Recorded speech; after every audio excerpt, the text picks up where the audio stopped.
Chapter 001, targeted upon rebirth in the realm of armored beings. Year 15, outskirts of the old city of Deed, a deafening roar echoed. Dark clouds enveloped the sky. Chapter 2, Volume 1.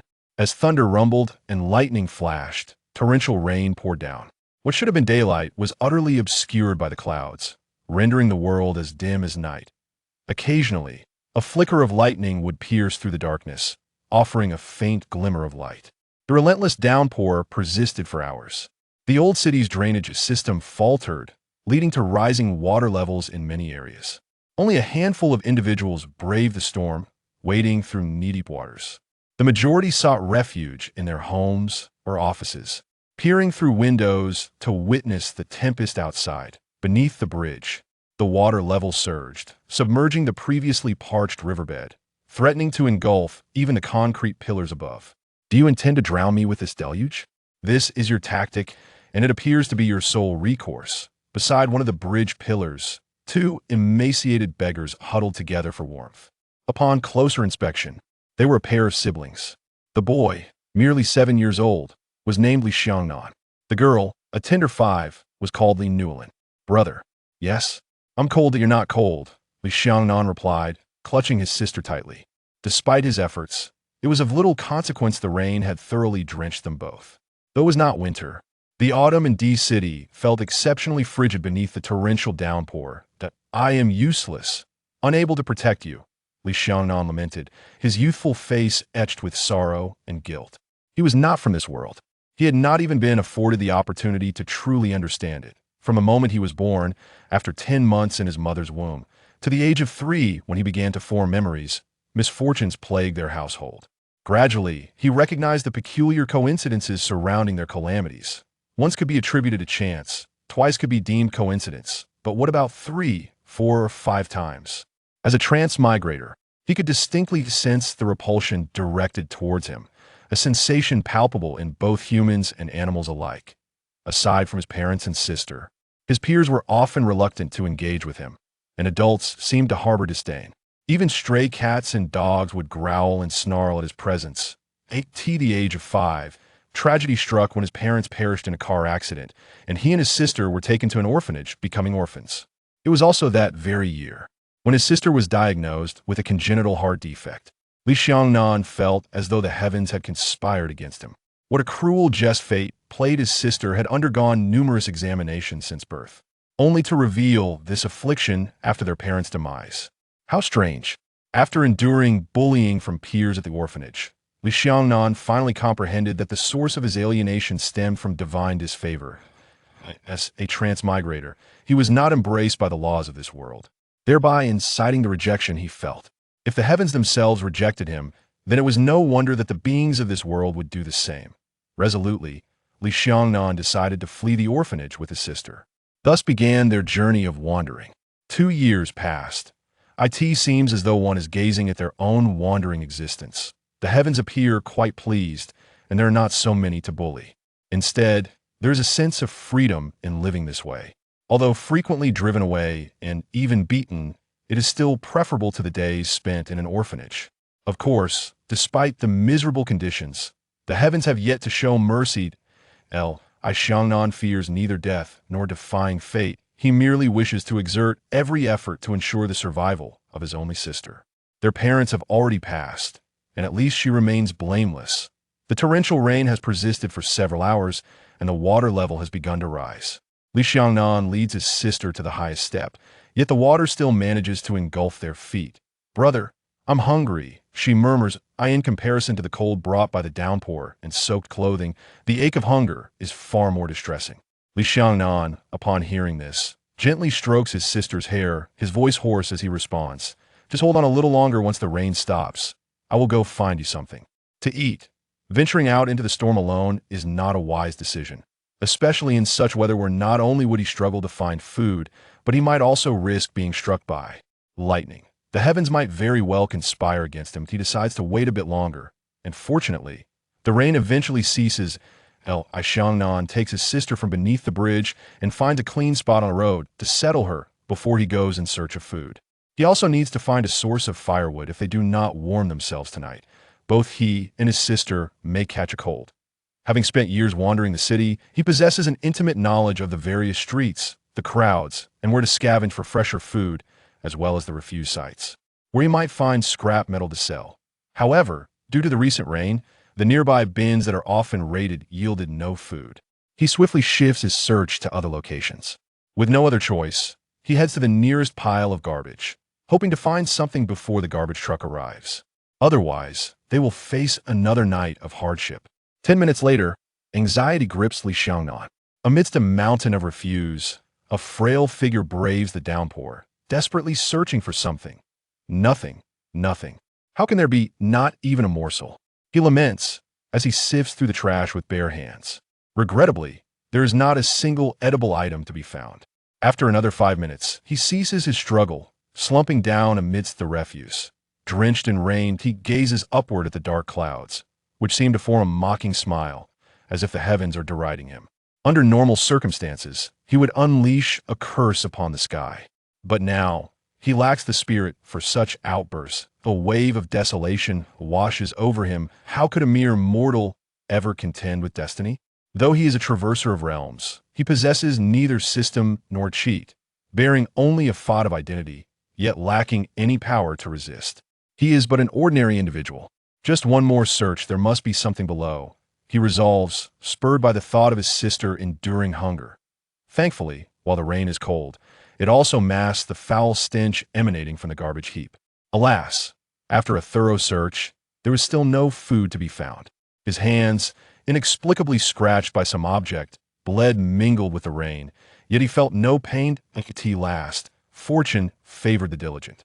Within a large garbage bag, he discovered a box of small breads, thoroughly soaked but still intact. Eureka! A smile finally graced Li Nannan's youthful face. Upon closer inspection, the bread was past its expiration date, likely forgotten by someone who had purchased it. For the brother and sister, such expired food was a rare delicacy, a treat savored only once every month or two. D-City was not as splendid as one might imagine. While beggars were not ubiquitous, most places were dominated by robust, formidable vagrants. Thus, Li Nannan and his sister found it exceedingly difficult to unearth uncontaminated food. After rummaging through, he managed to salvage several usable bags, discarding the ruined cardboard. He counted about a dozen, each bag bulging with potential. Unbeknownst to him, beneath the refuse he sifted through, a rusty little box was mysteriously absorbing the mingled blood and rainwater. Suddenly, a bright light erupted. In the pitch-black downpour, just as Li Nannan was about to leave, he was captivated by a golden beam emanating from the refuse. It appeared something was glowing. After a brilliant flash, the box dimmed once more. Curiosity piqued, Li Nannan carefully set the bags aside and crawled over to investigate. Finally, at a depth of half a meter within the garbage pit, he located the source of the light. What is this? Upon lifting it, he realized it was an iron box. No, this texture suggests it must be stainless steel. It was encrusted with a layer of mud, as if unearthed from the soil. Climbing out of the refuse, he found a shallow puddle to meticulously cleanse it. Illuminated by sporadic flashes of lightning, he finally discerned the true nature of the box. At first glance, it seemed familiar, as if he had seen it somewhere before. On the second glance, he felt exhilarated. Its design and luminescent potential indicated that this box was no ordinary item. It could fetch a handsome price. Filled with joy, he stood up, ready to retrieve his bags and return. Suddenly, the box in his hand emitted a ghostly green light, startling Li Nannan into dropping it. The box landed on the ground, and the dirt and rainwater were mysteriously repelled by an unseen force. Ha ha ha. An echoing, sinister laughter surrounded him from all directions. Li Nannan's expression changed dramatically. The sound sent chills down his spine, and he suddenly felt he was in grave trouble. Perhaps this object was deliberately unearthed by fate. The green light projected 5 ethereal shadows before him, their shapes bizarre. However, upon recognizing their forms, his heart trembled as if an earthquake had struck. This is the Shadow Guardian? Indeed, it was none other than the Shadow Guardian. Unmistakably, so in his childhood, he had often watched them, and he recognized their appearance at a glance. Turning back to the box on the ground, he gasped, "No wonder it seemed familiar. It is the demon sealing box. the demon sealing box, designed to imprison extraordinary beasts. Little one, we are grateful for your liberation of us. At last, we see the light of day again. Li Xiangnan's blood had prematurely lifted the seal of the demon sealing box, granting the Shadow Guardians the opportunity to extend their souls beyond its confines. However, the seal of the demon sealing box still remained. It would not be completely broken in a short time. Upon realizing they were Shadow Guardians, Li Xiangnan felt less fear and instead was taken aback. Having emerged into this world, he had never had the time or opportunity to truly comprehend it. To his astonishment, he found himself in an armored realm. What, then, was the reason for this world's rejection of him? What heinous acts had he committed? Or perhaps, fate had foreseen his future as the villain who would unleash the Shadow Guardians once more and sought to quash him in his infancy. Regardless of the reason, Li Xiangnan was acutely aware that he had been ostracized by this world since the moment of his birth. He raised his head and scrutinized the 5 ethereal figures before him. They were the 5 guardians: evil metal, evil fire, evil earth, evil wood, and evil water. This kid seems unafraid of us. The sole female among the guardians, evil water, noted this after the initial joy of breaking free from the demon sealing box, only to discover that her liberator was a mere human boy. And in the boy's eyes, there was no sign of panic or fear, only hesitation and complexity. Evil metal retracted his sinister smile, observing the human child with keen interest. Finally, he incredulously exclaimed, "A child forsaken by heaven." "Indeed," replied Evil Wood, his hands clasped behind his head. Evil Fire cackled mockingly. "No wonder you could break the seal. It turns out you, like us, have been cast out by the cosmos. Little one, an opportunity to defy fate has arisen. If you agree to pay any price, we promise to grant you everything you desire: wealth, status, women." A human child, cast aside by the world. Such a life would be utterly tragic. A promising candidate for villainy. Evil Fire believed that this proclamation would prompt an immediate agreement from the child. However, Li Xiangnan's retort left Evil Fire speechless, astonished into silence. Is it truly right to deceive a mere child like me? Maturity and sophistication were evident in the voice of the 7-year-old. And what was with that look of disdain? Little one, what is with that gaze? Do you presume I am deceiving you? Evil Fire's temper flared. Any slight inconvenience would set him off into a loud outburst. Li Xiangnan felt no fear as a traveler from another realm. He had a clear understanding of the Shadow Guardians' tactics. As long as he did not acquiesce to them, they could not harm him in their current state. It was important to grasp that they were the ones seeking his favor, not the other way around. Or else, Li Xiangnan approached and silently picked up the demon sealing box from the ground. Carrying the bag back, the Shadow Guardians, through their projections, floated above his back. Evil Metal found himself intrigued. It was the first time he had seen a human child exhibit no emotional reaction to their presence, not even a hint of allure that he is merely a child. Are you attempting to seduce him with wealth, women, and status?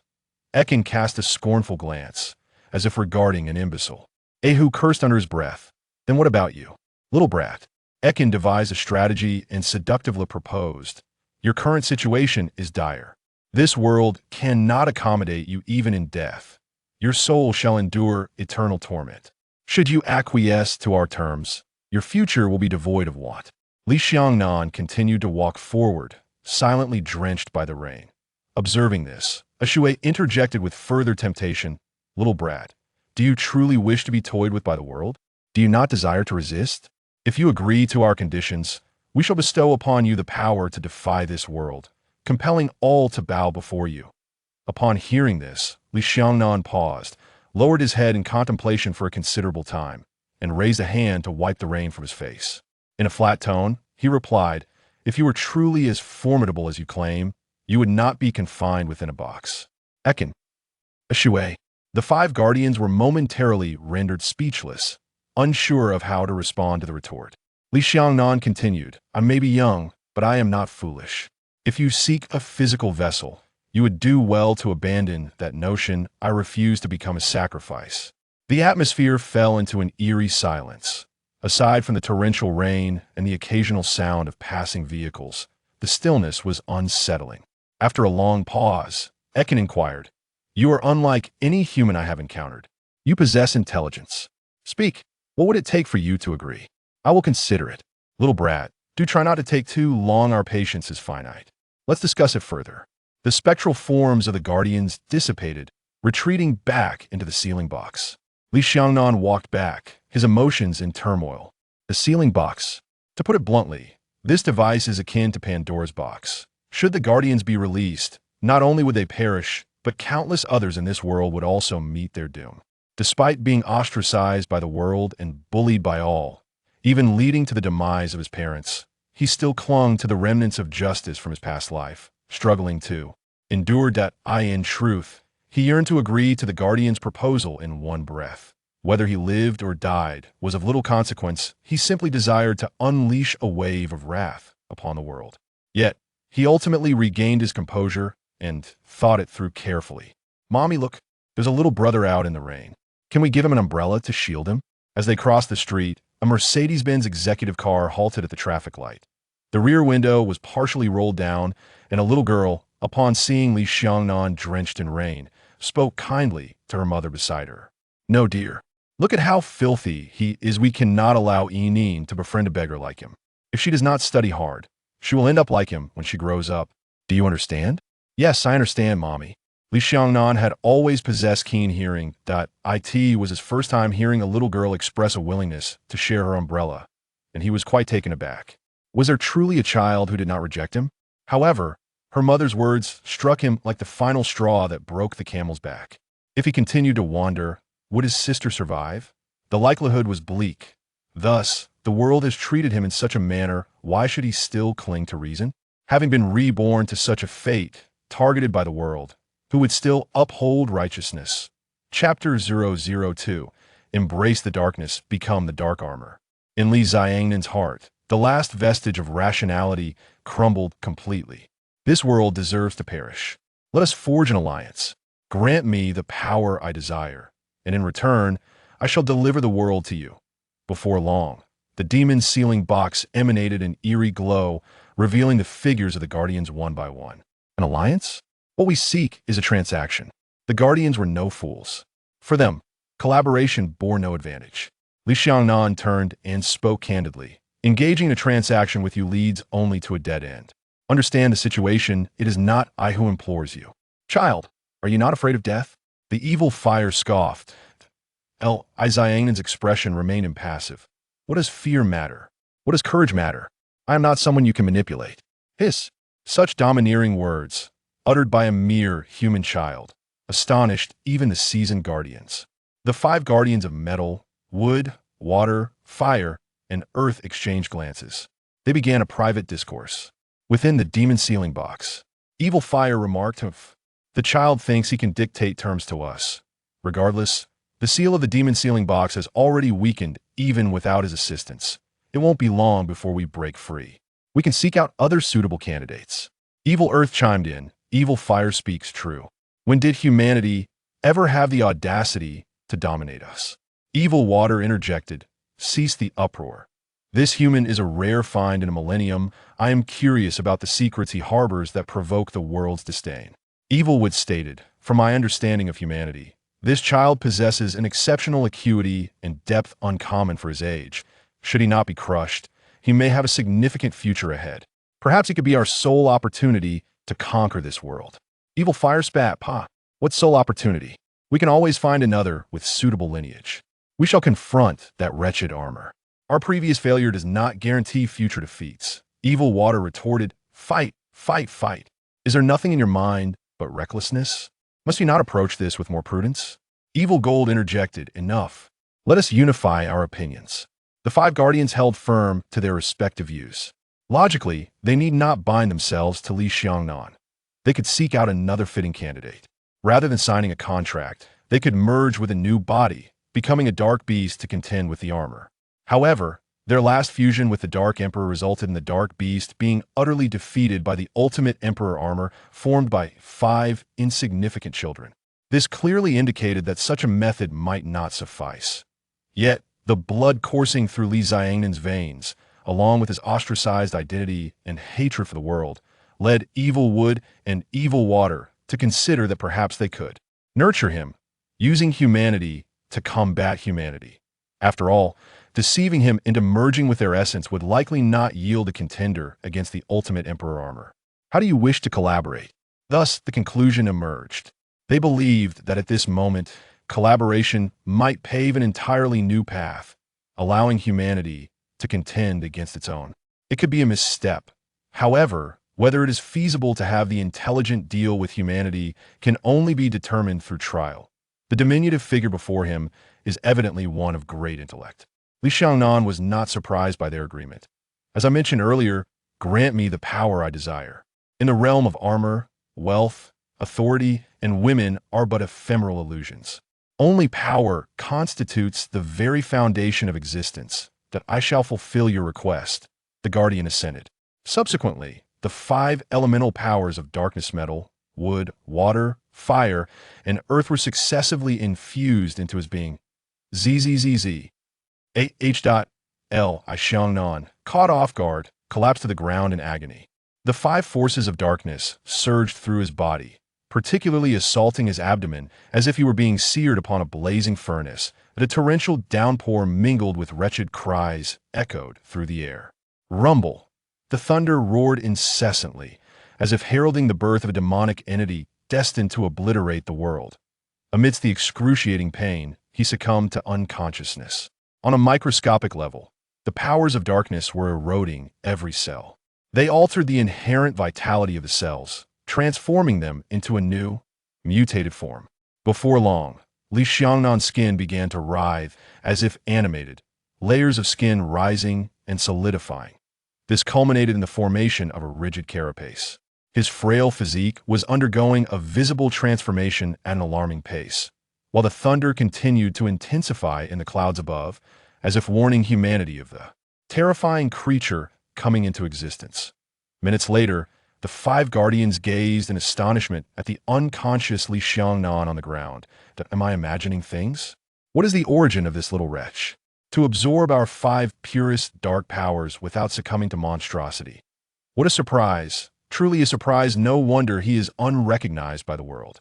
Under normal circumstances, they hailed from a 5-dimensional dark universe. Their energy source is akin to that of demonic crystals. When combined with other organisms, bacteria, or viruses on Earth, these demonic crystals would transform them into malevolent beasts.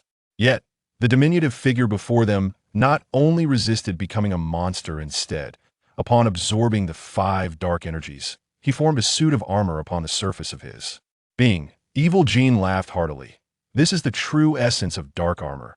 It was as if he had discovered a new continent ripe for domination. Soon after, Li Xiangnan awoke.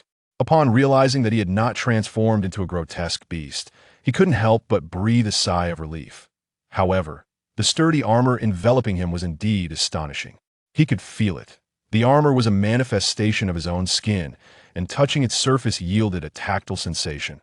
The armor that protected him was not an inanimate object. It was, in fact, a part of his own body. This indicated that the power originated from within himself, rather than relying on external forces like the 5-element armor. Chapter 003. The Murder Case in City D. What a peculiar being.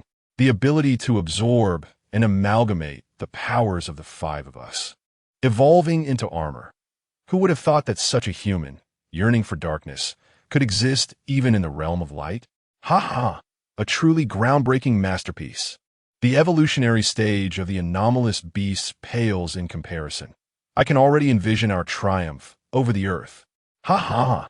The 5 guardians circled around Li Xiangnan, unable to fathom that anyone could flawlessly absorb the forces of the dark universe. The young boy had indeed evolved. The power of the magic spirit stone could induce evolution in any creature from the dark universe. However, this ability does not extend to beings from the light universe, preventing them from evolving to a formidable degree. From the malevolent ginseng beast to the world king beast, all transformations were achieved through the molecular technology of the world king, combined with the magic spirit stone. Without this, the metamorphosis of flora and fauna into anomalous beasts would be impossible. Even in successful transformations, none emerged as particularly powerful anomalous beasts. Not a single one. Most lacked sufficient intelligence or the requisite abilities, making them easy prey for the vile armors. were dark beings to absorb the power of the magic spirit stone, they would at least evolve to possess combat capabilities equivalent to the ancient four anomalous beasts, directly transported from the dark universe. Li Nannan not only fully absorbed the dark abilities of the Shadow Guardian, but also manifested them perfectly. Hardened skin appeared on his body, akin to armor. Lowering his gaze to discern his appearance, he found it challenging amidst the torrential rain, as the splashing water could not form a clear reflection. Yet, he felt a peculiar sensation, as though he could control the water. Following his subconscious, the murky water beneath his feet transformed into a translucent mirror under an unseen force. Although the mirror's dimensions were limited, it revealed the nature of his transformation. To be precise, he had become an anomalous beast resembling armor, draped in heavy, dark armor. The only distinction was that the armor did not possess a metallic texture. As he marveled at his appearance, a sudden headache seized him.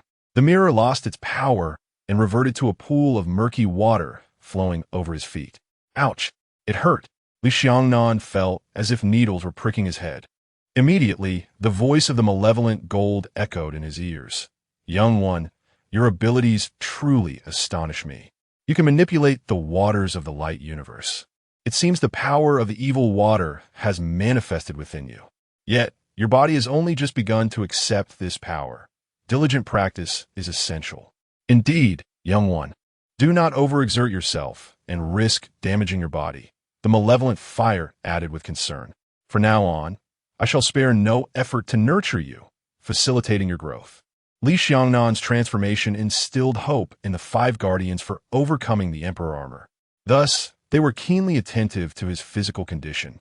Having witnessed his headache as a consequence of overexertion, Li Nannan resembled a newborn, requiring gradual growth. His current combat prowess was likely less than that of the malevolent ginseng beast, starting from a low point, yet with boundless potential for advancement. A high limit signifies that growth will be exceedingly resource-intensive and may occur at a sluggish pace. Thus, evil water resolved to ensure that the young spirit before him reaches full maturity at all costs. So, Li Nannan shook his head. The pain did not linger for long. He felt much better now. It appears that one must not misuse their abilities. Raising his hand before him, he murmured, "Take it slow." At last, a new beginning had arrived. However, he soon found himself beset by new worries. He looked up and inquired of the guardian, "How can I revert to my human form?" Evilwood shook his head, replying, "You are no longer human. In human terms, you are a fish that has come ashore. A person who has ventured into space. A fish that has come ashore? A person who has ventured into space. What does that mean? Surely, if one were truly only 7 years old, they would be unable to grasp such a statement. Yet, having lived 2 lives, he quickly deduced the meaning. A fish that has come ashore is no longer a fish. This implies that a fish's survival relies on water. Once it leaves its aquatic habitat, its physiological structure and ability to survive become constrained, potentially leading to death. Thus, a fish, having departed its native environment, can no longer exist in its complete form. Furthermore, there is a deeper significance. From the moment the first fish crawled onto land, it began to evolve into a species adapted to terrestrial life, severing all ties with its oceanic counterparts. A person who has ventured into space refers to one capable of interstellar travel. Humanity evolves rapidly, leading to a life on Earth that is fundamentally altered and transformed. How can I possibly care for my sister in this state? From a biological evolution perspective, he is still human. It is merely that his identity has transitioned from that of a human to a primitive man, while he has evolved into a modern Homo sapiens. The difference is monumental. Having evolved into a being with extraordinary abilities, he can no longer revert to human form. Damn, how could this happen? Li Nannan could hardly believe he would return to face his sister in such a guise. She would likely be frightened to death. Yet, he could not neglect her care. "Do not worry." Evilwood stroked his chin and said, "Someone will take care of your sister. My sister has a heart condition. I cannot trust anyone else to care for her." "Huh, you are a forsaken one. Being too close to her would bring her misfortune. In contrast, if you distance yourself from her and return to the embrace of darkness, she may gradually improve." Li Nannan was taken aback by these words. He had considered this issue before, but his sister was far too young only 5 years old, just at the age to begin school. Without his care, she might have perished long ago. However, the circumstances had fundamentally changed. Li Nannan wrestled with his inner turmoil for a long while. Finally, he lifted his head and said sorrowfully, "I understand." Then, with a cold demeanor, he added, "Regardless of your schemes, I only wish for my sister to live. Our collaboration must not encroach upon her. Rest assured, we are currently only interested in you. As for your sister, she will be well taken care of." The words of the Shadow Guardian could not be trusted. It was precisely for this reason that he warned them not to entertain any thoughts regarding his sister, such as using her to coerce him. Since they had already stated their position, there was no need to squander any further time. His sister awaited his return with sustenance. Li Nannan picked up the enchanted box and, navigating through the darkness and torrential rain, exited the refused site. As for the expired food, neatly packaged in bags on the ground, he paid it no further heed. 10 minutes later, a monster! Call the police. Report. A day later, at the D-City Police Department Criminal Investigation Unit, Captain He, along with Director Li, had arrived. Director Li, you may analyze your findings. I am merely here to observe. However, the incident from last night has had a significantly adverse impact. The media frenzy has been temporarily subdued. D-City is a model city on a national level. We hope to resolve this case within 3 days. Rest assured, Director Li, we will exert every effort, replied Captain He, clapping his hands to signal his team to commence the presentation. Everyone, please direct your attention to the screen. These are photographs captured by the forensic team at the scene. The first 5 depict the tragic demise of 2 on-duty employees at the bakery. The subsequent 7 show the father of Li Bei, the supermarket owner. In total, 3 lives were lost. Li Bei's father was the initial victim, followed within 5 minutes by the 2 employees from the nearby bakery. A hand was raised. Could it be that the assailant was indiscriminately killing? Upon reviewing the records, it was noted that aside from the bakery employees, there was no connection between the victims and Li Bei's father. Another inquiry arose. While securing the scene, was there a thorough investigation into any missing items? According to the inventory assessment, numerous snacks, primarily candies, were missing from the supermarket. Additionally, the bakery showed no signs of forced entry, yet the assailant had taken a 3-tiered birthday cake. Were there any surveillance recordings of the perpetrator? Prior to the assault, the assailant had sabotaged the cameras. Our colleagues could only trace the perpetrator through footage from neighboring establishments.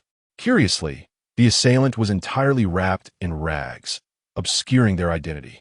It was surmised that the assailant stood nearly 2 meters tall, displaying swift and decisive movements, as if the act had been premeditated.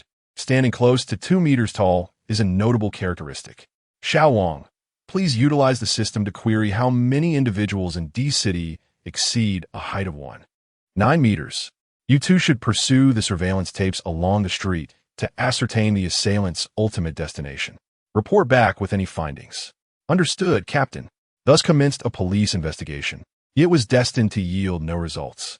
That night, a torrential downpour enveloped the city in darkness, rendering the surveillance footage unclear. In the face of the assailant's deliberate evasion, tracking their precise whereabouts proved impossible. As for the other lead regarding height, they compiled a list of individuals exceeding 9 meters for comparison, eventually filtering those who met the criteria for individual inquiries and investigations. Ultimately, it was revealed that each person who fit the profile had been engaged in other activities at the time of the attacks or possessed substantial alibis. However, the higher-ups were anxious for a resolution. In the end, someone stepped forward to confess, leading to a hasty conclusion of the case. Chapter 004. The most terrifying villain of frenzied learning time rewinds to the evening of the incident beside the crackling campfire. The younger sister remained feverish, her condition rendering her dazed and nearly asleep, unable to open her eyes. Li Nannan hurried to the clinic to procure some cold medicine, which he administered to her. After taking the medication, her fever subsided significantly, and she soon drifted into slumber. Li Nannan held her closely, seated beside the fire, remaining motionless for several hours. Then, a young woman approached with a stern demeanor, voicing her complaint to him. "For your sake, I have made great sacrifices. Do not let us down." Enough of the chatter. Take good care of her. Li Nannan regarded her with a scowl, for she was the vessel of the malevolent water protector, newly summoned. Though possessed by the shadow protector, she retained her consciousness, only lacking control over her body when the protector was absent. Li Nannan gently handed his sister over to her, speaking in a low tone. You know what to do and what to say. Do not distract me. Little brat, refrain from speaking in a commanding tone. Your power is bestowed by me. Despite the malevolent water's fondness for Li Nannan, her tone was indeed intolerable.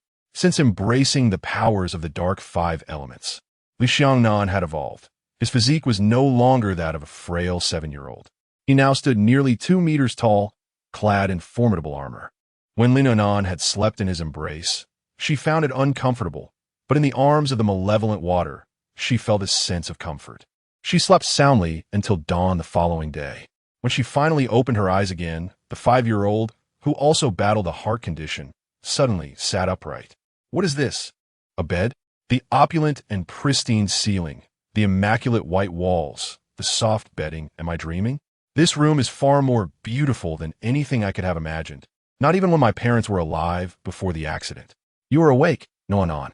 In the next moment, the door swung open, revealing a seemingly youthful woman who entered with a bright smile. Li Nannan felt both fear and anxiety at that moment. This is my home. I am Li Aoshui, and your father, Li Jianya, is my biological brother. Therefore, I am your aunt. Be a good child. You have suffered these years, but now your aunt is here. No one will dare to bully you. Having interacted with humans over the years, the malevolent water understood them well. Although her performance might seem out of place, it was beyond the perception of a mere 5-year-old girl. Initially bewildered, Li Nannan pondered, Aunt, why have I never seen her before? Noticing the girl's confusion, the malevolent water's eyes softened as she continued, I held you when you were little. Do you not remember? Li Nannan thought for a long while before shaking her head. Yet, in her heart, she had begun to believe. After all, she was only 5.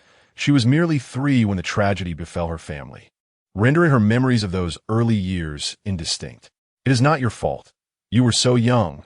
The malevolent water smiled gently. Your aunt has been abroad for business and was busy these past 2 years. I did not expect such a change at home.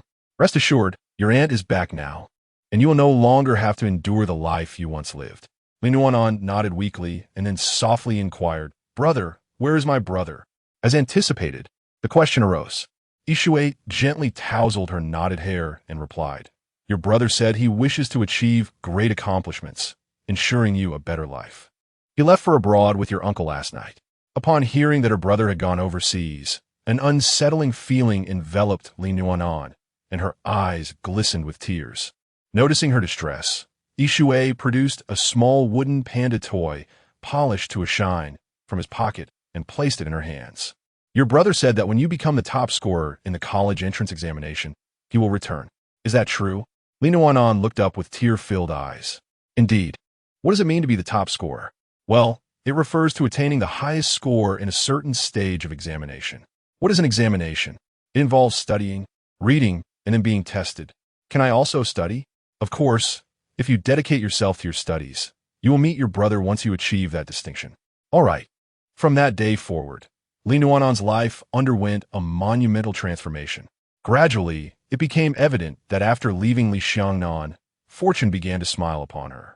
Initially, she harbored concerns about attending school, fearing that without her brother's protection, bullies would take advantage of her. However, in her pursuit of becoming the top scorer, she resolved to endure any hardships. Ultimately, aside from some initial trepidation, she found herself unbothered by bullies and, in fact, made numerous good friends at each educational stage. Her life began to sail smoothly. In the deep mountain forests of City D, 2 figures engaged in a fierce battle. Ihua and Li Nannan exchanged blows, trading punches and kicks, occasionally unleashing light, orbs, and fireballs. This fellow exhibited a poor combat awareness. It was anticipated that after about 10 rounds, he would find himself in a passive state. Ihua, visibly displeased, was bound to deliver some punishment. Ijin, Ishui, Imu, and E2, the 4 guardians, stood vigil at the corners to prevent the battle from disturbing the surrounding environment. Such disturbances could attract the attention of combat satellites in the sky. While there was a dark domain to hide in at any time, it was preferable to delay the ERP research facility's awareness for as long as possible, as this would benefit Li Xiangnan's growth. Once E2's words were spoken, Li Xiangnan indeed fell into a passive state. True to the Guardians' prowess, despite their lack of strength, their combat experience was substantial. Before long, Li Xiangnan was defeated. Iwo looked down at the fallen Li Xiangnan, feeling quite pleased. Kid, your combat awareness is nearly non-existent. A mere rookie. Li Xiangnan lay on the ground, gasping for breath. Indeed, without tapping into his own potential, Iwo proved quite formidable. Even as a transmigrator with 2 lifetimes of experience, he possessed little in the way of combat skills. Thus, he refrained from disputing Iwo's remarks. All right, today's training ends here.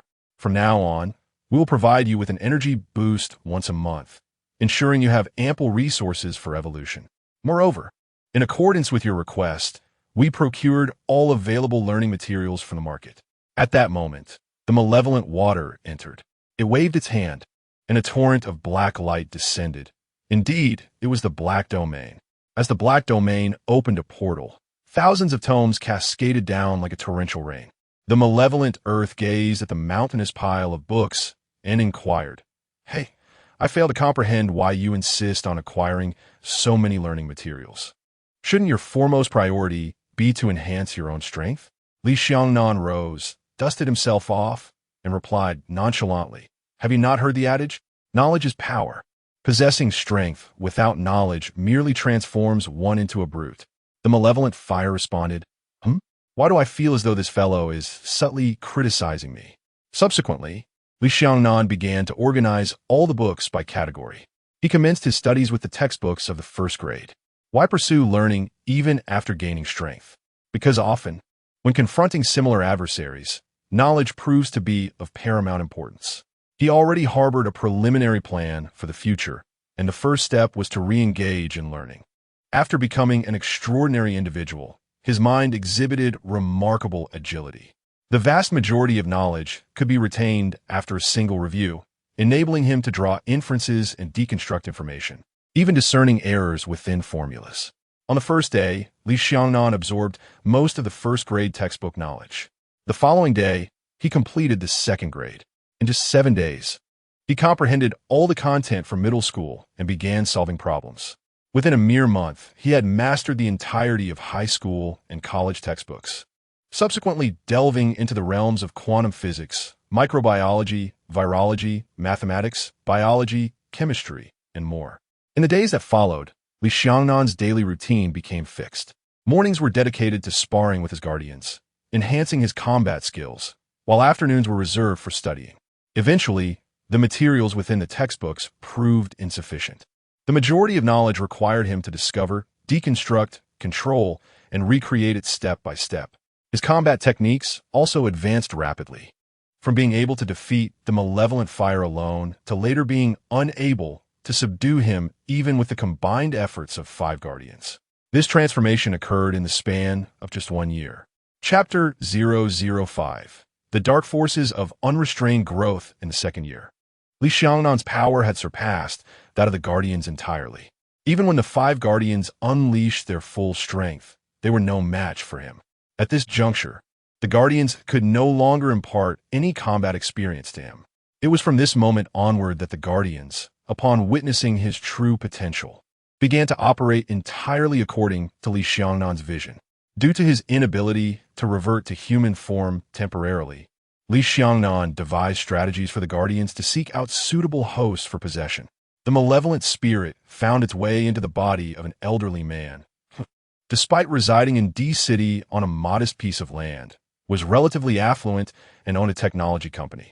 Utilizing this company as a foundation, Li Xiangnan instructed the malevolent entities to devise various schemes for financial deception, such as pyramid schemes. The tactic of sleeping on the floor today, becoming a boss tomorrow, thrived exceptionally well in the armored world, as its inhabitants had largely evaded the clutches of such scams. Li Xiangnan's ambitions extended beyond mere ordinary citizens.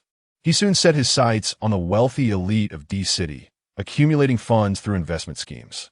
With financial resources at his disposal, he began to orchestrate a business empire, employing blockbuster games to attract a multitude of players, all of whom were required to utilize their chat accounts.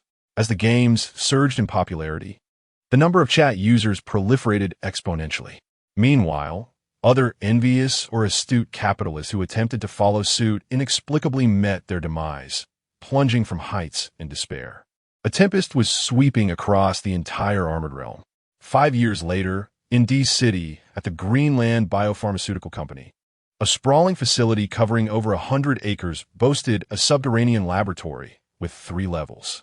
In this vast laboratory, thousands of researchers clad in white lab coats diligently executed their tasks.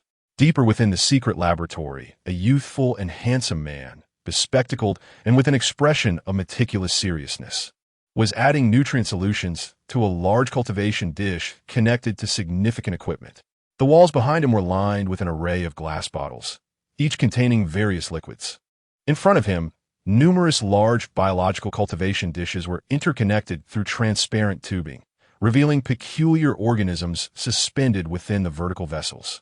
Upon closer inspection, one would discern that within the larger containers lay dormant, extraordinary beasts.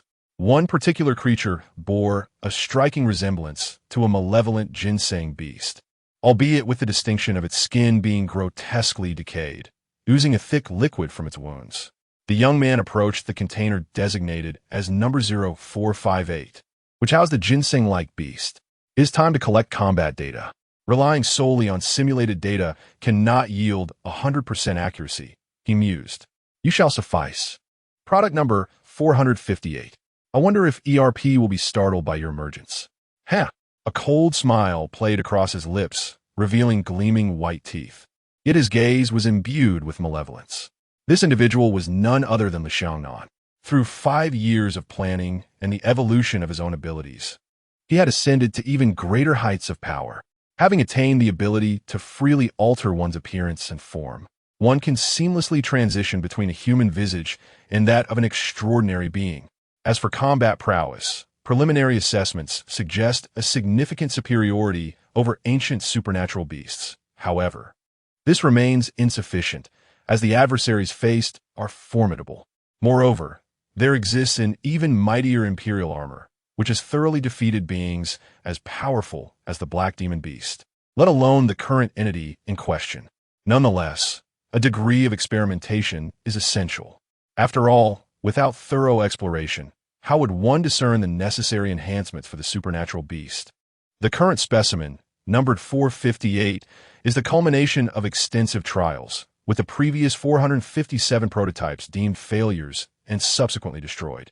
By the time the 458th iteration was reached, all data points finally aligned with the envisioned expectations. This extraordinary beast is the result of Li Nannan's utilization of the evil ginseng beast physique, combined with the characteristics of the pus beast. Absent any unforeseen complications, the combat capabilities of the evil ginseng beast will vastly surpass those of any ordinary supernatural creature.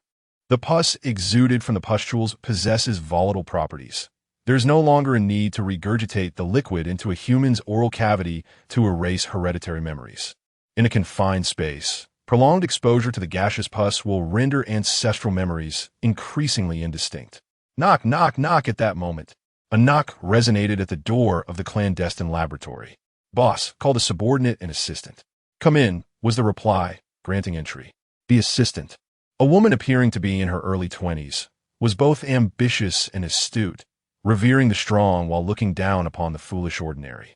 Having followed Li Nannan for over a year, she was thoroughly captivated by his presence. Such a person is a true paragon among men, incomparable to the mediocrity that populates the outside world. Boss, she announced, dressed in a secretary's outfit complemented by black stockings, accentuating her alluring figure. Upon entering, she immediately reported the situation. A group identifying themselves as a special task force had arrived, demanding access to the company for an investigation into the missing employees. Do not concern yourself with them. They are mere minnows. Boss, they're determined to investigate this time, suspecting that the missing employees are connected to our company.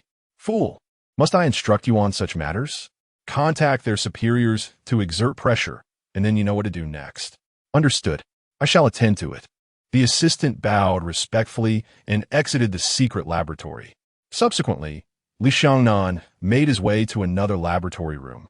Inside, numerous glass capsules contained individuals, identifiable by their attire as employees of the Greenfield Biopharmaceutical Company, and indeed, genuine internal staff. Greenfield Pharmaceuticals is a wholly owned subsidiary of Greenfield Capital, commanding nearly half of the pharmaceutical production and research market in D-City. Their personnel are divided into external and internal employees. Outsiders are only aware of the external staff, who primarily handle the production and sale of conventional medications, while internal employees operate exclusively within underground laboratories, each having undergone brainwashing akin to the former members of the Shadow Realm. Their loyalty to Li Nannan is exceedingly high. Those who do not possess such loyalty are afforded no opportunity to enter. However, despite the fact that the pharmaceuticals produced and developed by these individuals are classified as contraband, they remain oblivious to the true core of the operation. This so-called core is known only to a select few who are closest to Li Nannan. These drugs are intended for the transformation of anomalous beasts. Consequently, the internal staff are similarly uninformed about these matters. Nevertheless, some employees inadvertently stumble upon secrets they ought not to know, leading to their inevitable elimination. This explains the presence of a special task force seeking answers. Each month, employees at Greenfield Pharmaceuticals mysteriously vanish, and upon investigation, it becomes evident that these disappearances are intricately linked to the company. Those who have gone missing now lie quietly within glass enclosures. Each one is still alive, yet within their bodies reside the eggs of parasitic anomalous beasts. Once these eggs hatch, they will devour the internal organs, ultimately reducing the individual to a mere skeleton. However, these parasitic creatures have yet to attain the level of strength envisioned by Li Nannan, which is why each substandard specimen is systematically destroyed. Chapter 006, The Terror of Greenland Group, The Arrival of Badu. That night, under a relentless downpour, a man, without a raincoat and only donning a hooded sweatshirt, wandered along an old street near Greenland Biopharmaceutical Company, searching for something. Hey, over here, come quickly. Suddenly, a young man clad in a trench coat called him over from under an eave. The trench-coated man held a long umbrella in his right hand, a briefcase tucked under his left arm, and clutched a half-damn file bag. The hooded man glanced over and slowly approached, asking in a straightforward manner, "Did you bring the money?" "Yes." The trench-coated man handed over the file bag. The hooded man took a glance inside. It was blank. He then lowered his head and inquired, "According to our phone conversation, you want me to incapacitate the website and data system of this company, correct?" "Indeed."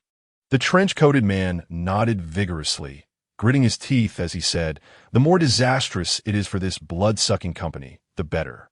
How dare they dismiss me? How dare they dismiss me?" His voice grew increasingly agitated, becoming louder as he removed his glasses, revealing a frenzied expression. "All right, where's the money?" "Here. I can only give you half up front. What if you fail to deliver? I must be cautious. To be honest, this company is not to be trifled with. I usually collect the payment before proceeding." Brother. After all, this is our first collaboration." The two began to tug at the money. Meanwhile, on the same old road, a Santana vehicle carried 4 members of a task force, slowly making their way. These were the very individuals who had pursued missing persons at Li Nannan's company earlier that day. "I say, boss, is it appropriate for us to investigate on our own?" "Indeed, the director issued a strict order today. We are not to disturb the pharmaceutical company further. If the director learns we agreed to one thing and then defied orders, we might find ourselves out on the street. What is there to fear? That company surely has issues." "One cannot say that. Greenland Pharmaceuticals is wholly owned by Greenland Capital, Greenland Media, and Greenland Group. Over the years, the Greenland Group's foundation has established hundreds of relief funds across the nation, actively responding to policies aimed at poverty alleviation and helping those in need. They are unlikely to be the culprits behind employee disappearances. I suspect there is another party involved, perhaps another company orchestrating this to frame them. After all, Greenland Group has grown at an astonishing pace, becoming a colossal entity worth $50 trillion in just 5 years, encroaching on many companies' territories. Boss, should we turn back? The man in the passenger seat kept his eyes closed, undisturbed by the conversation. Over 40. He had over a decade of experience in this field. He held firmly to one belief. Where there is unusual activity, there must be a hidden agenda. With so many employees disappearing from Greenland Pharmaceuticals each year, leaving no trace, who would believe there was nothing sinister at play? Of course, he was also aware of why the other three wished to retreat. The reason was quite straightforward. Greenland Pharmaceuticals was not to be trifled with. Not to mention its parent company, Greenland Group. The sheer scale of the company alone allowed it to secure a position among the top 10 nationwide, contributing significantly to the tax revenue of D-City and facilitating its rapid GDP growth in recent years. According to last year's fiscal report, the various subsidiaries under Greenland Group and Greenland Capital accounted for 52% of D-City's GDP. From any perspective, the higher-ups were keen to avoid any issues with Greenland Group. Should a connection between Greenland Pharmaceuticals and the missing employees come to light, it would undoubtedly send shockwaves throughout D-City. Furthermore, over the years, Greenland Group had forged deep ties with city administrators, leading to a marked improvement in their treatment, directly linked to the generosity of Greenland Group. This was precisely why a call had come from above, urging them not to pursue matters at Greenland Pharmaceuticals. Yet, as a seasoned officer, he possessed a keen instinct for the scent of a killer. There is a 100% correlation between Greenland Pharmaceuticals and the missing employees, possibly even a direct involvement. They might even be responsible for the disappearances. To uphold his sense of justice, he felt compelled to turn back, for by tomorrow, orders could very well come down to disband the special task force, leaving the case of the missing employees once again unresolved. Every second counted. Time was of the essence. Boss, are we really going? Xiao Wang, if you're afraid, you can get out now. I will investigate on my own. No, boss, please don't act recklessly. The orders from above are clear. Can't we just follow the directives? No, I have a hunch that the recently emerged chairman of Greenland Pharmaceuticals is far from innocent. He is undoubtedly a murderer. If I can just meet him, I have ways to uncover his past deeds. Are you out of your mind? You want to investigate Li Nannan of Greenland Group? Don't you find it odd? How can a 25-year-old possibly ascend to the chairmanship of Greenland Pharmaceuticals? There must be secrets involved, and they are certainly related to the missing employees. That doesn't seem matter. Who knows how old he is? He could very well be a well-connected individual. If you keep this investigation going, the director will surely reassign you to guard the reservoir. Yes, boss, I'm scared too. The influence of Greenland Group is immense. Ordinary people might not sense it, but they are acutely aware. Offending the chairman could lead to dire consequences. And that would be the least of their worries. Beep, beep. Watch out. Bang. Thud, thud. As they approached an intersection, a rapidly speeding dump truck, showing no signs of slowing down, collided violently with the side of their Santana. The impact did not cease there. The truck continued to accelerate, forcing the Santana into a nearby shop. What the hell? What is happening? This scene was witnessed by a man engaged in a transaction. There has been an accident. How tragic. Is there even a survivor? Greenland Construction Company S people. Stop looking, brother. Let us hurry and leave. The man in the trench coat initially intended to approach and observe the commotion. However, when an individual clad in a green construction uniform emerged from the cab of a dump truck, the trench coat man was suddenly struck with fear, his complexion draining of color and his lips quivering. What's wrong? The hoodie-clad man inquired, perplexed. The trench coat man stammered, do not say too much. If you wish to avoid their scrutiny, it is best to depart swiftly. Furthermore, I can only provide half of the payment now. The remainder will be given once you have completed the task. Without further ado, he abandoned his umbrella and hastily left the scene, braving the rain. The hoodie-clad man hesitated for a moment, but ultimately decided to turn away from the scene. After all, a transaction partner rarely acts without reason, and there must be some underlying issue. His name is Badu. As a distinguished graduate in computer science, he currently finds himself in dire straits. Unable to secure a position with a reputable company, he spends his days in City D, engaging in illicit activities to make ends meet. These so-called black jobs entail being compensated to infect a company's website with viruses, rendering it inoperable. It must be said that his hacking skills are commendable. He has never faltered in his endeavors over the years. However, The life of a hacker is not as glamorous as the average person might imagine. It merely suffices to sustain him. Thus, it is prudent to avoid entanglement in certain societal matters whenever possible. Chapter 007. The Emergence of the Toxic Demon Beast. Li Xiang strikes. Just half a minute after Badu's departure, a stretched Maybach glided past the scene of the accident. In the rear seat sat none other than Li Nannan, accompanied by his secretary assistant. The assistant retrieved his phone and made a call, causing the driver of a nearby dump truck, who was inspecting the scene, to receive a ring. Upon answering, the driver responded affirmatively. Rest assured, all four are deceased. I know what to do. The call ended, and the dump truck driver extracted his SIM card, breaking it and discarding it into the drain. He then used another prepared phone to dial the emergency services, subsequently squatting at the scene, silently awaiting the arrival of the police. As a driver for the Greenfield Construction Company, he had recently been diagnosed with a terminal illness. Coincidentally, someone from above contacted him, offering a substantial sum of compensation for the death of several individuals in a vehicular incident, which would also enable his children to attend the finest local schools. Resolute, he decided to proceed with the plan. After all, if he was to die, he might as well do so with purpose. Meanwhile, the stretched Maybach roared to life and gradually departed from the scene. Boss, it's done. There are no survivors. The assistant reported after concluding the call. Li Nannan turned his gaze toward the torrential rain outside, his thoughts seemingly drifting back to 5 years prior. After a prolonged moment of contemplation, he coldly remarked, "You are still lacking in ruthlessness. Who said there were no survivors?" Shortly thereafter, a chilling scream echoed from the accident site. Amidst the thunderous roars, the faint light revealed a monstrous figure feasting upon the driver's brain.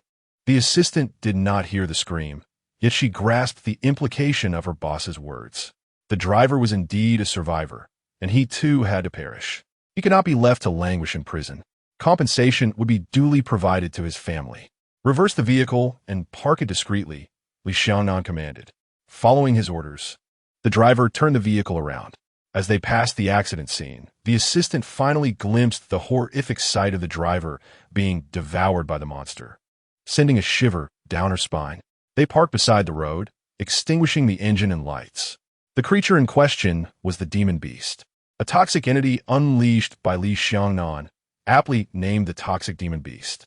The three of them silently observed the gruesome spectacle through the car window as the aberrant beast indulged in its grisly feast. Meanwhile, at the ERP base, Mei Jun savored her coffee, adorned with headphones, immersed in music, relishing the delightful days of recent years. Since vanquishing the dark demon beast, peace had finally graced City D. The team comprising Dong Shan, Bei Miao, Shi Zhao, Li Nannan, and Kuenzhong had been disbanded, having eradicated 99 of their enemies. There was no longer any need for so many summoners to remain on standby at the base. Li Nannan had recently traveled abroad for a music conference. It is noteworthy that after several years of nurturing their relationship, Nannan and Min Si were finally set to wed next month upon his return. True love had triumphed. Kuen has discovered his other half and formed a family, currently serving as a regional manager at an automobile sales company. Life, it seems, is quite fulfilling for him. In contrast, Dongshan remains as wooden as ever, still single in his 30s, without a prospect in sight. The most troublesome situation, however, involves Bei Miao and Shi Zhao. Their entangled relationship with Binger has caused delays for all parties involved. Suddenly, a red dot appeared on the computer screen. Initially, Meijin did not notice it until she removed her headphones and heard the alarm blaring. After an extended period of play, the unexpected emergence of an energy anomaly left her momentarily disoriented. However, she quickly regained her composure and transitioned into work mode. The last energy beast had finally made its appearance. Utilizing the combat satellite, Meijin swiftly locked onto the precise location of the energy fluctuations, then called Li Xiang. "Xiang, the energy beast has appeared. I have sent you its location and coordinates. Take the Emperor's summoner and proceed to the site immediately." Meanwhile, Li Xiang, who was still exercising in the tunnel, received Meijin's call and felt a surge of excitement upon hearing the news. After years of hard work, he was finally about to engage in real combat. He promptly hung up the satellite phone, gathered his belongings, and placed a large suitcase into a modified breakfast van before driving off. After navigating through winding roads and braving the heavy rain, he finally arrived at the scene. By now, the rain had subsided significantly, and the headlights of the van illuminated a grotesque energy beast lying on the ground, gnawing at a corpse. Meijin, I have arrived. There is an energy beast consuming a human. It appears to be different from the one you described. Even in the rain, I can smell a foul seafood odor. Li Ziang had expected to encounter the magician Tin, but was instead confronted by an unfamiliar energy beast that devoured humans. Devouring humans, an unusual energy beast, and a stench of rotting seafood? Meijin was momentarily taken aback by Li Ziang's report, but she quickly regained her focus. Regardless of the circumstances, the priority was to eliminate it. Understood. Li Ziang opened the van door and approached the toxic evil ginseng beast, clutching the encrypted suitcase. The closer he drew, the more pungent the decaying odor became, forcing him to hold his breath. Oh, the toxic evil ginseng beast detected the newcomer, dropping the half-consumed driver and emitting a terrifying roar as it lunged at Li Ziang. Come forth, grotesque energy beast. Li Ziang placed the suitcase on the ground, revealing a finely crafted belt within. This was the Emperor's belt. Emperor armor. Merge. As the belt and key activated, the power of 5 luminous stones coalesced into the might of the Emperor. In the darkness, Li Ziang advanced step by step, the form of armor manifesting around him as energy gradually took solid shape. Ultimately, a resplendent, golden-hued Emperor armor in its ordinary form was unveiled before all. As the venomous beast approached, its spiny arms lifted high before descending to strike. In response, Li Ziang raised his arm, utilizing his sturdy wrist armor to block the attack. He then unleashed a powerful punch to the creature's abdomen, the impact resonating with a thunderous sound as his fist penetrated deep within. The beast, possessing the attributes of a putrid creature, had a surprisingly soft underbelly, not as resilient as one might expect. In a sudden twist, the abdomen contracted fiercely, ensnaring Li Ziang's arm. What? Despite being a novice, his extensive training had not yet translated into practical combat skills. The unexpected turn of events left his mind racing, unable to form a decisive response. Seizing the opportunity, the venomous beast struck again with a swift blow. The sharp claws grazed Li Ziang's chest armor, sparking a flare of light, though they did not penetrate the protective gear. Cursing under his breath as pain coursed through him, Li Ziang struggled to extract his arm. The venomous beast, capitalizing on the moment, launched a relentless assault. Fortunately, Li Ziang had summoned the Imperial armor, which, despite being newly activated and not perfectly integrated, boasted an initial potential far exceeding that of ordinary armor. This disparity meant that even though the venomous beast possessed powers surpassing those of typical anomalous creatures, it failed to gain a significant advantage against the inexperienced Li Ziang. The battle unfolded with a rhythmic exchange of blows, one punch from him, followed by a kick from the beast. Inside the elongated Maybach, Li Xiangnan observed intently. Based on Li Ziang's current combat prowess, should he choose to engage, the likelihood of defeating the venomous beast alongside him stood at 70%. However, it was clear that Li Ziang's initial awkwardness was diminishing with each round of combat. His mastery over the Imperial armor grew increasingly refined. The beast, which had initially held the upper hand, now found itself at a disadvantage. Thus, this is the essence of a protagonist, an extraordinary rate of growth. It is time to depart. The Maybach roared to life, gradually pulling away from the scene. Although Li Ziang faced challenges at the outset, he ultimately secured a stable victory, successfully sealing the venomous beast.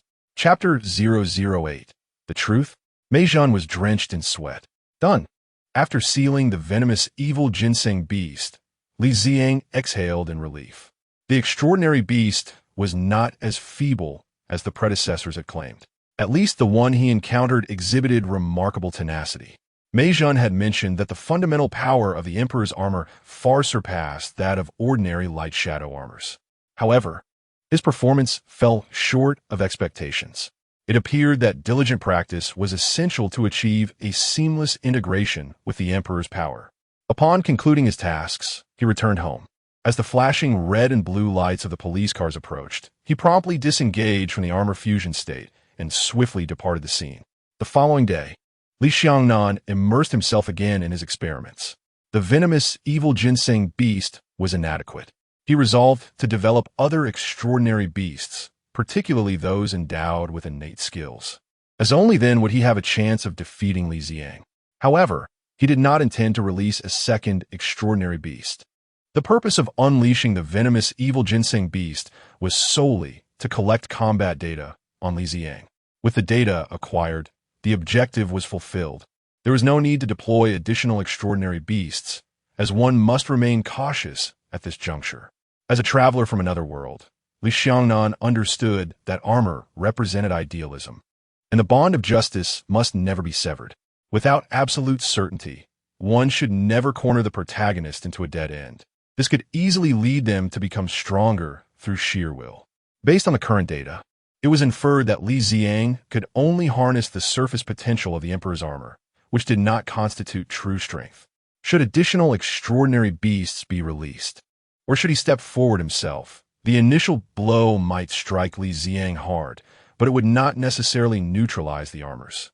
If the armors remained unresolved, they would ultimately serve as stepping stones to enhance the protagonist's power, just as the narrative foretold. Had the Shadow Overlord released all his extraordinary beasts without selfish intent from the outset, Li Nannan would have been utterly incapable of withstanding them.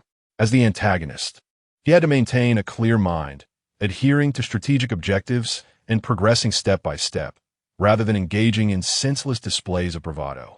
Li Nannan had essentially achieved the first phase of his goals. Now, it was crucial to maintain stability. He had heard that an extraordinary beast was released last night. What would have been the outcome? At that moment, in the secret laboratory, a robust, muscular bald man entered. This individual was the embodiment of evil fire, currently regarded as the head of the underground in D-City. Any opponent that could not be subdued through legal means by the Greenland Group will be handed over to him for resolution through violent methods. Upon learning that Li Nannan had finally unleashed a test subject extraordinary beast the previous night, he eagerly sought to inquire about the results. Li Nannan carefully calibrated the dosage, not even sparing a glance at evil fire. Oddly enough, evil fire dared not express anger. The reason was simple: fear of retribution. This was not 5 years prior. Li Nannan had transformed from a sapling into a towering tree, capable of suppressing him effortlessly. Approximately 10 minutes later, Li Nannan set down the solvent, removed his white gloves, and finally spoke. Is there any need to inquire about the outcome? Even a pig's brain could deduce it. Was it truly sealed by those detestable armors?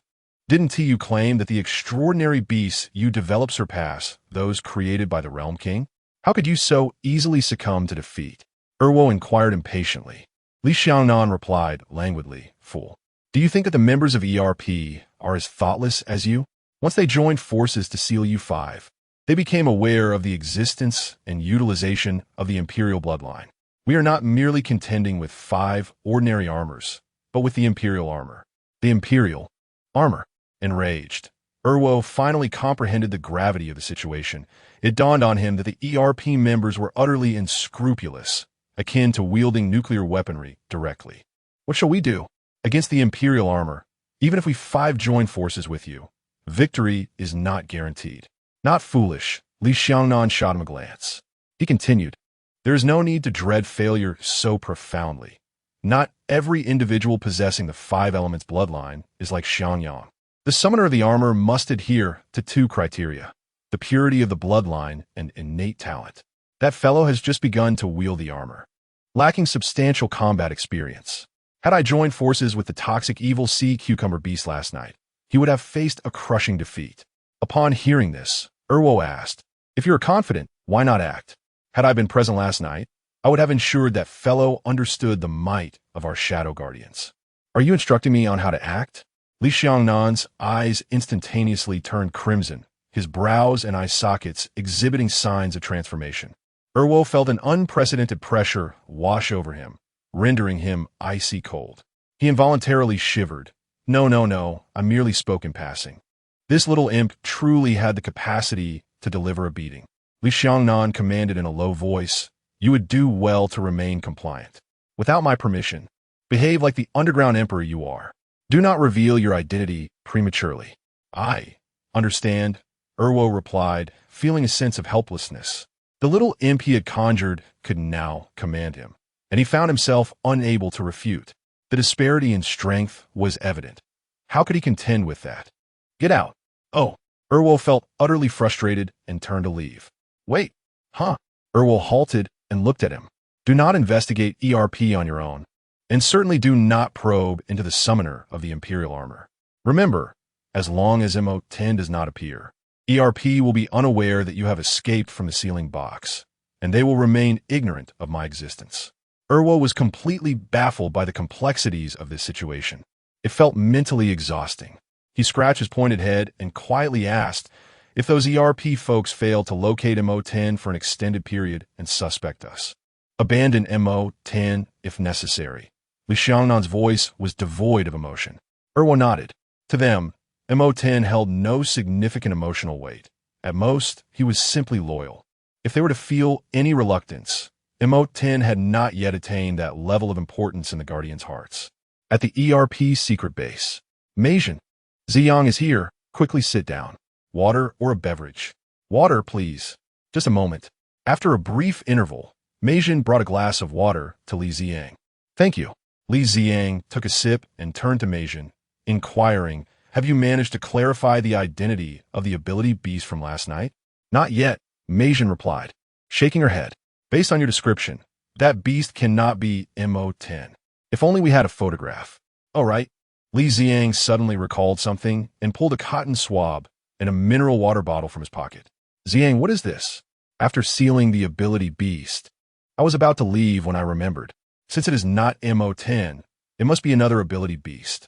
I retraced my steps, and, before the police cordoned off the area, I discreetly collected a sample of the beast's liquid with the cotton swab. The bottle contains the foul stench reminiscent of rotting seafood from that night. I thought it prudent to bring it back for analysis. Perhaps we might uncover a clue. "Ziyang, your foresight is remarkable," Meijin exclaimed, rising in delight. She quickly took the cotton swab and bottle and rushed to the laboratory. Several hours later, the experimental results were revealed. Meijin scrutinized the components, lost in profound contemplation. "Strange. Why does the liquid from this ability beast exhibit a 70% similarity to that of the evil ginseng beast? Moreover, the noxious odor in the bottle bears a striking resemblance to the slime of the evil ginseng beast. Their functions are remarkably akin." The name evil ginseng beast transported Meijin's thoughts back a decade. She recalled how the slime, used to attack fishermen, was first sampled by Dongshan during a hospital visit. At that time, it was determined that the liquid expelled by the evil ginseng beast contained substances capable of inducing memory loss. The initial analysis bore a 70% similarity to the current findings of the ability beast liquid. Could the beast I sealed last night be the evil ginseng beast? Li Ziyang, observing the analytical results on the computer screen from behind, fell into a similar reverie. This shouldn't be possible. Meijin, entranced by the screen, pondered further. The evil ginseng beast was sealed by Xian over a decade ago, and concurrently, the Shadow Overlord and Realm King perished. How could a similar ability beast re-emerge? Logically, only one fleeing MO10 ability beast should remain. What is truly happening? Her thoughts began to entangle into a chaotic muddle, rendering her incapable of discerning the truth. At that moment, Li Ziyang asked, "Do you have a photograph of the evil ginseng beast?" "Yes, I do possess such images," Meijin replied. "The ERP Research Laboratories database contains photographs of every ability beast, along with their attack methods, weaknesses, and more." With deft fingers, she maneuvered the keyboard, swiftly retrieving the data on the evil ginseng beast. Li Ziyang examined the images closely. "This feels strikingly familiar. It seems like the ability beast I encountered last night. The resemblance is uncanny. However, the skin of the evil ginseng beast differs from what I observed. Additionally, the description states that the evil ginseng beast is relatively weak and can produce a harmful substance that induces memory loss. Yet, the creature I faced exhibited considerable strength. Moreover, The abdomen was soft and squishy, resembling decayed flesh, writhing and generating suction. It was a moment of misfortune. The rotting abdomen, the writhing? Meijin suddenly recalled another extraordinary beast. Without delay, she summoned forth the other extraordinary creature. The pus beast. Li Ziang exclaimed. Why does this extraordinary beast seem reminiscent of the one from last night? She pondered a rather dreadful possibility. Under her direction, she inputted 2 images into Photoshop, and after a series of adjustments, the fusion of the 2 extraordinary beasts was finally revealed. This is the sensation she articulated. Li Ziang pointed at the image, exclaiming, I wondered why both extraordinary beasts looked so similar. It turns out they are a composite.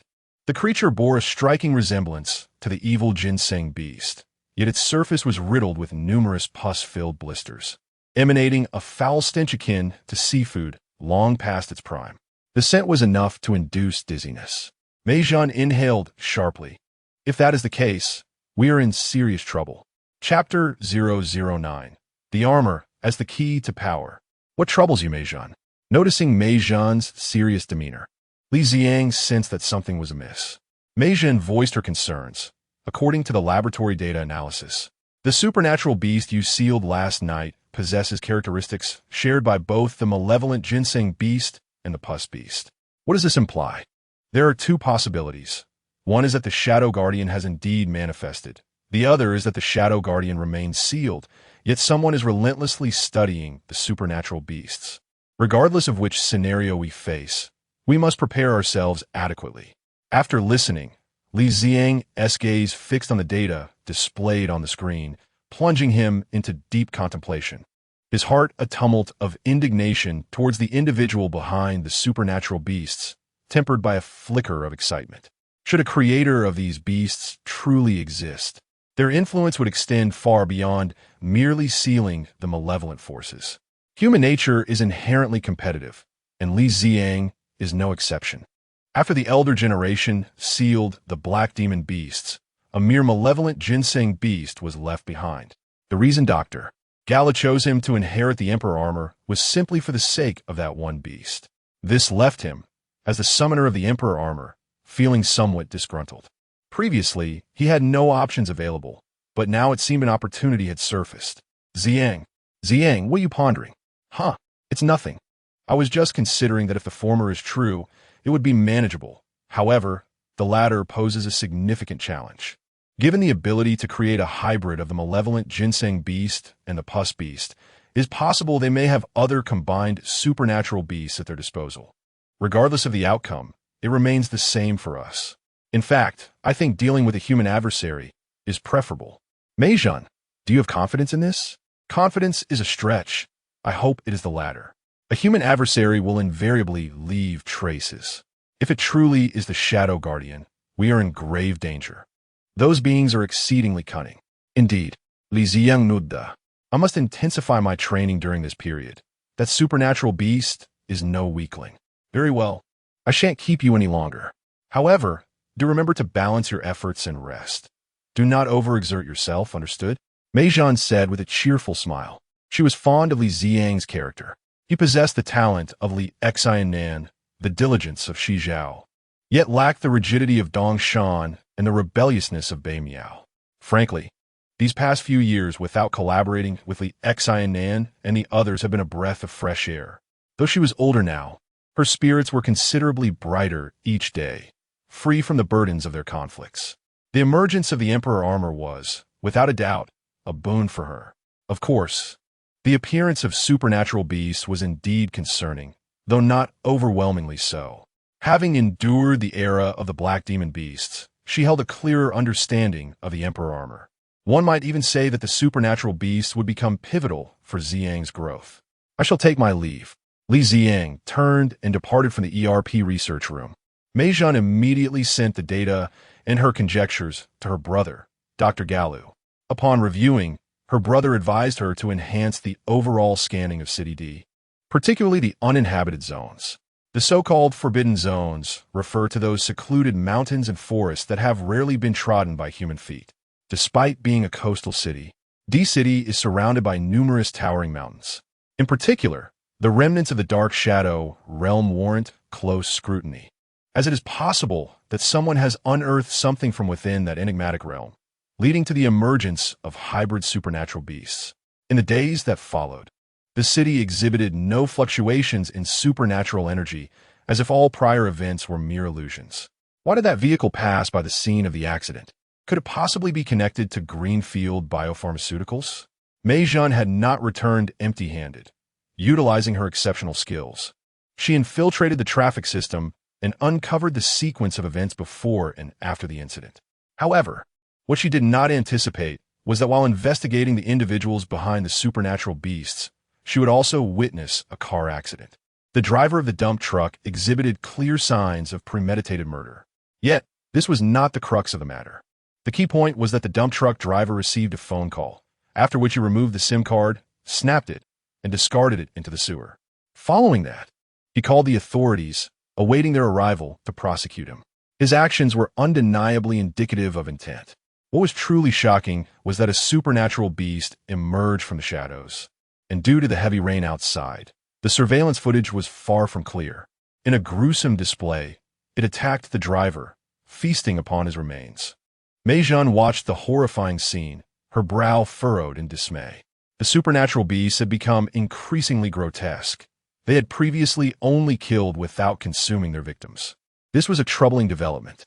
Moreover, a luxurious sedan passed slowly by, prompting Mei Jun to consider the necessity of an on-site investigation. Her instincts told her that the occupants of that vehicle were inextricably linked to the events, either related to the earlier accident or to the supernatural beasts themselves. Unfortunately, the police surveillance system had only captured a partial view, necessitating a visit to the scene in hopes of obtaining additional footage from other businesses. The matter of the supernatural beasts was of utmost importance. Any minute clue must be meticulously extracted. Simultaneously, news of the supernatural beast's appearance and the Emperor's armor sealing them began to circulate online. Fueled by unscrupulous media outlets seeking traffic, the incident was thrust into the spotlight, dominating public discourse. Major publications printed sensational headlines regarding the armored warriors, with titles increasingly outlandish, initially stating, "Goodness, after 10 years, supernatural beasts have reappeared in D-City." This was merely the beginning. Subsequent headlines proclaimed, "The Emperor's armor has been defeated by supernatural beasts." What transpired? The entire internet buzzed with commentary, capitalizing on the popularity of the Emperor's armor as a major IP. Perhaps the public had been dormant for too long and craved excitement. Recently, ERP also found itself in the limelight.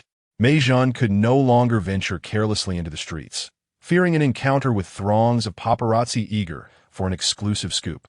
The media showed no regard for her convenience. Their sole aim was to extract sensational news from her. Online discussions about the armor and supernatural beasts were exceptionally fervent. The community has been engaged in ceaseless discussions for 24 hours regarding the revelations about the Emperor armor circulating online. User 1. Does anyone possess the accurate answer? User 2. There is no definitive answer. The entire internet is currently riding the wave of sensationalism for traffic. The truth is often obscured. User 3. On the day of the incident, I happened to be returning home from work and reside nearby. Unfortunately, I did not witness it firsthand. Otherwise, I would have recorded a video. User 1. Living nearby. Where do you reside? User 3. Greenland Biopharmaceuticals. User 1. Wow, impressive. User 4. The person above is truly remarkable. I am envious to the point of drooling. User 5. Step aside. Let me take your place at work. User 6. The industries associated with Greenland Group treat their workers and employees exceptionally well. My uncle works at Greenland City Construction. He earns several tens of thousands monthly. User 4. Your uncle does physical labor. Entering an internship at Greenland Biopharmaceuticals requires graduation from a top domestic university. Someone has previously shared their paycheck online. Ordinary employees earn $12,000 during their internship. It is said that those who reach management can start a minimum of $30,000. User 8.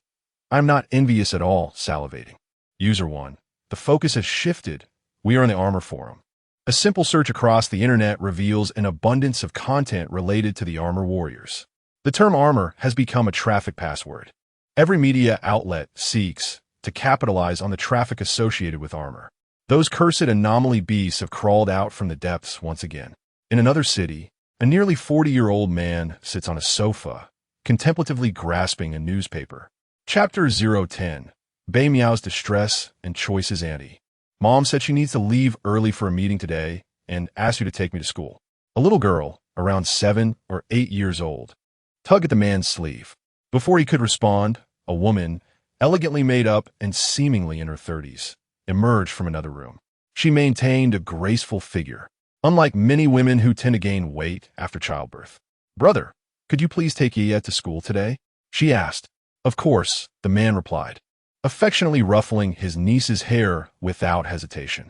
"Yay, that's wonderful," Yia exclaimed, her delight evident on her cherubic face.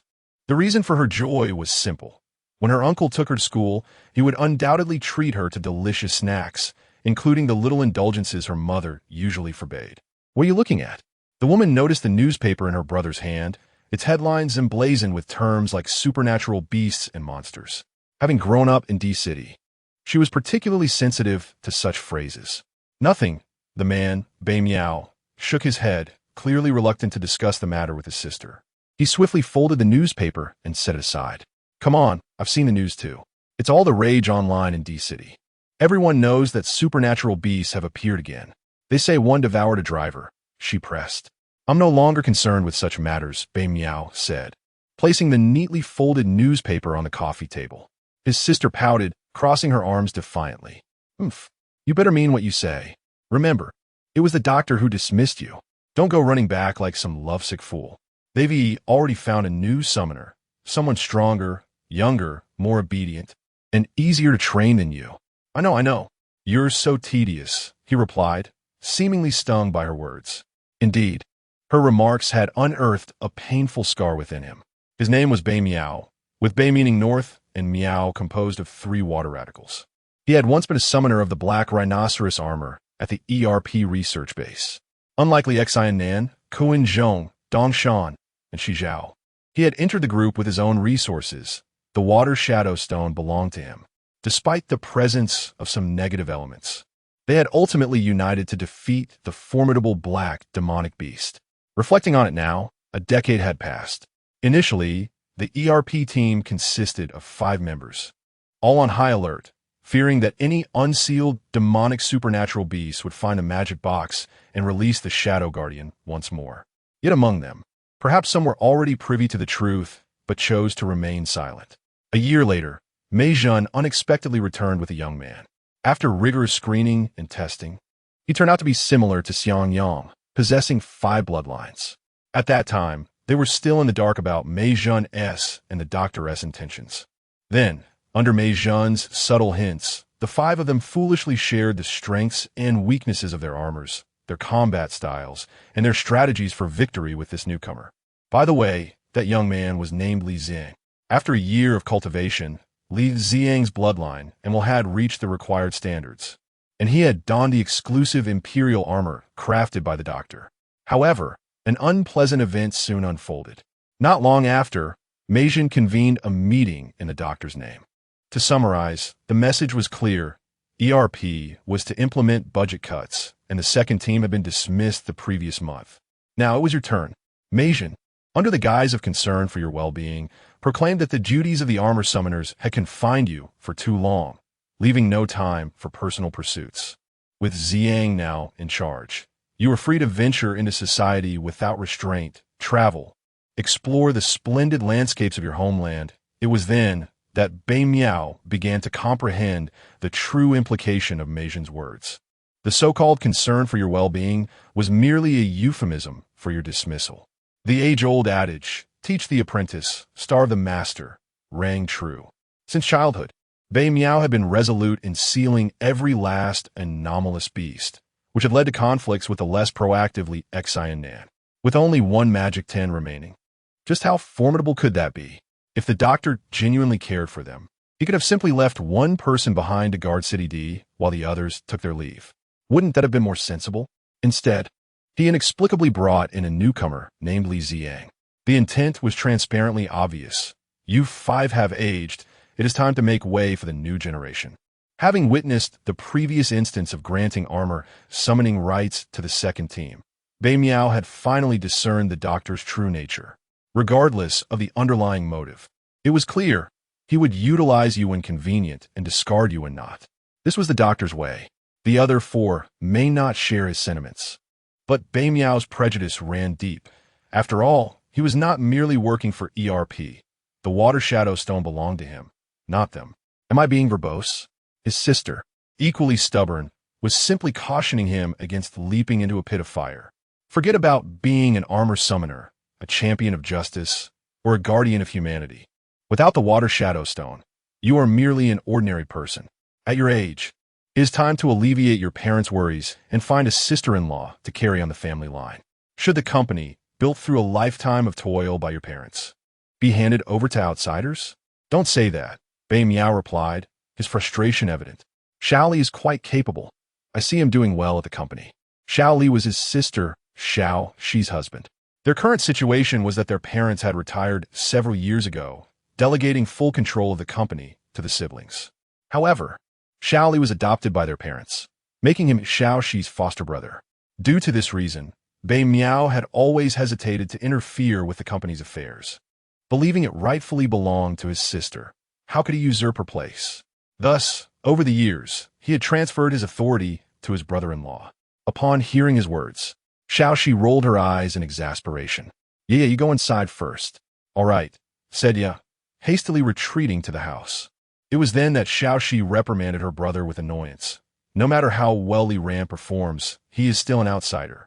Strictly speaking, I too am an outsider. A married woman is akin to water that has been spilled. You are destined to become the master of this household in the future. If you continue to cling to the notion of being a savior while neglecting the affairs of the company, it would be wise to abandon such thoughts. At your age, should you still require guidance on what actions to take? Bei Miao sat on the sofa, his head bowed, lost in contemplation. It is not that he lacks the desire to find a wife, nor does he wish to shy away from taking over his parents' business. There are 3 reasons for his hesitance. The first, as previously mentioned, is the issue of adoption. He is not their biological child. The second reason is his affection for Binga, also known as Xiao Shui. The third reason lies in his aspiration to become the summoner of the Black Rhino armor, which truly captivates his interest, as opposed to engaging in the mundane intrigues of the corporate world, entangled in a culture of banquets and manipulation. Upon encountering the newspaper, he did indeed entertain some thoughts regarding ERP. However, his sister has clearly issued a firm edict. It is evident that his brother-in-law, Li Ran, cannot genuinely wield control over the company. Even though his sister is her biological sibling, she too cannot govern the business. Ultimately, she fears that the company may fall into the hands of her brother-in-law's family. Thus, it must be him. He needs to gather his resolve, set aside other distractions, and diligently manage the company. He should seek a wife and raise a family. After much internal struggle, Bei Miao finally sighed and declared, I shall do my utmost. Given that the prospect of becoming the summoner of the Black Rhino armor has slipped away, what purpose does it serve to remain fixated on it? At his age, it is time to confront reality. He intends to have an earnest conversation with Binger. If she ultimately chooses Shi Zhao, then he must let go. Chapter 011. The terrifying truth known only to insiders as the sole liaison for ERP. Meijin has commenced an investigation into the luxurious vehicle that appeared at the scene of the paranormal beast incident. Over the past few days, she has been overwhelmed with work. She firmly trusts her intuition. That vehicle did not merely pass by chance. The occupants are undoubtedly linked to the paranormal beasts. Regrettably, the photographs of the car are not very clear, and as a woman acting alone, it is improbable that she could ascertain its owner within a few days. While she continues to scour the internet for information on the target vehicle, a video call from her brother, Dr. Galu, suddenly pops up. Meijin answers the call, revealing a middle-aged man with disheveled hair resembling a bird's nest. Dr. Galu, who rarely makes public appearances. It is he who has been orchestrating everything behind the scenes, with Meijin merely pushed to the forefront. Doctor, is there something you need? She inquires, addressing him formally as per their professional setting, despite their sibling relationship. On the other end, Dr. Gallo speaks with a noticeably aged tone. The public discourse has recently deviated from a truth. I believe ERP must hold a press conference to clarify certain rumors for the media and the citizens. Please prepare for this. When is it scheduled? Meijin pauses momentarily, instinctively reluctant to engage with the media. However, she soon reconciles herself to the idea. The ERP of today is not the same as it once was. Since vanquishing the Dark Monster and saving City D, the government has allocated land and funding, establishing the official ERP office within a prominent building. Citizens eager for information can easily search online. Privacy has become a thing of the past. In fact, ERP has transitioned from the shadows into the limelight, now backed by official authority. Given the recent emergence of paranormal beasts and the ensuing negative rumors circulating online, as the public liaison for ERP, she must step forward to clarify the situation. The sooner, the better. Some unscrupulous media outlets have already begun to sensationalize the return of the paranormal beasts. Your task is to assure everyone that ERP possesses the capability, strength, and means to safeguard their lives, he asserts. Understood, she replies. Prepare yourself. A press conference will be held in the conference room of the building in 2 hours. Attendees will consist of mainstream media. Be mindful of your words. You represent ERP, not yourself. You know what is appropriate to say and what is not. Understood, she acknowledges. By the way, I am still analyzing the paranormal bee samples you provided last time, but I have obtained preliminary results. Meijin's eyes brighten with curiosity. Are there results? Dr. Galu, maintaining a serious demeanor, explains, our adversary is formidable. They have somehow acquired paranormal bee cells. As you mentioned, it is a fusion of the evil ginseng beast and the pus beast. However, there is one point where you are mistaken. According to my initial tests, the primary carrier remains the evil ginseng beast, albeit with the black hands behind the scenes having infused it with the abilities of the pus beast. Upon listening, Meijin could not help but furrow her brow. What could the mastermind behind this scheme possibly intend? Had the Shadow Guardian truly managed to escape? Or was there another individual seeking vengeance upon the world? Perhaps someone aimed to exploit the abilities of the mutant beasts for financial gain? The Shadow Guardian must still be confined within the demon sealing box, as the Demon 10 has yet to make an appearance. From my understanding of the Guardians, they lack the intellect to orchestrate such schemes. It appears more akin to the work of a mad scientist from a laboratory. Thus, the primary direction of our investigation must be human in nature. Dr. Galu also possesses his own insights. However, we must first eliminate the plausible answers, starting with the assumption that the Shadow Guardian has not yet escaped. Indeed, this conjecture is not unfounded, for the Shadow Guardians are notoriously impatient, revealing their true nature at the slightest opportunity. Notably, throughout the incident involving the mutant beast predation, the Shadow Guardian's shadow has not been seen. Furthermore, the Shadow Realm has long been obliterated. There has not been sufficient time for the Shadow Guardian to reorganize a new dark dimension. I have visited their former lair, which has remained desolate for quite some time, further indicating that this matter is unrelated to the Shadow Realm. Thus, it follows that our investigation should focus on the scientists. Meijin nodded in agreement with her brother, Dr. Galu's reasoning. This behavior indeed resembles that of a deranged scientist. The presence of purulent traits in the mutant beast suggests that the individual behind this is conducting fusion experiments. Perhaps releasing this mutant beast was an attempt to assess the integrity of the experimental subject. Indeed, the doctor affirmed, whether or not the fusion is successful is inconsequential, as long as the Shadow Guardian has not escaped from the demon sealing box. Regarding the individual conducting experiments on mutant beasts, we need only keep a close watch over the entire city, unraveling the truth gradually. In D-City, there are but a few renowned scientists. We shall investigate them without hesitation. I am confident that answers will soon emerge. This belief is bolstered by the precedents set by Kalen. The mutant beasts were initially conceived by Kalen. Without his molecular technology, the Shadow Guardian would have been incapable of creating mutant beasts on Earth. Now, I must continue to unravel the secrets surrounding the mutant beasts. The press conference is entirely your responsibility. Shortly, I will send you a document outlining the questions most likely to be posed by the invited media representatives, along with suggested responses. Understood, Doctor. The video call ended. In D-City, at the National Research Institute, a disheveled, middle-aged researcher was seated before his computer, exclaiming in astonishment, "A genius, truly a genius." There must be a remarkable mentor guiding this endeavor. Who would have thought that one could transcend biological boundaries using such a simple and brute force method, and yet achieve success? If we do not uncover the identity of the individual behind this, D-City may very well plunge into another crisis. This technology is fundamentally built upon Kalen's molecular disassembly and recombination techniques from decades past.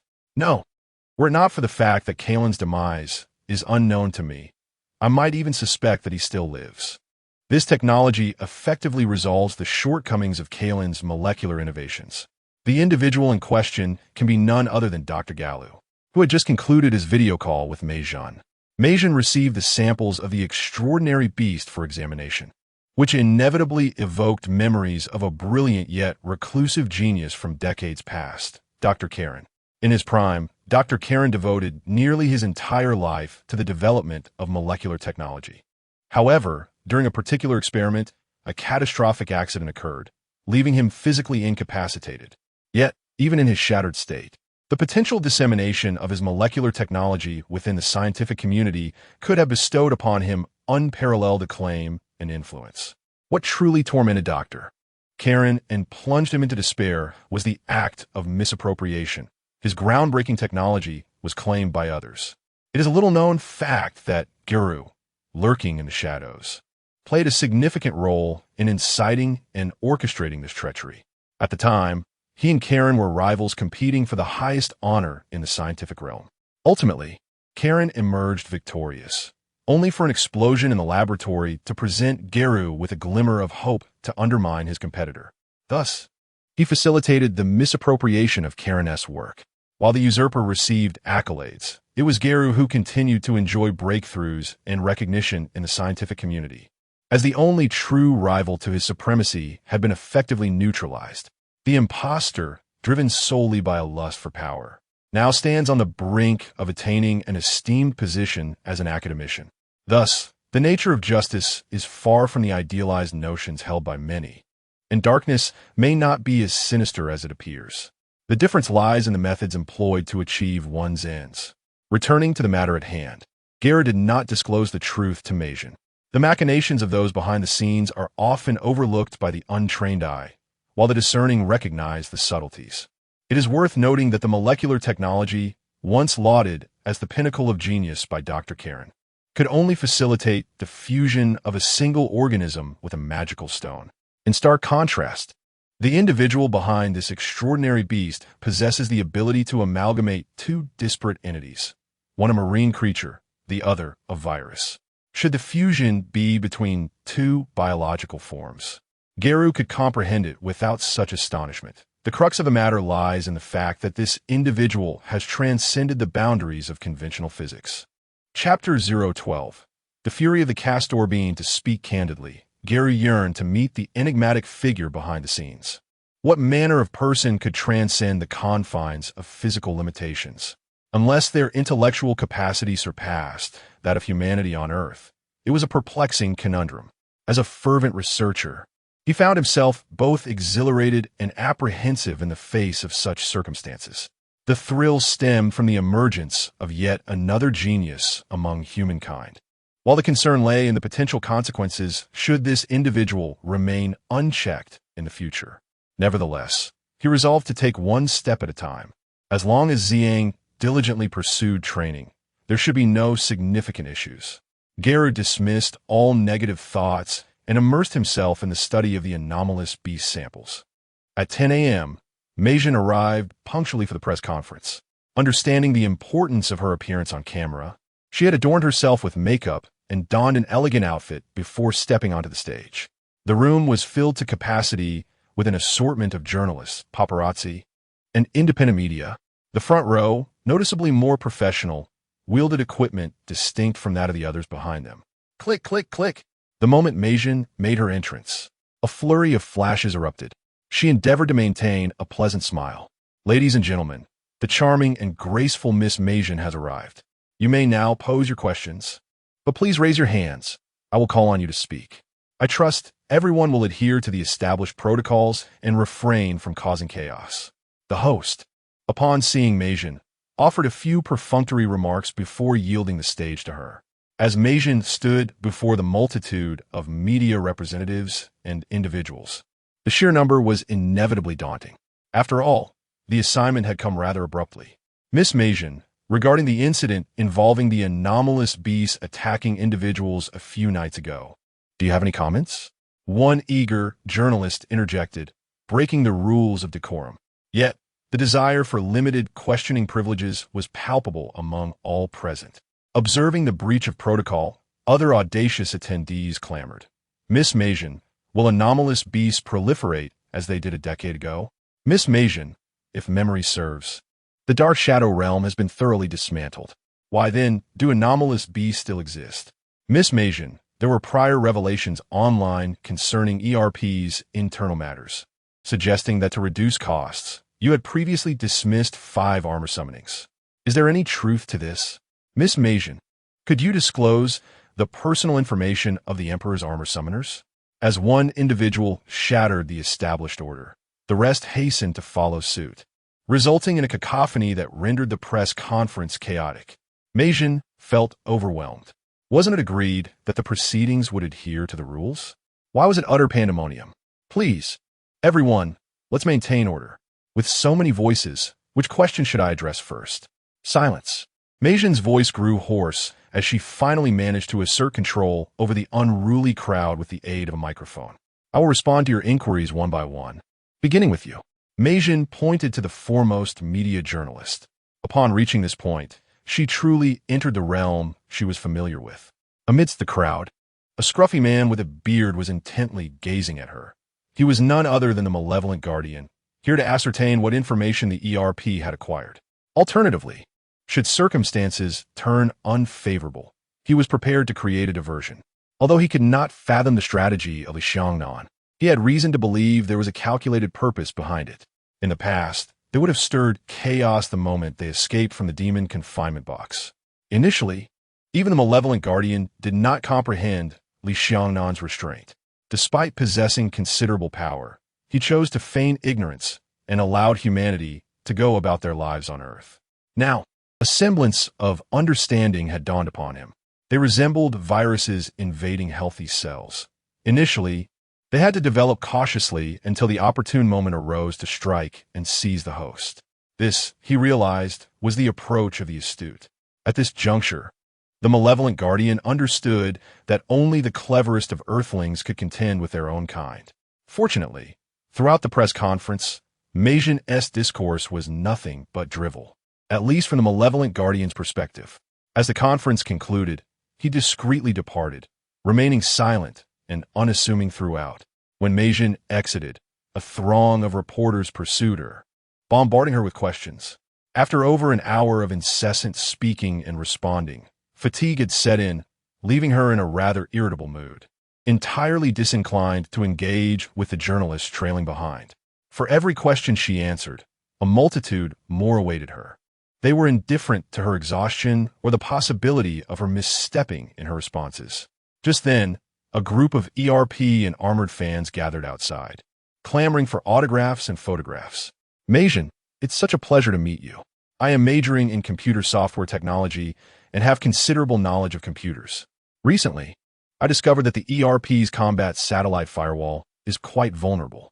Allow me to join ERP, and I can help bolster your defenses, declared a particularly exuberant young man, who squeezed at the front.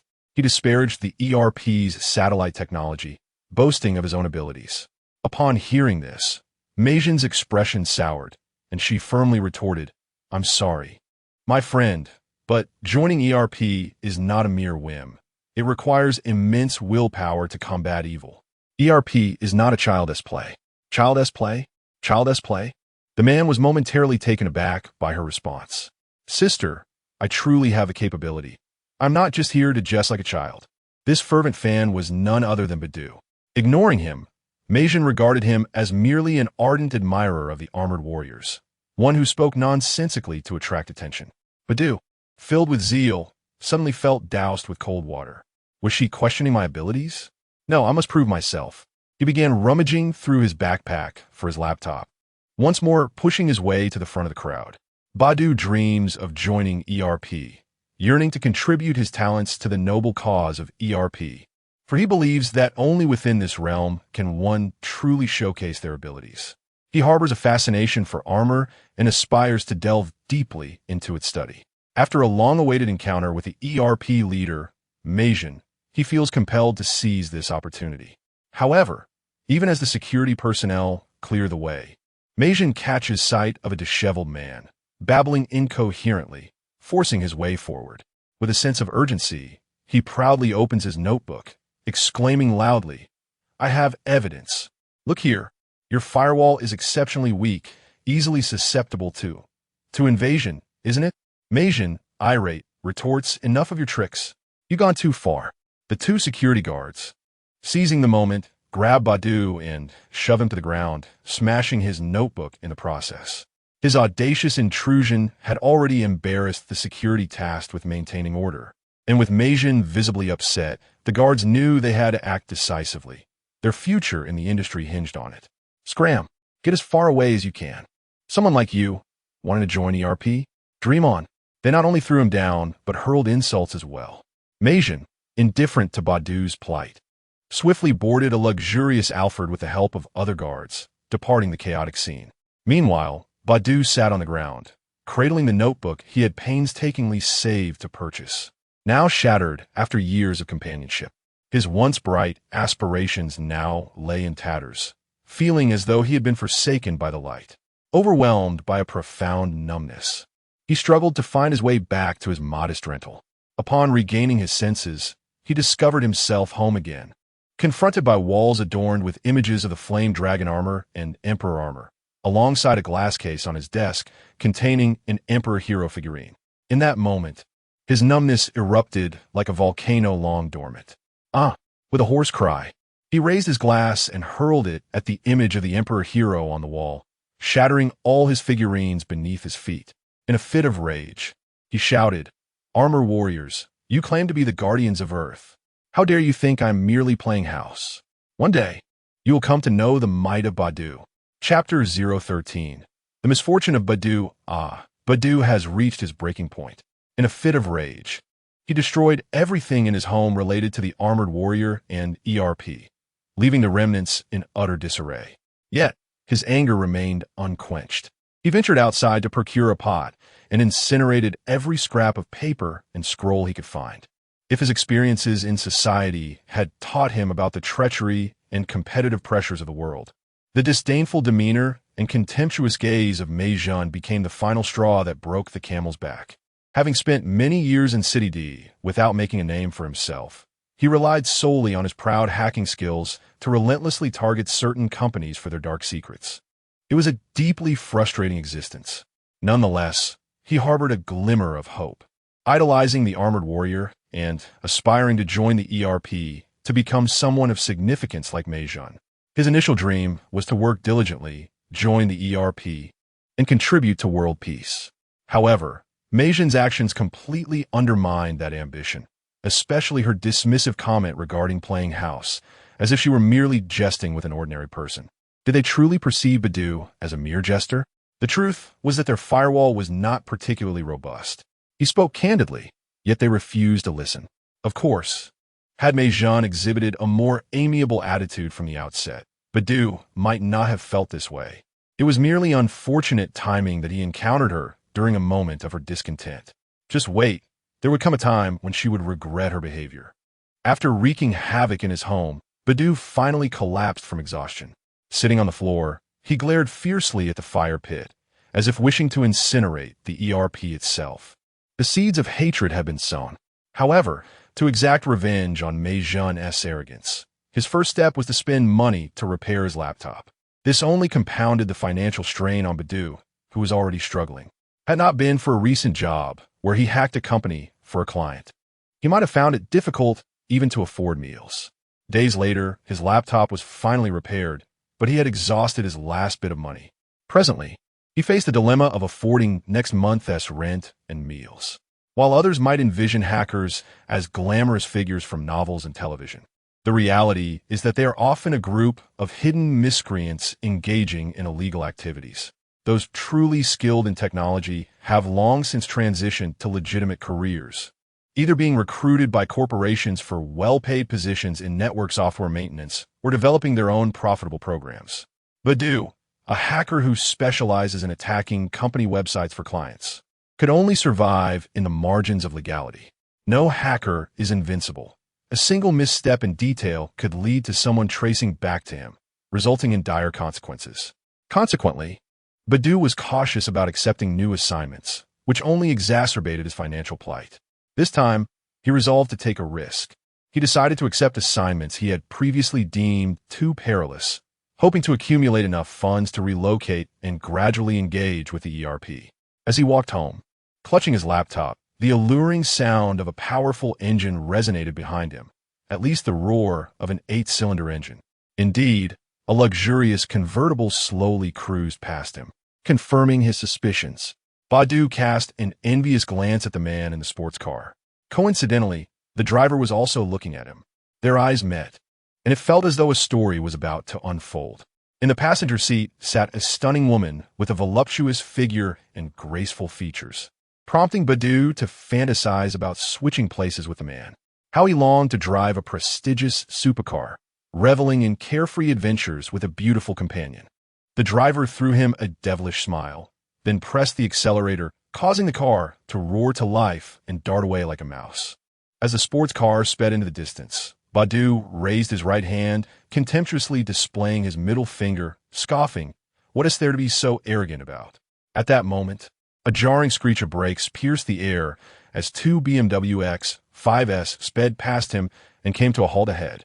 8 towering figures, each at least 6 feet tall, emerged from the vehicles, their suits unable to conceal their bulging muscles. With their buzz cuts and fierce gazes, they immediately instilled a sense of dread in Badu, who thought to himself, "Surely they aren't here to confront me. What have I done?" In an instant, he mentally retraced all his misdeeds, big and small, only to realize he had quite a few. The 8 men loomed over Badu, their arms crossed, gazing down at him with disdain. "What have I done to offend you, gentlemen?" Badu stammered, his voice trembling like a frightened kitten. The men remained silent. Behind them, several luxurious sedans glided into view, an impressive fleet of Mercedes, BMWs, and Audis. In D-City, owning even a standard Volkswagen already put one ahead of 95% of the populace. Who had he offended? It couldn't be possible. Prior to visiting the website of a certain company, he had conducted extensive research, and they were all minor firms, even including a company specializing in unmentionable products. Surely, no company possessed such influence. The familiar 8-cylinder convertible returned, the same man behind the wheel. He exited the vehicle and casually glanced at Badu before approaching the rear right door of an Audi A6, respectfully opening it. A disheveled man, looking rather unkempt, stepped out. In stark contrast to the other impeccably dressed individuals standing tall, this man donned a casual ensemble that appeared almost haphazard. From the demeanor of those around him, Badu understood that whether he could return home unscathed today rested upon this individual. It was evident he was their leader. As the man approached, Badu forced a friendly smile, though it likely appeared quite ridiculous to others. "Are you Badu?" the scruffy man inquired. Badu nodded eagerly, aware of the gravity of the situation. "Do you know why we're looking for you?" Upon hearing this, Badu initially nodded, but quickly shook his head, indicating his ignorance. How could he admit to knowing? He fervently hoped it was related to an intrusion or malware issues. However, the man's words sent a chill down his spine. "I must admit, your skills are impressive. You even managed to breach the internal network of our Genoa Urban Construction Company. Furthermore, they have made our bidding proposal and the strategic plan for the next 5 years public. Quite audacious indeed. How reckless. Although it is well known that hacking is a perilous endeavor, one cannot help but ponder, is it not inevitable to get one's feet wet when one frequently treads by the riverside? Yet, the unexpected swiftness of this mishap is astonishing. Merely days ago, we successfully infiltrated their systems, and now they are at our doorstep. There remains some confusion. That evening, it rained, and indeed, The client was affiliated with Jinhua Urban Construction Company. Moreover, they had conducted their own investigation. This company was merely established in the first half of the year with a registered capital of only 10 million. Logically, one would not expect such a company to respond with such alacrity. At this moment, the young man in the convertible chuckled derisively, remarking on the lack of due diligence prior to the breach regarding our Jinhua's background. Come, what do you mean by background? I truly cannot say. Several older gentlemen surrounded him, and Ba Dou, in a position of utmost humility, declared, I acknowledge my mistake. Should compensation be required, I shall certainly provide it. His demeanor was one of profound subservience, sensing that any show of arrogance could lead to dire consequences. Compensation? One inquired, are you aware of the worth of those items? At the very least, they amount to hundreds of billions. Hundreds of billions? Ba Dou's eyes nearly bulged from their sockets. What ist? Is this not extortion? Do I appear to you as one capable of conjuring hundreds of billions? Ah, unable to produce such a sum, are we? No, dear gentlemen. I genuinely did not foresee the magnitude of the repercussions. I apologize to you. I shall kneel in apology. With a sardonic laugh, they retorted, you say all of this simply because you cannot afford to pay. Strike me. Chapter 14. Li Nannan was beaten on the other side. A group of middle school students had just finished their afternoon classes, engaged in lively chatter. Zhang Zihan, you are utterly useless. Why didn't you fight back when Li Tao hit you? You should have struck him. One exclaimed. Exactly, why not retaliate? Another added. Hey, don't just sit there and comment from the sidelines. Li Tao is so tall and robust. Just standing before him feels like facing a mountain. How can anyone stand a chance? One boy replied. Why would I dare to? Because you are a girl, and Li Tao wouldn't dare to hit a girl. Nonsense. He has clashed with girls from other classes as well. You all are just too weak, and that's why you are bullied. Kind-hearted people are often taken advantage of, just like gentle horses are ridden. Do you understand this principle? Ah, yes, you're absolutely right. Li Nannan, you're younger than all of us. How do you dare to confront Li Tao? Aren't you afraid he will truly hurt you? If he hits me, I will fight back. She declared. Just like that, what else should I do? Li Tao knows you all are too timid to fight back, which is why he bullies you. You certainly know a lot. My brother taught me this lesson. When we were young, my siblings and I were often bullied, but every time we were picked on, my brother would always retaliate. What you are facing now is merely child's play. Among the group, there were both boys and girls, but the most notable was a girl who was the shortest of them all. This was Li Nannan, the younger sister of Li Nannan. With exceptional academic abilities, she had completed the entire curriculum of 6th grade by the age of 10 and had directly advanced to the first year of middle school this year, making her classmates generally 2 years her senior. The topic of their discussion revolved around a classmate who had been bullied, prompting Li Nannan to stand up for her deskmate. Having been bullied herself in the past, the memories were still vivid. Once she gained a bit of strength, she would not hesitate to step in and put an end to such acts of bullying. She detested bullying and loathed targeting individuals. More importantly, she despised weakness. She believed that one must always be courageous in the face of adversaries, regardless of their size. These were admirable qualities she had observed in her brother during their childhood and had gradually become the sole criteria by which she discerned true friends. Li Nannan, you have an older brother? How come I've never heard you mention him? A classmate inquired with curiosity. A fleeting sadness crossed her eyes, soon replaced by unwavering determination. My brother has gone abroad. Initially, the lack of her brother's protection instilled fear in her. It was her aunt's patient guidance that shaped her into the person she was today, one who despises evil. Yet, the memory of her brother was becoming increasingly blurred, and she could hardly recall what he looked like. Occasionally, she would dream of him, but upon waking, the details would slip away. Sometimes, she genuinely wished for the day of the college entrance examination to arrive quickly. This was the primary reason behind her relentless pursuit of knowledge. Rather than following a conventional path, she preferred to complete her studies sooner and take the exam earlier. Nannan, there's a spectacle unfolding. Look over there. A fight is breaking out. Suddenly, a classmate pointed across the street, where several well-dressed, burly men were reprimanding a frail-looking man.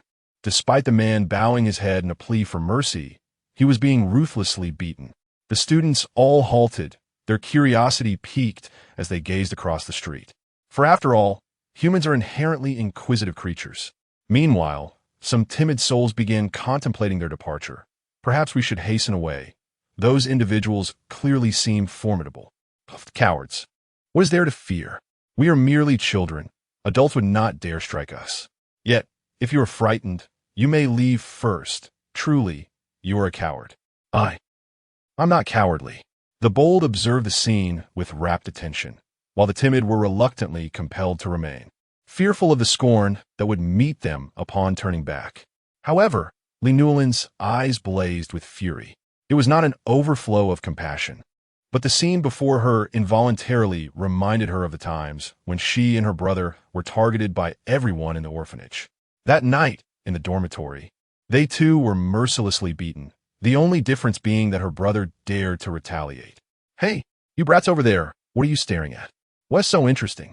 Get lost. We'll be dealt with too."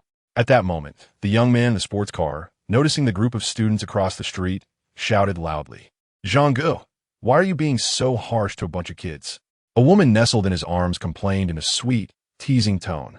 Zhang, casually tousling her hair, nonchalantly replied, "These matters are not for them to witness." "What is wrong? Are you feeling restless? How annoying." The girl playfully pouted, lightly thumping Zhang's chest, appearing like a budding flower, which made Zhang Ji's heart flutter. It is no wonder that such women are delightful to be with.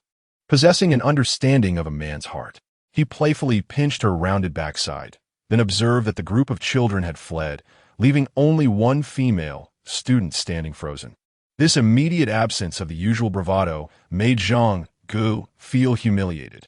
"Baby, wait for me a moment." He planted a kiss on the girl's face before striding across the street, his demeanor harsh as he bellowed, "Can't you understand human speech? I told you to get lost now." He was indeed capable of striking a child. The only one who did not flee was Li Nannan, who was presently torn within. True to her character, she felt an urge to intervene when witnessing someone being bullied. At the very least, she felt compelled to speak up.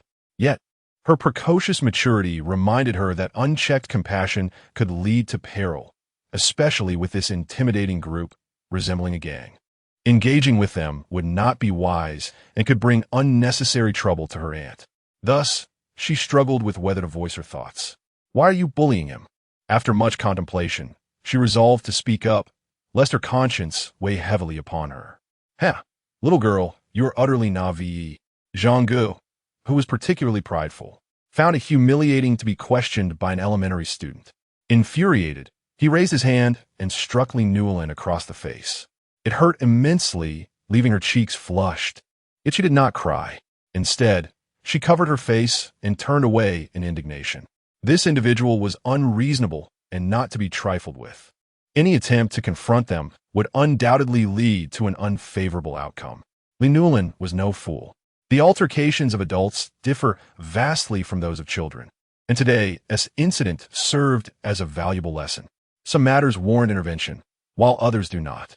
Quite audacious, that young girl, Li Nannan, who had just received a slap from her, turn and leave without uttering a single word or shedding a tear, took Zhang by surprise. However, since the confrontation had occurred without further escalation, he deemed it sufficient. Meanwhile, at this moment, Badu was already bruised and battered, likely having sustained injuries all over his body. "Stop!" shouted the disheveled Imu, raising his hand to call a halt to the proceedings, thus sparing Badu from further punishment. Lying on the ground, Badu curled up like a defeated dog, unable to move for quite some time. The onlookers waited patiently for him to regain his composure. After a while, when he could finally move, Badu struggled to rise and knelt on the ground, pleading for mercy. "Brothers, I realize my mistakes. I implore you, please do not continue to strike me." Imu beckoned with his hand, and a burly man nearby understood the cue, promptly bringing over a folding chair for him to sit upon. Subsequently, someone presented a stack of A4 printed documents. Imu settled into the chair, crossing his legs as he perused the materials. This series of actions left Badu feeling increasingly anxious. "Now do you understand why I sought you out, Mr. Badu?" Imu closed the documents, his demeanor as cold as ice. Chapter 015, The Assault and Reversal of Public Opinion. The Revenge of Bado. After a moment's hesitation, Bado grimaced and responded, because I infiltrated your official website, resulting in the leakage of confidential information. Foolishness. Imu crouched down, patting Bado's swollen face with his right hand, causing tears to involuntarily stream down Bado's cheeks. To be frank, your so-called intrusion is utterly trivial to us at Genwa Urban Construction. This matter could escalate or diminish. However, you possess something that piques my interest. Bado was evidently taken aback by Imu's words. What is it? He thought, fearing the worst, that it might pertain to his very life. Fortunately, the subsequent revelation offered him a glimmer of hope. Mr. Bado, you surely remember the press conference today regarding the head of ERP, right? What a coincidence. I have long disdained the customary practices of ERP. In the video, it was mentioned that you discovered vulnerabilities in ERP's technical firewall, which posed a risk of being breached. Is that true? Bado nodded vigorously. Imu pressed on. Do you possess the hacking skills to incapacitate their firewall? Quite easily, Bado replied candidly. The firewall of ERP appeared as fragile as paper before him. Excellent. Henceforth, you shall follow my instructions. If you execute them well, not only will you escape punishment, but you shall also receive what you desire. Fail, and you shall learn the meaning of cruelty. A shiver ran down Bado's spine, and he trembled as he responded, Why yes, understood. Take him to the car. Imu waved his hand, and two burly men seized Bado, tossing him into the back seat of a nearby vehicle. The convoy then departed swiftly. Upon arrival at their destination, Bado was awestruck by the opulence surrounding him. That individual, though malevolent, was willing to invest significantly. The vast room was filled with cutting-edge electronic equipment, and numerous professionals were present to assist him in the intrusion efforts. In his lifetime, Bado had never encountered such an experience. He wouldn't dare to even dream of possessing such advanced technology, far superior to his own aged laptop and USB drive. Mr. Bado, from now on, these individuals will heed your commands. It is time for you to demonstrate your worth. I have but one requirement. Infiltrate the ERP system and publicly expose their armored data. Create chaos for them in any way you can, and even gain control over their armor. If you can fulfill these demands, the rewards will surely be substantial. Do you comprehend? Bado merely nodded. The initial tasks seemed manageable, yet the latter, gaining control of the armor, was daunting. Achieving that would necessitate joining ERP to breach it from within. Otherwise, external intrusion would likely be detected. Though ERP's firewall was weak, the armor transformation system would undoubtedly be a high-priority target, guarded by a more formidable firewall. It would not be easily circumvented. Understand. In that moment, Bado dared not utter another word. As he settled before the computer, the seamless operation of the device and its advanced processor momentarily alleviated the pain coursing through his body. This was the essence of a computer. Once beyond his financial reach, he now found himself with the opportunity to wield one. Since the adversary had proclaimed intentions to assault the ERP firewall, it serendipitously aligned with his original aim to demonstrate his prowess to both the ERP and the Imperial armor. Aside from enduring a beating, the other objectives converged harmoniously. After meticulous contemplation, Bado perceived this as a potential chance for retribution against the ERP's disdain for him. Behold my capabilities, he muttered through gritted teeth, eyes narrowed. How dare they belittle my skills as child's play? Having previously delved into the intricacies of the ERP, he embarked on the invasion with practiced ease. However, his initial attempt did not target the firewall directly. Instead, he found himself thwarted by its defenses. Could someone fetch me a USB drive? He inquired. For the offensive USB was a meticulously crafted instrument of his design, an essential tool he often employed to breach other companies' websites and leak confidential information. After providing an address, others swiftly departed to retrieve it. During this interlude, Bado began to scour the internet for information regarding the ERP. To his astonishment, the trending topics of the afternoon revealed that 3 out of the top 10 were connected to him. For instance, the third trending title read, An unknown bystander breaches security. Request to join ERP, only to be rejected. Upon investigation, he discovered footage of his earlier conversation with Majan, captured by the surrounding media. The comment section was rife with mockery. Oh, what a clown. Desperate to join ERP? Have you looked in the mirror? Even I, a handsome figure, couldn't get in. You ugly fool, dreaming of a toad courting a swan? ERP is our collective dream workplace. What makes you think Meijin would take you in? The funniest part is his claim that the ERP firewall is weak. I'm dying of laughter. What a weirdo. Didn't anyone tell him how formidable the ERP firewall truly is? See, one must possess self-awareness. Ordinary individuals ought to support the ERP from the sidelines without aspiring to join. As Meijin said, this is not child's play, people die. If I were granted entry to ERP, I wouldn't mind being summoned by the Imperial armor. Goodness, are you trying to have your cake and eat it too? You expect to suffer no losses? With that shifty look, it's clear you're no good. If you had even a modicum of education, you wouldn't utter such foolishness about the ERP firewall being weak and vulnerable to breach. In summary, he is utterly delusional. He has indeed succeeded. Look at the current buzz online, whether in video segments or comedic discussions. Everyone is talking about this person.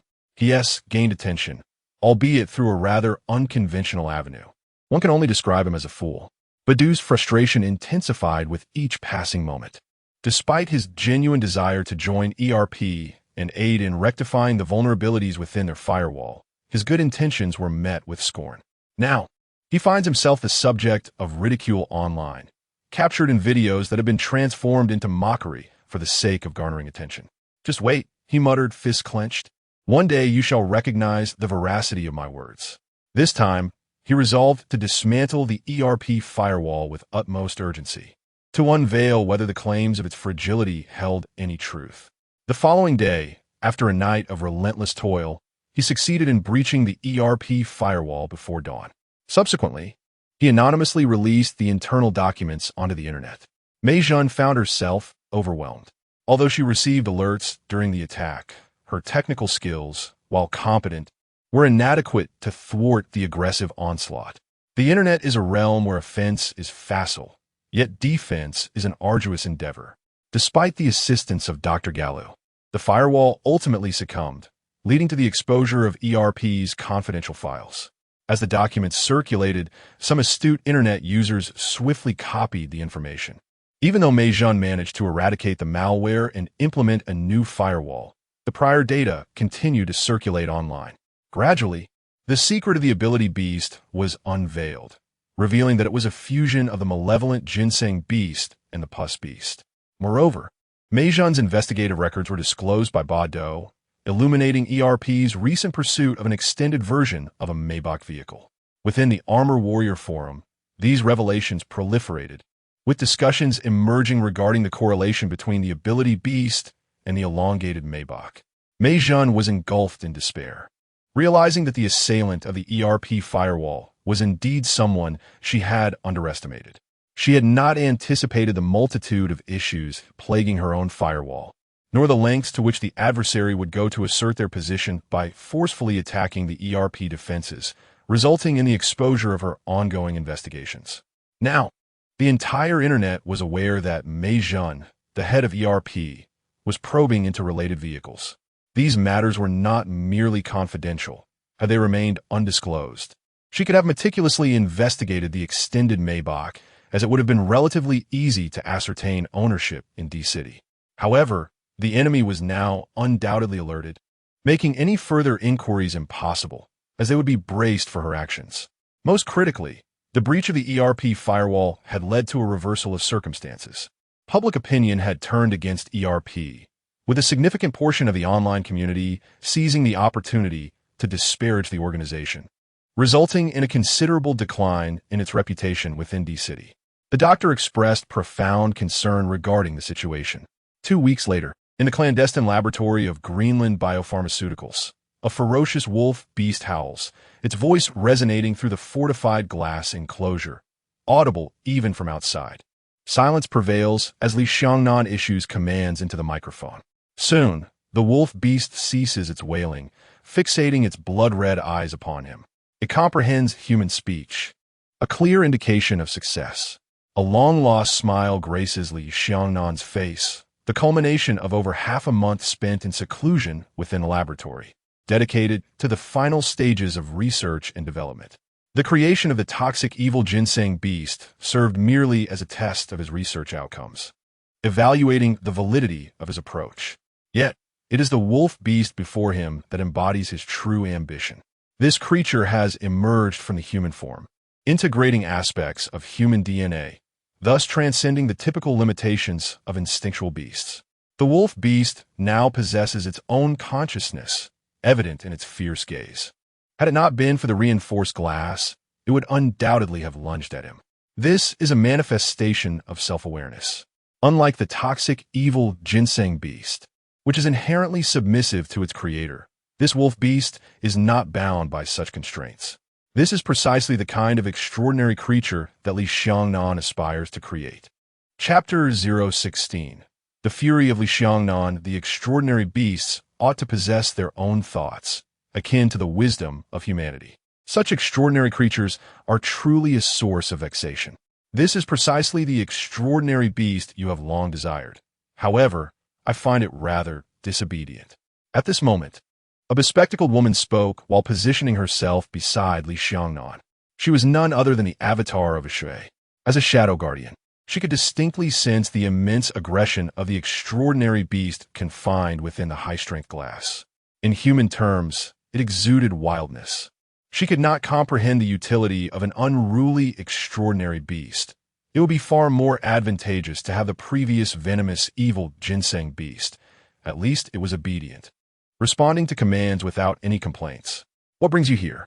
Li Nannan inquired, his gaze fixed intently on the newly created evil wolf beast, not bothering to glance at a shui. This was a period of seclusion for research, and there was no reason for her to intrude unless necessary. Furthermore, discussing his thoughts with the shadow guardians held no significance. They were a mere cluster of imbeciles with barely a modicum of intelligence, incapable of grasping the concepts of an academician. Previous attempts at explanation had proven futile. A shui crossed her arms, suddenly lowering her head, her gaze drifting. She parted her lips as if to speak, but restrained herself. Li Nannan turned to face her, his brows furrowing, his voice low and ominous. "You seem unwell. What is troubling you?" Coughing twice, a shui took a deep breath and tentatively replied, If I were to tell you that, not long ago, Nolan had someone slapped, what would you do? What did you say?" In an instant, a chilling voice escaped Li Nannan's lips. The surrounding air plummeted to freezing temperatures, an invisible aura of dominance engulfing the laboratory. The evil wolf beast, previously intent on devouring Li Nannan, shrank into a corner, kneeling in submission as it sensed the oppressive atmosphere. A shui, also a shadow guardian, felt the pressure acutely, but could only grit her teeth and endure, internally lamenting the monstrosity they had inadvertently created. "When did this occur?" Li Nannan. A shui cautiously responded. "It was when you last declared your intention to enter seclusion for research half a month ago. I need to know the specifics." "It was like this." A shui recounted the events of that day in detail. With each word, Li Nannan's anger intensified, a molten fury surging within him like the lava of a restless volcano, threatening to erupt at any moment. Incompetent fools, failing to achieve anything. With a fierce kick, he sent a shui sprawling to the ground, the floor cracking beneath the force. Upon hearing the commotion, a dozen robust men in tailored suits burst into the room. These individuals were meticulously selected by Li Nannan, having undergone thorough indoctrination. They were prepared to lay down their lives for him when necessary. Accessing the secret laboratory required their explicit permission. If any unusual sounds were to emanate from the laboratory, they would invariably come in to investigate. Li Nannan waved his hand dismissively, rebuking, "This is none of your concern. Leave at once." "Yes, boss." The burly men promptly nodded and swiftly exited the laboratory. A shui clutched his abdomen, feeling the sting of the kick. The little imp had no understanding of tenderness. However, he recognized that the force had been moderated. Otherwise, a single blow would have left him crippled. "Tell me," Li Nannan approached, bending down to seize a shui by the throat. Lifting him up, their eyes locked in a furious exchange. "Have I not warned you to avoid trouble? Everything should be addressed only when I am prepared." Repeatedly, he questioned, "Why did you not heed my words?" A shui, struggling under the grip protested. It was a Himu who acted on his own accord. I had no part in it. You five are all the same, nothing but the dregs of society. Li Xiangnan's words were harsh, showing no regard for the Shadow Guardians. When separated, they were ineffective, lacking in combat prowess and intelligence. Since his strength had grown, he had never shown them kindness. They often claimed to understand humanity, yet they were utterly clueless. Once, a frail old beggar, who later became the Black Emperor, was an ordinary human who dared to entertain doubts about them, revealing the Shadow Guardian's feeble grasp on human nature. Return and inform Ahimu. If this matter is not resolved and the ERP personnel discover your existence, it would be best for you to end it yourselves. Do not expose me. Incompetence. With a fierce throw, Li Xiangnan cast a Shui to the ground. A Shui rose, rubbing his neck, and lamented, "You are being overly harsh." Ahimu did not reveal himself. He merely sent that fellow, Bado, to handle the ERP. Wasn't it just a chance to retaliate after suffering at their hands? Why such anger? Upon hearing this, Li Xiangnan felt the urge to kick him again. Fool! When will you comprehend the true essence of victory and defeat? Those who dwell on trifles will never achieve greatness. You have lived for thousands of years, yet you are outsmarted by mere decades of human experience. Faced with such foolish guardians, Li Xiangnan felt utterly powerless. Incompetent allies were a burden. Were it not for the energy they possessed to enhance his own strength, he would have preferred to eliminate them altogether. Remember, regarding enemies, either do not provoke them, or if you do, ensure you leave no room for retaliation. A Shui could not grasp this, merely perceiving the little imp's excessive caution. In truth, the Guardians failed to understand Li Xiangnan's concerns. They were not battling against mere mortals, but contending with fate itself. The ERP was the protagonist. They were the antagonists. Protagonists possess a defining trait. That which cannot kill me only serves to make me stronger. Thus, if an action is to be taken, it must be absolute, never allowing the protagonist any opportunity to grow. They must be vanquished decisively. Go, notify the wicked ones that this evening I shall host a gathering at my villa, inviting them to dine at my abode. Understood. The malevolent spirit exhaled in relief, while simultaneously whispering a silent prayer for the wicked one, hoping it would not endure too harsh a beating this night. As for the reason behind the punishment, it was simply due to a mischievous spirit entrusting its sister to its care, only for it to fail in safeguarding her. Being bullied by peers was one matter, but receiving a slap from an adult, especially one from its own faction, was quite another. One might say, this is akin to the Dragon King's temple being flooded by the waters of the river. Would the Dragon King grant you clemency? That very afternoon, within the headquarters of Janhua Corporation, the Wicked One lounged in its office, reclining comfortably in the executive chair. Of course, it had little understanding of how the company operated. However, its discerning eye had unearthed a remarkable talent from the underground, a person who had taken the helm in developing the construction business. Remarkably, over the past few years, they had captured more than half of the market share in D-City's construction sector. Numerous small construction firms, contractors, and foremen had all been outmaneuvered. Meanwhile, it merely had to serve as a mascot, devoid of any need for contemplative thought. A guardian, perhaps, engaging in trivial disputes was manageable, but fostering economic growth was a Herculean task. "Chairman, someone seeks your audience," announced the secretary, entering with a report. The Wicked One nodded leisurely. "Who is it?" "A woman, claiming to be named Li Ashui." "Oh, let her in, and you may wait outside." "Yes." Shortly thereafter, the malevolent spirit was invited into the chairman's office. Li Xiangnan had divided the management of the Shadow Guardians, with the Wicked One primarily overseeing construction-related affairs, including illicit activities, ensuring that any local disturbances would not immediately implicate the others or itself. Thus, it would have the luxury of time to address issues without facing a collective reckoning. One must not place all eggs in a single basket. "What brings you here?" The Wicked One jested. "Aren't you busy with that mischievous spirit-s child?" Since Li Xiangnan had matured, there was rarely a need for the energies of the five guardians, and thus, the last encounter with the malevolent spirit might have occurred a year prior. In the lengthy lives of the guardians, a mere year was but a drop in the ocean. Yet in the realm of humanity, it had been quite some time. The malevolent spirit remained silent and cold. The wicked one, noticing its demeanor, withdrew its legs from the table and inquired, "What troubles you?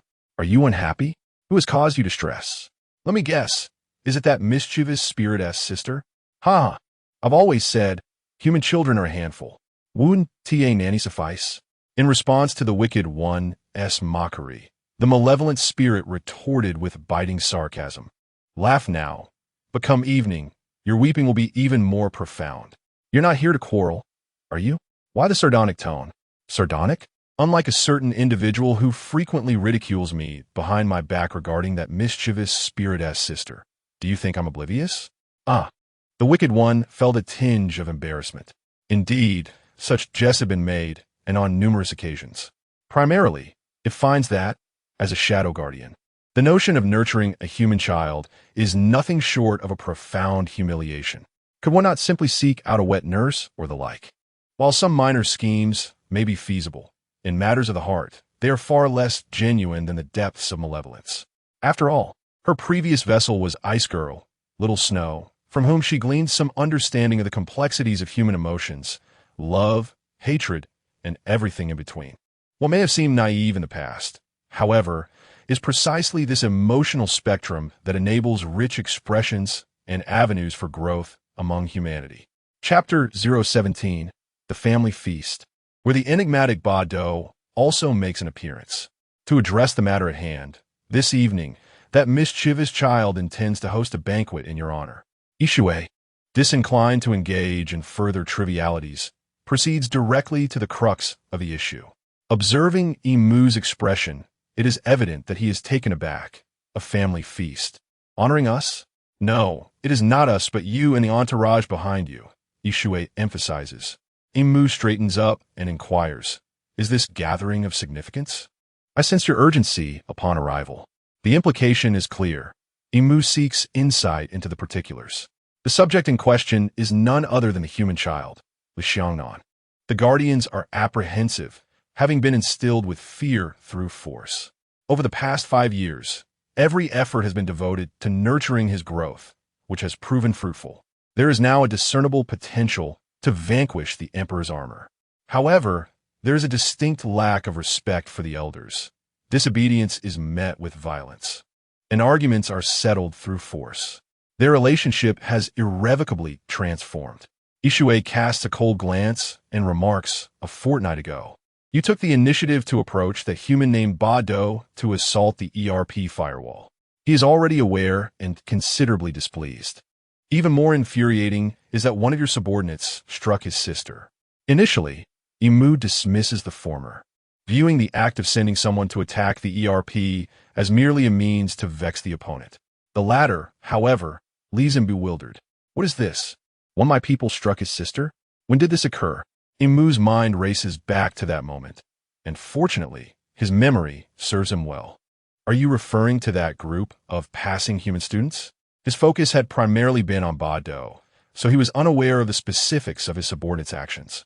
Upon hearing Ishue's words, it seems there is indeed a grain of truth. This is troublesome. The individual who struck his sister happens to be his appointed chief deputy responsible for managing the construction of Jinhua City. This complicates matters significantly. Regrettably, that young man was rather to my liking. Imu muses, stroking his chin in contemplation. I advise against harboring any notions. That child's red thread of fate is intertwined with his sister. Ishue swiftly cautions upon sensing Imu's burgeoning interest. The currently Xiangnan shows no mercy.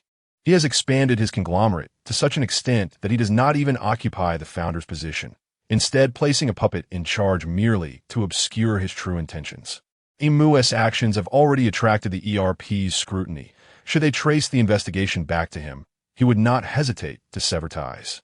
Who does he believe must be held accountable? What do you think? Understanding the gravity of the situation, Imu's expression turns bitter. He never imagined a day would come when he would be at the mercy of a former human child. It is quite discomforting. Yet, for the sake of attaining dominion over the world, he must endure. The key is that he has no choice. Confronting the adversary directly is not an option. That very night, Li Nanan's villa is situated atop the Greenland Group skyscraper. Indeed, atop the edifice, a splendid garden has been established, featuring a luxurious villa and a crystalline swimming pool.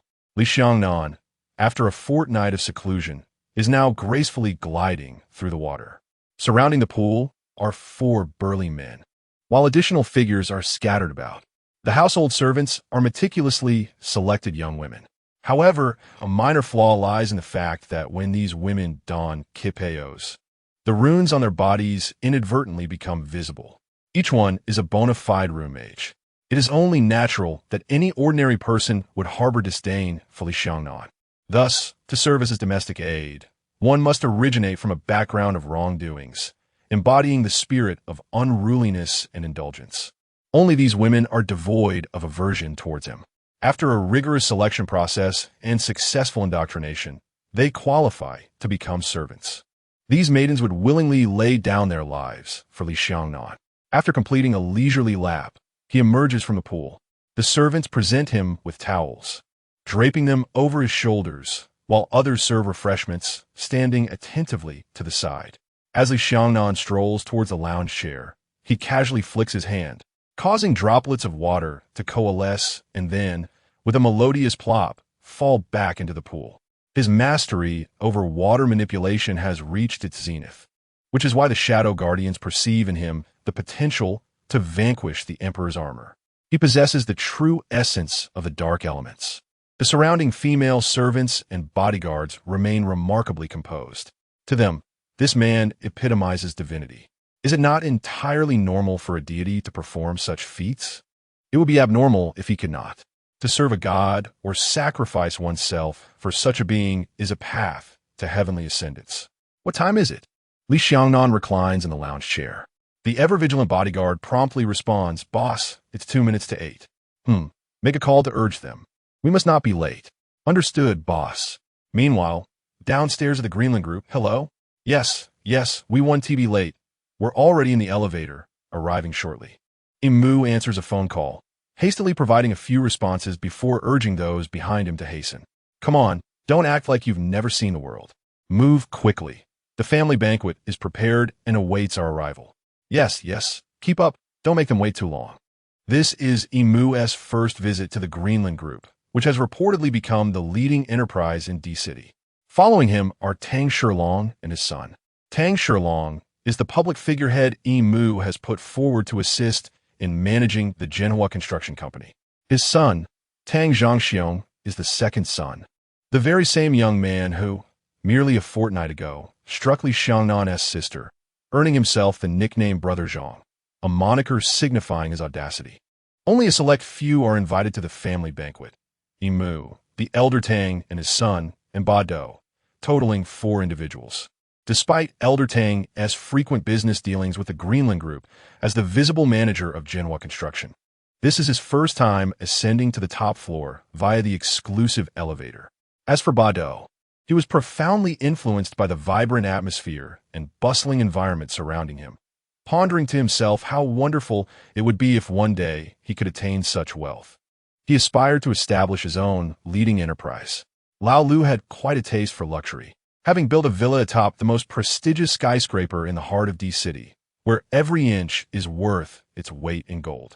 If you hadn't mentioned it, I would never have guessed. As they entered the elevator, Tang Shilong spoke eloquently. The Lao Lu he referred to was none other than Lu Qinghua, the founder of Greenland Group, who was of similar age to him. Imu had previously introduced him to Lu Qinghua, and they had dined together several times. Given that Jinhua Urban Construction was funded and spearheaded by Greenland Group, their frequent business interactions had naturally fostered familiarity. However, he was taken aback by Lao Lu's sudden invitation to a family banquet today, especially in such a bustling location. This left Tang Shilong feeling elated as the elevator ascended, making him feel as though he stood atop the pinnacle of D-City. Below him, the throngs of people hustled for their livelihoods, reduced to mere mortals.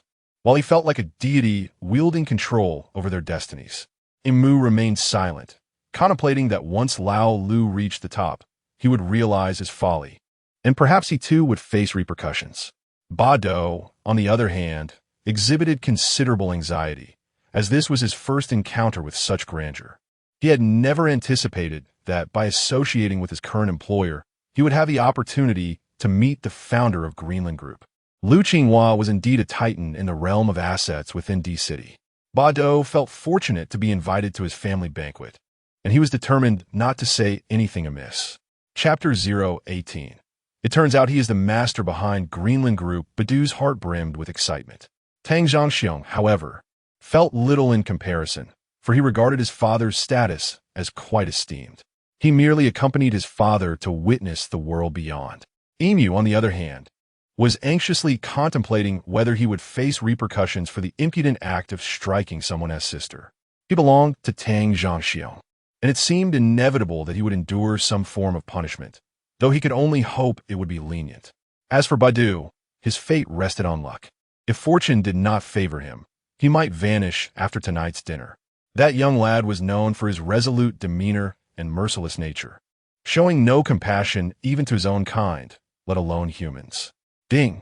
As the elevator chimed its arrival at the top floor, the doors opened slowly to reveal a breathtaking sky garden. Aside from the corridors, every inch was adorned with an array of exquisite flowers and plants. What wealth! Badu swallowed hard, stepping out to survey his surroundings, not so much in awe of the opulence, but astonished that someone could construct a villa atop such an extravagant edifice. For an ordinary person in D-City, purchasing a modest apartment would require depleting 4 wallets, cobbling together a down payment, and then enduring a 30-year mortgage. Yet here, in the heart of the city, commonly referred to as the financial CBD, one could witness such extravagant indulgence. Is it beginning? Emu inquired of the upright bodyguard nearby. One of them, with a deep voice, replied, "The boss has been waiting for you for quite some time." Emu's heart raced. It was ill-fated to keep that young lad waiting, as it surely heralded trouble. Despite the growing trepidation within him, his visage remained calm and unruffled. After all, he was one of the Shadow Guardians. He could not afford to display vulnerability in front of outsiders. Old Liu truly knew how to indulge. At that moment, Tang Shilong contemplated replicating such a venue atop his own company's building. He gazed at the villa, the expansive swimming pool, and the imposing figures of the bodyguards and maids. For someone of his stature, constructing a villa was merely a matter of course, though the experience differed vastly. Building a villa in an ordinary locale paled in comparison to erecting one on the rooftop of a central office building. The emotional value derived from the latter was incomparable. Zhang Xiong, however, was fixated on the maid trimming the flowers and plants. Goodness, he thought, captivated by her long legs and alluring figure, more enticing than any companion he had recently entertained. It seems Uncle Liu knows how to enjoy life. I had no idea he kept such beauties hidden away. Perhaps I shall request a few later.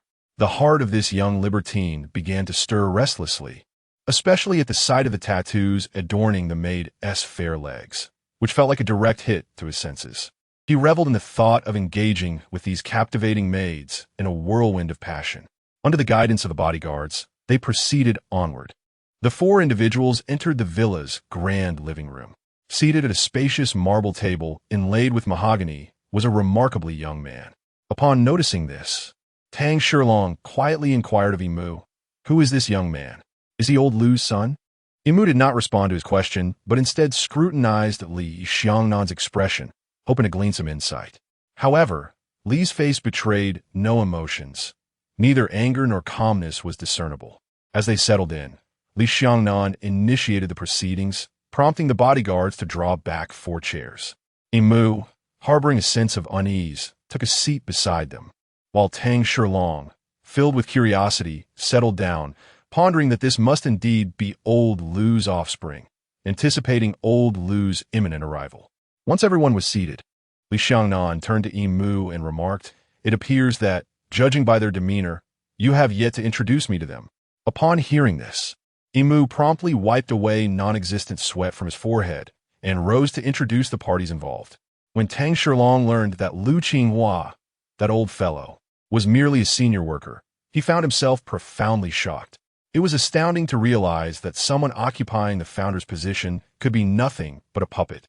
It felt surreal. At that moment, Tang Shilong began to grasp what true capital entailed. He understood that he was merely a representative managing the Jinhua Construction Company, just as old Liu was also a figurehead. It was no wonder that such an establishment could thrive in this arena. Without the introductions, he would have never imagined that the vast Greenland group was under the control of a young individual. Tang Shilong began to speculate that the young man must hail from a powerful family.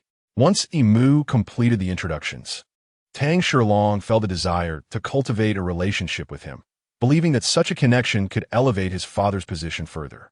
The villa's strikingly beautiful and charming maids were likely kindred spirits. Given his modest achievements in this domain, he considered seizing an opportunity to forge connections through this avenue. Badu, the least experienced among them, was merely a hacker before, and thus held Li Nannan in high esteem. Beyond that, he harbored no unrealistic ambitions. Despite being positioned as the antagonist of the day, he felt an unexpected kinship with the meticulous young man before him, sensing a shared essence. He wondered if his intuition was correct, yet was undeniable. Young and accomplished, Mr. Li. As for me, Tang Shilong. As soon as Imu concluded the introductions, Tang Shilong seized the moment to flatter, eager to ingratiate himself. Li Nannan raised a hand to halt him, his eyelids lifting slightly as he coolly stated, "Let us not discuss matters during dinner. Let us eat first." "Of course, I shall heed your words, Mr. Li." Tang Shilong responded obediently. Despite the apparent age difference, he remained unwaveringly enthusiastic. The chefs in the kitchen began to serve a lavish spread. Due to Li Nannan's preference for avoiding discussions during meals, the dinner proceeded in tense silence, the only sounds being those of eating. Badu was the most anxious of them all. Upon encountering delectable dishes, one hesitates to indulge excessively, fearing the impression of unfamiliarity with such delights. Despite the truth of the matter, a half-hour later, Li Nannan had finished his meal, and the maidservant presented towels for all to wipe their mouths. "Have you all had your fill? Indeed, we are quite satisfied. Our gratitude to Mr. Li for today as hospitality, should the opportunity arise. I shall host a grand banquet in his honor," replied Tang Shilong, the first to respond. Tang Zhangxiong, unabashed, added, "Mr. Li is young and accomplished, a paragon of diligence for my own aspirations." During the meal, I observed for quite some time. These maidens must have been meticulously selected. I did not anticipate Mr. Li's refined tastes in this regard. We could exchange insights in the future. Tang Shilong's countenance darkened immediately. He cast a reproachful glance at his son, admonishing him for such impropriety in this setting. Badu remained silent, aware of his lower standing. The adage, "speak little to err," little resonated with him, and so he chose silence to avoid missteps. "Please, Mr. Li, do not take offense. My son is rather unrefined and lacks the gift of speech. I ask for your understanding." Tang Shilong hastily offered his apologies to Li Nannan. Li Nannan waved his hand, signaling him to cease, his gaze turning to the most voiceless. Badu. Following the original narrative, Badu was now a figure who had suffered a decade of youthful vigor due to the machinations of the Shadow Guardian, culminating in a transformation marked by gray hair born from adversity. This very hardship propelled him to strive fervently, leading to serendipitous fortune, resulting in a meteoric rise in his business ventures. Little did he expect to emerge as the wealthiest individual globally. What does this signify? It underscores Badu's acumen and resourcefulness in generating wealth. Recently, he has garnered considerable attention online, with many seeking him out. He possesses the capability to breach ERP firewalls, a skill of notable merit. Li Nannan's tone remained indifferent, leaving the ambiguity of whether his words were commendatory or sardonic. Chapter 019. Pick up the hand, pick up the hand. They're no means just scraping by. The primary ERP firewall version is flawed. Badu's voice is timid, and his heart is filled with unease. Why does such a prominent figure choose to speak to someone as inconspicuous as himself rather than the other three? Among the attendees, none hold a higher status than he does. Do you detest ERP? Do you despise the armor? Li Nannan continued to inquire, his tone measured and calm. Badu immediately nodded in affirmation. From a moment he sensed Meijian's disdain for him. He lost all hope in this world. To earn the respect of others, one must strive diligently. Very well, Li Xiangnan responded, seemingly acknowledging Badu. Mu remained silent throughout, and from his understanding, the calmer the situation appeared, the more ferocious the impending storm. At that moment, Tang Shilong cast a discreet glance at Badu, a sense of foreboding swelling within him. It felt as though this seemingly inconsequential, lowly individual was about to be noticed. A fish out of water? Upon returning, he would need to find a way to dismiss him. He could not bear the thought of a mere computer-savvy pauper rising to prominence, even if that outcome was uncertain at present. A businessman must quash uncertainties in their infancy. Tang Zhongxiong regarded Badu with evident displeasure, primarily due to a loss of face. Li Xiangnan ignored him, directing his attention instead to Badu. Who was Badu? Merely a small hacker.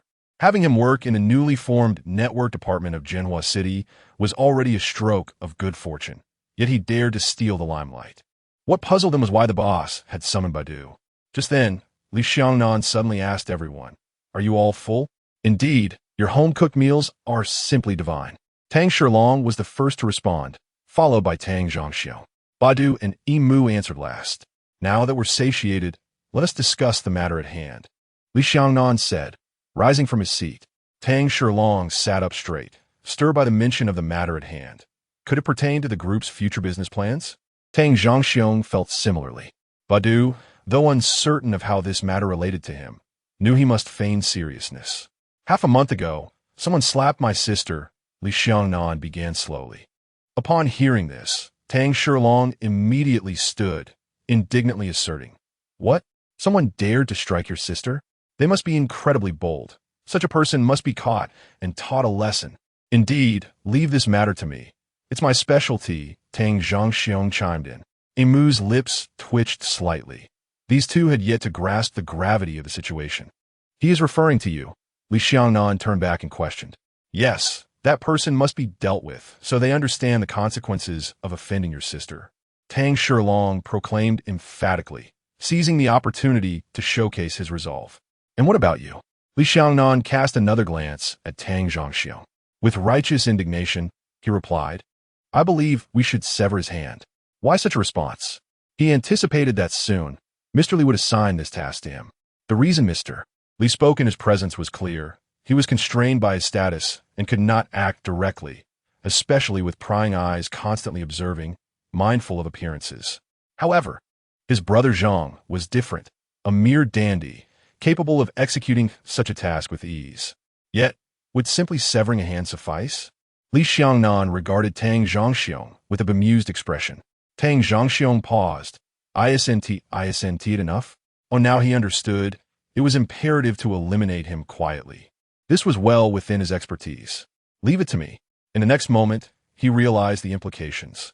His colleagues internally mocked him. No wonder he occupies such a position. He appears affable, yet behind the facade lies a ruthless heart. They merely struck your sister, and yet you seek their life. At last, Li Xiangnan received a satisfying answer. He beckoned a maid over. One approached, carrying a tray, and Li Xiangnan picked up a photograph from the basin and placed it on the table. Badu glanced at it. The image depicted a young girl, seemingly in elementary school. At first glance, she appeared quite adorable, but that impression quickly faded.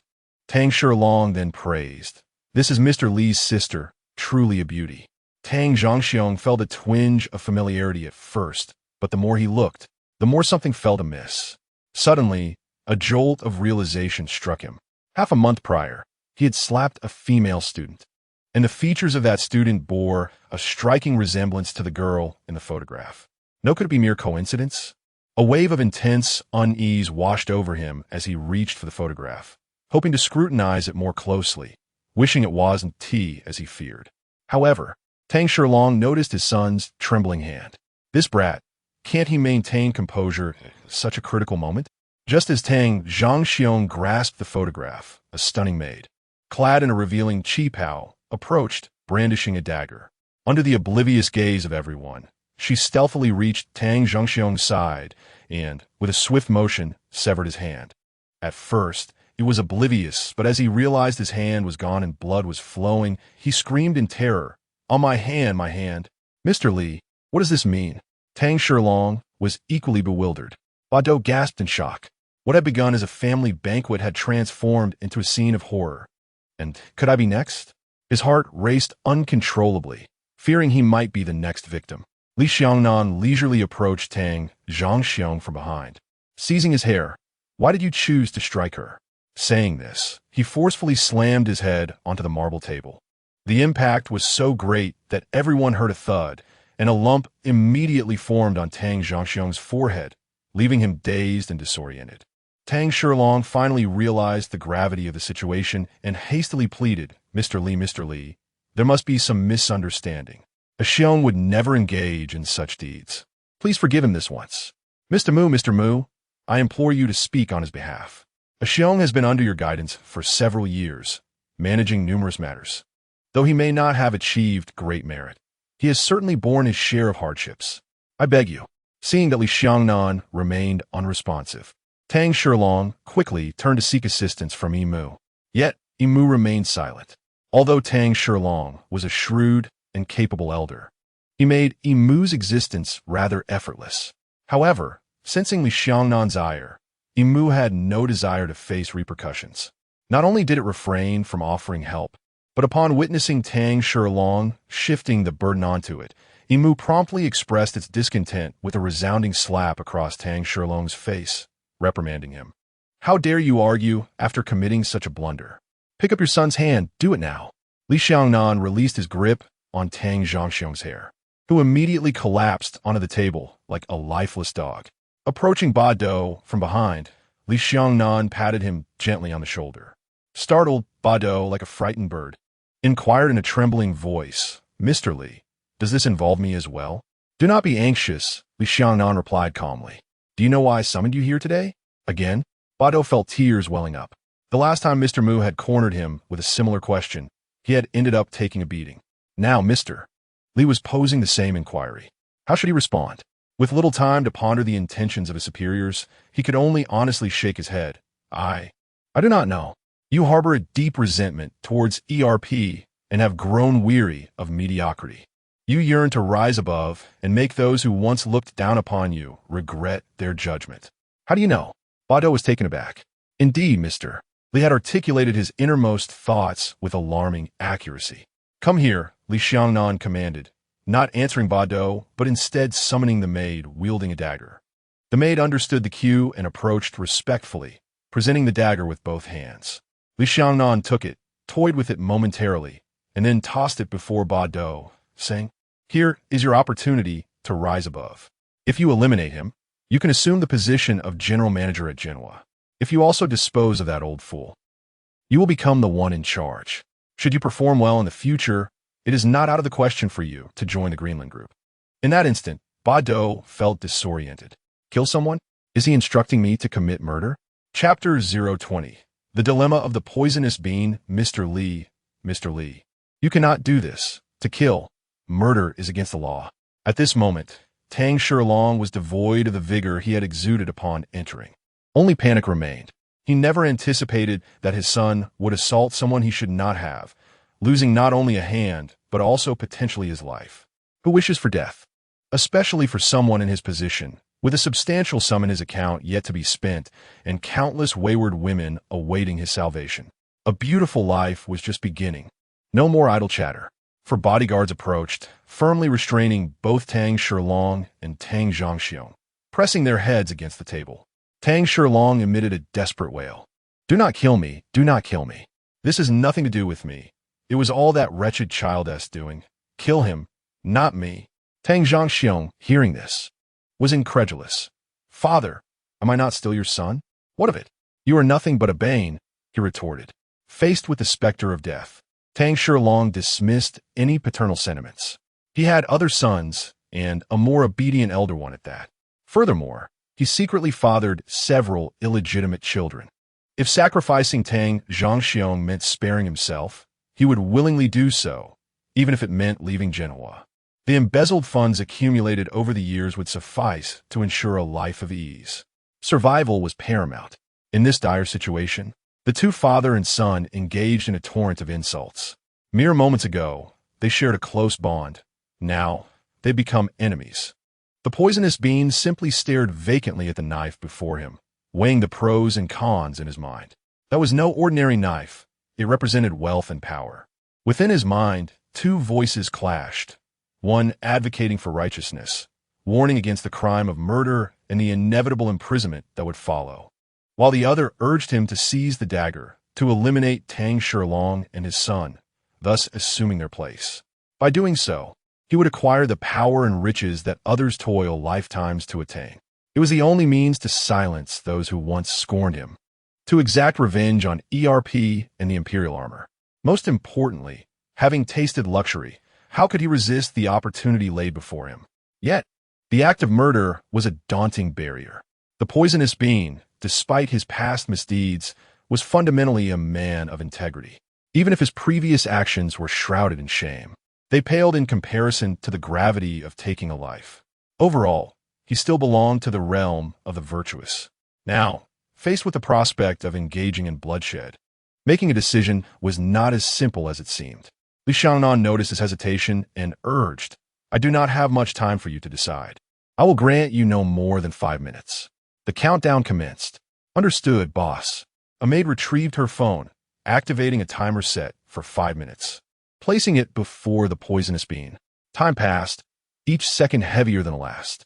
The turmoil within him escalated. To kill or not to kill. Educated throughout his life to be a good person, the prospect of personally committing murder proved a formidable psychological hurdle to surmount. Regrettably, with each turn of the stopwatch, another minute slips away. It is not merely time that elapses. It is also his splendor and opulence, along with the aspirations for the future. Kill. Ultimately, Bado resolved to take action. His right hand slowly rose, then clenched the dagger tightly. Time was exceedingly brief, a mere 5 minutes, leaving no room for a gradual persuasion of his better nature. Yet, in the face of power and wealth, the darker impulses within Bado's mind held the upper hand. This was the sole opportunity to alter his fate. From the current circumstances, it was evident that Mr. Li had confidence in himself, regardless of his motives. In any case, today, both Mr. Tang and Brother Zhang were destined for death. The only distinction lay in whether others would carry out the deed or he would. It was merely the act of killing a man. What was there to fear? Those who achieve greatness do not concern themselves with trifles. Human life is not so valuable, and the law serves only to constrain the weak. One must strive to be the architect of the rules. With a thrust of a knife, everything he desired would be his. "Xiaoba, what are you doing? Please don't kill me. Do you understand? Killing is against the law. Why doesn't Team Mr. Li act himself? He simply does not wish to have blood on his hands. Please no. I beg you, Xiaoba. For the past half-month, I have treated you well, never wronged you." Tang Shilong watched as Bado approached him, his internal panic magnified to infinity. His face was a mask of terror, to the point of wetting himself.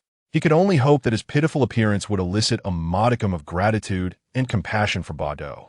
After all, he had provided him with a high-paying position for the past 2 weeks.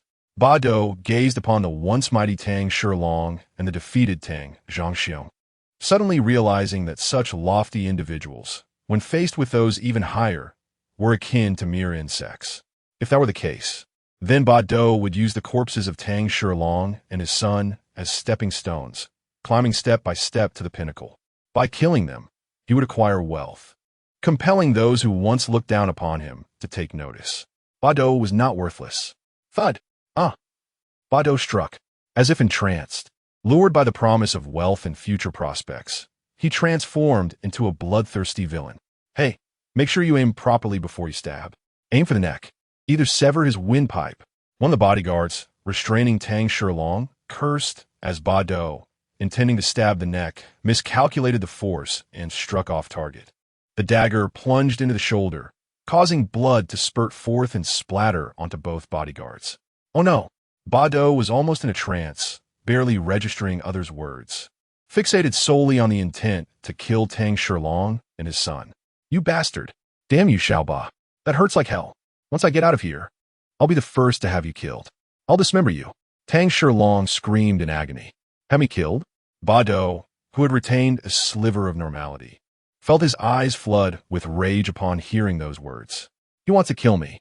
In a swift motion, the dagger was drawn, piercing through Tang Shilong's neck. With wide eyes, Tang Shilong gazed at Badu, blood gushing uncontrollably from the corners of his mouth. Badu, in a frenzy, relentlessly plunged the dagger in again and again. "Kill me. Go on. Let it be," he shouted hoarsely, his hands moving in a frenzy. After this was done, Badu moved to the other side. This time not waiting for Tang Zhongxiong to beg for mercy, effortlessly delivering a fatal blow. The blood of the Tang father and son stained the ground. Li Nannan, satisfied, waved his hand, and 4 bodyguards swiftly carried the corpses of Tang Shilong and his son into the kitchen. When they emerged, each was dragging a basket of flesh. It was unnecessary to look closely to know whose it was. They then proceeded to another pool, dumping all the meat inside. Soon, several famished crocodiles emerged from their lairs, feasting voraciously on the flesh. Meanwhile, the maids, unfazed, brought in cleaning equipment to tidy up, diligently removing the blood that stained the ground. "Take Mr. Badu for a shower to calm him down." Yes. Badu was escorted away by 2 bodyguards. Now, only Li Nannan and Yimu remained in the hall. "How should I address you?" Li Nannan finally directed his gaze at Yimu, who felt a wave of discomfort wash over him. With a forced grin, he stammered. What do you mean?" Li Nannan retorted. "What do you think I'm referring to?" Yimu quickly clarified. "This incident was purely accidental. I didn't anticipate that your sister would also be passing by and clash with Xiao Zhang. However, they received their just punishment. I'm not referring to that." Li Nannan emphasized by striking the table, his voice rising. "What I mean is why you disregarded my instructions regarding the ERP. The plan had only just begun. Despite my numerous warnings, how many times have I told you? Why act so presumptuously? From today onward, all 5 of you are to get out from under my nose. Do as you please with the armor, but do not expose me, understood? The matters concerning Jinhua will be entirely handled by Badu from now on." After Li Nannan finished speaking, Yimu, feeling indignant, interjected, "You look down on me. Am I not worth more than Badu? You don't listen when I speak. When you do, you don't comprehend, and when you understand, you fail to act. When you act, you do it incorrectly, and when you err, you do not acknowledge it. When you admit it, you refuse to change, and when you change, you do so begrudgingly, yet remain silent. What am I to do? I, Li Nannan, possess my own thoughts and methods to conquer the world, unlike you 5 fools who lack absolute strength yet are blind to the truth." Yimu, furious yet too intimidated to retort, recognized he was no match for the opposing force. The term blind referred to the earlier instance when the 5 sought a beggar to fulfill their grand ambitions, specifically the beggar known as the Black Emperor. Chapter 021, Greenland Group, Success. Initially, I had never considered the individual known as Bado. However, the restlessness of the malevolent entity made Li Nannan realize that there remained unstable factors within his plans, specifically the 5 guardians. It was possible that on a whim, they could jeopardize the entirety of his scheme. Given this uncertainty, it would be prudent to sever ties with the Shadow Guardians. If they relished in provoking the armored figure, then let them pursue that course. As long as I remain undiscovered, it is of no concern to me, for I am sealed in a box, not imprisoned. Moreover, the original terms of our collaboration were that they would grant me power in exchange for delivering the world to them. The issue lies in the fact that there was no specification regarding the timeline of this delivery. I could fulfill this obligation a decade hence, a century later, or even a millennium in the future. Recently, Bado has been experiencing a surge of fortune, reminiscent of the descriptions in the Imperial Emperor's grand cinematic narrative, as well as the identity associated with the emergence of the Xingtian armor. He is destined for extraordinary wealth. The Greenland Group must achieve a stature akin to that of the Ba Wang Corporation, necessitating the generation of at least half the world's wealth. Only then can the subsequent phase of the plan be executed.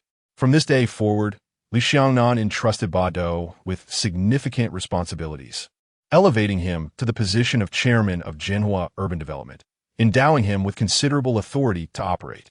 As for the 5 Shadow Guardians, they faded into the background. Initially, Bado was rather inexperienced, suffering significant losses during his business endeavors. Yet his aptitude for learning, particularly in commerce, proved formidable. Within a year or 2, he became proficient, subsequently advancing with remarkable success. With the absence of the Shadow Guardians across all relevant industrial chains of the Greenland Group, they did not disappoint expectations. As Li Nannan had predicted, they could not resist the temptation to engage with ERP, ultimately exposing themselves to public scrutiny. The initial results, bolstered by the malevolent wolf beast developed by Li Nannan, caught ERP off guard, even inducing hallucinations among the Guardians. The current iteration of ERP was markedly different from its predecessors. Unexpectedly, Li Xiang erupted with a potent conviction, rallying with newfound vigor. 4 of the 5 Shadow Guardians were sealed away, leaving only the malevolent water entity, who, sensing danger, fled in haste. Consequently, City D finally experienced a brief respite of peace. At least, this was the FAAD.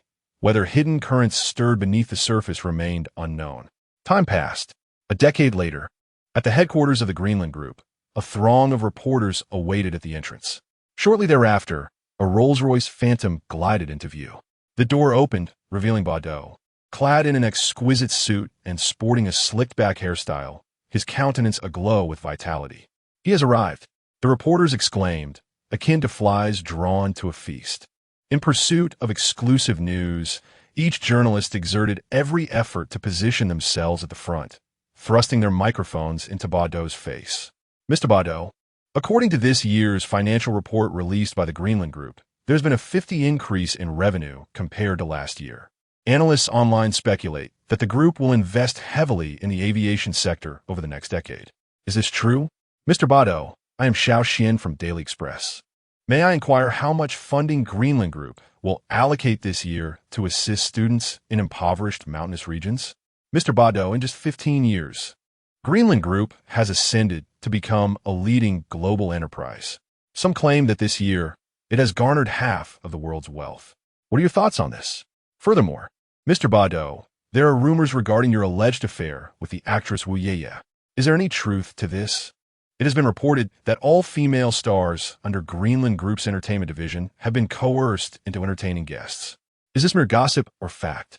Additionally, Mr. Bado, the online community is quite curious about your marital status at your advanced age.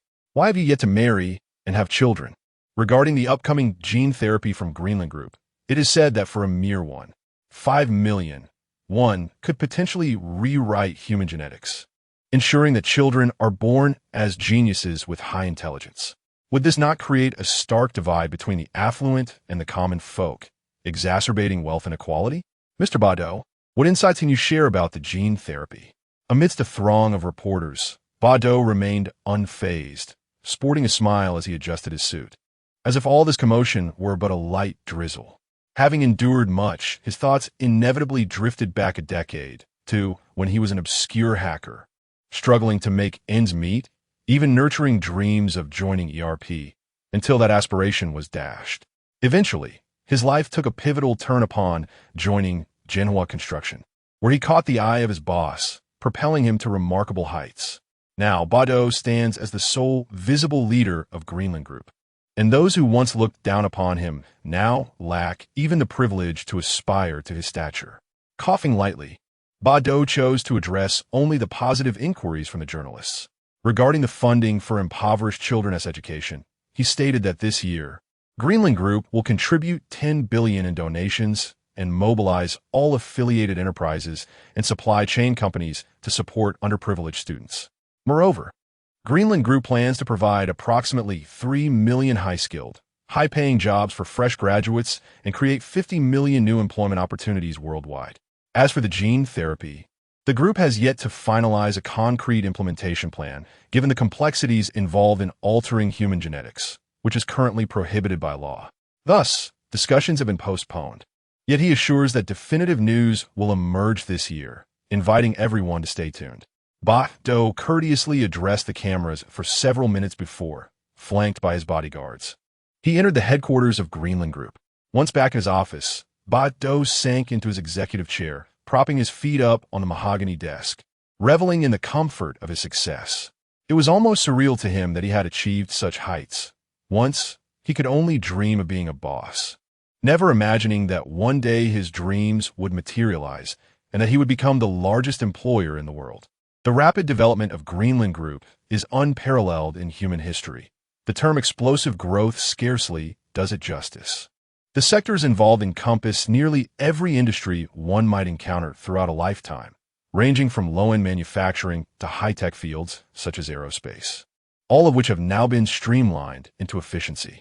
Presently, Greenland Group possesses all the essential raw materials required for its entire industrial chain, including minerals. It could be asserted that, aside from the formidable power of its armor, Greenland Group holds sway over the fundamental necessities of life for people across the globe. Essentially, whatever endeavor one wishes to pursue is inextricably linked to Greenland Group. Furthermore, under the guidance of Li Nannan, the whimsical traits of Bado have been replaced with a newfound gravitas. Chapter 022. Li Nannan and his sister Li Nannan have experienced much and witnessed even more, naturally resulting in their considerable composure. Particularly with Li Nannan, the esteemed Mr. Li, Bado believes that the most prudent decision of his life was to resolutely follow Mr. Li. Why? In the original narrative, Bado, in his desire for longevity, fell prey to the deceptions of Miss Lin and Liu Fa. Ultimately, what did he gain? Nothing at all. He became a victim of Liu Fa's resurrection, vanishing without a trace. Now, the Greenland Group has evolved into a colossal entity akin to the original Bawang. Yet it is even more comprehensive and stable. Over the past decade, Bado has not only achieved the goals he once set, but has surpassed them. He now possesses, theoretically, an immortal existence. All of this has been bestowed upon him by Li Nannan. Knock, knock, knock, Chairman. The voice of the secretary resounded from outside. Come in. The secretary entered, a quintessential image of professionalism, far superior to the original Miss Lin. This is indeed a woman of striking beauty and grace. However, to hold such a prestigious position, one must possess considerable capability. She and Bado belong to the same echelon. Chairman, the boss has instructed me to inform you that now that you have returned, you may commence your actions. Bado's eyes brightened. He set his legs down and smirked. At last, I can spread my wings. It is time for ERP and the Imperial Armor to face their misfortune. Go! Seek out a few clever individuals to test the waters and see if that inexperienced little brat has matured over the past decade. Understood. The secretary turned to make arrangements. Meanwhile, at the International Plaza in City D. The International Plaza, a product of the Greenland Group subsidiary, has established itself in bustling locations nationwide. It offers an extensive array of goods for sale, ranging from the affordable to the luxurious, encompassing everything from clothing, shoes, and bags to automobiles and home appliances. Thus, the International Plaza has become a favored haunt for contemporary youth after work. One could say that neglecting to visit here would leave one trailing behind others. Li Nannan stood by the railing on the 5th floor of the clothing city, his handsome visage and suitable height causing many passing young women to glance back in admiration. Yet, subconsciously, they harbored a feeling of aversion towards him. Indeed, the initial impression of these onlookers was often tinged with disdain, as if implanted with a thought stamp. Li Nannan's image among human males is undeniably impeccable. He possesses both charm and physique. Typically, a man of his stature would attract attention and admiration, with bold young women approaching him for contact information. However, he was different. Despite the attention from numerous women, not a single respectable girl dared to greet him. Only those with dyed hair and a carefree demeanor approached him. It seems that the wicked can only attract the wicked. Amidst the vast expanse of the bustling square, Li Nannan felt an overwhelming sense of solitude, a sentiment that had long been his companion. Fate seemed to cast him aside once more. Yet it mattered little. 15 years had elapsed, and his plan was but a step away from fruition. Since the ordinary populace harbored no affection for him, a simple solution emerged: eliminate those who disdained him. A flawless resolution.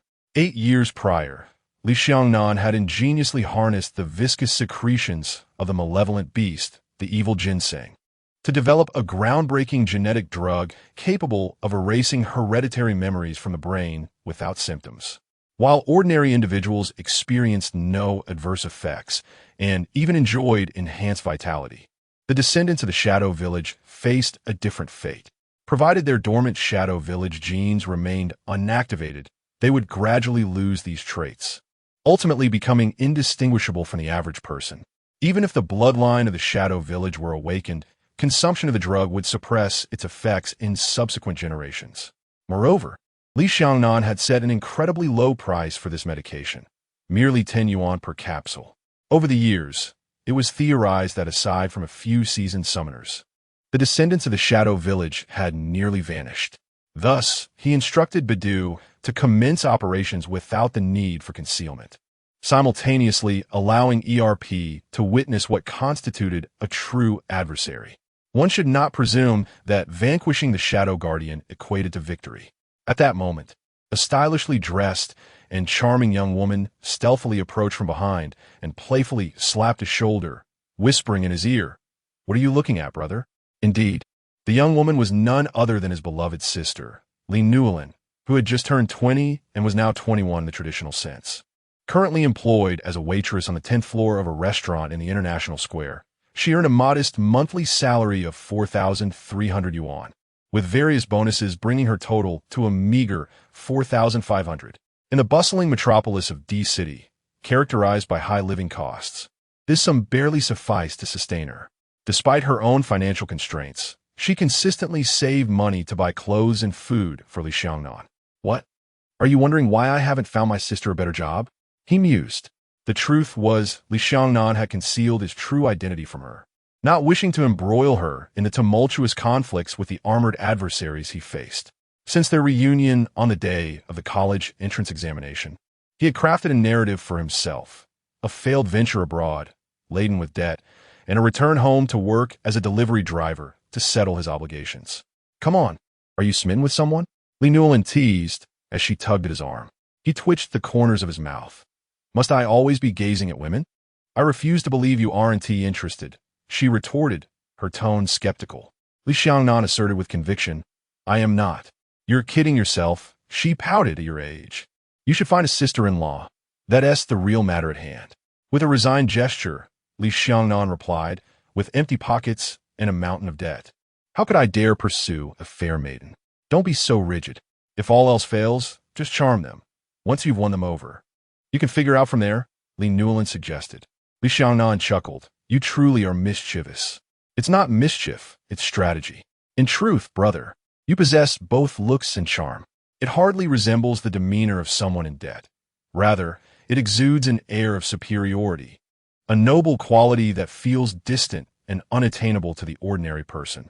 As she spoke, the younger sister took a step back, scrutinizing her elder brother with earnestness and precision.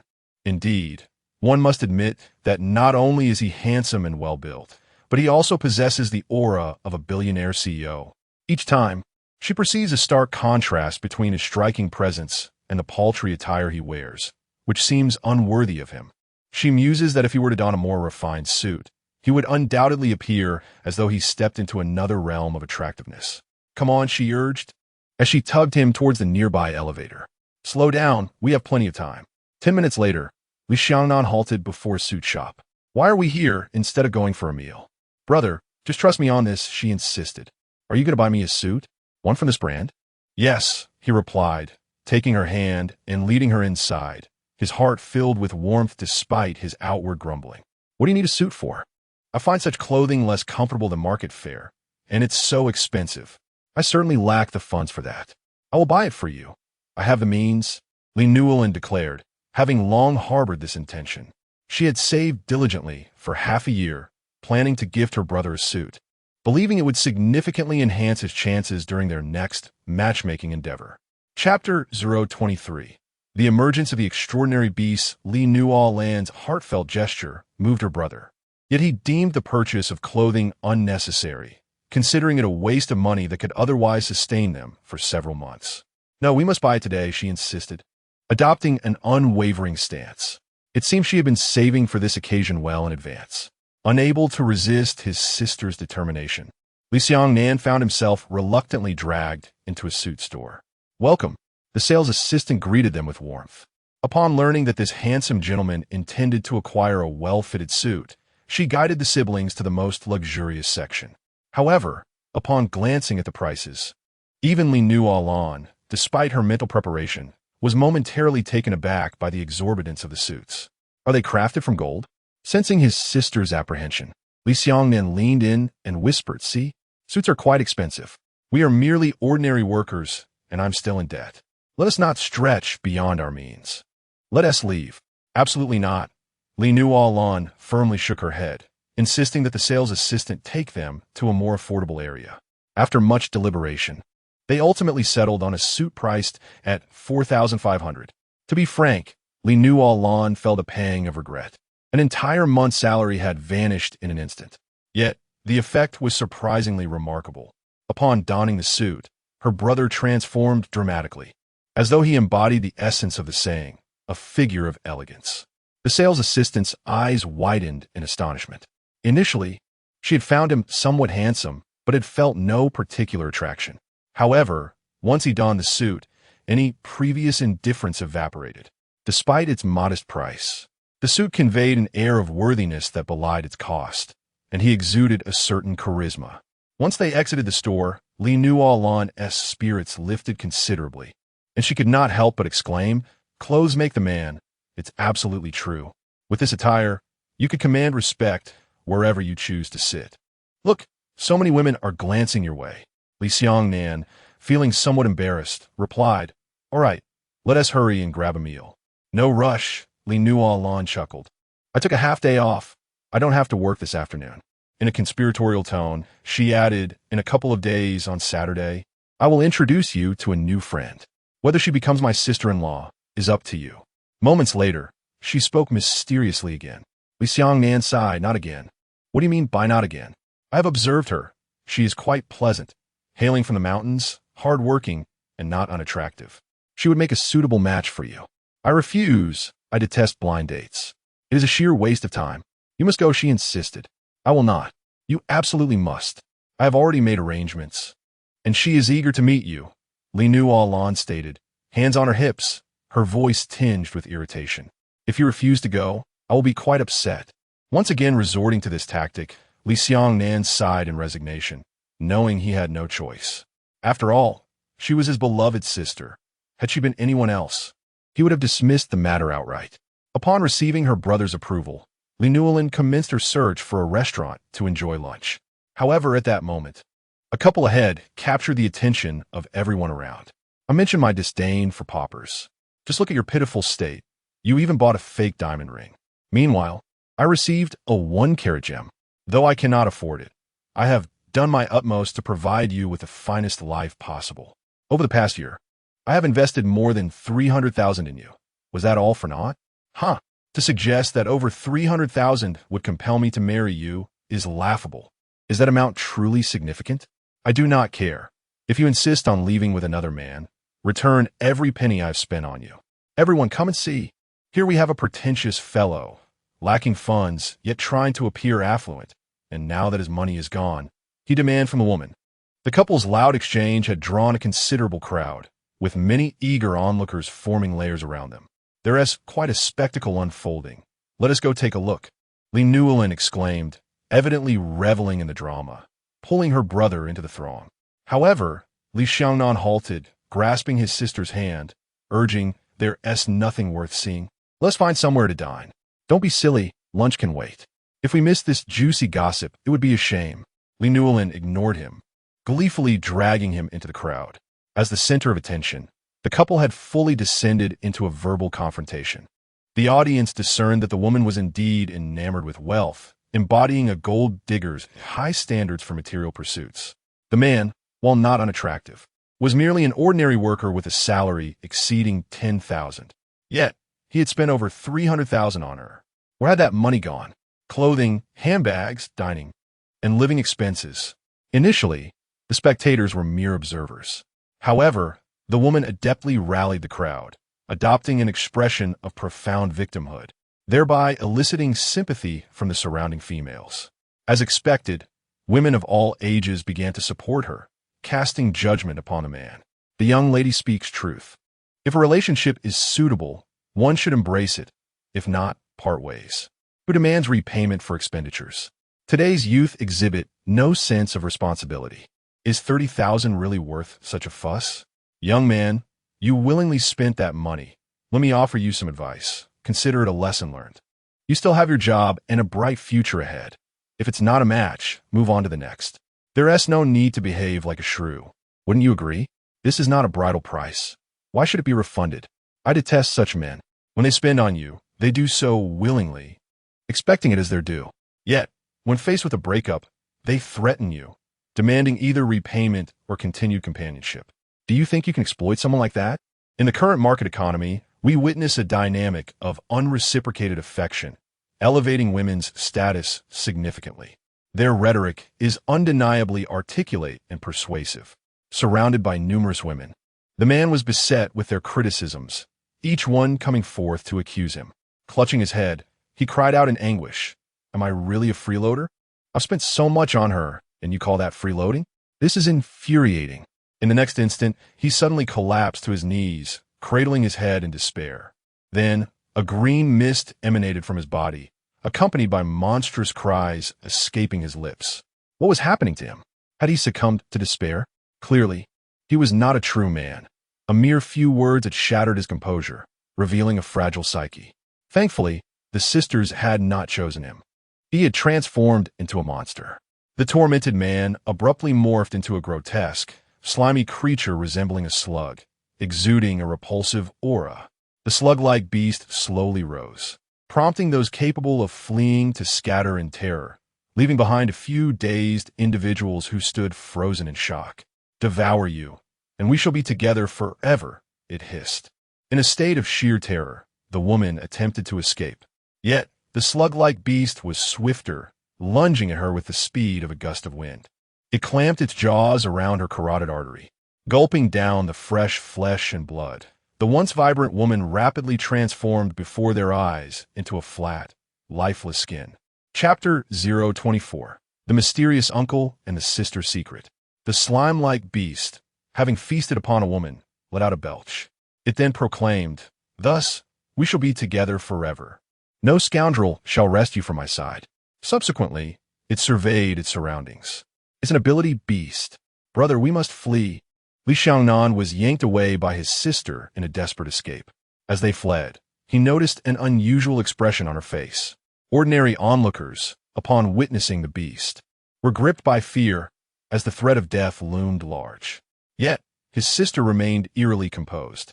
Given his astuteness, he quickly deduced that this was not her first encounter with such a creature. Otherwise, she would not exhibit such calmness. Few men could maintain their composure in the presence of an ability beast, indicating something was amiss. The emergence of the beast had thrown the shopping mall into chaos. People scattered like ants caught in a downpour, either barricading themselves indoors or hastily fleeing. However, there were always those who lagged behind, inevitably meeting a grimmer fate. Those unfortunate souls were naturally targeted by the slime-like beast, which drained them of life.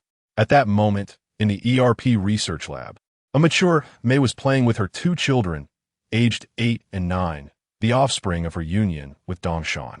Indeed, she had ultimately chosen to build a family with him, influenced by her fondness for him and other considerations.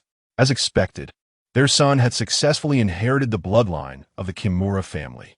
Through systematic training from a young age, he had activated this lineage and was now close to summoning the Wind Eagle armor once he matured further.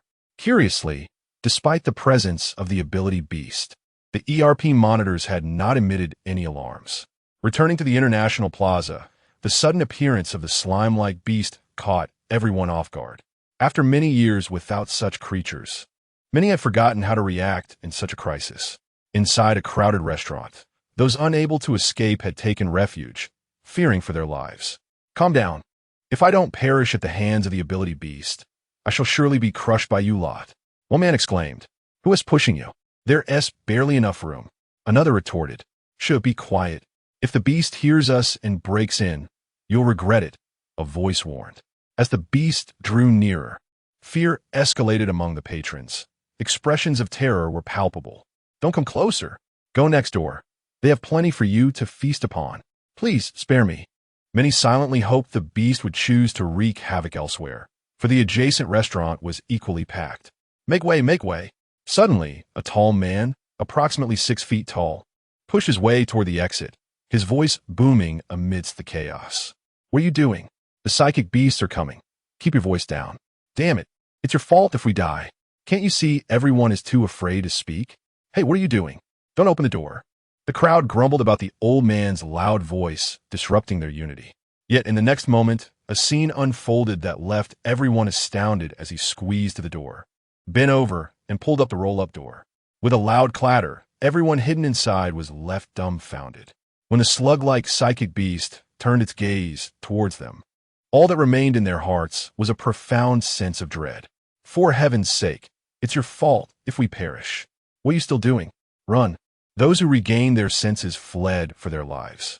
In an instant, everyone rushed out in a chaotic scramble. Many were tripped, nearly crushed underfoot rather than by the psychic beast. Despite the pandemonium, the diners continued to flee for over 10 minutes. Strangely, the beast that thrived on human fear simply stood still, allowing them to escape. Why are you staring at me? Is there something on my face? Meanwhile, at the far end of the plaza, Li Nannan finally came to a breathless halt.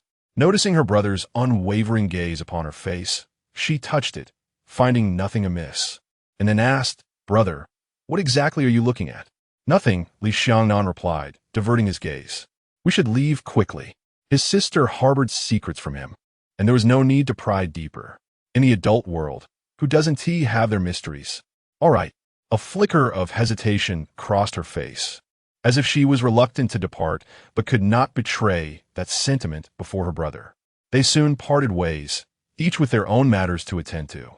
As expected, when Li Nannan returned, he spotted his sneaky sister observing the slug-like psychic beast from a corner. With his elevated vantage point and intention to remain hidden, she was oblivious to his presence. Why'd he turn back? It was undoubtedly for that audacious man who had dared to open the door and confront the beast. He felt a powerful magnetic force emanating from a man, causing his own energy to surge. As for the slug-like psychic beast, it was the latest generation of psychic creatures he had developed.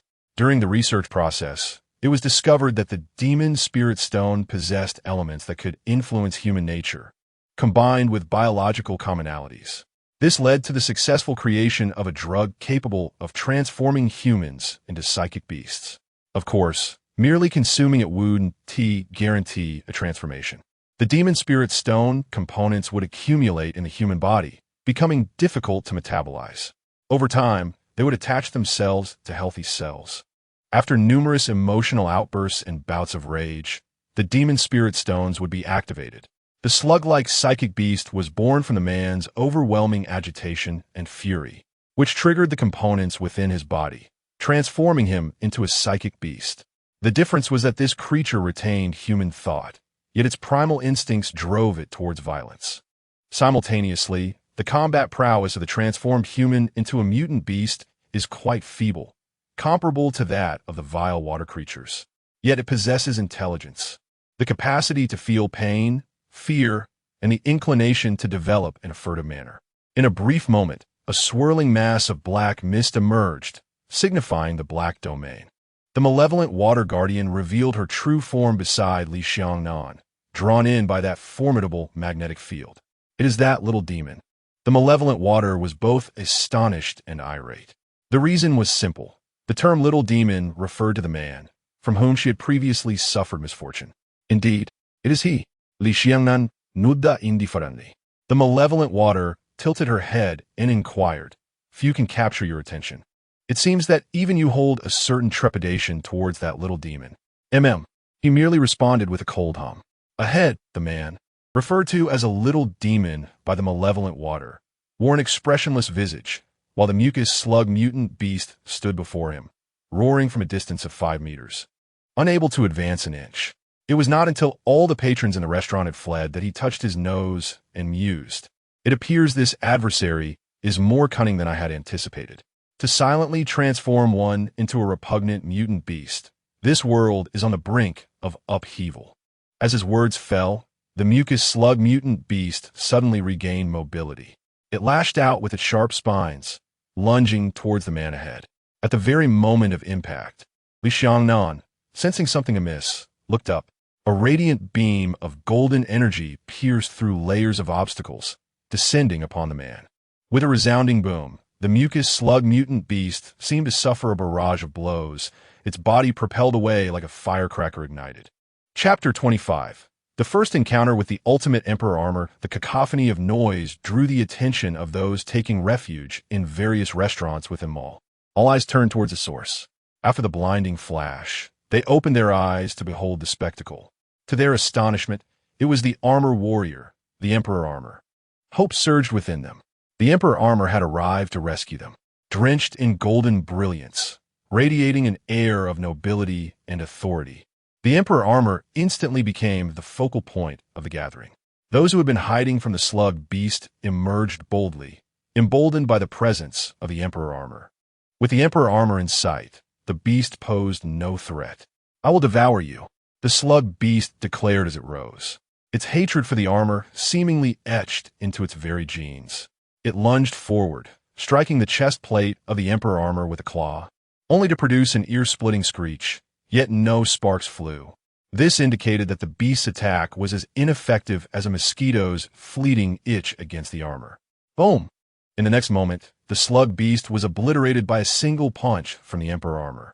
As the creature had mutated into a beast through the genuine alteration by a magic spirit stone, its remains transformed into a magic patch upon explosion.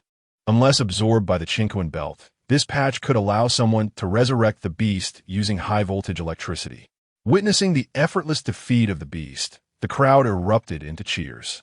After vanquishing the beast, the Emperor armor did not depart immediately, but shifted its gaze towards Li Nannan. Below, Li Nannan believed the figure was greeting her, and she waved back, giving a thumbs up in encouragement. However, the malevolent water beast soon found itself paralyzed with fear, ensnared in a viscous grip of unseen energy that rendered it immobile, as if the very air had transformed into tangible chains. It was a magnetic field. A grave expression crossed Li Xiangnan's face as he muttered to himself. "This one is far more formidable than Li Ziang. What a terrifying magnetic field." The malevolent water beast was on edge, sensing that it had not yet been attacked, while already teetering on the brink of death. It now understood why Li Xiangnan was reluctant to engage with the ERP and the other summoners of the Emperor armor. In an immature state, one would only serve as a stepping stone for the adversary's growth, just as those four foolish individuals had done. The man who had transformed into the Emperor armor was none other than Xiangyang, who had previously endured the trials of the Light and Shadow War.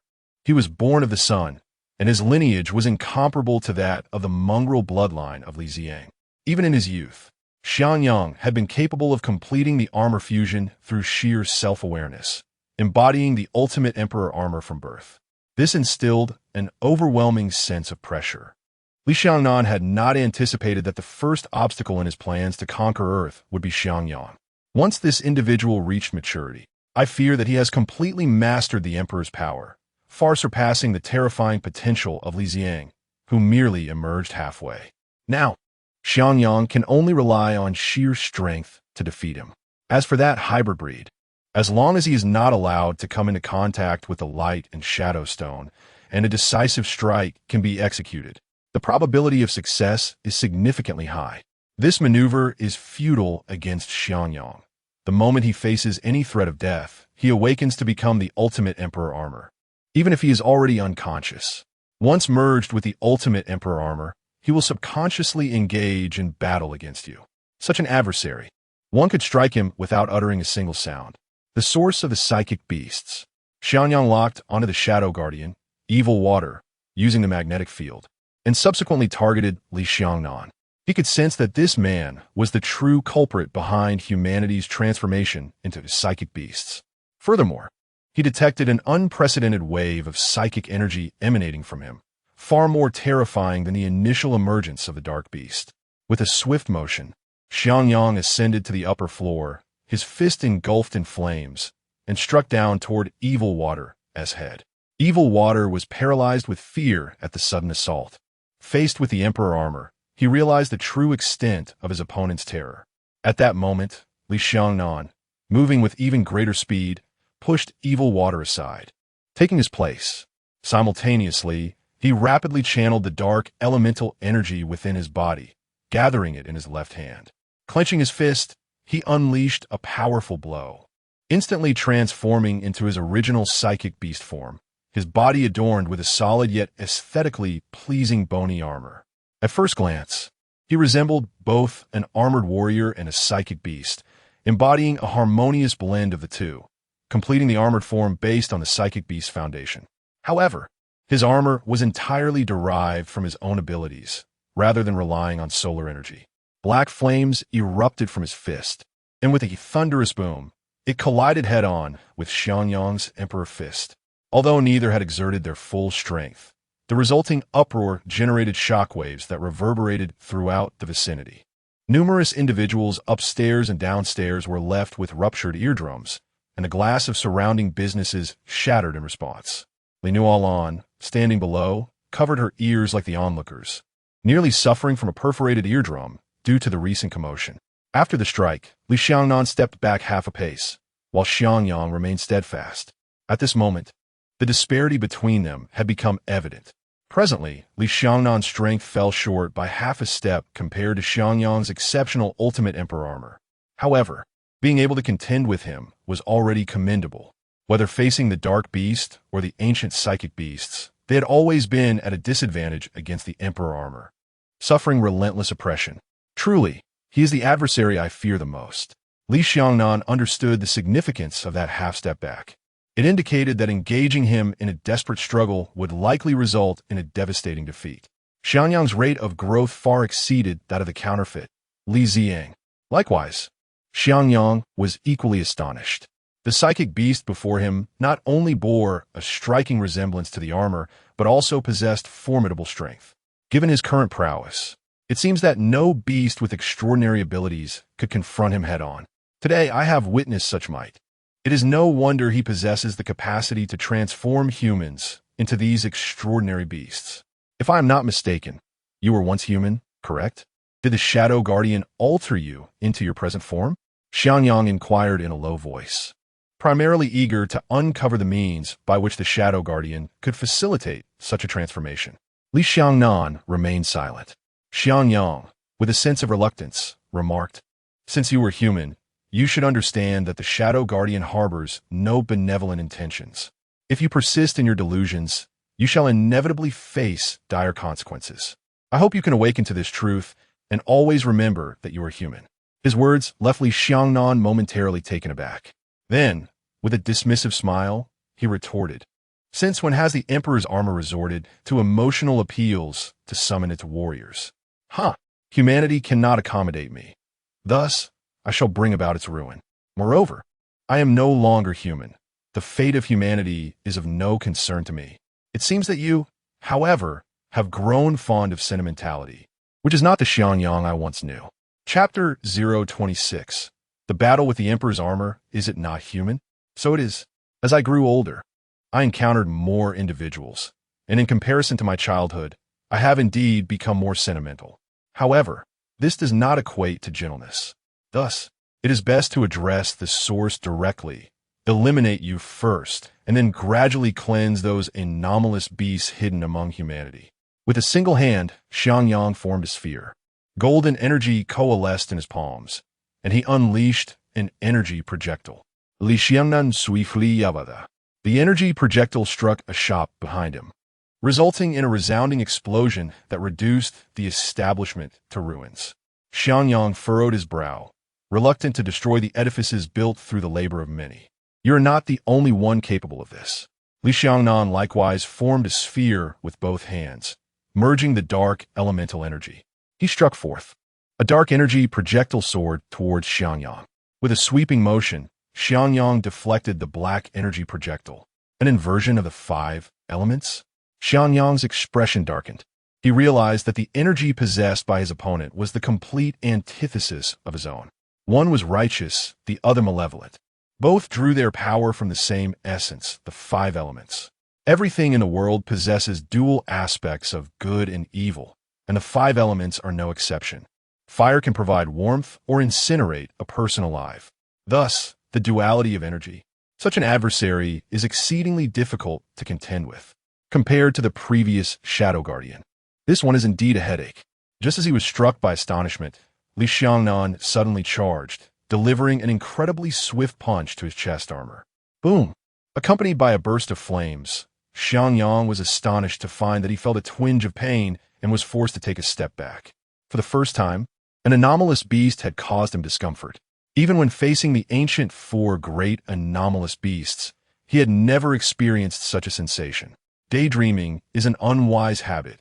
Li Nannan continued to unleash powerful punches, each imbued with ferocious fiery energy. Boom, boom, boom. Faced with the fierce onslaught, Xiangyang quickly succumbed to rage. Although he could feel pain, it was negligible. The defense of the Ultimate Emperor's armor was overwhelmingly robust, so formidable that it could disregard any harm. He raised his hand to block a punch, then retaliated with a hook. Li Xiangnan's fist struck him, and in turn his fist connected with Li Xiangnan. As the Ultimate Armor and the Ultimate Boss, their close-quarters combat appeared surprisingly restrained, at least without causing widespread destruction to the surrounding environment.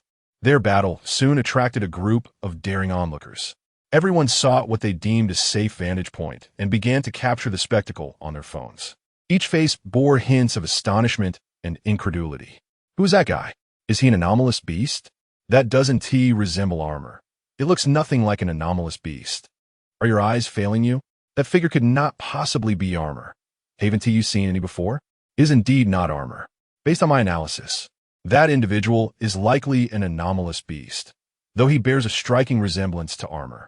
Not only does it bear a striking resemblance, but have you not noticed that it can match the Emperor Knight in combat?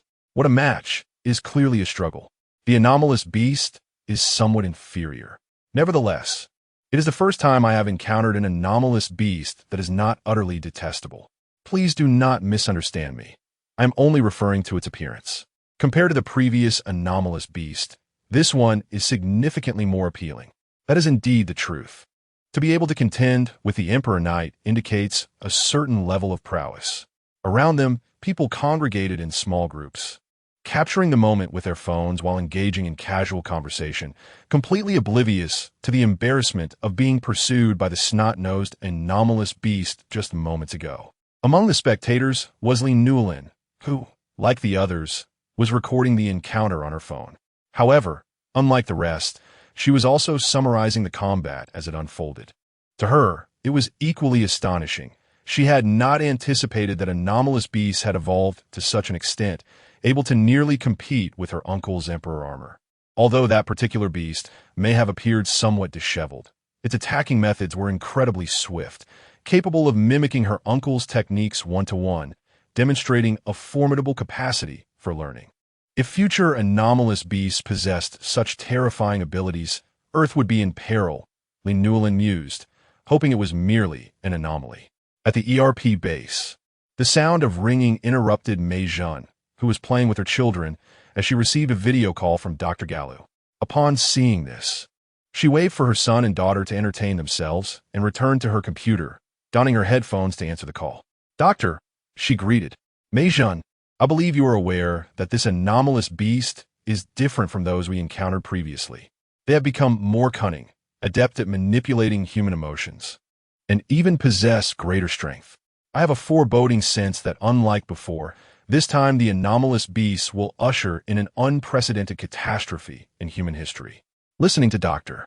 Galu's lengthy discourse, Mei Zhen was bewildered.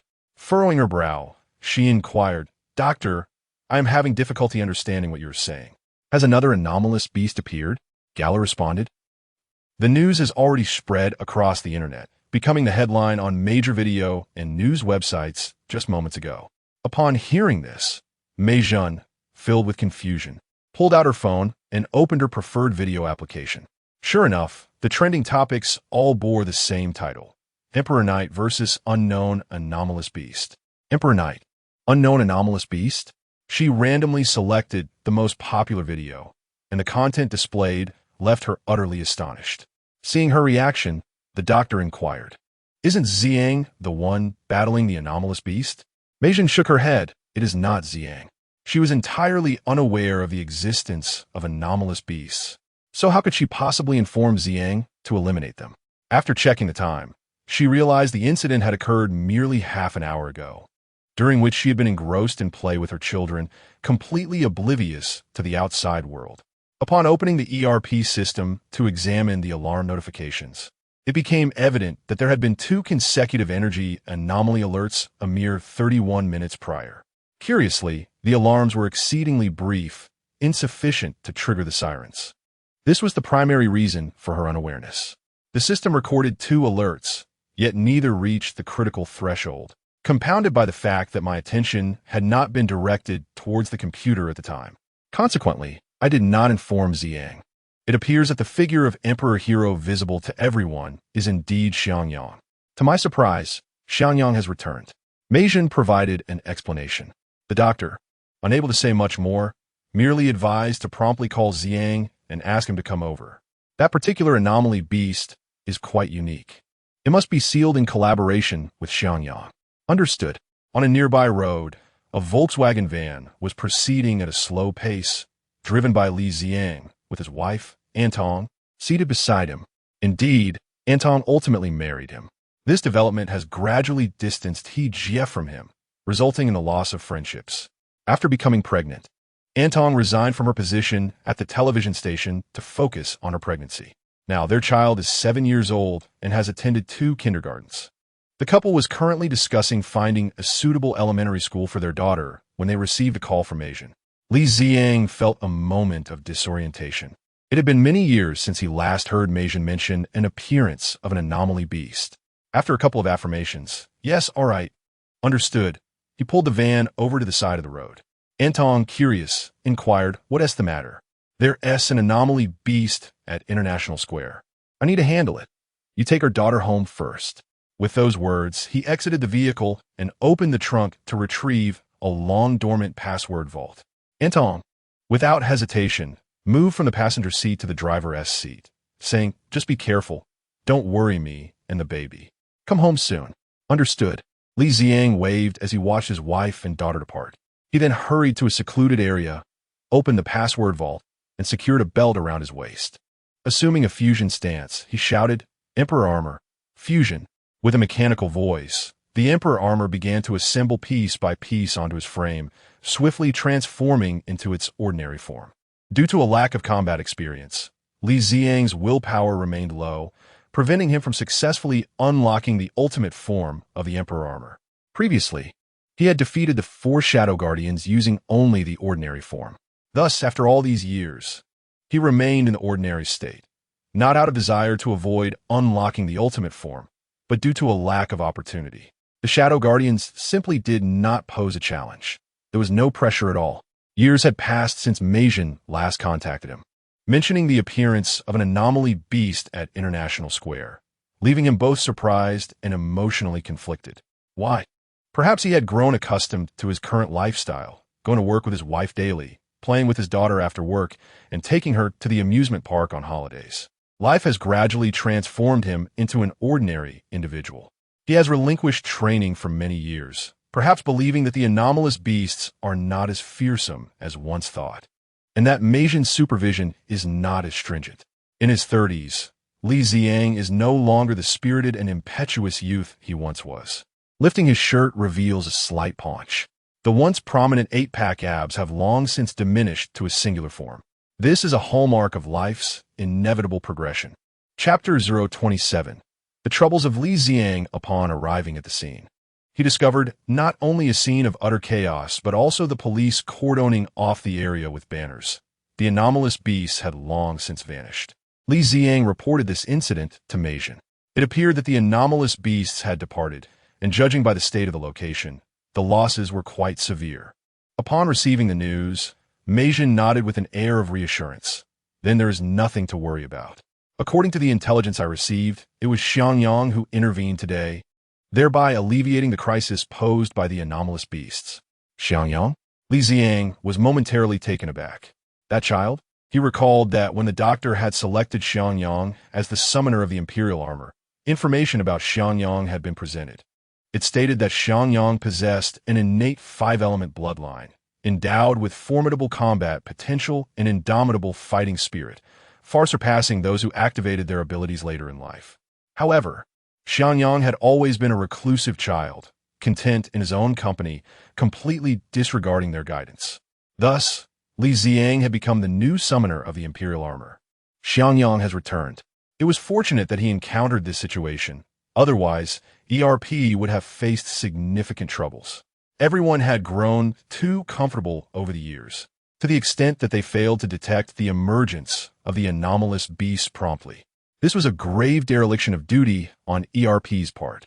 Ziang, if you have the time, make sure to come by the base for some retraining, Meijin urged. I have a foreboding feeling that if the anomalous beasts resurface, it may trigger a series of upheavals. Do not forget, one of the Shadow Guardians, Evil Water, is still at large. This recent incident with the anomalous beasts is likely orchestrated by it. If Evil Water had heard this, it would have laughed in disbelief. I did this? Do you truly think I possess such intellect? Upon hearing this, Li Ziang's expression grew troubled. To be frank, he was quite busy now. He had established a normal life, caring for his daughter alongside his wife, Antong. Time was no longer as abundant. With a family to consider, he could no longer devote himself wholly to training within ERP, striving to be in the best condition to confront the anomalous beasts. However, everything had taken on a new dimension. He was no longer alone. Having a wife and child meant he now bore concerns and vulnerabilities. Was it truly suitable for him to continue as the summoner of the Imperial Armor, battling against the Shadow Guardians? Conversely, if he were to inform Meijin that he wished to resign and allow her to find a new summoner, he would forfeit the monthly stipend he received as the current summoner and combat personnel. Indeed, ERP provided him with a regular monthly allowance of 20,000 yuan. This was a benefit enjoyed by previous summoners as well. For instance, each member of Li Nannan's team received a monthly stipend, as did those in the second team, albeit none as substantial as his own. The more Li Ziang pondered, the more his head ached. With a wife and child, he no longer yearned to be a hero. He simply wished to lead a normal life, spending time with his family. The dilemma was that their modest yet comfortable living relied heavily on the stipend provided to the summoner of the Imperial Armor.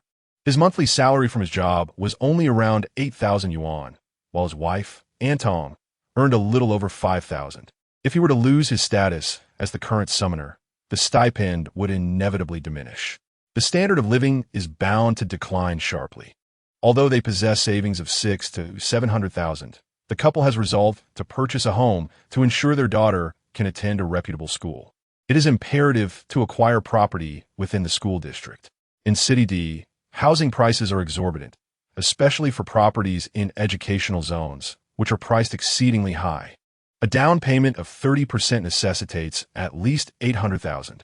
This would entail a bank loan of approximately 1,900,000. If one holds the status of an Imperial Armor Summoner, the interest rates would be significantly reduced. Ziang, why are you silent? Only when Meijin on the other end of the line urged him did Li Ziang momentarily awaken from his contemplation. He hastily replied, "Oh, I was just lost in thought. All right, I will take care of matters at home and come over as soon as possible. I will ensure that the doctor revises your training plan.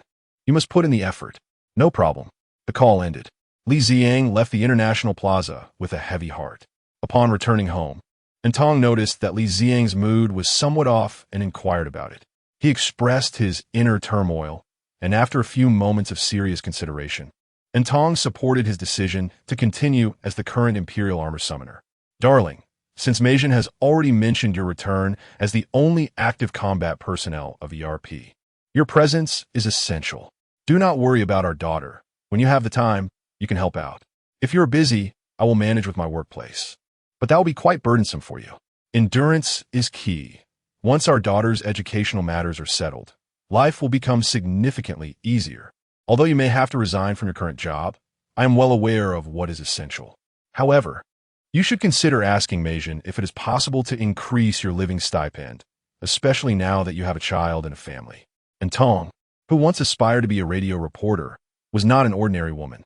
She initially chose to be with Li Ziang because of his status as an Imperial Armor Summoner, which endowed him with an admirable aura. Moreover, an Imperial Armor Summoner is inherently exceptional among men, handsome, kind, and gentle. Naturally, she was drawn to him, and it was she who made the first move. As for He Jia, who once held affections for her, he was merely a lovesick fool, exceedingly immature. Anyone with a modicum of intelligence would know how to make a wise choice. The facts have proven her choice to be correct, as being with Li Xiang alleviates any worries regarding their livelihood. The choice Li Xiang now faces is, in Intong's opinion, the most prudent one. He must retain his identity as an Imperial Armor Summoner, even if he does not work. With a stipend of 20,000 a month, they can live comfortably. Employment would merely be an embellishment. Returning to another perspective, following a battle, Xiang Yang was enjoying tea with a young lady, Li Nannan. Everyone harbors their own secrets, and hers is that she has known this Uncle Xiang Yang for quite some time. As a natural Imperial armor, Xiang Yang is particularly sensitive to the abilities of otherworldly beasts. Upon realizing that an increasing number of individuals were succumbing to darkness, he promptly initiated an investigation. The resistance encountered was formidable. Ultimately, his inquiries led him to City D, where an unexpected encounter introduced him to Li Nannan. This young lady was the top scorer in the National College entrance examination, exceptionally intelligent, diligent, and imbued with a strong sense of justice. After their acquaintance, Xiang Yang gradually confided in her about his identity and the concerns that plagued him. Without hesitation, Li Nannan decided to join his cause. Thus, following the examination, she chose not to pursue further university studies, instead silently shouldering the responsibility of upholding world peace. On the surface, she appeared to be working a mundane job, but in reality, she frequently assisted Uncle Xiang Yang in analyzing various matters he had investigated. However, earlier at the International Square, she had experienced a profoundly surreal brush with death. Uncle was engaged in combat with a beast possessing extraordinary abilities. The ensuing explosion shattered a load-bearing column, causing a massive concrete pillar to plummet perilously toward her. In that moment, she was rendered dazed, believing she would be crushed. Remarkably, the extraordinary beast intervened, shielding her from the falling debris. Is it not astonishing? An extraordinary beast, indeed. Setting aside the question of familiarity, when has such a creature ever offered assistance to humanity? Chapter 028, Li Xiangnan Strikes. Uncle, why did that supernatural beast help me for a moment? Li Nannan could no longer contain her curiosity. Xiang Yang seemed to have anticipated her question.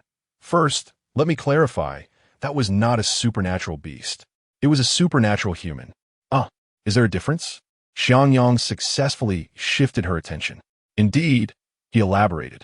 In my understanding of dark entities, supernatural beasts initially referred to earthly creatures of low intelligence that have been transformed into monsters. In reality, the Shadow Guardians do not fall under the category of beasts. They possess intelligence akin to that of humans. The one I battled today was also a supernatural human, albeit one endowed with the power of 5 Shadow Guardians, which he effectively balanced. What does balancing mean? Balancing implies that he could adeptly harness the powers of the 5 elements of darkness. Thus, in a sense, it can be regarded as dark armor. Don't you think it resembles armor? Xiang Yang posed a reflective question. Li Nannan meticulously recalled the appearance of that supernatural human, although her memory was somewhat hazy. She was certain of one thing. He was entirely different from ordinary supernatural beasts. He was not grotesque. In fact, he was clad in armor, strikingly similar to the luminous armor in her memories. It was a resemblance, yet it was not entirely so. Perhaps her frequent viewing of armored warriors had influenced her perception. Upon comparison, one would discern a fundamental disparity in appearance between that supernatural human and armor. Indeed, Xiang Yang affirmed, for he embodies the essence of the 5 elements of darkness. Uncle, you mentioned that he possesses the abilities of the Shadow Guardians and can balance them. What significance does that hold? It is of immense significance, Xiang Yang expressed with concern. That individual is remarkably intelligent. He can even imitate my attack patterns, and I have no doubt he could replicate my ultimate techniques as well. This implies that he has mastery over the 5 elements of darkness. After engaging him in dozens of exchanges, I find that should a genuine confrontation ensue, I may not hold the upper hand. As for sealing him, it would likely prove to be a formidable challenge. This was his candid thought. The individual was indeed weaker than himself, yet weakness did not equate to ease of sealing. This being was fundamentally different from other supernatural beasts. He could wield the dark elements. Logically, the 5 elements of darkness should not manifest on Earth, let alone within the realm of light. They are entities that ought to arise solely within the dark universe. Yet, here they were, present in this reality. More crucially, he had witnessed with his own eyes that the one who had transformed into a supernatural human was none other than Li Nannan's brother. How could he articulate this? Thus, when Li Nannan had broached the subject, he hastily redirected the conversation, unwilling to dwell on the matter further. Li Nannan, with a sense of righteousness, would surely be unsettled if she were to discover that her only kin was the very architect behind the emergence of supernatural beasts. Who could fathom the repercussions? Xiangyang resolved to investigate thoroughly before contemplating whether to disclose this revelation to Li Nannan. Are we facing a formidable adversary? Li Nannan inquired with excitement.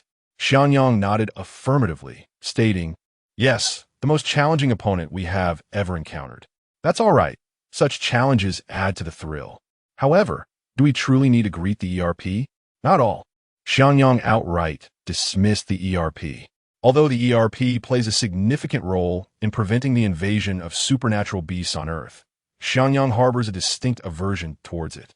Moreover, the individual they recruited to summon the Imperial armor may fare well against foolish adversaries like the Shadow Guardian, but should they encounter someone as formidable as Brother Li Nannan, they would be easily overthrown. Times have changed. The situation facing Earth has taken a drastic turn for the worse, with undercurrents swirling ominously. Yet, the ERP remains oblivious, continuing its errant ways, making failure inevitable. In the days that followed, various locations in City D were besieged by supernatural beast attacks, resulting in numerous casualties. The ERP's response was alarmingly sluggish. Despite Li Xiang's efforts to seal the beasts, he faced considerable online criticism, as many believed the ERP had failed to establish a comprehensive protective system. After all, the previous assurances from Asian claimed that the moment a supernatural beast appeared, they would detect its energy immediately, dispatching the armor summoner to resolve the issue. Now, the public began to realize the reality was far from that. From the sudden appearance of the supernatural beast to the ERP's delayed reaction, and then to the arrival of the Imperial armor summoner, at least 20 minutes elapsed, an unacceptable delay compared to the previous 5 minutes. Furthermore, the supernatural beasts did not appear one by one. At times, multiple beasts emerged simultaneously, leaving Li Xiang overwhelmed and stretched thin. Had it not been for Xiangyang's repeated interventions, the ERP's reputation would have been thoroughly tarnished by the online community. As the primary responsible party, Meijin was plagued with headaches, her days consumed with overwhelming busyness, leaving her little time to attend to her son and daughter. Within the ERP base, Meijin contemplated whether to consult with the doctor regarding the potential reassembly of Li Nannan and others. What could have caused such a sudden influx of supernatural beasts? Moreover, these beasts exhibited a remarkable level of intelligence. The Shadow Guardian had been sealed away, and the remaining malevolent waters should not have been capable of conjuring such an anomaly. Where lay the root of the problem? Why had the energy detection devices ceased to function? Meijin tirelessly scoured information on her computer. Over the past few days, there had been more than 10 heinous incidents involving supernatural beasts. Li Xiang had only managed to address 7 of them, with Xiangyang handling the remainder. Numerous individuals had captured footage of the scenes, which spread across the internet like wildfire, and Meijin, of course, was watching. The more she observed, the more she realized that the current supernatural beasts were entirely different from the previously dull-witted ones. Some displayed fear, others cunning, and some even recklessness. The increasing terror she felt was palpable. These emotions should not manifest in supernatural beasts, and their presence was absolutely intolerable. Those who lack understanding may perceive it as trivial. Yet Meijin recognized the grave implication. The supernatural beasts had likely evolved, possessing a certain level of intelligence. Intelligence implies the capacity to learn, a profoundly terrifying prospect. Confronting these evolved supernatural beasts would prove to be a daunting challenge. Beside him, Li Xiang lay sprawled across the desk, lost in slumber. The relentless demands of the past few days had drained him entirely. For a middle-aged man with a family, vitality had long since waned. He could no longer summon the boundless energy of his youth. As Meijin continued her research, she stumbled upon an advertisement that had recently surged into the limelight, captivating widespread discussion. The headline read, "Should humanity truly fear the anomalous beasts?" Upon delving into the article, she discovered it to be a product introduction, accompanied by a striking image. The text proclaimed, "Greenfield Biopharmaceuticals Gene Editing, Rewriting Life's Code." When technology reaches the essence of life, we harness the power of genes to usher in a new era of healing. With over a decade of dedication to the field of gene therapy, Greenfield Biopharmaceuticals has assembled a premier global research team, breaking through the confines of human genetics.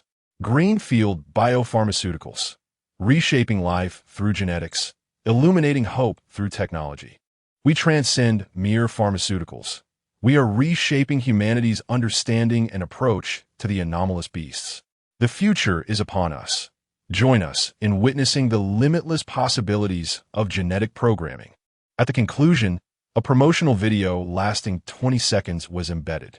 Meijin clicked to view it, revealing two very small children, seemingly under the age of 2, reciting the 300 Tang poems. The girl recited them in reverse order. The comment section beneath the promotional video amassed millions of responses. Incredible, incredible, incredible. Forgive my elementary education. After watching the Greenfield Biopharmaceuticals video, I find myself at a loss for words to express the shock I have experienced. The true future has arrived. Impressive. Everyone, shout with me. Greenfield Biopharmaceuticals is remarkable. Absolutely incredible. What am I witnessing? A 2-year-old boy reciting the 300 Tang poems from the beginning. A girl flawlessly reciting them in reverse order?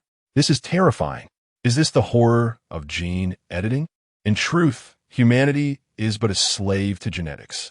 All human behavior, joy, anger, sorrow, and happiness is governed by genes. Can we now take control of our own genetics? How can such intelligent beings contend with the anomalous beasts? I protest. This is a violation of human rights. Protest all you want. Shut up. Is this truly acceptable? Such technology will undoubtedly be accessible only to the wealthy. In other words, those with money can afford to alter their genes, ensuring their children are born 10 times smarter than others, starting life with an advantage. Such actions will only deepen the divide for the less fortunate. By the way, have the children in the promotional video developed their vocal cords sufficiently to recite the 300 Tang poems so fluently? Chapter 29. The Gathering of Summoners. A cursory glance at the comment section reveals a fervent discussion among netizens from across the nation regarding this matter. It is evident that the majority, exceeding 90%, are in a state of shock. The remaining voices do not oppose outright, but rather question the potentially grave consequences of altering human genes. Rumors regarding this issue have circulated online for quite some time, and the anticipation has culminated in what can be considered a release. Meijin's expression is somber, reflecting her discontent. Unlike others, she perceives the underlying complexities of the Greenland biopharmaceuticals. A decade ago, an investigation into a luxury vehicle revealed that it belonged to the owner of the nearby factory, which turned out to be the vehicle of Greenland biopharmaceuticals. This indicates that they are far from the simplistic fade they present. Altering human genetics is an undeniably terrifying prospect. A single misstep could lead to catastrophic consequences. The online discourse predominantly highlights the positive aspects, neglecting the potential perils. What may enhance your intelligence today could diminish your child's abilities tomorrow. Despite her concerns, Meijin finds herself powerless to intervene, as the company possesses the legitimate documentation to engage with the public. Bearing this apprehension, she relayed the information to Dr. Gallu, who had just reviewed it as well. He considers the biopharmaceutical company to be quite formidable, but feels equally helpless. Firstly, there is no definitive way to prove that their gene editing technology is flawed. Dr. Gallu himself is not an expert in this field. He does not have all-encompassing knowledge. Furthermore, Greenland Group has evolved into a global powerhouse with innumerable stakeholders involved, making it impossible for Dr. Gallu to halt their operations with mere words. Subsequently, Meijin engaged Dr. Gallu in a conversation about Li Nannan and his associates. Dr. Galu concurred, noting that Li Nannan and his companions are still relatively young. The ERP provides them with monthly allowances, presumably to sustain them for unforeseen circumstances. And now is precisely such time. He has observed that since Li Ziang established his family and career, he has shifted his focus away from the ERP. Thus, they agreed that Mei Zhen would take charge of this matter. With the resurgence of the supernatural beasts, they may soon face an even graver storm and must preemptively gather their personnel. 7 days later, a sign announcing the temporary closure of a happy castle hangs prominently. The interior is filled with patrons. While the number may not exceed 20, the confined space creates an illusion of a crowded atmosphere. Apologies for arriving late. At that moment, a newcomer enters, prompting the others to greet him warmly. Not late at all. We have just arrived ourselves. Indeed, we have barely settled in. Where have you been developing all these years? You seem to have transformed entirely. Look at you. You've even acquired a belly. How time flies. Back then, our Kuinjong was just a child, and now he has grown up and put on some weight. It is astonishing how swiftly life changes. Indeed, everyone experiences such transformations. However, Li Nannan remains quite similar to his younger self, albeit with a bit more facial hair. It is said that he now represents the country in international competitions and is financially secure. He must be living a life of leisure devoid of worries. I too yearn to experience such a life. Fangzhong, you must diligently pursue your delivery job. What? Fangzhong is delivering? Look at him, still shy despite being grown. There is no need for embarrassment. We are all brothers, comrades in arms. Indeed, this gathering comprises former armor summons, with members from both the first and second teams present. Li Nannan, Baiming, Kuinzhong, Shizhao, as well as from the second team. Dianan, Beikai, Wendong, Zishi, and Fangzhong. Dongshan is assisting in the kitchen. Some have come with their wives, while others have brought their children. Thus, our cozy gathering feels rather crowded and lively. All present have surpassed the age of 40, and even the youngest among us, Fangzhong, is over 40. Where's brother Dongshan? After everyone has exchanged greetings, Fangzhong inquires about Dongshan's whereabouts. Li Nannan responds, he is in the kitchen. Dianan, it has been ages. The last time we met must have been over 10 years ago. 20 years. Sigh, 20 years have flown by in the blink of an eye. Who can deny it? Reflecting on 20 years past, we were all so full of vigor and youthful enthusiasm. Now we have all established families. Speaking of families, this is my third child, hee. Say hello to Uncle. Hello, Uncle. Where have you all been recently? I am contemplating a job change. Given the current economic climate, it is best to hold onto a suitable position. Indeed, it is wise not to change jobs. After all, we are all familiar with one another. Even if many have not seen each other in 20 years and have nearly forgotten, we can still easily converse upon reunion. Among this group, some have fared well, while others not so much. However, the latter is merely relative. Compared to the average person, even those who struggle have achieved much more. The phenomenon of middle-aged weight gain applies to them all. With age and family responsibilities, a few extra pounds are inevitable. As more people arrive, Mei Zhen and Dongshan emerge from the kitchen, bringing forth an array of delectable dishes. 5 long tables quickly fill with various culinary delights. It appears that over the decades, Mei Zhen's culinary skills have only improved, and the spread looks delightful. Fangzhong, rubbing his hands in jest, remarks, Mei Zhen, you certainly know how to impress. Mei Zhen beams at the compliment. Only you would say such things. I had not anticipated that the one to win Mei Zhen's heart would be Dongshan. Previously, Mei Zhen described him as a reserved person. Now it seems she is fond of such quietude. One cannot phrase it that way. It is merely a case of lovers ultimately finding their way to each other. Dongshan harbors a fondness for Mei Zhen. This is evident to anyone with eyes. All right, everyone, let us refrain from teasing our dear Dongshan. Mei Zhen has brought forth several bottles of Maodai. Dongshan, by nature, is rather reserved, and despite being over 40, finds himself blushing when the attention turns to him. Bei Miao rose to examine a bottle of Maodai. Not bad. Indeed, it's a collector's edition. This bottle costs over 2,000. Our organization is quite affluent. Thanks to Mei Zhen, I have a chance to enjoy Maodai. I do not partake in alcohol. Are there any beverages available? Certainly. We have Sprite, and Coke for your choosing. We lack nothing in terms of soft drinks.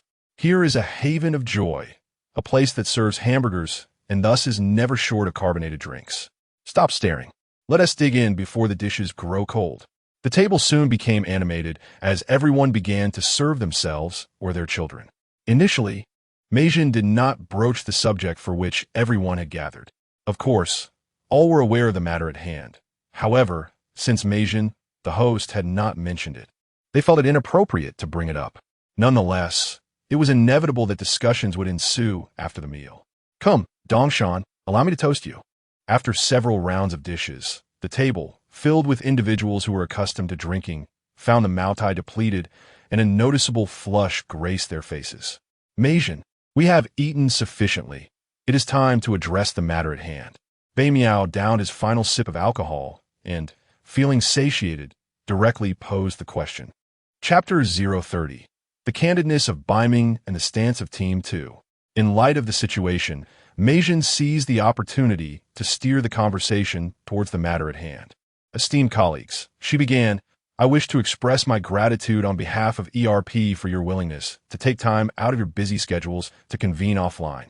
I trust you are all aware of the recent news, which I need not elaborate upon. The return of the anomalous beasts is upon us, and I fear that this resurgence is far more ferocious than the previous two encounters, though the underlying circumstances remain shrouded in mystery. My intuition suggests that the complexities involved are anything but trivial. My purpose in gathering you all here is to urge you to temporarily set aside your current tasks and re-enter a state of preparedness. Her words were earnest and imbued with emotion, yet a profound silence enveloped the room. Each person exchanged glances, seemingly reluctant to engage with the matter at hand. Meijin, observing the quietude, was not surprised. She had long anticipated that the situation was more intricate than it appeared. Decades had elapsed, and many things had changed. It was no longer as simple as merely returning, for everything had transformed. Is silence the prevailing sentiment? Biming queried, reclining with his leg crossed and his fist propping up his chin. Noticing the lack of response, he broke the stillness, recognizing that everyone shared his apprehensions. Meijin, allow me to voice my thoughts first. Very well, Meijin replied with a smile. Biming continued, 20 years ago, through our collective efforts, we sealed the dark beast and confined the shadow guardian back into the demon box. Only one beast, the demon 10, remains at large, correct? Meijin's brow furrowed slightly. Indeed. Not long after, you mentioned that the doctor had issued a command for the 5 of us to take a temporary respite. This was, in truth, due to Li Ziang. His veins flow with the blood of the 5 elements, granting him the ability to summon the Imperial Armor. You all believe that the Imperial Armor is nearly invincible, with only the demon 10 unable to stir any significant trouble. Thus, we were all sent back under the guise of a vacation. He chuckled, though labeled as a holiday. It was merely a way of conveying that ERP no longer had use for us. Am I mistaken? Upon hearing this, Meijin quickly waved her hands. No, Biming. You have misunderstood. The doctor and I did not harbor such intentions. With only the demon 10 remaining outside, if everyone were present at ERP, many matters would inevitably be delayed. The doctor summoned Li Ziang as a precaution. Indeed, Biming, the doctor meant no such thing, Dongshan added. This situation has been quite vexing for me as well, spoke Shi Zhao candidly. Meijin's heart sank. Shi Zhao, do you also share this perspective? Biming cast a surprised glance at Shi Zhao, who had once been his rival for Binger's affections, now unexpectedly aligned in thought. Shi Zhao unabashedly stated, what other interpretation could there be? The moment Li Ziang arrived, we were all instructed to retreat for rest. Setting aside the motives for the moment, can we not discuss the implications of such actions?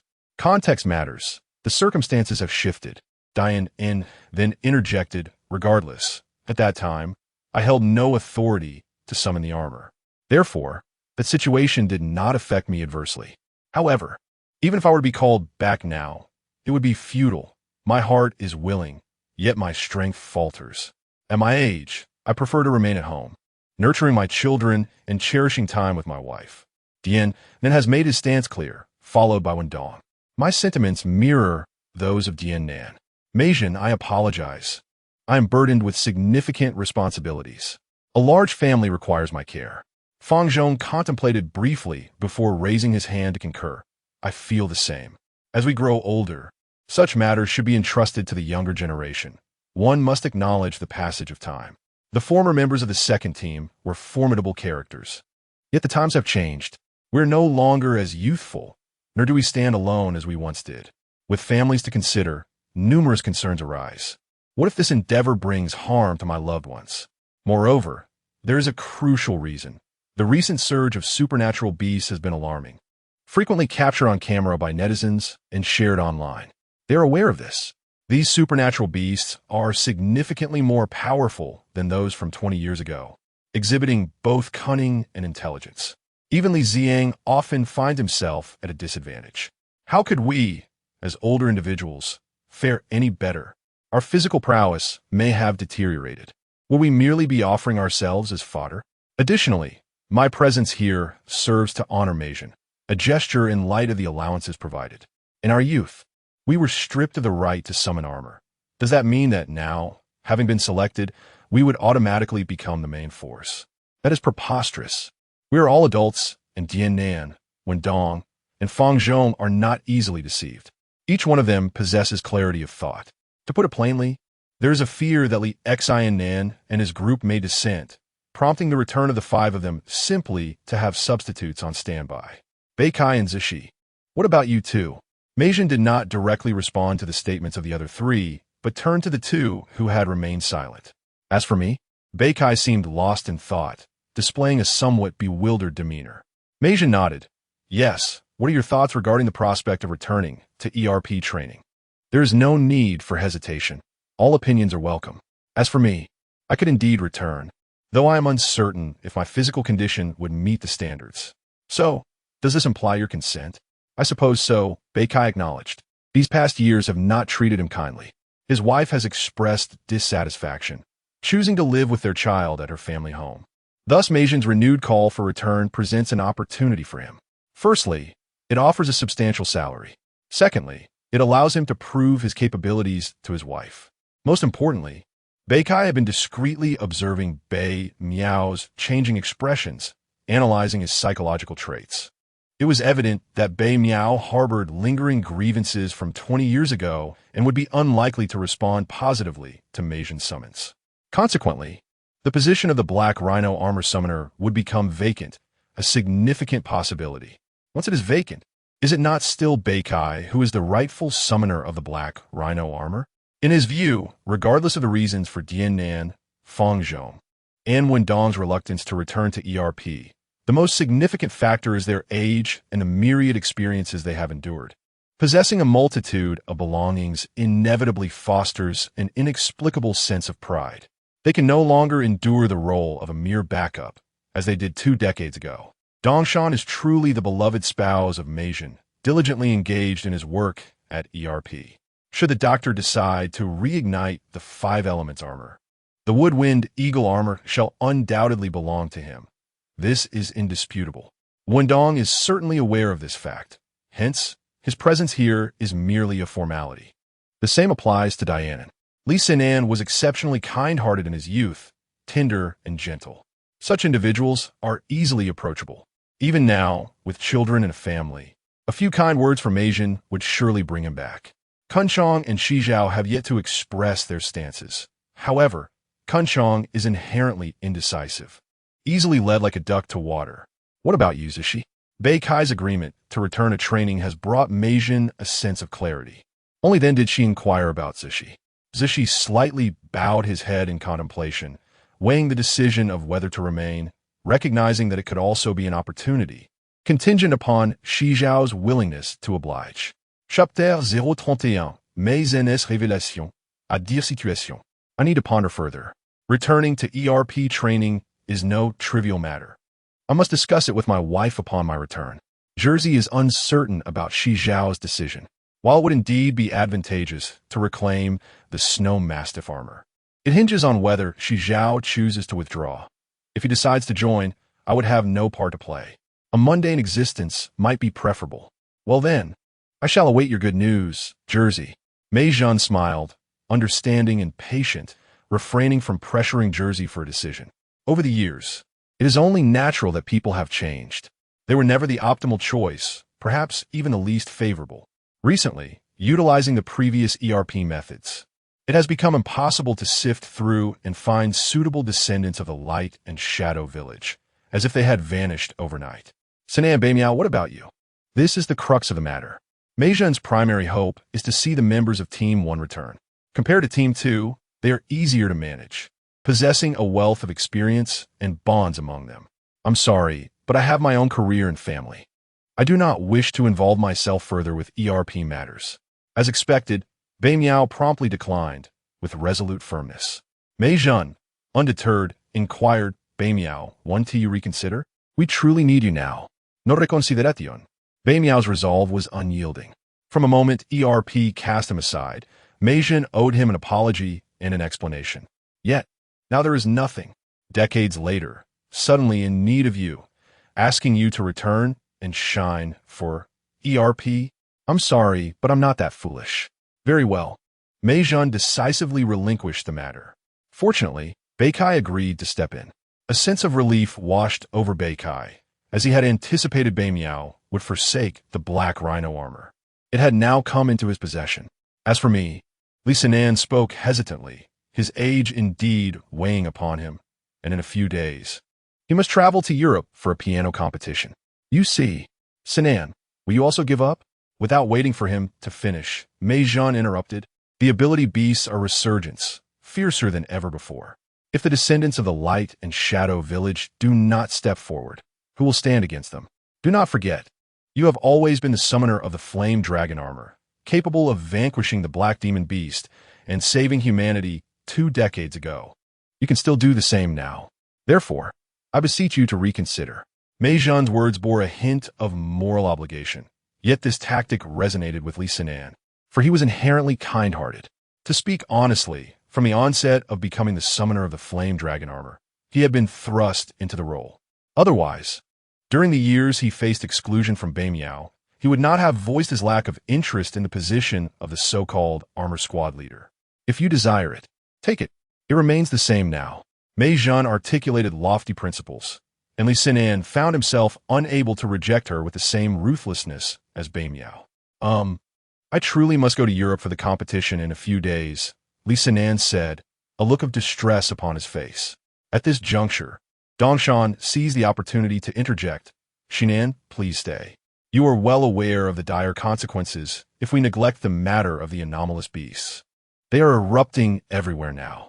Ziyang simply cannot manage alone. He scarcely has time to sleep, and if this continues, he risks a fatal collapse. Moreover, according to multiple eyewitness accounts, some anomalous beasts have reportedly transformed from humans, indicating that they have stealthily infiltrated human society. This is an exceedingly perilous signal. If the descendants of Guangying village do not step forward, Earth will inevitably succumb to the anomalous beasts, leaving humanity facing extinction. Dongshan's words elicited a palpable shift in the expressions of all present. Fang Zhong inquired anxiously, has the situation escalated to such severity? He had seen videos circulating online, which seemed to suggest that this was a recent development. Shi Zhao appeared skeptical of Dongshan's assertions. 2 decades prior, during their days as armored warriors, it was unthinkable for a human to become an anomalous beast.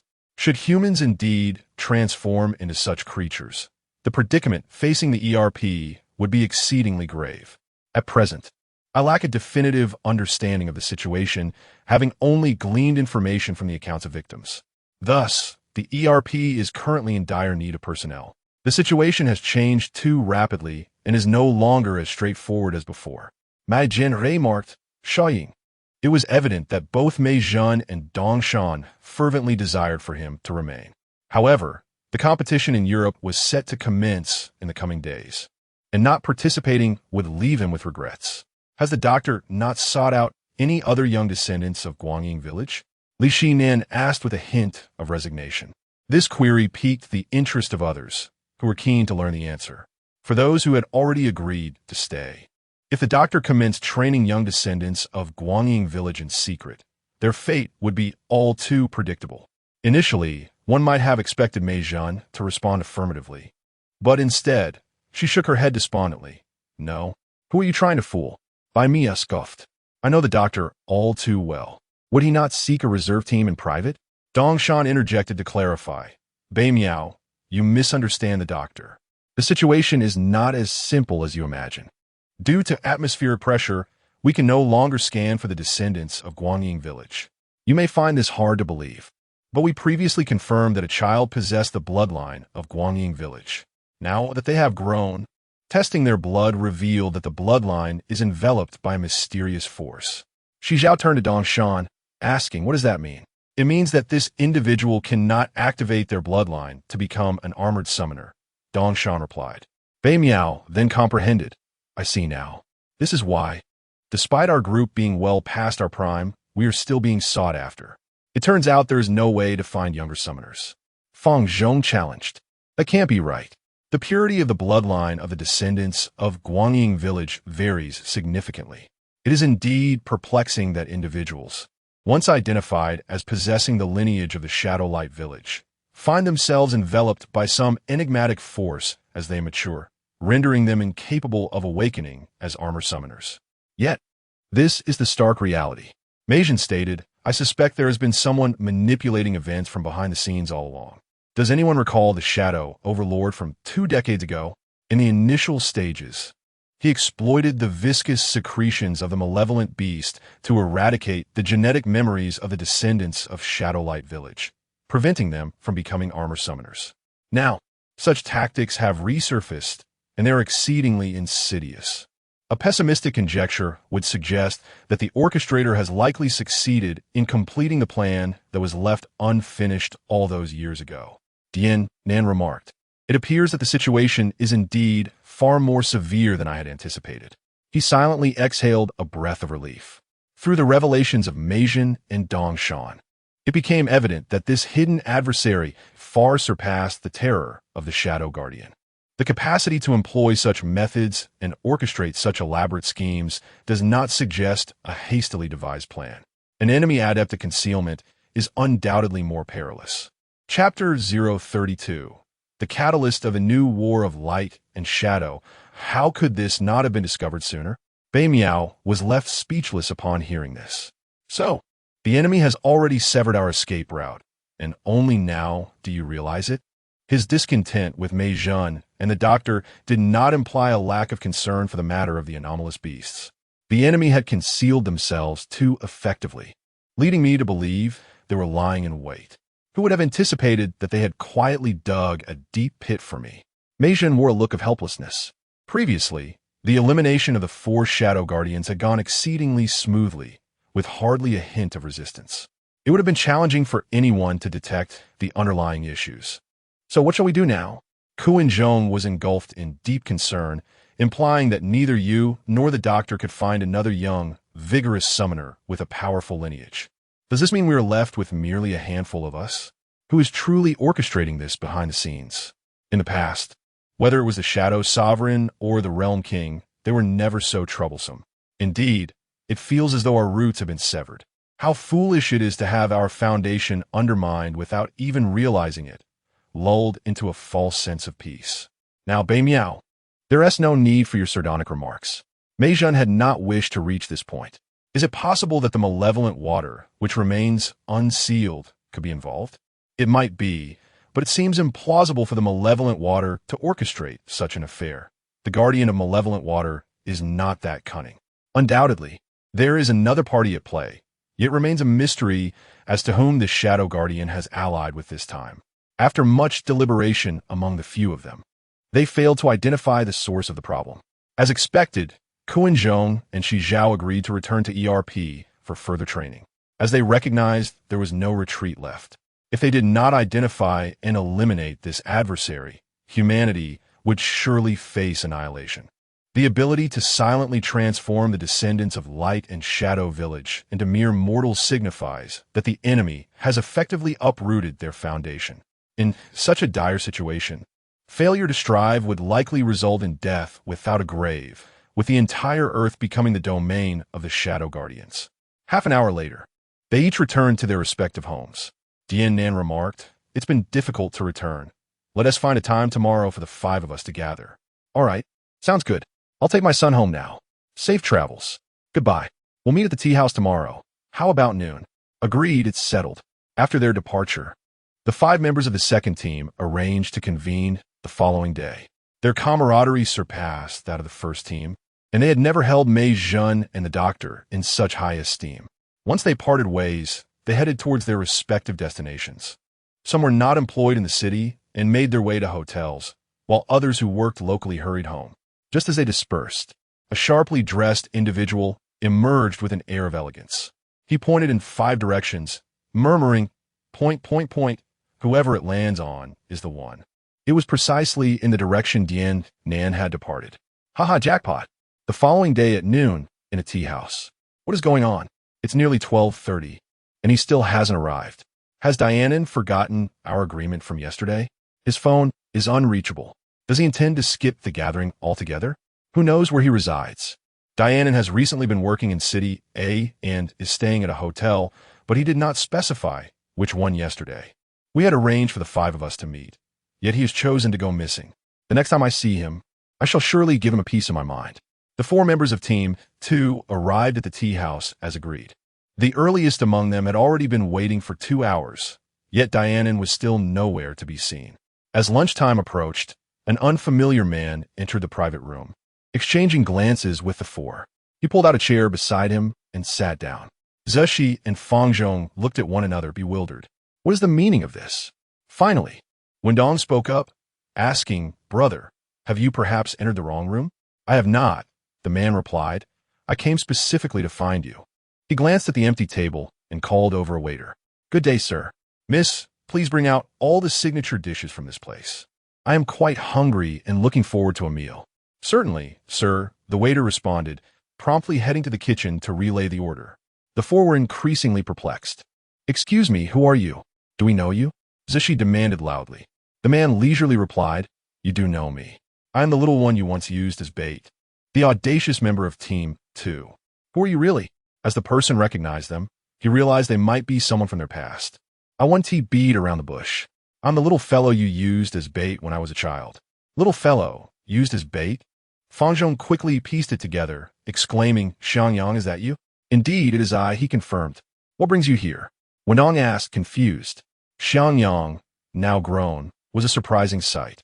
They still recalled him as a child. However, what was even more astonishing was how he had precisely chosen to come to this tea house and find them. "There's a matter at hand. I must inform you that you need not wait for Li Nannan. You can enjoy your meal instead," Xiangyang cryptically stated. The others pressed him.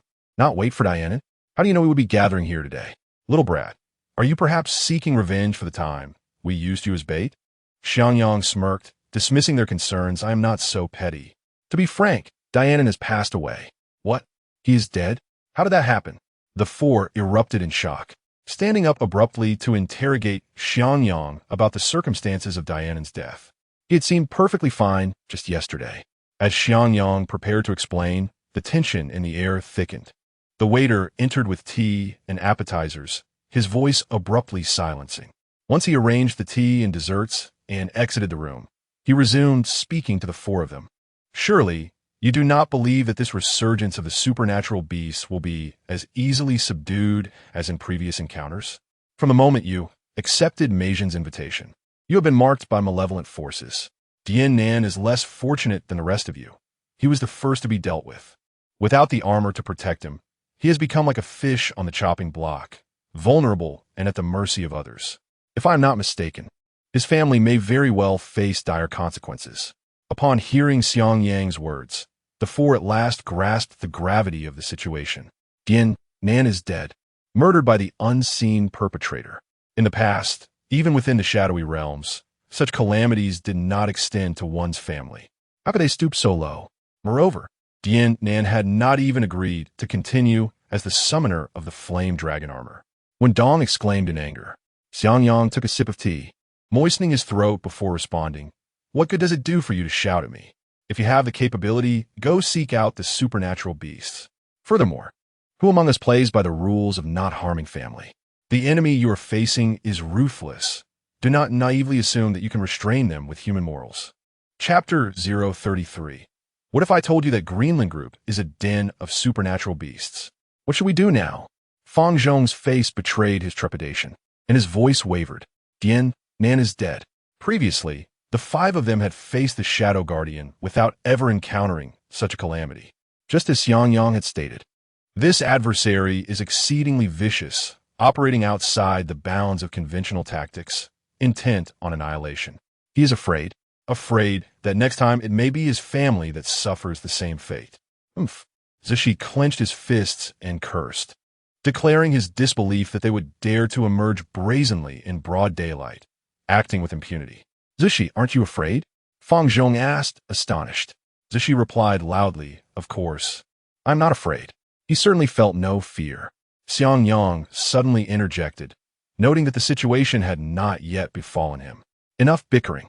Xiangyang, your demeanor suggests you are well acquainted with the mastermind behind this, Bei Kai remarked solemnly. When Dong also inquired in a grave tone, it is indeed perplexing. If the villains behind the supernatural beasts truly wish to target the descendants of Guangying village, why not attack Li Nannan and his companions? Instead, they chose us, the ones long abandoned. Xiangyang fell into silence upon hearing this. Finally, with a tinge of bitterness, he remarked, you believe it unreasonable for them to target you. The harsh truth is that only the few of you remain. Mei Zhen's assertions were indeed accurate. Fang Zhong's eyelids twitched violently. Indeed, he still harbored a degree of skepticism regarding Mei Zhen's words. Who exactly is our enemy? The Shadow Overlord, the Realm King, or the Shadow Guardian? Surely there must be a singular mastermind? How about locating their lair and striking first? We don't even know who is responsible. Finding their hideout is an even more distant hope. They might be lurking in the abyss. The abyss is not entirely inaccessible. The four of them exchanged words, escalating into a near quarrel. Only Bei Kai remained somewhat composed. However, following this incident, he resolved to swiftly relocate his wife and children, and then acquire the Black Rhinoceros Armor Summoner from the ERP. In hindsight, securing the Black Rhinoceros Summoner was indeed the wisest course of action. Fang Zhong, Wen Dong, and Zishi were in a state of panic. They possessed nothing. If Li Nannan could be slain, they were no exception. This enemy is formidable. A flicker of concern crossed Xiangyang's eyes. He had clashed with it once before, and if his instincts were correct, it had once been human. What transpired to enable such a flawless amalgamation with the power of the Shadow Guardian? If that creature were to unleash its full might, it would be even more daunting than the Black Beast. Strength is secondary. The most troubling aspect is its intellect. A villain endowed with both bravery and cunning is the most challenging to confront. Despite Xiangyang's outwardly indifferent demeanor, he harbored deeper anxieties than anyone else. It was precisely due to his previous encounter with Li Nannan that he recognized how formidable Li Nannan was. This individual was extraordinarily intelligent, having orchestrated a global scheme with quiet precision, with unforeseen supernatural beasts constantly emerging. Who knows how many more lie hidden in the shadows? No one knows. Thus far, all the videos circulating online depicting the attacks of the aberrant beasts on humanity primarily stem from human mutations. Given their intelligence, it is improbable they would solely focus on the feeble. Perhaps the Greenfield Group is hoarding a considerable number of formidable aberrant beasts in some hidden locale. This is what concerns Xiangyang. Wait a moment. You mentioned you have encountered the mastermind behind this, and he too is an aberrant beast? Moreover, he has merged with the power of the Shadow Guardian. Jersey seized upon this crucial detail. Xiangyang nodded. Jersey looked bewildered at the two individuals beside him, then incredulously continued. You possess the ultimate Emperor's armor, yet you allowed that fellow to escape? I have stated that its strength is formidable. Xiangyang's gaze shifted elsewhere. Bei Kai had been observing him intently and swiftly discerned this subtlety, thus declaring, You are lying. With your bloodline and your prowess, no aberrant beast could impose pressure upon you. It must have been you who let it go. Xiangyang fell into a momentary silence. Everyone awaited his response, and after approximately a minute, he sighed deeply. The situation is not as simplistic as you presume. If brute force could resolve all issues, it would not present a challenge to me. The last encounter with Li Nannan Had I been willing to risk everything, there was a chance to seal him. However, the ramifications would be catastrophic. Some matters remain unknown until investigated, and the revelations can be startling. Many years prior, he commenced his schemes, and the Greenfield Group has since evolved into the largest conglomerate on this planet, controlling over 60% of the world's lucrative industries. Should the Greenfield Group cease its operations, countless individuals worldwide would perish due to various economic upheavals. The most vexing aspect is that no one knows whether those entangled in these interests are human or beast. At least in Xiangyang's deliberate approach, he discovered that any group or individual company associated with the Greenfield Group, which stands to gain, is likely managed not by humans but by aberrant beasts.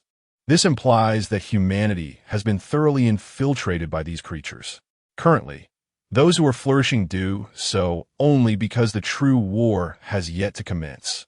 Once we reach a life-or-death juncture, humanity cannot expect to prevail as easily as before. This is a global crisis. Of course, he could never divulge such revelations to Jersey and Beikai, as it would only incite chaos. Remaining in ignorance of the truth can sometimes be a blessing. I can only urge you all to be vigilant regarding your safety in the coming days. Do not presume that fleeing to other cities will secure your safety. Unless you can escape the confines of Earth, it will be exceedingly difficult to evade them. Xiangyang sincerely hoped they would safeguard themselves. In light of the current circumstances, the descendants of the Shadow Village are dwindling. Are they truly so powerful that they cannot thrive abroad? When Dong inquired in astonishment, Xiangyang replied, I can tell you now. The enemy has, through various means, gained control over every aspect of humanity worldwide. Do you believe this? Aberrant beasts controlling humanity in all facets? Xiangyang, you cannot be jesting. Can you? I do not believe it either. Several individuals were evidently in doubt. They had anticipated that the enemies would be formidable and challenging, yet they had never envisioned their omnipresence across the globe. If that were indeed the case, one would worry whether they would survive to witness the dawn of another day. Are you familiar with Greenland Group? Of course. Who isn't aware of Greenland Group? The chairman recently received the title of the world's best entrepreneur, Bado. Did he not? My uncle is even a salesman at one of the automotive companies under Greenland Group. Xiangyang, why are you inquiring about such matters? Could it be that the affairs concerning the aberrant beasts are somehow linked to Greenland Group? In response to their inquiries, Xiangyang resolved to drop a bombshell. Indeed, according to my investigation, nearly all the relevant managers at Greenland Group are disguised aberrant beasts or have ingested a certain substance that grants them the ability to evolve into aberrant beasts. What? What are you saying, Xiangyang? Upon hearing this, the four individuals felt as if their minds had turned to mush. What on earth? The managers of Greenland Group are all aberrant beasts? Surely, you jest. Are there really so many aberrant beasts? It is likely that since Li Nannan sealed the first malevolent beast, there have not been so many aberrant beasts sealed by the ERP until now. Chapter 034. The Assembly of the Elder Generation of Summoners. Indeed, it was astonishing. I was equally taken aback when the investigation yielded such results. Their influence permeates the globe. This group has quietly manipulated the economy, gaining control over every facet of human existence. Every industry is under their sway. One can only imagine a day when the Greenland Group might instigate a worldwide economic crisis, potentially igniting conflicts between nations. It is a strategy that cannot be overlooked. What troubles Xiangyang even more is this. When the supernatural beasts were in conflict with humanity, it was a simple matter to eradicate them. Swift and straightforward. The current dilemma lies in the fact that Li Nannan has transformed these beasts, endowing them with remarkable intelligence. They adeptly exploit human conventions to play their games, infiltrating human society, leveraging profits, and employing various tactics to entice globally renowned individuals to join their ranks, becoming supernatural beasts themselves. As a result, humanity and these creatures are now intertwined, forming a complex web of interdependence. What is even more terrifying is that, apart from Xiangyang himself, no one can discern who among them is a supernatural beast. The method of using ERP to detect the fluctuations of supernatural energy has long become obsolete. This is unimaginable. I refuse to believe that supernatural beasts can possess such intelligence. They are, after all, mere beasts. How could they possibly rival human intellect, let alone provoke wars among humans? Fang Zhong found it exceedingly difficult to accept this reality.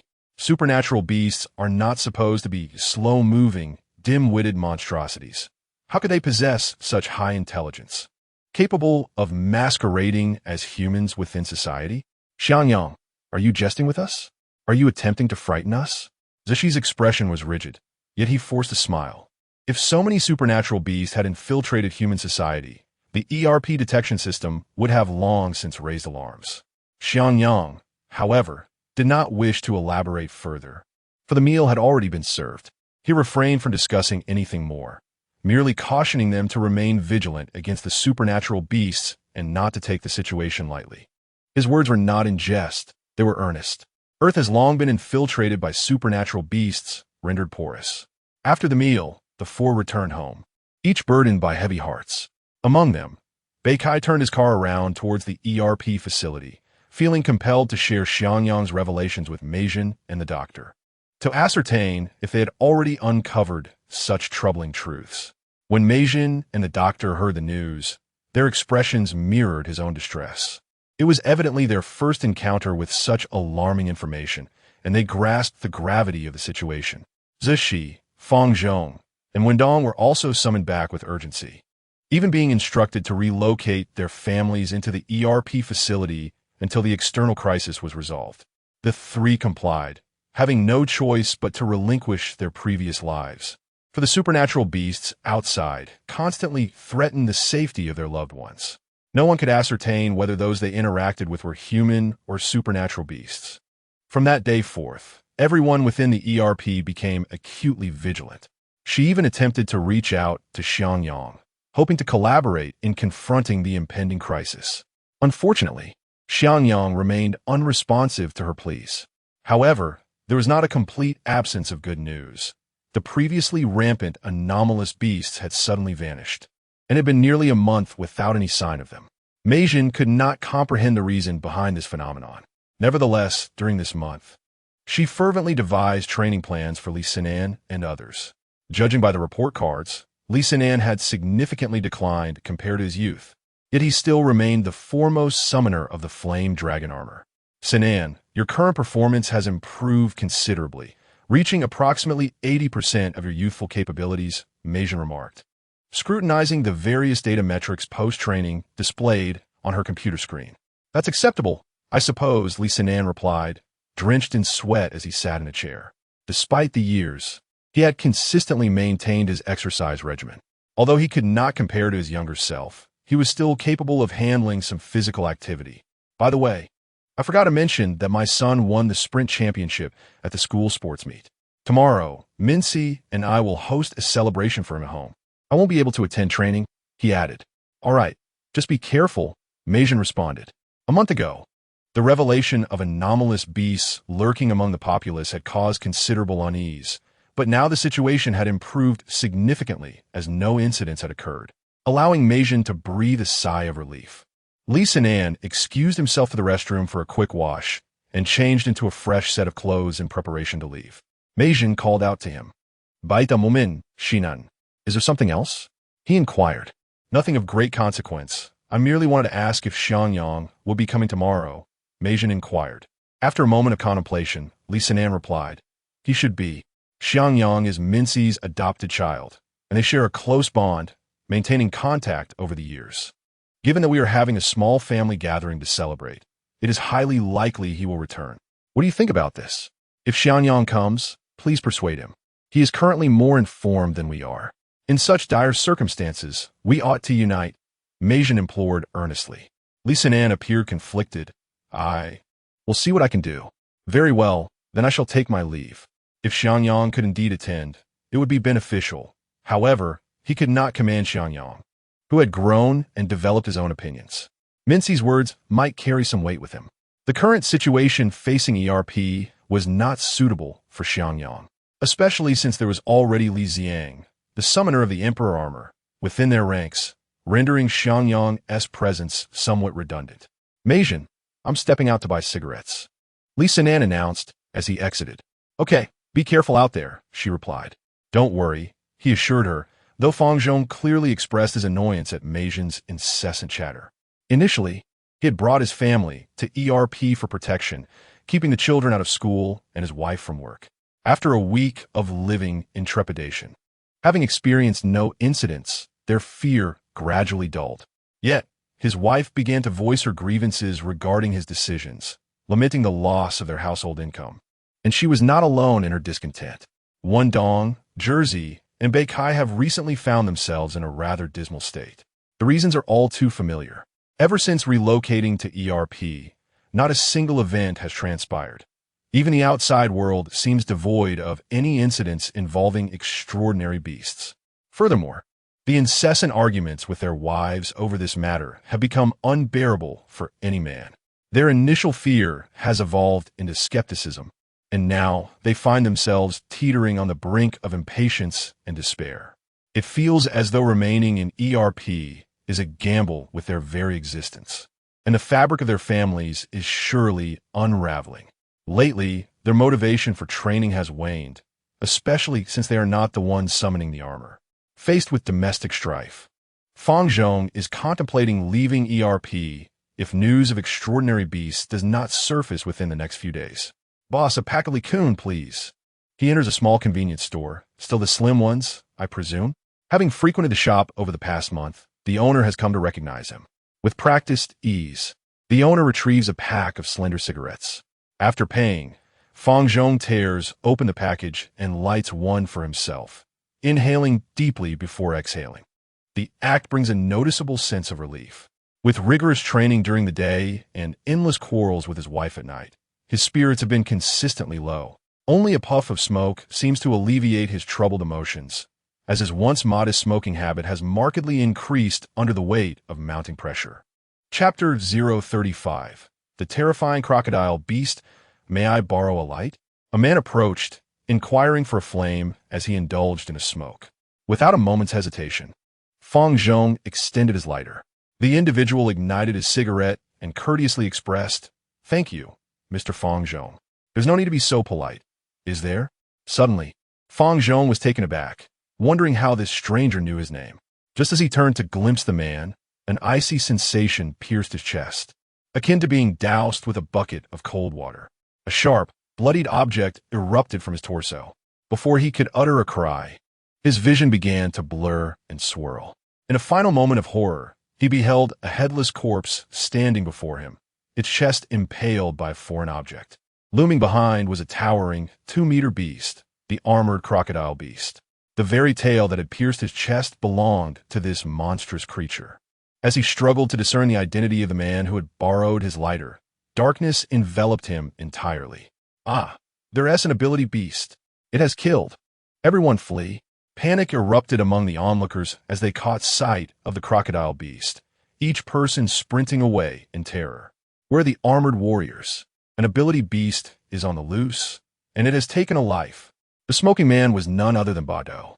A Rolls-Royce Phantom glided onto the scene, and he entered the vehicle, which then gradually departed from the chaos. Meanwhile, the crocodile beast commenced its rampage, opening its maw to concentrate its energy into a luminous projectile aimed at a nearby small shop, unleashing a devastating explosion. Boom! The shop was obliterated as if struck by a mortar, and those unable to escape were mercilessly torn apart, buried alongside the rubble. The citizens were thrown into disarray as the ability beast launched indiscriminate attacks, targeting any area densely populated with people, hurling explosive projectiles without mercy. Quickly, astute individuals discerned a pattern.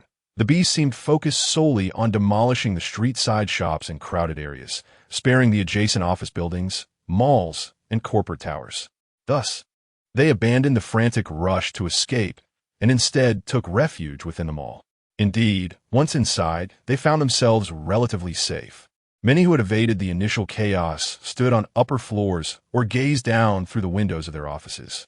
For instance, employees of a small company in a nearby office building pulled out their phones to contact the ERP hotline, only to be met with furious reprimands from their boss. Why is this happening? The answer lay in the company's ownership. It was under the control of Greenland Holdings, and the boss had injected himself with the serum of an ability beast, gradually mutating into a creature of that very ilk. Thus, he aligned himself not with humanity, but with the beasts, as they were kindred spirits. Within the ERP secret base, the cacophony of destruction wrought by the crocodile beast unleashed an overwhelming surge of energy that could no longer remain concealed. The base's energy detectors swiftly registered the abnormal readings. A powerful alarm resonated through the air. Upon hearing it, Meijin immediately returned to her computer, alert. It was an anomaly beast. After a month without any incidents involving these creatures, it had finally arrived. Meijin, where is the anomaly beast located? All those present, except for the departed Li Nannan, gathered around her. Meijin's movements, now slower than in her youth, took several minutes before she accurately pinpointed the anomaly beast's location. Prosperity Street? Beikai observed the satellite map, noting its proximity to their base. Where's Ziyang? I haven't seen him. Ziyang had matters to attend to and went back to rest. Meijin explained, then turned to ask, who among you can venture out? I will, Dongshan offered, eager to confront the anomaly beast. He had maintained his training over the years. No, I shall go. Beikai interjected, blocking Dongshan's path. I've trained for a month. I deserve an opportunity to prove myself. I will handle this anomaly beast well. Very well. But exercise caution. Do not underestimate it, Meijin cautioned. The combat satellite has detected a powerful energy emanating from this anomaly beast. Beikai raised an eyebrow. Are you not aware of my capabilities? In my youth, even a few guardians together were no match for me. Though I may be older now, the black rhino armor summoner in my possession remains formidable. Today, I shall use this anomaly beast as the first challenge of my return. Given Beikai's confidence, Meijin chose not to argue further, yet Dongshan persistently warned him, Beikai, do not be careless. Today's anomaly beasts are far more cunning and formidable than those in our youth. Rest assured, victory is assured, Beikai declared, brimming with confidence. After uttering this, he confidently made his way through the secret passage toward Prosperity Street. Meijin, I will also prepare to ensure he can manage, Dongshan thoughtfully remarked. There's no need for that, Dongshan. We have witnessed Beikai's combat prowess in our youth, Kuin Zhong interjected. The black rhino armor in his hands is no less than Bei Miao's. Worry flickered in Dongshan's eyes. You do not understand. Today's anomaly beasts are both cunning and powerful, far beyond our experiences. One Dong, sitting nearby, remarked, this is not my concern. I shall return to my dorm. What kind of thinking is that? How can you sleep at a time like this? Zishi shot him a glance. When Dong sighed, you do not comprehend. I've been feeling quite stifled lately. If this continues, I will revert to my solitary existence.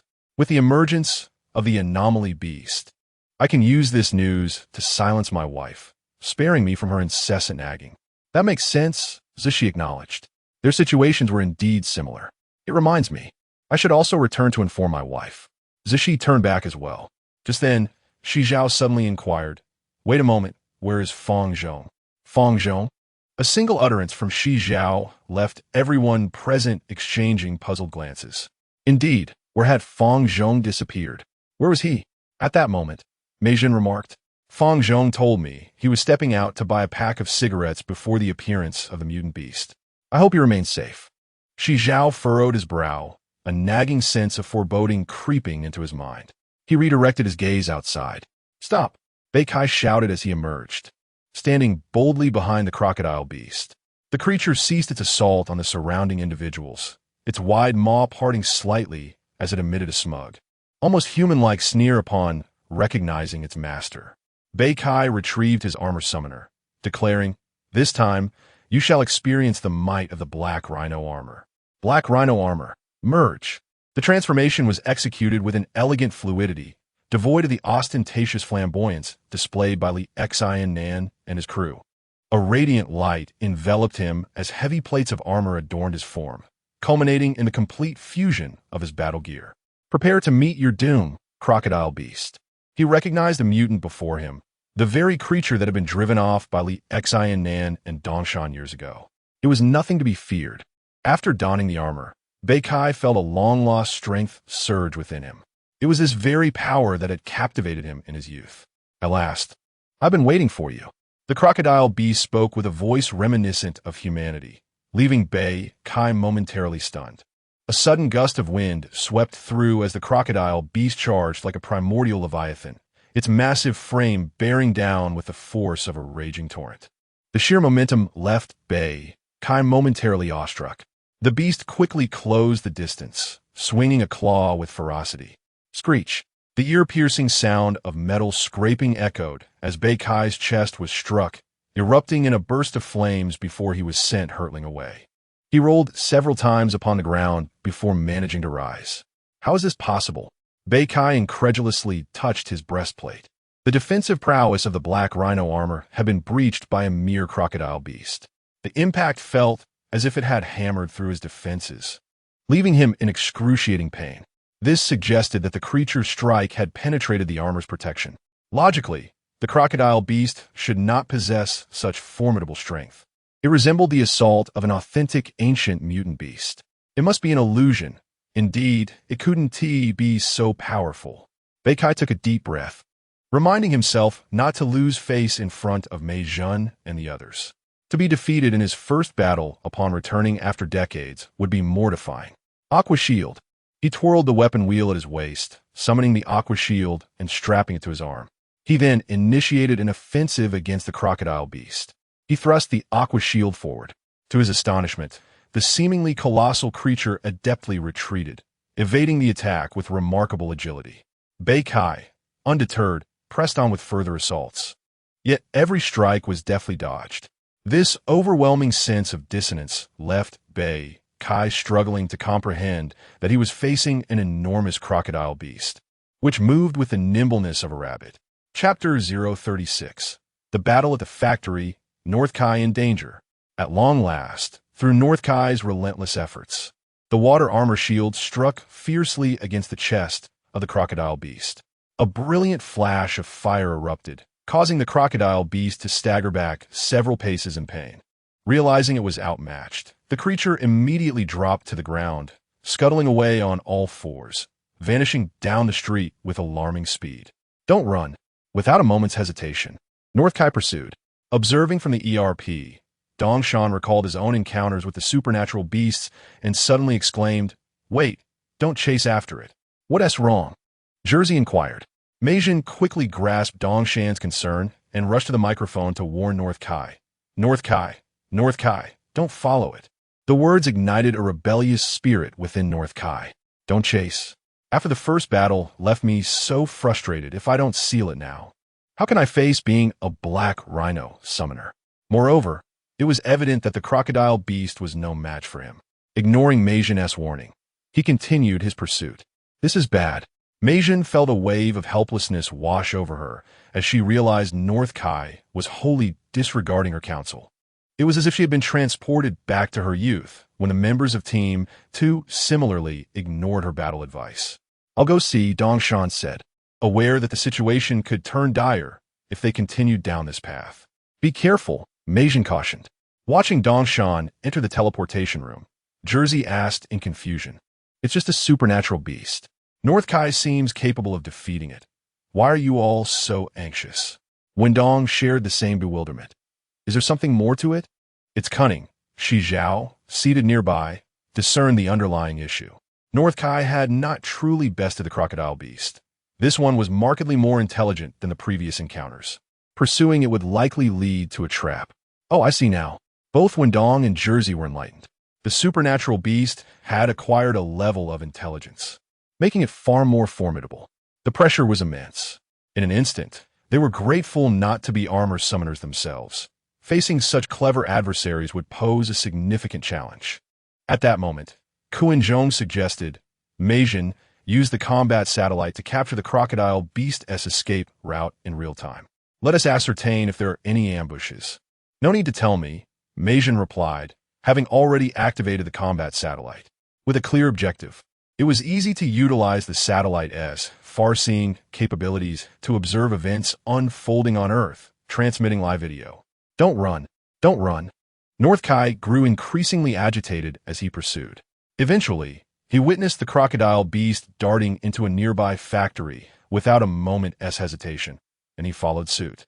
This was a fan assembly factory, and as the supernatural beast burst inside, the workers were thrown into a panic, scattering in all directions. A few workers stood frozen in fear. Noticing this, North Kai rushed to shield one of them, calling out authoritatively, "What are you waiting for? Hurry and escape. It's dangerous here." Clang. As Beikai finished speaking in the dialect of Beikai, a sudden, excruciating pain struck from behind, causing him to stumble forward. Turning around, he was astounded to discover that the worker, who had previously appeared terrified and weak-kneed, had transformed into a beast of supernatural abilities. His right arm morphed into a monstrous form, and soon after, he entirely transformed into a formidable creature known as the Thornwood Beast. How could this be?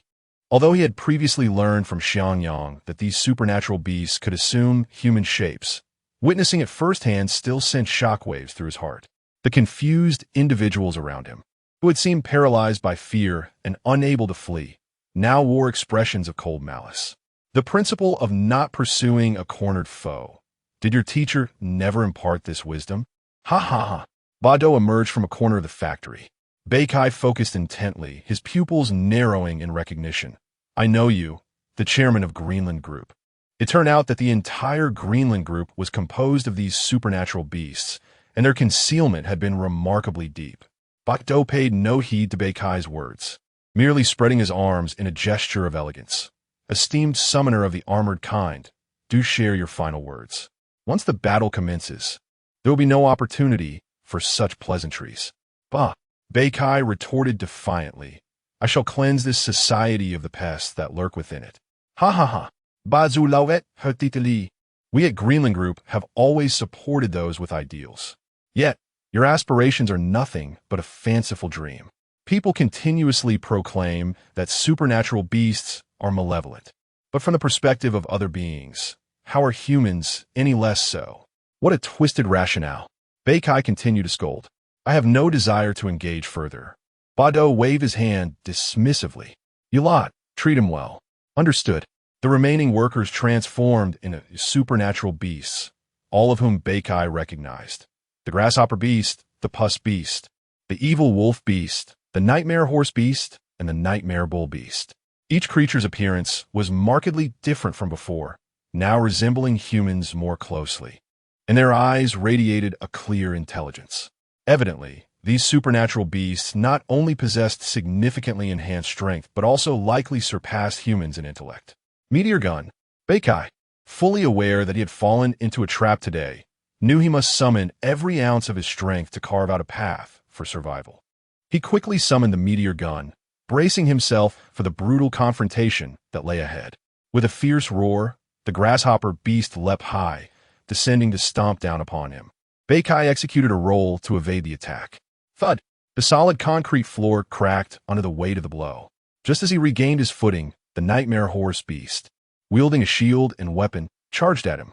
Engaging in combat, Beikai felt an overwhelming sense of helplessness. The adversary wielded a sword with a force that left him struggling to defend himself. One could not help but remark, is this really the nightmare horse beast? Of course, with such an opponent, he could only hold them off for a brief moment. Yet, in the next instant, a shadow flashed before his eyes, and he was sent sprawling like a ball, struck by the nightmare bull beast, which had utilized a brutal charge at the opportune moment. In a mere instant, Beikai found himself in immense discomfort, every inch of his body racked with agony, as if his very organs were being torn asunder. The energy of the armor began to flicker, a foreboding sign of dwindling power. "The black rhinoceros armor is nothing remarkable," came the derisive words from the mouth of the demon bull beast. Today, the armor summoner would experience something extraordinary. The crocodile beast advanced, delivering a vicious strike to Beikai with its tail. Upon his flight through the air, the armor disintegrated upon impact with the ground, rendered ineffective by insufficient energy. "Stop!" Boom! Boom boom! At that moment, several energy orbs detonated beside the mutant beasts. Badu looked up, a cold smirk gracing his lips. Ah, another soul here to meet their demise. Perched upon the factory's steel beams was the Wind Eagle armor, formed from Dongshan, poised with a Wind Eagle crossbow in hand. "Allow me." The the demon bull beast's crimson eyes fixated on Dong Shan, who swiftly unleashed a barrage of tiny red energy orbs. Boom! Dong Shan leapt down just in time as the red orbs struck the steel beam, causing an explosion that melted the metal as if subjected to searing heat, showcasing the overwhelming power unleashed. Chapter 037. The King of the Beasts, the monarch of abilities. Upon landing, Dong Shan shouted to Bei Kai, "Run!" Bei Kai attempted to flee, but, due to his grave injuries, stumbled and fell once more, unable to move. Observing this, Dong Shan quickly notified Mei Jun via satellite phone. "Mei Jun, the situation is dire. Bei Kai has fallen into a trap, and there are numerous ability beasts in the factory." Understood. Mei Jun comprehended the urgency immediately. She promptly activated the teleportation chamber, alerting Kuenzhong, Shi Zhao, and the recently returned Li Nannan to rush to the scene. Without hesitation, Shi Zhao and Kuenzhong rose to their feet and departed. Meanwhile, Li Nannan, just home, received Mei Jun's call and informed his wife, Min Si, before being teleported away. The three of them were dispatched, and Mei Jun finally informed Li Ziyang. In the factory, Shi Zhao and Kuenzhong, having just arrived, witnessed Dong Shan besieged by the ability beasts. So many ability beasts. Weren't these all sealed by us previously? All right, Kuenzhong, let's go. The two had never encountered such a multitude of ability beasts before, previously limited to 3 or 4 at most. As Dong Shan appeared to be on the verge of collapse, Shi Zhao and Kuenzhong hastily retrieved their armor summons, Snow Mastiff armor and Earth Tiger armor. Fusion. The armors combined, and with the mechanical sounds of the armors activating, the Snow Mastiff and Earth Tiger armors enveloped the two, swiftly completing the fusion. Not bad. After decades, Shi Zhao donned the Snow Mastiff armor once more, and his mind was flooded with youthful memories. He stretched his neck and performed a long-forgotten gesture. "Buddy, let us fight side by side one more time." This was directed at the Snow Mastiff. Shi Zhao summoned the Thunder Stick, exclaiming, "Hey!" as he charged into the throng of ability beasts. Thud thud. 2 sudden strikes landed on the head of a bull demon beast. Stumbling, the bull demon rubbed its head and turned back, angrily exclaiming, "Which bastard ambushed me?" Upon recognizing the Snow Mastiff armor, its eyes blazed with fury. Another fool seeking death. With a swift motion, it shot energy projectiles from its eyes. Shi Zhao promptly rolled to evade the attack. The Snow Mastiff armor had its drawbacks. While it held the highest power among the 5 elements armors, its defense was only surpassed by the Black Rhino armor. However, it lacked effective long-range attack capabilities. Meanwhile, another beast, the Pus Beast, ceased its assault on Dong Shan and turned its attention to Kuenzhong. Thus commenced a chaotic clash between the armors and the ability beasts. However, despite the involvement of Kuenzhong and Shi Zhao, the tide of battle remained unchanged. These ability beasts were not only astute, but had also been significantly enhanced by Li Nannan.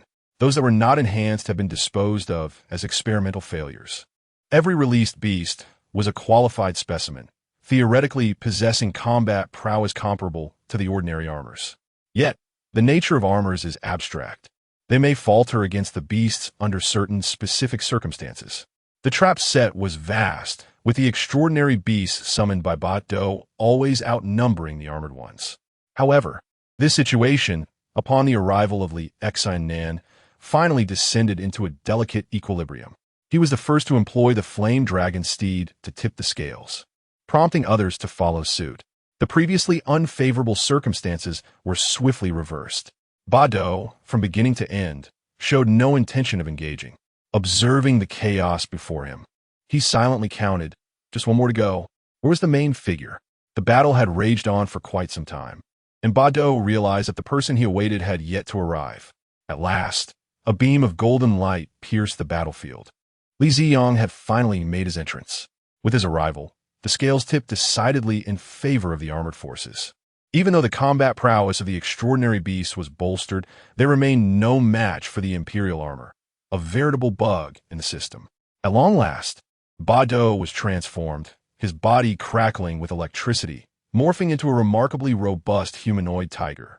His eyes sparkled blue, and his canines were as sharp as daggers. Indeed, Ba Do had discovered his path to immortality. Li Nannan had bestowed upon him unparalleled strength and eternal life. The aspirations of the original narrative were finally fulfilled here. His prototype was that of a saber-toothed tiger, and Li Nannan had additionally granted him the cells of an electric eel. Every cell in his body could generate electricity, and with the amplification of the magic spirit stone's power, the current could be magnified 100-fold or more, akin to ultra-high voltage. Thus, Bado held a resounding title among the extraordinary beasts, the Thunder Tiger Beast. Among those in the know, he was revered as the king of extraordinary beasts, or simply king. On the surface, Bado managed all the assets of the Greenland Group, with all the administrators within the organization operating under his authority. Behind the scenes, his power was formidable enough to warrant the title of king. However, the extraordinary beasts were acutely aware that above their king existed a seldom-seen emperor, a true monarch. Yet, the vast majority of extraordinary beasts had never laid eyes upon this emperor. Nevertheless, they could always sense his presence nearby. As for the Shadow Guardian, its current status might even be inferior to that of Bado the King, primarily due to its lack of strength. In the past, extraordinary beasts had been fiercely loyal to them because they were the creators of the extraordinary beasts. Now, however, all extraordinary beasts were created by Li Nannan, and with the advent of intelligence, the Guardian had naturally become a mere figurehead with no real power. Emperor Knight, your opponent is me. Bado's roar reverberated through the factory, causing it to tremble. A bolt of lightning then struck violently, swiftly propelling Li Ziyang, who was embroiled in battle, away. As the wielder of the imperial armor, Li Ziyang merely felt a pang of pain, with no significant harm incurred. Yet, the sight of this extraordinary beast with blue eyes and a tiger-like form managing to inflict pain upon him was rather astonishing. Li Ziyang furrowed his brow and muttered to himself, "Indeed, there are greater threats concealed in the shadows." With a swift motion, he sprang from the ground, regaining his stance. "Emperor Hero, you once looked down upon me, but today you shall pay the price," Bado declared with a booming voice. The vow made a decade ago was finally coming to fruition. Li Ziyang's mind momentarily faltered. "Who are you? Do I know you? Indeed, how could I not know you? The humiliation you and ERP inflicted upon me shall be repaid 1,000-fold today." Whoosh! As the words fell, Bado unleashed a fierce strike reminiscent of a tiger descending a mountain, his razor-sharp claws viciously slashing across the chest armor. Li Ziyang had never encountered an ability beast with such astonishing speed. Another blow landed. The Emperor's shield bore 2 distinct claw marks, but fortunately, the Emperor armor's remarkable defense prevented any significant damage to his body. Black Tiger's heart extraction, seizing the opponent's momentary bewilderment from their initial clash. Bado concentrated his energy in his left hand, forming a blue lightning orb, which he forcefully pressed against Li Ziyang's chest armor. Boom! The explosion erupted in a blaze upon the armor. Li Ziyang was propelled back 4 or 5 steps, feeling a slight sting of electric shock coursing through his body, leaving him momentarily numb. Chapter 38. ERP under attack. It was astonishing. This was the first time Li Ziyang encountered a creature with such formidable abilities.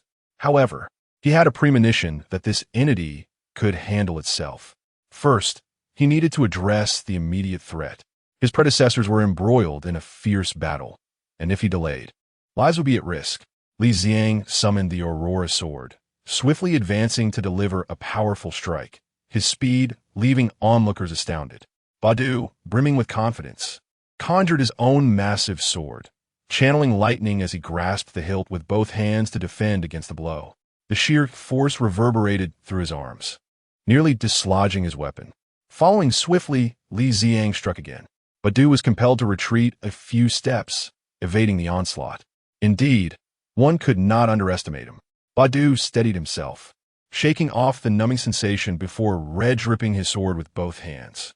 Li Ziyang, a seasoned combatant, seized the opportunity while Bado was momentarily occupied. He turned and swung his sword through the air, golden light coalescing into a slashing attack that struck the back of the crocodile beast. Roar! Pain coursed through the creature. Despite the crocodile beast being enhanced and its armor significantly fortified, it was as if it wore no armor against the Emperor's armor. A gruesome wound appeared across its thick carapace. Li Zhang, employing the same tactic, launched ranged attacks on other formidable beasts, alleviating the pressure on Li Nannan and his companions. At least for the moment, they managed to achieve a brief equilibrium against the injured beasts. Witnessing this, Badu exclaimed angrily, "I told you, your opponent is me. Take this." As he regained his composure, he raised his sword and charged at Li Zhang, the blade crackling with electricity to maximize its lethality. The two engaged in fierce combat. Aside from initial miscalculation that cost him, Li Zhang generally maintained the upper hand against Badu. Meanwhile, on another front, ERP faced imminent danger. Several commercial vehicles abruptly halted at the entrance of Happy Fortress, from which emerged 6 or 7 intimidating, burly men, each towering around 6 feet tall and weighing approximately 200 pounds. Crash! One of the hulking men exited the vehicle and kicked the glass door to shards. Following this, a woman descended from the last vehicle, a female enforcer, having survived their previous encounter with Xiangyang. "Destroy this place. Leave nothing movable intact," she commanded. The men nodded in agreement and immediately sprang into action.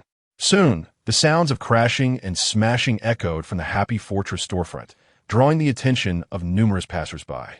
"What's happening in there?" "I have no idea. It seems someone is vandalizing the shop. Perhaps they owe money?"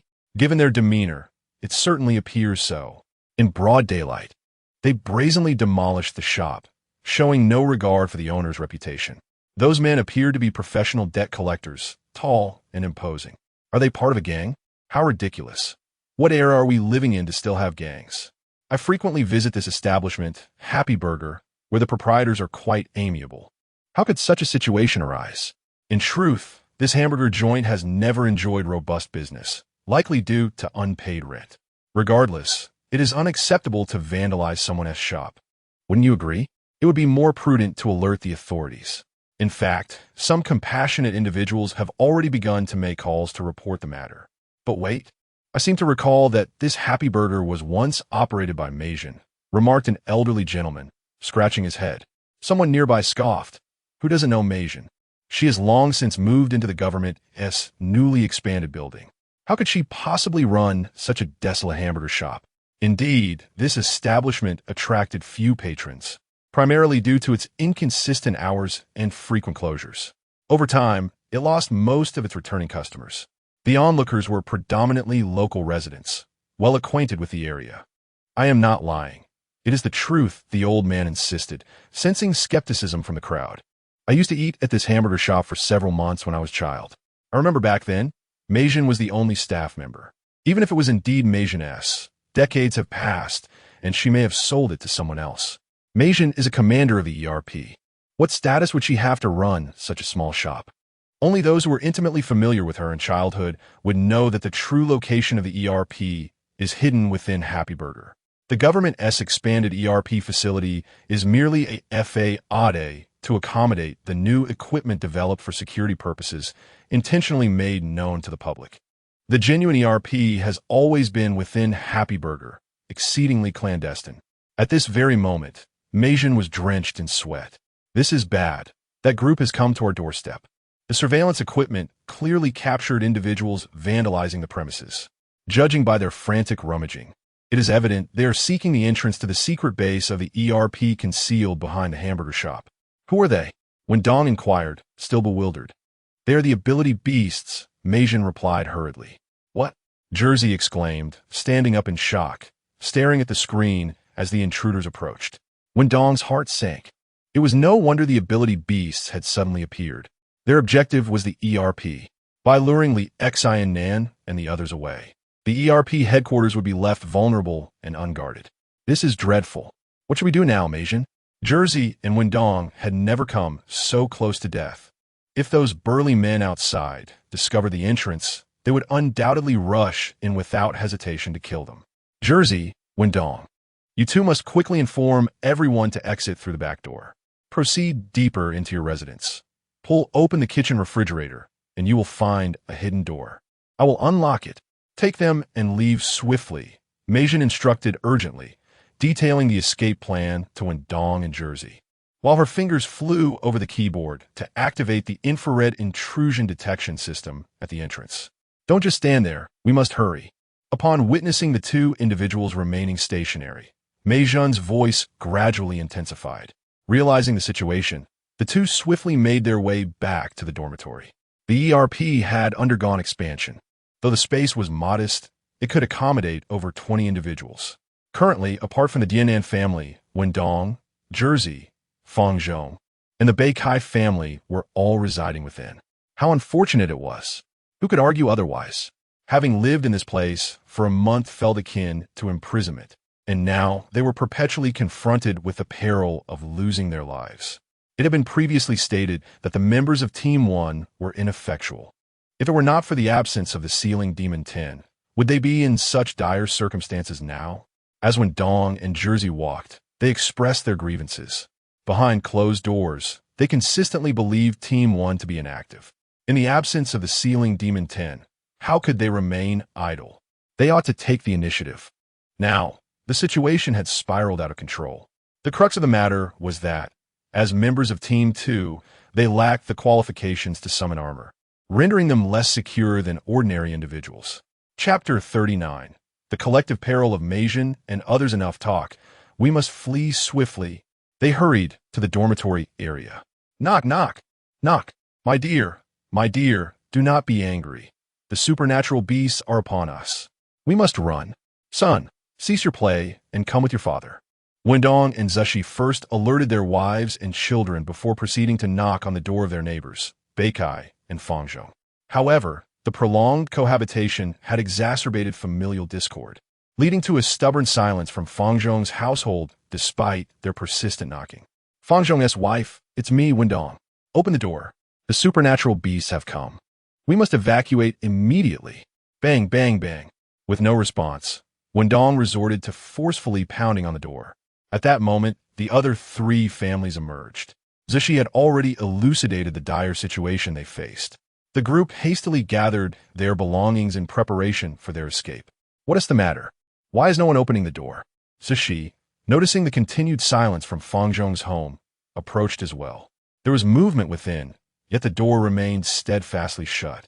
Wendong cursed under his breath.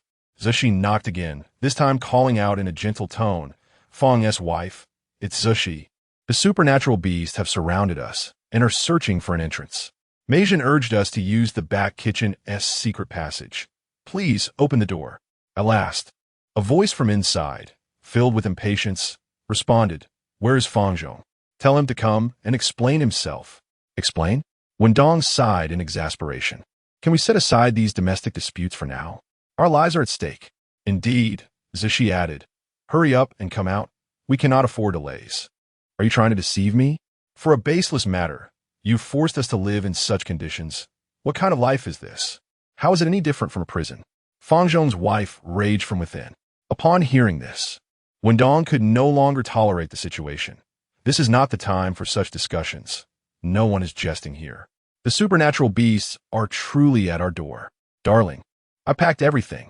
At that moment, Wendong's wife emerged from their room, burdened with numerous bags. He turned, exasperated. Goodness, we are fleeing for our lives. Why are we carrying all this? Discard it. Just take what is valuable. Discard it. Are you not going to wear these clothes? Wear them.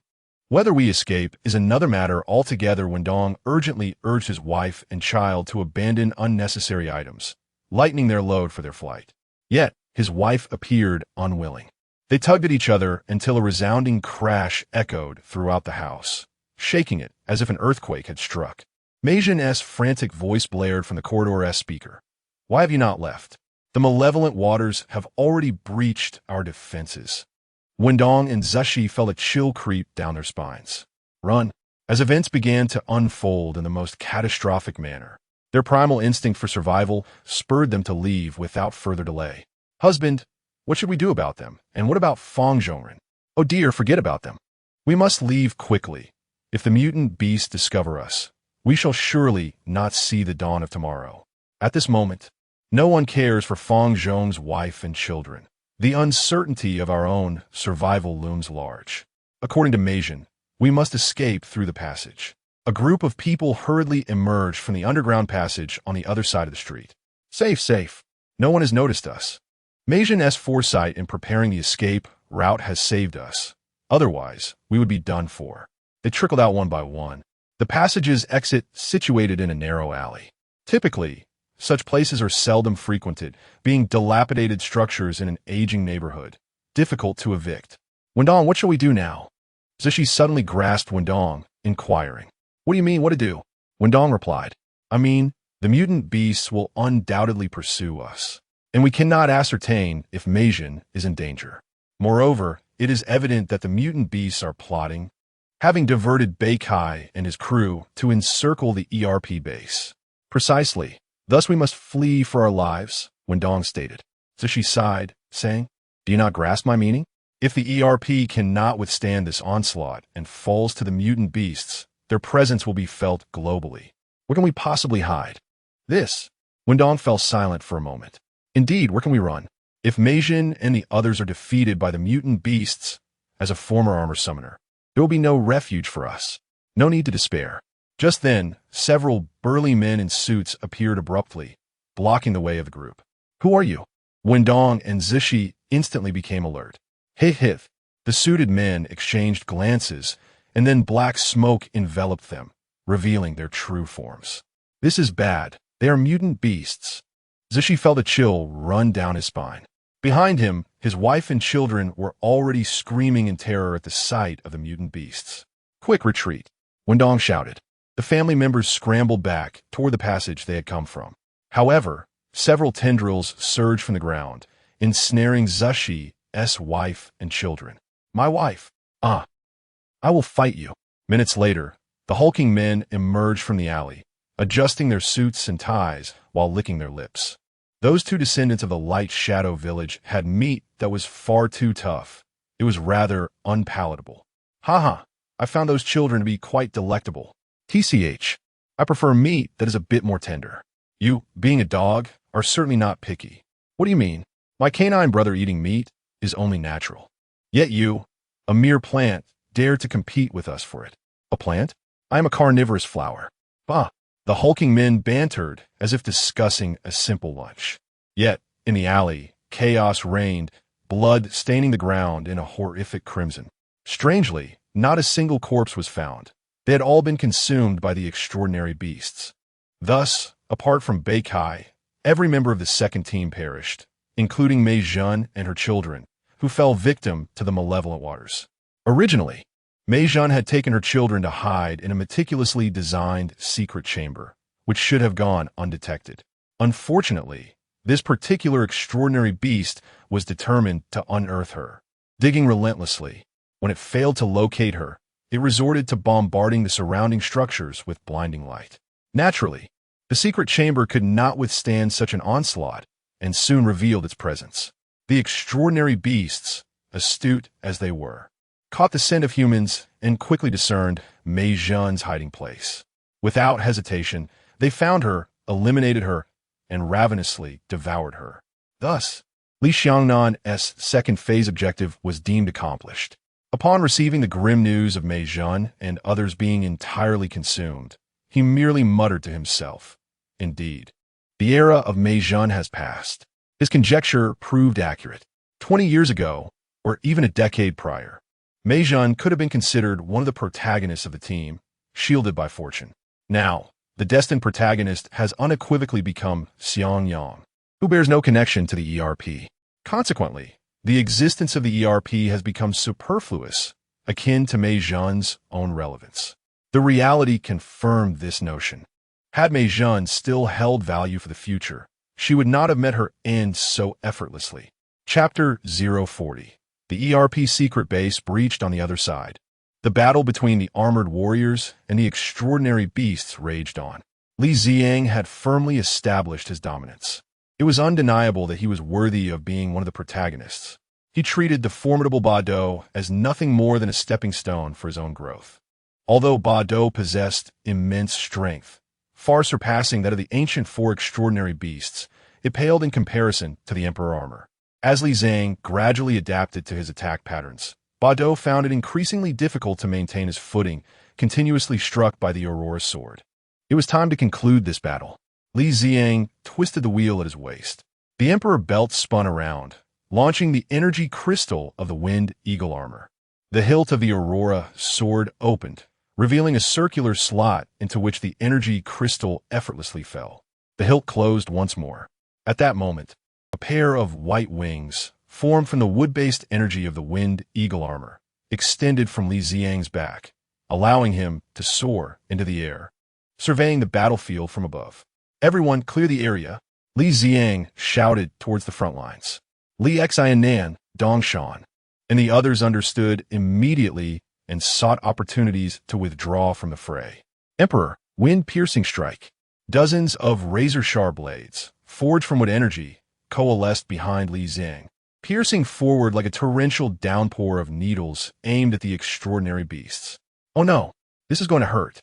The first to bear the brunt were the demonic bulls. Previously impervious to Li Nannan and his companions' attacks, their bodies were now effortlessly pierced by the sharp blades, akin to tofu. The pus beasts, crocodile beasts, and demon horse beasts suffered the same fate, each one brutally pinned to the ground. As the king of extraordinary beasts, Bado realized the gravity of the situation and swiftly transformed into a lightning shield to defend himself. However, this only mitigated the initial few strikes. Soon, the shield crumbled under the relentless assault, and he too was struck by the blades.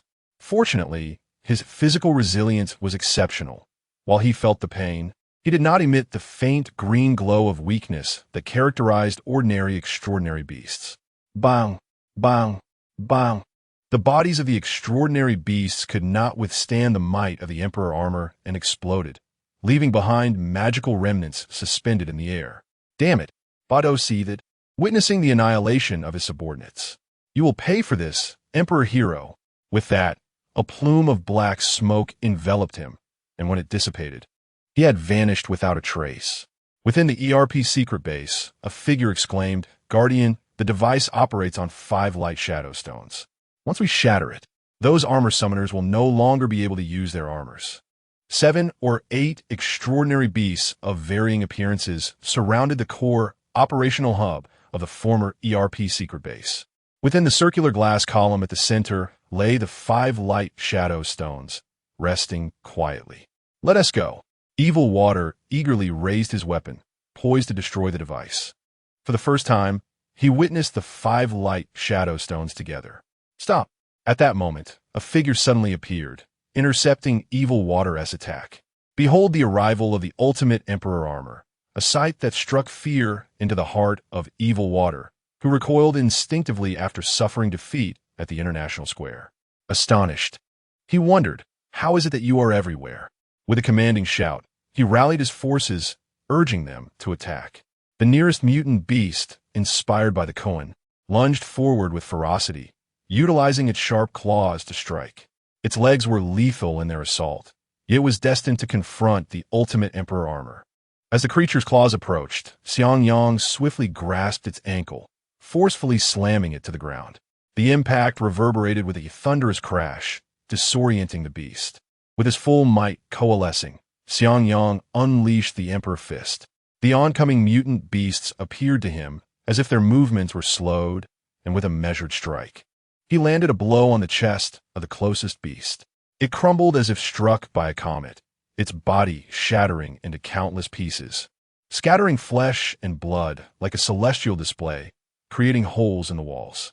In a swift transformation, the remnants of the beast converged into a magical emblem. Xiangyang, now truly enraged, had initially focused on his squad members, discreetly observing the battle between Li Nannan and the mutant beasts. Yet, a sudden surge of powerful energy erupted from another direction, the source being the ERP.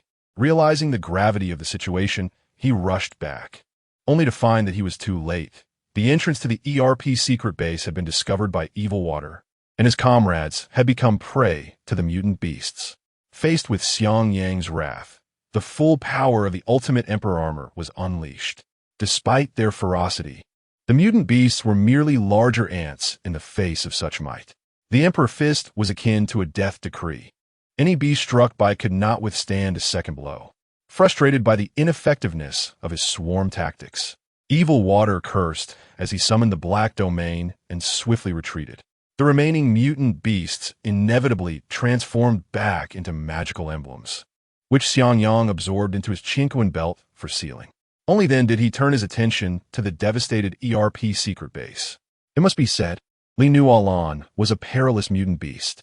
The Shadow Guardian had never managed to locate the ERP, not even when its precise location was revealed. Yet this time was different. The mutant beasts not only discovered the secret entrance, but also executed a thorough extermination, consuming the descendants of the Light and Shadow Village as sustenance. The weight of responsibility bore down on Xiangyang, leaving him momentarily uncertain of his next steps. If he were to fall victim one day, what hope would remain for Earth? The prospects seemed bleak. Meanwhile, on another battlefield, after a valiant effort by Li Zhang, everyone finally escaped the clutches of danger. How is everyone? I trust all is well. It seems the most formidable of the anomalous beasts has managed to escape, prompting Li Zhang to disengage from his armored state. I'm fine, Li Nannan replied, his voice faint and lacking vitality. Following this, he too relinquished his armored form. Dongshan and the others followed suit, each collapsing onto the ground, panting heavily. Is Beikai all right? Unharmed. That is a relief. After a brief respite, Shi Zhao and Kuan Zhong rose to assist Beikai in regaining his footing. Previously, Beikai had been besieged by the anomalous beasts. Were it not for Dongshan's timely intervention, he may not have survived. Thankfully, all is well. At this moment, Li Nannan remarked, am I growing old? Or have the anomalous beasts become more formidable? In the past, confronting these creatures was not such a daunting task. The crocodile beast, the demon bull, the demon horse, the oozing beast, the thorny wood beast, and others, although they posed some challenges back then, they did not seem insurmountable. Chapter 041. It is finished.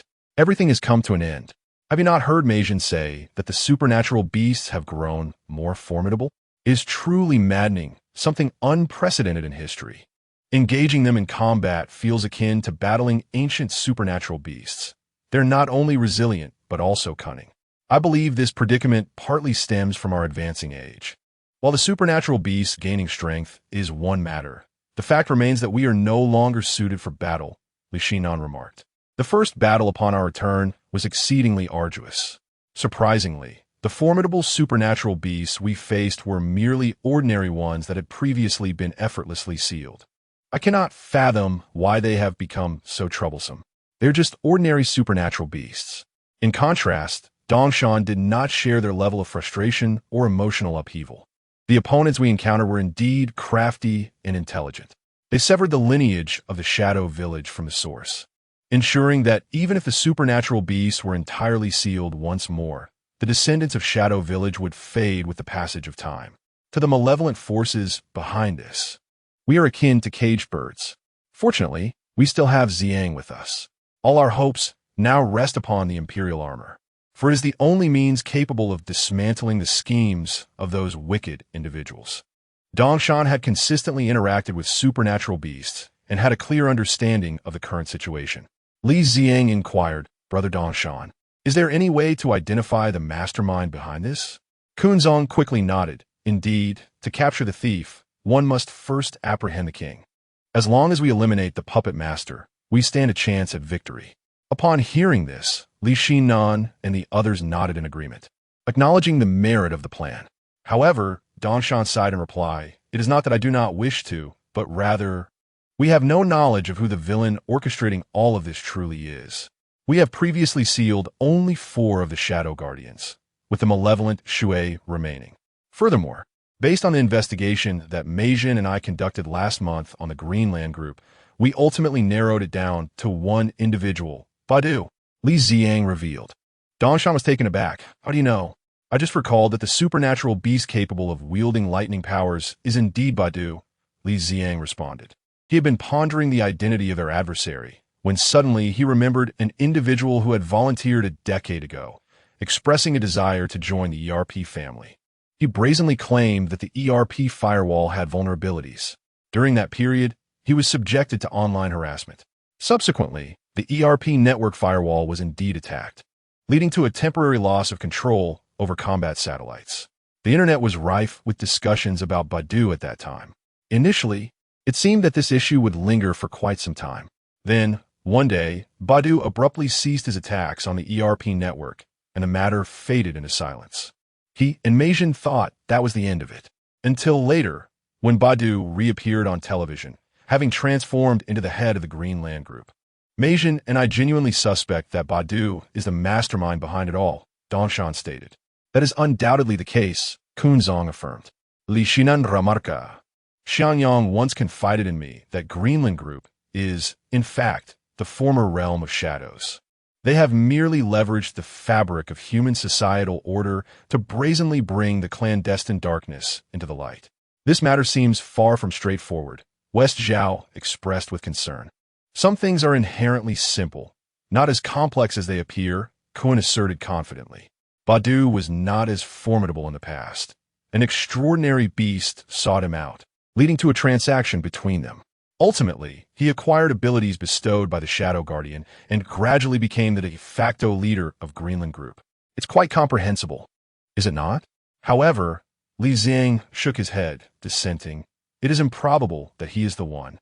Xiang, what is your basis for this stance? Kun, evidently resolute in his opinion, pressed on. There is no basis, Li Xiang replied, shaking his head once more. If one must insist on a basis, it can only be deemed a personal intuition, although he does not possess the pure-blood elemental lineage like Xiangyang. There's a strong premonition within me that Badu is certainly not the one destined to be sealed. Another individual lurks behind Greenland Group. As for who that might be, I cannot say. Yet, I have an unsettling feeling that this shadowy mastermind has been observing everything from the periphery. Do not dwell on it too much. Let us return and confer with Meijin about our next course of action, Dongshan suggested wisely. He is right. We should also intensify our training. The group rose and commenced their journey back. At this moment, Dongshan attempted to reach Meijin at the ERP headquarters using the armor summoner, but the call persistently failed to connect. West Zhao, noticing this, inquired about the situation. It is quite strange. The satellite phone at headquarters is unreachable, Dongshan replied, perplexed. Unreachable? But satellite phones are supposed to maintain communication around the clock. Could the combat satellite have been compromised? That is unlikely. If the combat satellite were compromised, we would have lost our energy source and disintegrated by now. Indeed, we should hasten our return. My eyelids are twitching, and I have an ominous feeling that something dreadful is about to transpire. All of them attempted to contact the ERP headquarters, only to discover that they were collectively unable to reach it. Upon their return to Happy Fortress, they found themselves surrounded by a multitude of people. This is troubling. Dongshan felt a heavy weight in his heart. An unsettling thought exploded in his mind, causing his heart to race as he forcibly pushed through the crowd. Finally, he reached the front, where 2 fire trucks were dousing flames, and Happy Fortress was left in ruins. Meijin, he shouted, his eyes reddened, and he broke through the barricade, rushing uncontrollably inside. Hey, what are you doing? Stop him. The police officers tasked with maintaining order hurried over to intercept him as he rushed toward the blaze. Let me go. My wife and child are still inside. Dongshan frantically shoved the officers aside. Calm down. Seeing his desperation, the police had no choice but to subdue him to the ground. They then attempted to reason with him. Sir, the firefighters are doing everything they can to extinguish the flames. It is extremely dangerous inside. Please do not interfere with our work. Dongshan, no, you. As Bei Kai beheld the flames of Happy Fortress raging fiercely, an overwhelming wave of despair surged within him, compelling him to rush inside. His wife and children were trapped within those walls. Madmen, all of them. Where do such lunatics come from? Someone stop them. The police, witnessing yet another individual barreling toward the inferno, hastily dispatched personnel to intercept him. At that moment, the fire at the hamburger joint escalated, already licking at the neighboring establishments. Who would dare allow passage now? It will be tantamount to murder. Li Xiang, Li Nannan, and the others turned pale, disbelief etched across their faces. How? How could this be? Shi Zhao was similarly struck, as if by lightning. Kuin Zhong inhaled sharply. The anomalous beast had taken advantage of our absence to launch an attack on Mei Zhen and the others. Damn it! It was a diversion. Shi Zhao's fists clenched tightly, yearning to locate and seal away all the anomalous beasts. At this moment, Li Ziang felt a wave of dizziness wash over him, his thoughts spiraling into chaos. He was utterly oblivious to his own musings, only sensing that it was over. Everything was lost. Chapter 042, Matsmakar Li Nannan. At this moment, despite Li Ziang and his companions being summoned warriors clad in armor, their grandeur was rendered ineffective as they could only watch the flames blaze uncontrollably. The fire raged for half a day before the firefighters managed to extinguish it, leaving behind a landscape of charred remnants. The once joyful fortress had been reduced to ruins. Fortunately, the equipment designed to safeguard the light and shadow stone remained unscathed, a silver lining amidst the misfortune. Regrettably, the ERP research lab was completely destroyed. The combat satellite remained operational, yet the aging base was rendered unusable. Luckily, the situation had not reached a point of no return, as a new ERP base was available, albeit conspicuous and inadequately equipped. Meanwhile, Li Nannan found himself embroiled in a rather perplexing situation. Ever since his sister purchased him a suit, he felt an immediate enhancement in his demeanor. With some leisure time on his hands, he began to plan his brother's wedding. Brother, listen up, be a bit clever later. Don't scowl at every woman you see. Tone down that expression and wear a smile. Yes, just like that. In a somewhat upscale Western restaurant, Li Nannan was imparting her dating wisdom to her elder brother. Ironically, she had never been in a romantic relationship herself. The person accompanying them was a new colleague of hers, possessing admirable looks, height, and character. I've observed she isn't materialistic. With this outfit, you already exude charm. To stand tall and act confidently, as if you were a millionaire, a company owner. Li Nannan replied, are you trying to deceive me? It feels as though my sister is becoming increasingly extreme in her matchmaking endeavors. To ensure he finds a wife, she has resorted to deceit. Li Nannan shot him a disdainful glance. What do you mean by deceit? This is merely establishing a persona. Think about it. Can we afford to do otherwise? I cannot allow our family line to end here. Moreover, our aunt's family conducts business abroad. A man must not be overly honest. If I drape myself in a tiger's skin, I refuse to believe my aunt would stand idly by. Li Nannan sighed. Can we not resort to blind dates? You are increasingly embodying the qualities of a matchmaker. Such matters are dictated by fate. A forcibly plucked fruit is never sweet. Indeed, a forcibly plucked fruit lacks sweetness. But at least it is still fruit, quenching thirst. First, you must win the girl's affection. We can discuss the rest later. This is the last time. If it fails again, do not ask me to attend any more blind dates. I cannot agree to this. I do not wish for the Li family line to end. His sister asserted emphatically. Li Nannan remained silent. Subsequently, Li Nannan, undeterred by her brother's reluctance, proceeded to outline the essential points to consider. Soon, the female counterpart finally arrived. Li Nannan cast a glance at her and thought, indeed, she resembled what his sister had described. On the surface, she appeared quite demure. Sure, over here. Upon seeing her colleague enter, Li Nannan quickly stood up to bring her over. All right, let me formally introduce you to. This is my brother, Li Nannan. Her name is Tang Shi. Nice to meet you. Upon first laying eyes on the impeccably dressed Li Nannan, Tang Shi was filled with astonishment. The man before her was undoubtedly the most captivating individual she had ever encountered in her life. It was not merely his fair complexion akin to that of a youthful star, nor was it his flawless handsomeness that struck her. It was the striking symmetry of his features, his pronounced nose, and the profound, enigmatic depths of his eyes, coupled with his overall demeanor. He evoked a sense of inadequacy within her, as if they existed on entirely different planes, an insurmountable chasm between them. Simultaneously, an inexplicable aversion surged from the depths of her being, as if it were an innate response, a dichotomy of good and evil. Hello, he acknowledged with a nod, his gaze fixed on her. You may converse. I have matters to attend to. Li Nannan awkwardly fabricated an excuse, creating space for them before hastily departing. Watching his sister exit, she gestured an encouraging sign, which only added to his frustration. Let this be the last time, he consoled himself internally. Actually, you didn't wish to partake in this blind date, did you? To his surprise, Tang Shishir initiated the conversation. Li Xiangnan nodded in agreement. That is indeed true. With your looks and charm, you must seldom lack such attention, she observed. He merely smiled in response, acknowledging the truth of her words. He held little interest in women, driven only by the instinct to propagate his DNA. As an evolved being of higher existence, he had transcended the need for romantic entanglements to ensure his lineage. Wait staff, please take our orders, he instructed. In due course, their meals arrived, and he gestured for her to begin eating while he partook only lightly. The so-called blind date was marked by minimal conversation. Tang Shishir appeared outwardly unassuming, yet possessed a keen intellect. When Li Nannan had introduced her brother, she had mentioned his commendable appearance and kindness towards women, noting his entrepreneurial endeavors. This intrigued her, prompting her to come and see for herself. Upon meeting him, she found him to be not just as she had envisioned, but rather beyond her expectations entirely. The aura he exuded was not characteristic of a mere entrepreneur.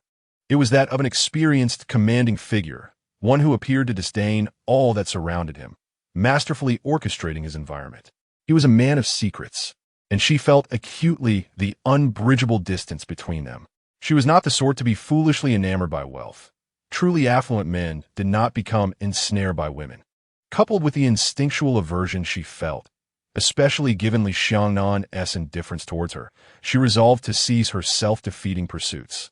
He was undoubtedly a good man, yet he seemed prone to drowning in his own depths. Men of such striking appearance and exceptional ability were best suited for formidable women. Otherwise, they would remain surrounded by a vast expanse of unfulfilled potential. How curious. Nolan remarked that your career is just beginning, yet your annual income ranges from hundreds of thousands to over 1 million. When I am in your presence, I feel an immense psychological pressure. It seems as though you possess wealth beyond mere millions, resembling a business magnate who has already attained financial freedom. During our meal, Tang Shishir could not help but bring it up. Li Xiangnan smiled lightly and casually inquired, "How did you discern that?" "Your aura." As if a dam had burst within her. One's aura can often reveal their accumulated wealth. Li Xiangnan Shuklat. Do not mock me. I am merely voicing my honest thoughts. There's a saying, money is a man's courage, gold is a man's waste. It is utterly true. Is that so? It seems you have a profound understanding of men. I know you do not regard me with favor, and your gaze and demeanor convey that you harbor many secrets. Secrets even your sister is unaware of. I also believe we are not suited for one another. Hence I am unafraid to be candid. My previous occupation was as a socialite. That is evident, Li Xiangnan replied, his expression devoid of surprise. This woman is not as innocent as she appears. Chapter 43. Li Xiangnan declares war on Xiangyang then. If we cannot be lovers, may we at least be friends? Tang Shishir's eyes glistened with anticipation. It was not born of affection.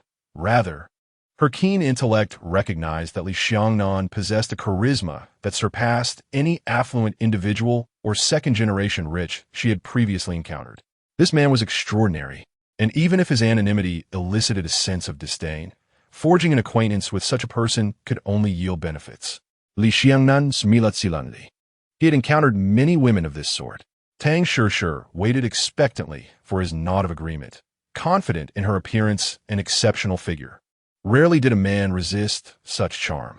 Yet Li Xiangnan's gaze drifted to the window, where a middle-aged man stormed in, Xiangyang, the very person he sought to confront. Xiangyang approached with palpable fury, his ire practically inscribed across his face. "You have crossed the line this time," he snarled, his teeth grinding as he spat the words through clenched jaws, his eyes ablaze. Li Xiangnan remained silent, while Tang Shishir turned her head upward, noticing an unfamiliar older gentleman. Curiously, she inquired, "Do you know each other?"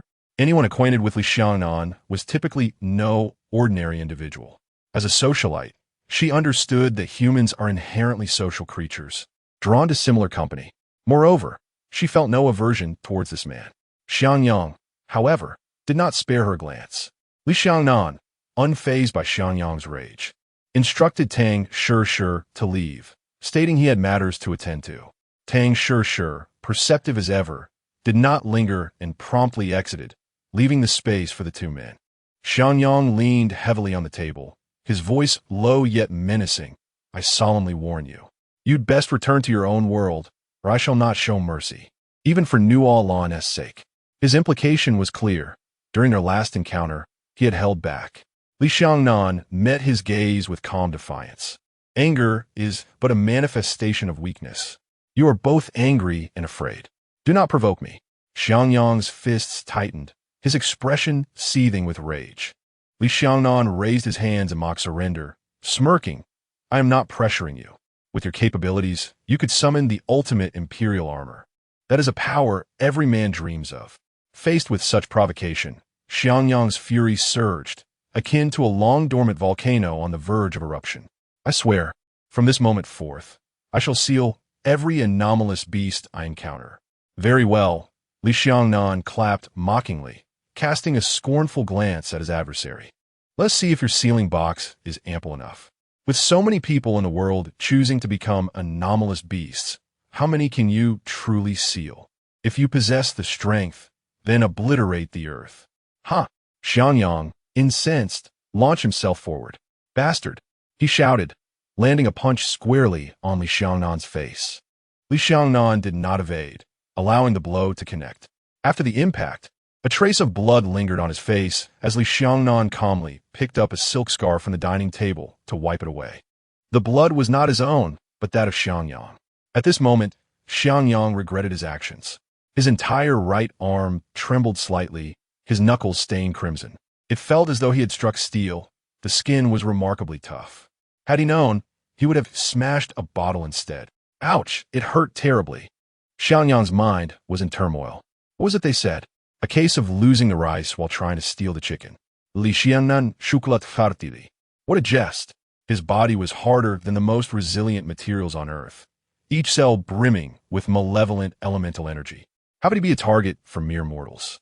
Despite Xiangyang being the strongest elemental summoner on the planet, that was only after donning his armored form. Before that, he was little different from an ordinary person. Let be clear, he had Earth firmly in his grasp.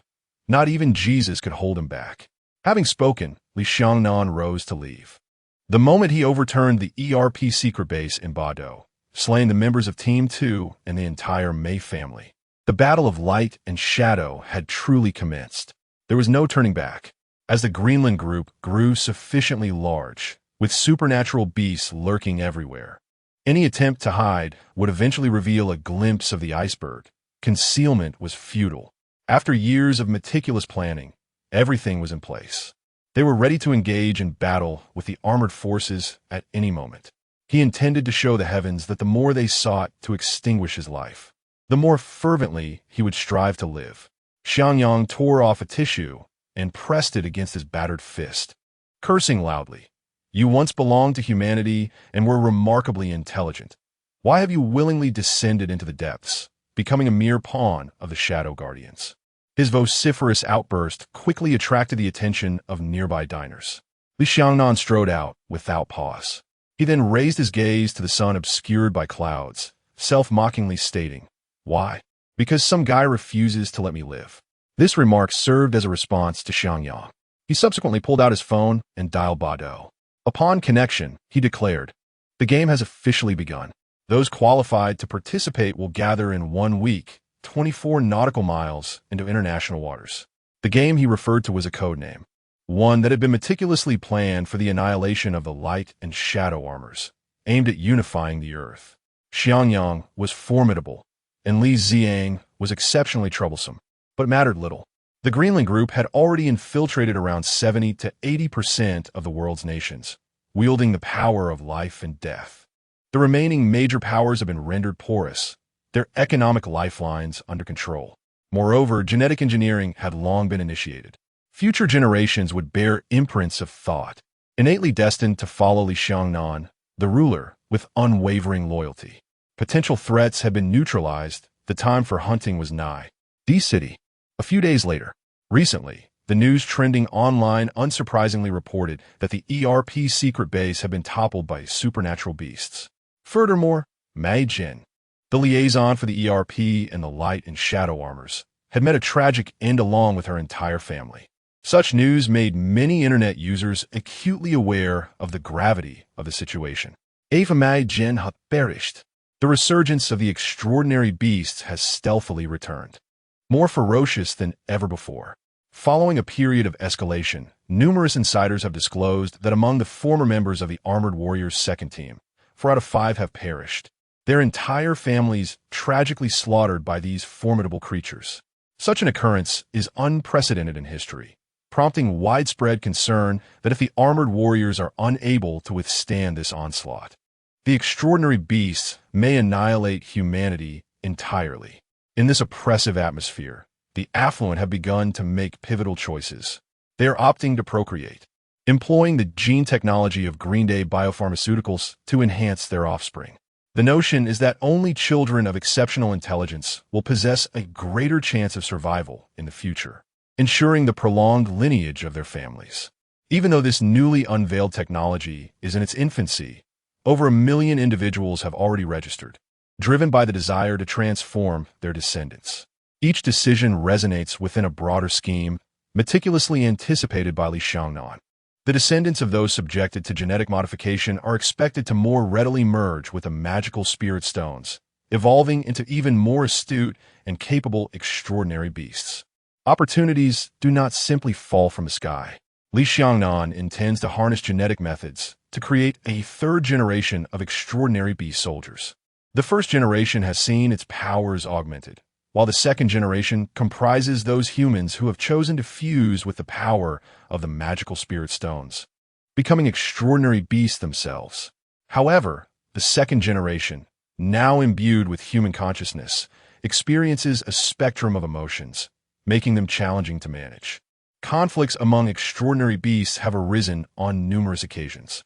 Therefore, Li Nannan is diligently crafting and designing the next generation of extraordinary beasts, directly employing mental imprinting to ensure that the forthcoming third generation becomes a true war machine, utterly loyal to him. These affluent individuals are poised to contribute the most valiant extraordinary beast soldiers to this cause. Chapter 044. The conversation between Li Nannan and Xiangyang. D City. At Li Nannan's home. Enough is enough. How long has it been? And yet you still remain in this state. I can hardly bear to watch. Mincy earnestly implored her husband, Li Nannan, to move past the recent turmoil, but her words fell on deaf ears. Honestly, at your age, you should be focusing on your career, saving for retirement to ensure a comfortable old age. Yet here you are, foolishly agreeing to take on the mess left by Meijin. And now look at you, sulking in misery. Li Nannan sat on the sofa, lost in thought, acutely aware of Mincy's grievances. However, his spirits were low, and he had little desire to engage with anyone. Moreover, Mincy, being a mere housewife, could hardly comprehend the complexities at play. It was not merely a matter of willingness or capability. It was a confrontation he could not evade. The mastermind behind it all, the leader of the Greenland group, would not permit him the luxury of retirement. As for the second team, aside from Beikai, they were all gone, dead without a trace. If he chose to ignore this, he would surely be next. Creaking, the door swung open abruptly. Xiangyang entered, his expression grave, silently pushing the door aside. Upon seeing Mincy, he concealed his thoughts and greeted her with a faint smile. Sister Mincy. Xiangyang, come in quickly. Let me pour you a cup of tea, she said warmly. Thank you. Oh, you silly child. Why be so formal? I've told you countless times to treat this place as your own. Mincy regarded Xiangyang as a dear younger brother. Aside from her own children, after a brief moment, Mincy emerged from the kitchen, carrying a teapot filled with steaming tea. As she poured for Xiangyang, she remarked, Xiangyang, please help me persuade your brother Xinan. He's been like this lately, neglecting everything at home and delaying work matters. People have been calling repeatedly to urge him. Understood. Xiangyang, without needing to inquire further, was already aware of the source of Xinan's distress, for he too felt the same weight upon his shoulders. Once Mincy departed, Xiangyang took a sip from his teacup, soothing his throat before setting it down. The adversary we face this time is the most formidable we've encountered in decades. It is clever, cunning, powerful, and patient, Like a specter lurking in the shadows, it will only strike when victory is assured and will remain concealed until the opportune moment. Li Nannan cast a glance at Xiangyang but remained silent, as the latter's words did not resonate with his concerns. A pivotal conflict, one that would determine the fate of the Earth, was imminent. Humanity would either descend into servitude or retain its dominion over the planet. There was no alternative. Xiangyang's eyes reflected a sense of melancholy and confusion. Unbeknownst to him, the world had grown perilously dangerous. The ERP summoning device, the satellite receiver, and the light shadow stone. Those are your doing, weren't they? At last, Li Nannan spoke. Xiangyang neither denied nor responded. His silence was tantamount to acknowledgement. Li Nannan forced a smile and said, "I knew it was you." He then recounted to Xiangyang the peril that the ERP faced at that moment, as well as the circumstances on site. Li Nannan felt a profound ache in his heart. I arrived too late.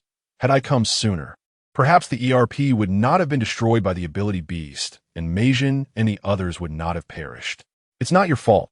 I was careless, Xiangyang lamented.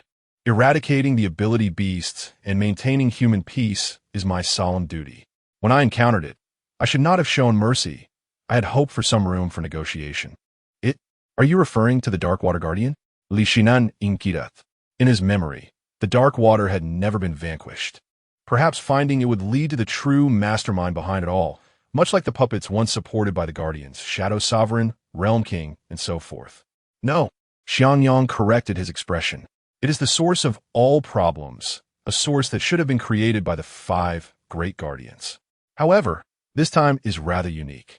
That creature has completely merged the powers of the 5 guardians, becoming a new ability beast that surpasses the original Dark Demon Beast.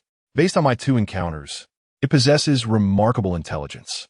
Moreover, it can transform into a human form, requiring no need to reside within another's body in a spiritual manner. Upon hearing this, Li Nannan was taken aback. Did you not seal it? No. In fact, during our first encounter, we fought. Its power was tremendous. Due to certain other reasons, it did not exert its full strength, and I also held back a bit.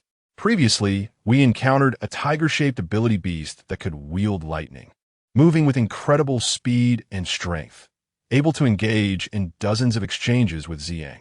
Li Nannan quickly interjected, assuming that the ability beast Xiangyang referred to was the same one he had seen before. Was it tiger-shaped? Xiangyang pondered for a moment before shaking his head. No, that creature is a conglomerate of the powers of the 5 dark elements. The world is divided between yin and yang. I represent the light elements, while it embodies the dark elements. In terms of appearance, it resembles armor, akin to the armored form of an ability beast, as Xiangyang described it. Li Nannan's brow furrowed ever tighter. Does this mean that equally formidable ability beasts still exist? Perhaps more than 2. Ability beasts can be found in many corners of the world. However, if they do not actively reveal their identities, it is challenging to perceive them, especially since they hold significant power and status. There could be dozens or even hundreds of them. That's far too many. We stand no chance, Li Nannan said, lowering his head and clutching his head in anguish. Xiangyang looked up at Brother Nannan, recalling the once spirited man who had grasped the true essence of the 5 elements armor through self-sacrifice. Time had taken its toll. The courage to face death and engage in a bloody battle against the ability beasts had faded. Perhaps the sacrifice of Meijin and her family had dealt him a considerable blow, instilling fear that one day he too might face the wrath of an ability beast, causing trepidation and retreat to manifest within him. Xiangyang lifted his teacup and took a sip, uttering a profound statement. The road ahead will be even more arduous. Sometimes, for the sake of our families and the pursuit of world peace, we must exert every ounce of our strength. Yet, we remain fundamentally incapable of victory. Li Nannan vigorously shook his head, vehemently refuting this notion. Xiangyang, however, calmly rose to his feet. Brother Nannan, if we succumb to fear, we shall undoubtedly lose. Wasn't it a matter of life and death several decades ago? Back then, you were unafraid. How is it that, after all these years, you now tremble at the thought of the ability beasts? That makes no sense. Brother Nannan, please contact Dr. Geru and the others. We must unite and confront the ability beasts together. We must take the initiative and not allow the beast to seek us out. Li Nannan's initial expression of fear gradually transformed into disbelief. Xiangyang, what are you suggesting? Indeed, even I lack confidence in our chances of victory this time. All right, I understand. Li Nannan's fear intensified. The fact that someone like Xiangyang seeks collaboration and is doing so proactively indicates that this incident will undoubtedly be far more perilous than the Black Beast incident of decades past. Chapter 045, Preparations and Dr. Geru's Apologies, a day later. At the D-City Institute of Science, Dr. Geru had only just begun to emerge from the grief following the death of his sister's family. On his first day at the Research Institute, he immersed himself in the laboratory, tirelessly working despite his assistant's pleas for him to take a break. He had underestimated the terrifying forces behind the abilities of the beasts. His foremost task was to develop a medication capable of lifting the suppressions placed upon the descendants of Light and Shadow Village, allowing them the chance to summon their armors once more. Otherwise, Li Nannan and the others would be akin to a reservoir in a relentless drought, without rain. Even the most capacious reservoir would eventually dry up. Furthermore, convex lenses had been installed above the reservoir, concentrating thermal energy and raising the water temperature, hastening its depletion. The solution lay solely in increasing the source. Conserving resources had become futile. "Doctor, there is someone here to see you," his assistant announced as he entered the room. Geru lifted his head and sternly reprimanded. "How many times have I said not to disturb me when I am busy?" The assistant replied, somewhat aggrieved. "I informed them that you were occupied with research and unavailable. They insisted I mention their name, and you would receive them." "Who is it, and what is their name?" Geru inquired. "Xiangyang." Upon hearing this, Geru's anger subsided slightly. "Very well, take him to my office. I will change my attire." A few minutes later, Geru, having changed his clothes, arrived, albeit tardily. He found Xiangyang seated on the sofa, not alone, as Li Nannan was also present. "So, Nannan is here as well," Geru remarked. Li Nannan stood and explained, "Doctor, Xiangyang requested to see you. He was also instrumental in safeguarding the light and shadow stones at the previous ERP secret base." "Thank you." Geru expressed his gratitude. "If it weren't for you, all the light and shadow stones would have fallen into the hands of the ability beasts. Thankfully, those rascals were thwarted." "You're too kind," Xiangyang responded nonchalantly, lacking any sense of reverence for Dr. Geru. "I did it merely to ensure the light and shadow stones would not fall into the hands of the ability beasts again." "What brings you here today?" Geru inquired. Before Xiangyang could respond, Li Nannan interjected, "Doctor, it's like this. Xiangyang has indicated that the ability beasts will soon launch a frenzied assault on us, so our last line of resistance must unite as one. We cannot allow them the opportunity to defeat us one by one." The doctor's expression turned grave at this revelation. "How do you know this?"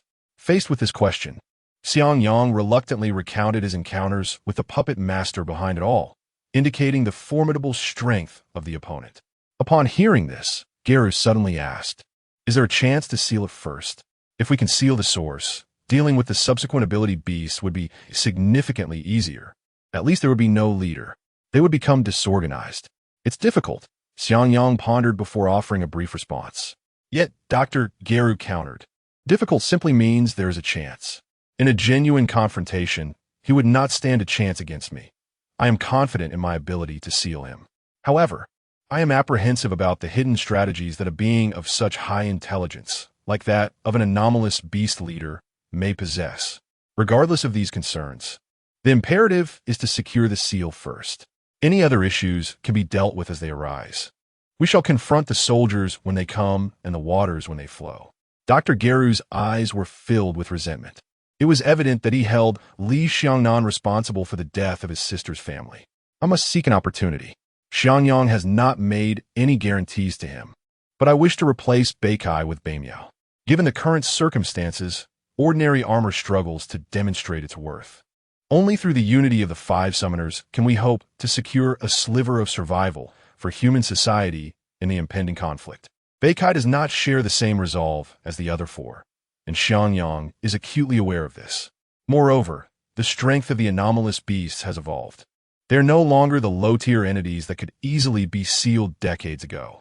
Ordinary elemental armor finds it challenging to confront the adversaries. Furthermore, the existence of armors such as the Flame Dragon is a mere myth. Only the Emperor armor exists, which disperses its power into 5 fragments scattered among the world. It is imperative that Sinan and his comrades fight together as one. Any dispersal would render their efforts futile. Beimiao. Dr. Geru felt a headache coming on. He was as stubborn as a mule, and even the most earnest pleas from Asian had failed to sway him. Was it truly earnest? Perhaps not.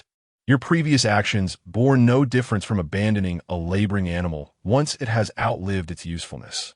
Fortunately, a sliver of hope remained, as Xiangyang was aware of the events surrounding the ERP. Ever since Li Xiang's arrival, Sinan and his group had been dismissed under the guise of an invitation, which, truth be told, was little more than an expulsion. At this moment, Li Sinan chimed in. Doctor, why not go and apologize to Beimiao for what transpired back then? Given the current state of humanity, I believe he would not stand idly by. What? Dr. Geru immediately bristled. You want me to apologize to him? Did I do anything wrong back then? With only one Demon 10 remaining outside, why would ERP need so many people? After all these years, can anyone honestly claim that you have missed a single stipend? There's no way I'm apologizing to Beimiao. I have always believed I was in the right regarding that matter. Times have changed. Supporting 5 individuals is far too costly. It is more prudent to support one.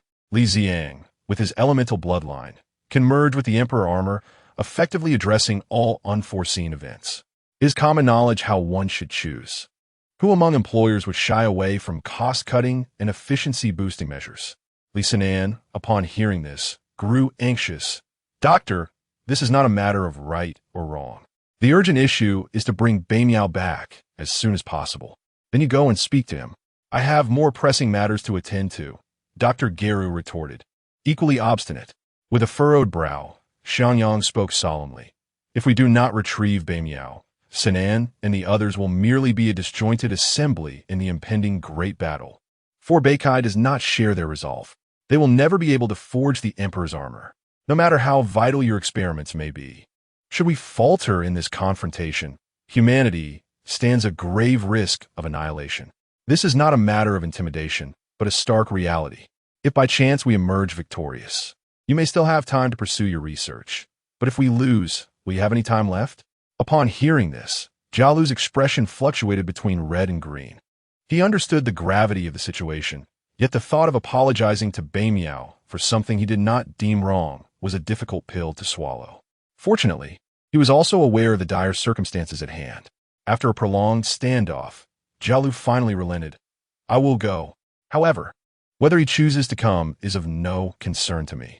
He recalled that the boss, despite his advanced age and high position, had been secretly managing the ERP base all along. Now, he was to bow to Beimiao. Times had indeed changed. They had truly transformed. Chapter 46. The arrival of Beimiao and the gathering of team members. Not long after, guests arrived at Beimiao's residence. Upon opening the door, they were greeted by the sight of Li Nannan and his entourage, which came as a surprise. Especially notable was the elderly man with a receding hairline at the back of the group, who seemed timid, constantly adjusting his glasses and keeping his head lowered as if he dared not meet anyone's gaze. Are we not welcome? After a prolonged silence, noticing that Beimiao showed no intention of inviting them in, Li Nannan hastily broke the stillness. Rare visitors, please come in, Beimiao said, stepping aside.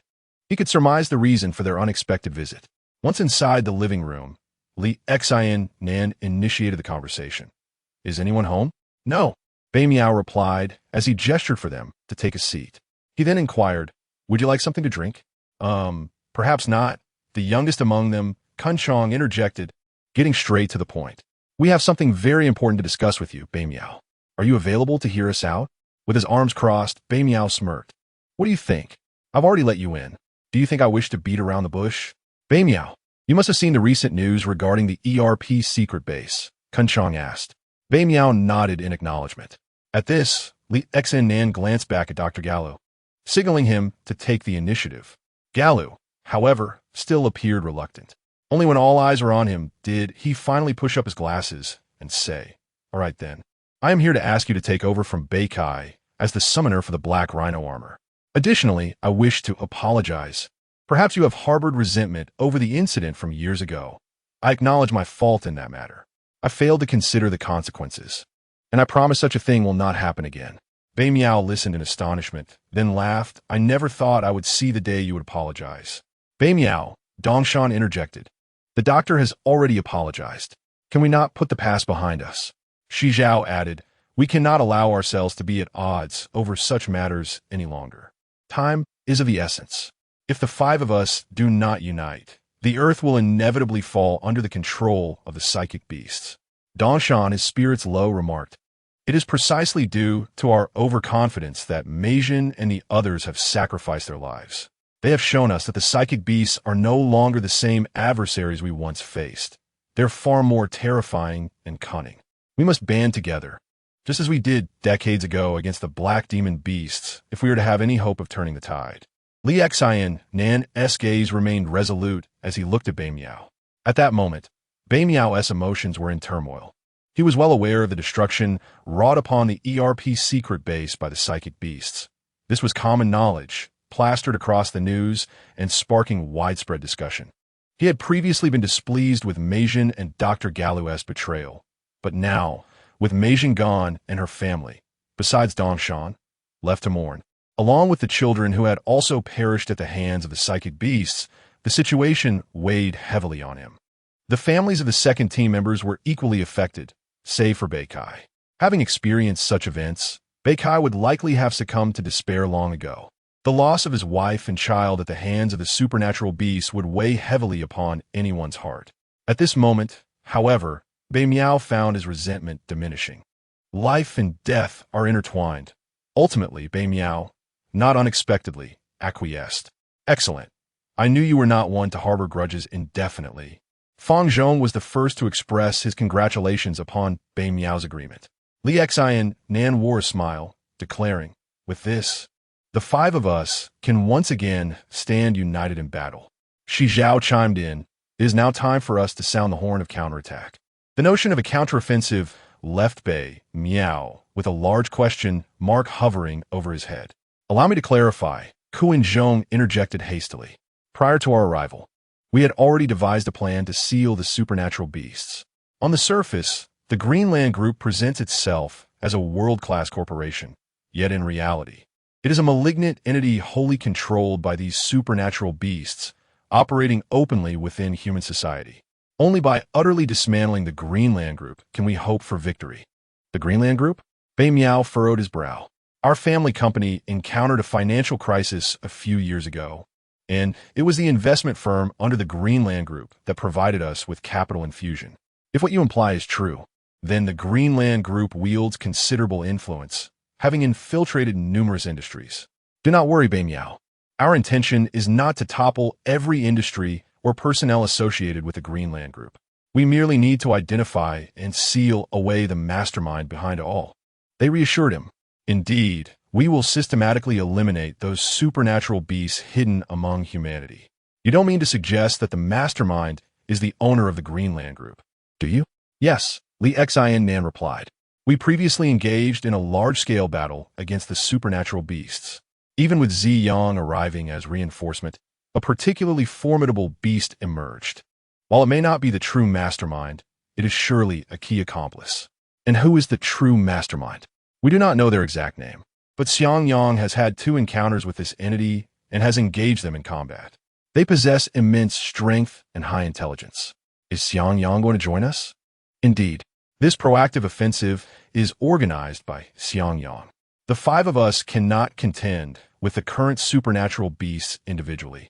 Only by uniting can we harness the strength borrowed from Xiang Yang to achieve absolute victory in the battle of light and shadow. According to Xiang Yang, the true perpetrator has launched a final assault against us, which may occur today or tomorrow. Bei Miao had been away from ERP for quite some time, ignorant of the dire circumstances that had befallen Earth. The secrets divulged by Li Nannan and the others were increasingly despairing to hear. If one were an ordinary person, such revelations would only lead to resignation, allowing the supernatural beasts to conquer the planet. The situation was utterly disheartening. How had matters devolved to this point? Bei Miao felt a throbbing headache. Ignorance of these events had previously made the situation feel less dire.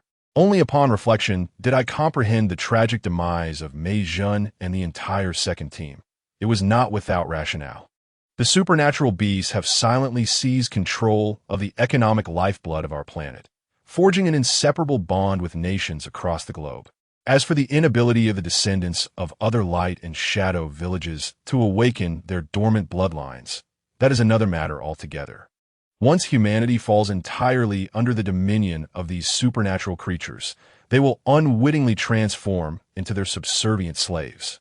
Even if the earth appears to be populated solely by humans, can we truly claim it to be a realm of human governance?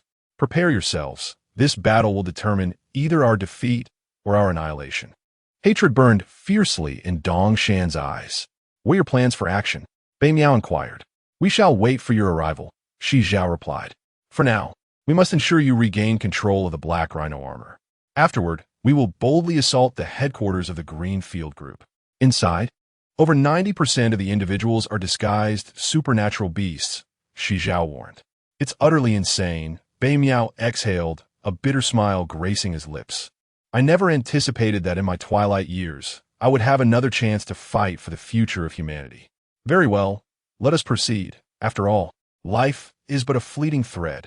It is far better to resist than to surrender the earth to these supernatural beasts. Would you not agree? Chapter 047. Xiao Shi, brother. Isn't it better to be an ordinary person? Indeed, let's make a grand move. Kuan Zhong strode over with a booming voice, extending his hand. Bei Miao, seeing this, placed his hand atop Kuan Zhong's.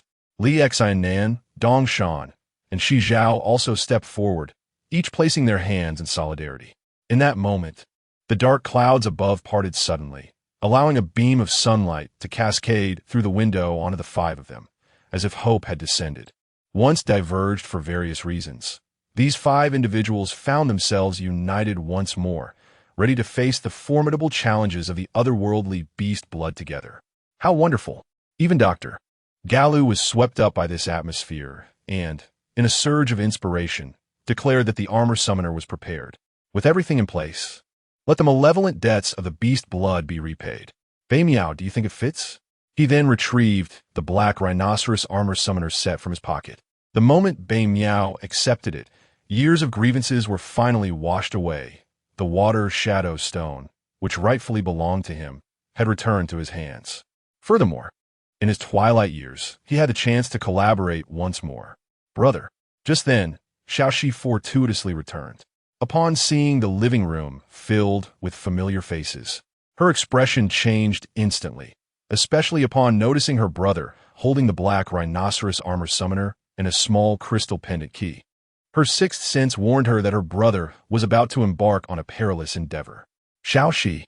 Bei Miao's demeanor visibly faltered at the sight of his sister. Li Nannan and the others greeted her normally. Oh, it's Xiao Shi. Long time no see. In the past, Xiao Shi had played with her aunt's daughter. However, she completely disregarded them, casting a doubtful gaze at her brother. Please have a seat. I need to speak with Xiao Shi for a moment, Bei Miao said politely, smiling as he led Xiao Shi aside. Without allowing him to explain, Xiao Shi, with a stern expression, asked sharply, Did you promise to join ERP again? You clearly declined before.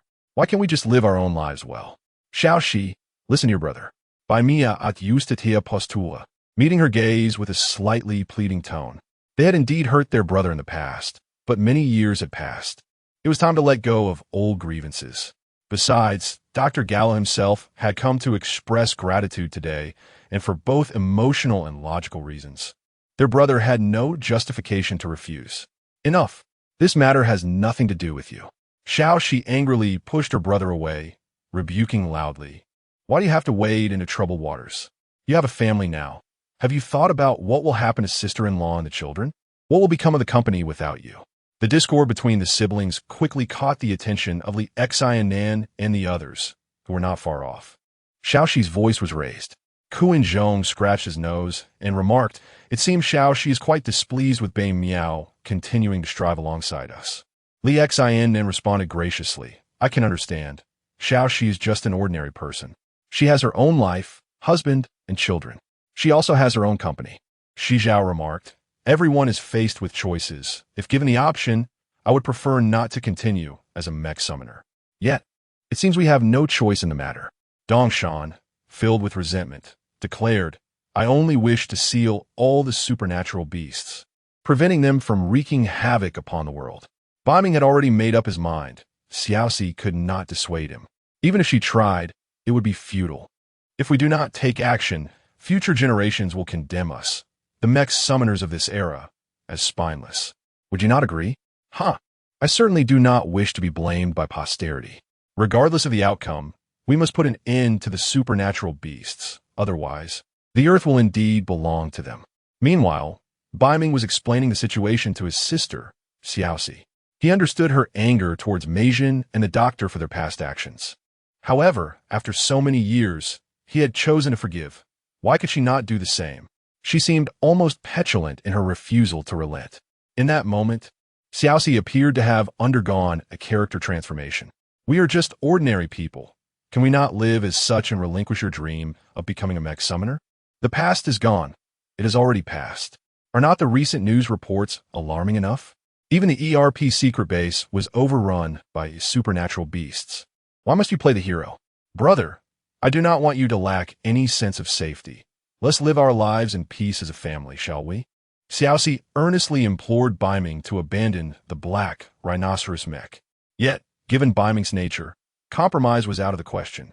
Xiaoxi, this time, I cannot heed your advice.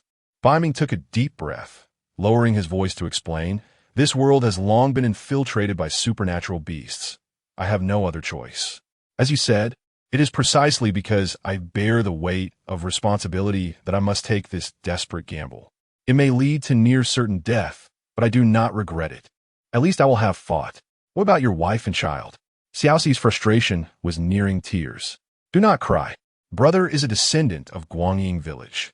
If I do not take this risk, there will be no peaceful days for us.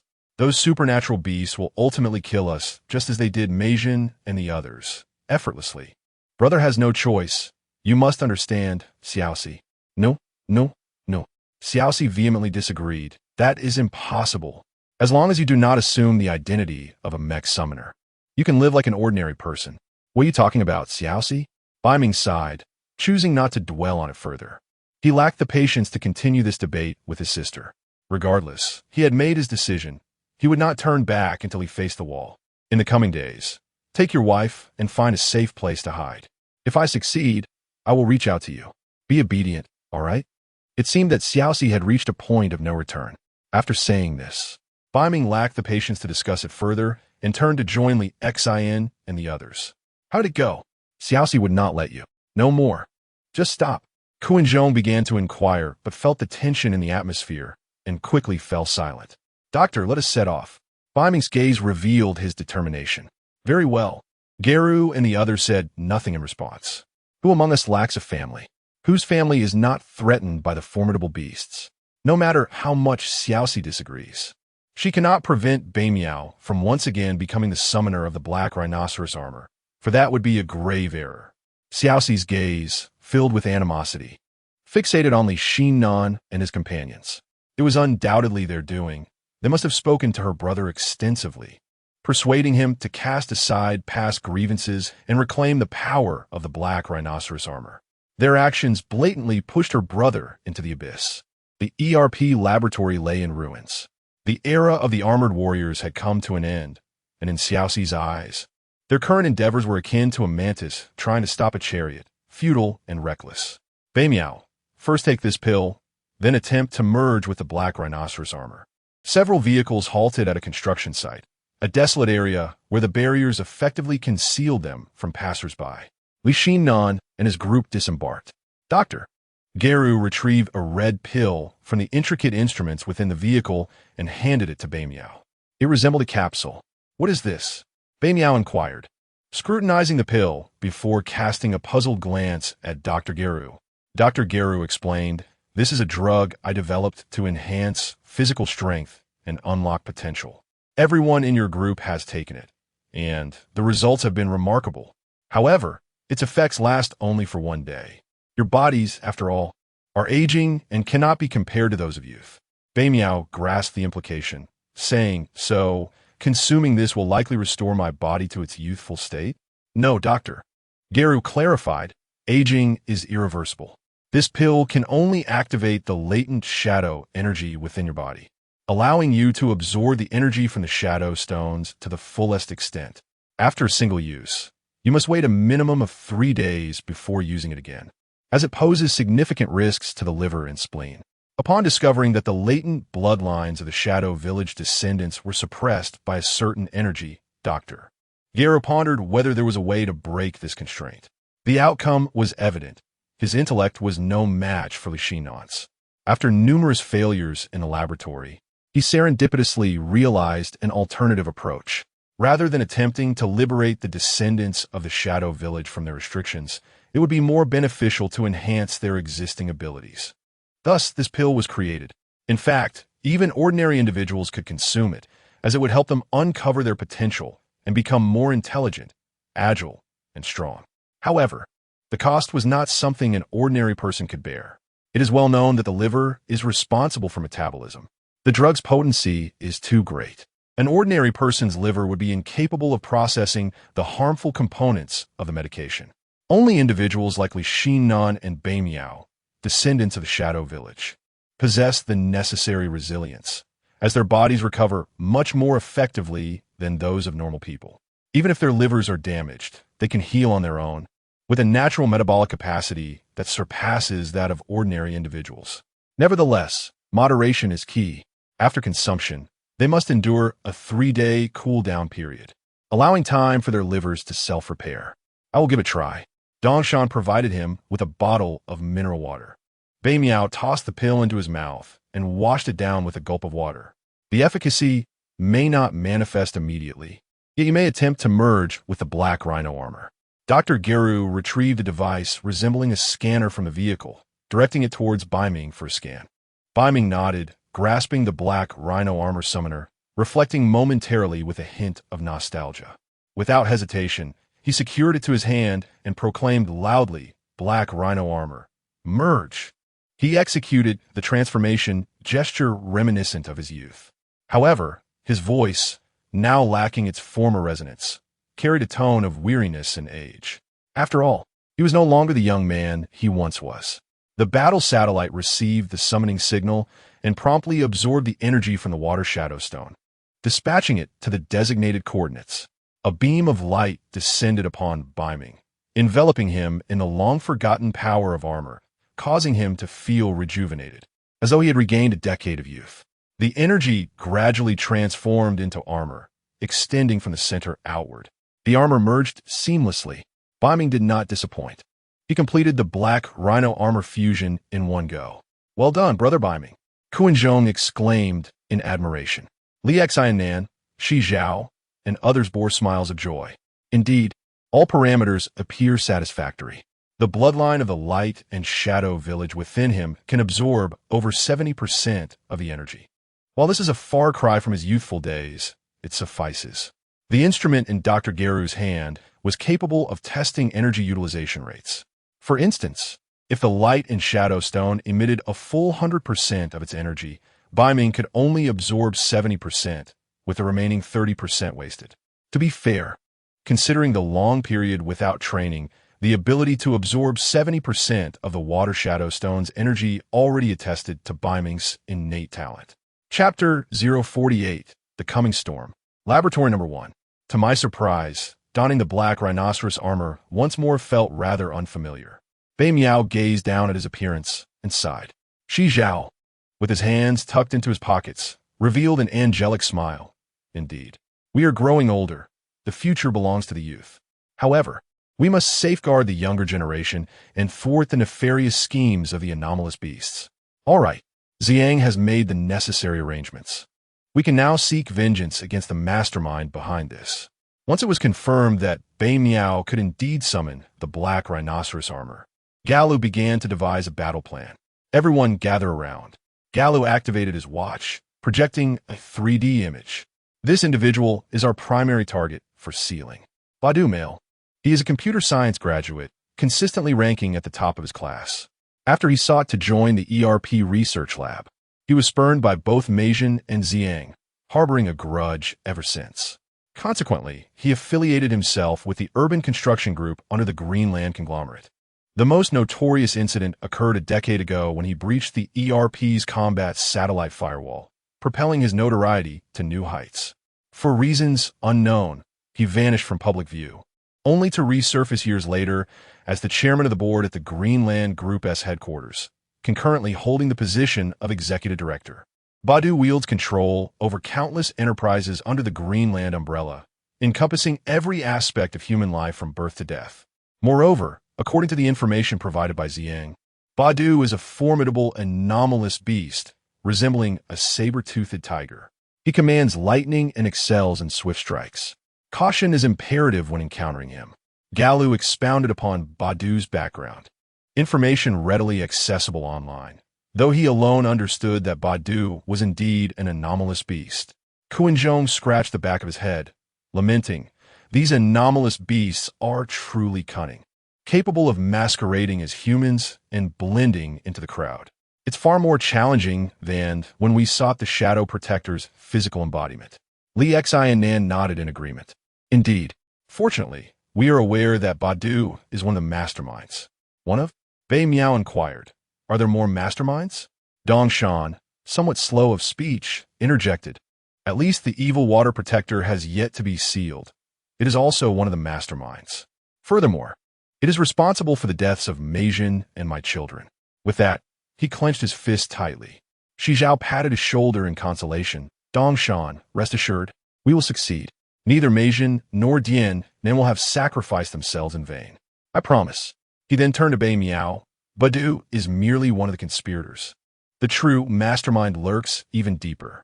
According to Xiang Yang, that individual could contend with him for dozens of rounds. Though at a disadvantage, sealing them will prove exceedingly difficult. They are exceedingly clever, adept at exploiting human societal norms and human nature itself, transforming the dark shadow realm into a prominent entity of Greenfield Group, gradually encroaching upon humanity's achievements and living space.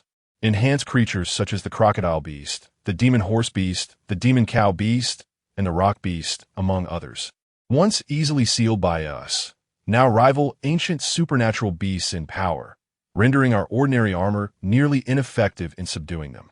The transformation of humans into supernatural beasts is also a product of its cunning design." Xiang Yang further warned that should we falter, that entity's next objective would be to control newborns, thereby turning humanity entirely into supernatural beasts. At that juncture, no one would be able to reverse the tide. Hearing this, Bei Miao felt a chill of sweat trickle down his back. "It is akin to boiling a frog in warm water," he exclaimed. "Indeed, it is a gradual process, and by the time everyone realizes the peril, the die would have been cast, leaving us with no alternative. Fortunately, we have recognized the danger just in time. Our immediate priority now is to seal Badu. The 5 of you must cooperate with Ziyang and strive to return Badu to the sealing box as swiftly as possible. Rest assured, Doctor. Let us commence." Meanwhile, Li Xiangnan remained in his laboratory, engrossed in the development of the next generation of supernatural beasts. A call from Badu interrupted him. Several regional administrators were reluctant to participate in the forthcoming campaign against the armored warriors. The data was also forwarded. Li Xiangnan glanced at it before instructing his subordinate to summon a Shui, then resumed his work. The supernatural beasts, born from humans infected by the demonic spirit stone and tainted DNA, possessed intelligence and strength, yet their intellect was also a source of concern. With the vastness of the empire, some administrators, considering themselves powerful and ruling over their territories, acted as local despots. They showed little inclination to heed Badu, the sovereign of supernatural beasts. This was particularly prevalent among foreign entities who had transformed from overseas individuals into supernatural beasts, with some even governing half a nation, wielding formidable power. In their dealings with Badu, far removed in the headquarters of the Greenfield Group, they were duplicitous. Even within the Dragon Kingdom, many supernatural beasts, having gained a modicum of authority, were reluctant to comply. Li Xiangnan had never personally intervened, although Badu was the strongest. He was not sufficiently powerful to completely dominate the leaders of the branch companies. After all, Ba Dao's potential was evident, but not overwhelmingly impressive. Li Nannan had initially recognized Ba Dao's business acumen, which led to his ascent to the position of head at headquarters. Soon, a Shui, clad in athletic attire, awaited in the office. Li Nannan returned after finishing his tasks and briefly outlined the challenges facing Ba Dao. A Shui scoffed. As expected, human nature is inherently self-serving. Even transformed into supernatural beasts, they still cling to this behavior. Do they not understand who has facilitated their current achievements? He inquired, "What would you have me do?" Li Nannan, seated in a plush chair, calmly replied, "1 week is the final deadline I am granting them. To me, the local leaders who do not come forth are akin to refuse, unworthy of my armor's engagement. I shall personally dispose of them. You shall traverse the dark domain and inform all the anomalous beasts, particularly the heads of companies affiliated with the Greenland Group, that they are to gather at a designated location within the stipulated week." A Shui responded, "Understood, I will notify them." Just as a Shui was about to depart, Li Nannan halted him. "You intend to go alone?" "Of course," a Shui replied. Li Nannan shook his head in disbelief at this response. A Shui, despite holding a nominal protective position within the anomalous beast community, wielded little influence over the leaders of these ferocious beings. The anomalous beasts are savage creatures, living by the law of the jungle, and even the lesser beings dare to defy authority. How much less could a weak protector like a Shui command respect? "You come here." "Boss, take the protector of Shui to the #1 classified laboratory and have Old Wong awaken them for a global tour with the protector." "Yes, boss." Li Nannan summoned a bodyguard to escort a Shui to the most secure #1 laboratory. The #1 laboratory? A Shui had never heard of this code before. "Are you providing me with a few bodyguards for this venture? Do you doubt my ability to intimidate those minor leaders? Such underestimation is unwarranted." Soon, a Shui realized she had been belittled. "I want to waste time debating this. Just take me there." A Shui added, "I shall see what sort of bodyguards you can muster to uphold my dignity." The #1 secret laboratory had been established since Li Nannan began building his underground research empire, situated in the most marginal of areas. Very few were privy to its existence. The previous secretary had sought to uncover the secrets of the #1 lab and was executed by Li Nannan for his curiosity. Chapter 049. The True Dark Beast. The malevolent waters, shrouded in mystery, often voice their grievances, yet they dare not truly defy. For Li Nannan does not extend them any respect. After following the bodyguard for an extended duration, traversing through several checkpoints and undergoing rigorous inspections, the final iron gate creaked open. At that moment, the malevolent waters sensed something profound. A chilling breeze swept in from behind the corridor's iron door, sending shivers down its spine. The hairs on the body of the malevolent waters stood on end, overwhelmed by a terrifying aura. Hiss! The malevolent waters inhaled sharply, as though the other side of the iron door housed a fearsome killing machine, capable of instilling dread even in a creature of its caliber, rendering it momentarily paralyzed with fear. As the iron door fully opened, the spine-chilling sensation reached a peak, finally ceasing to escalate. Beyond the door, a bright white light illuminated the space, starkly contrasting with the dim corridor. "Please, Master Guardian," the bodyguard courteously urged it to enter. Once the malevolent waters stepped inside, the bodyguard securely closed the door and turned to depart, for his duty was solely to escort the guardian here, and any matters within the room were beyond his concern. Inside, a beast of terror. Upon entry, a vast laboratory came into view, bustling with the foremost experts in weaponry from the realm of supernatural beasts, each diligently attending to their tasks. The guardian has arrived. A slightly older gentleman with white hair, clad in a lab coat, approached it. Upon reaching the malevolent waters, he promptly introduced himself. "I have no name. My code assigned by the boss is 2. You may call me the director. I'm the principal head of this secret research facility. #2 is merely a designation. Once, he was a scientist in the realm of humanity. After falling ill, he became acquainted with some high-ranking officials of the Greenland Group through various channels. After several introductions, he was recommended to Li Nannan by Ba Dao. Fortune smiled upon him as he was successfully transformed into a supernatural beast, thus escaping death and gaining an extraordinary lifespan far surpassing that of humans. The price, however, was to remain indefinitely within the confines of the secret research facility, engaged in weapon research. Yet he accepted it. Life was a gift from the boss. Living a little longer was a boon, and moreover, after becoming a supernatural beast, Number 2 discovered that his intellect had undergone a second evolution. Many concepts that once eluded his understanding now appeared as simple as elementary arithmetic. Life, no, the existence of a supernatural beast reborn had found new direction. The malevolent waters nodded, then gazed around the expansive laboratory, taking note of 4 containers meticulously arranged according to strict order. Unable to restrain its curiosity, it asked Number 2, "If I am not mistaken, those containers hold the beasts of terror, do they not?" "Indeed, they are indeed the beasts of terror," the director affirmed, his head instinctively tilting upward with pride. It was evident that the beasts of terror represented his lifelong pride. These beasts were what humanity referred to as the 4 ancient supernatural beasts, commonly known as beasts of terror. The distinction lies in the fact that the beasts before them are true killing machines, devoid of any cowardice or fear. They will only obliterate everything within their sight. This is the true embodiment of a ferocious beast. He desires for these 4 creatures to assist me in dealing with the disobedient ones. To be frank, the malevolent water longs to turn and flee. As a genuine entity of the dark cosmos, no one comprehends the essence of these dark beasts better than it does. If the Shadow Guardians are likened to humans on Earth, then these ferocious beasts resemble rabid, bloodthirsty predators. They will annihilate any moving object in their path.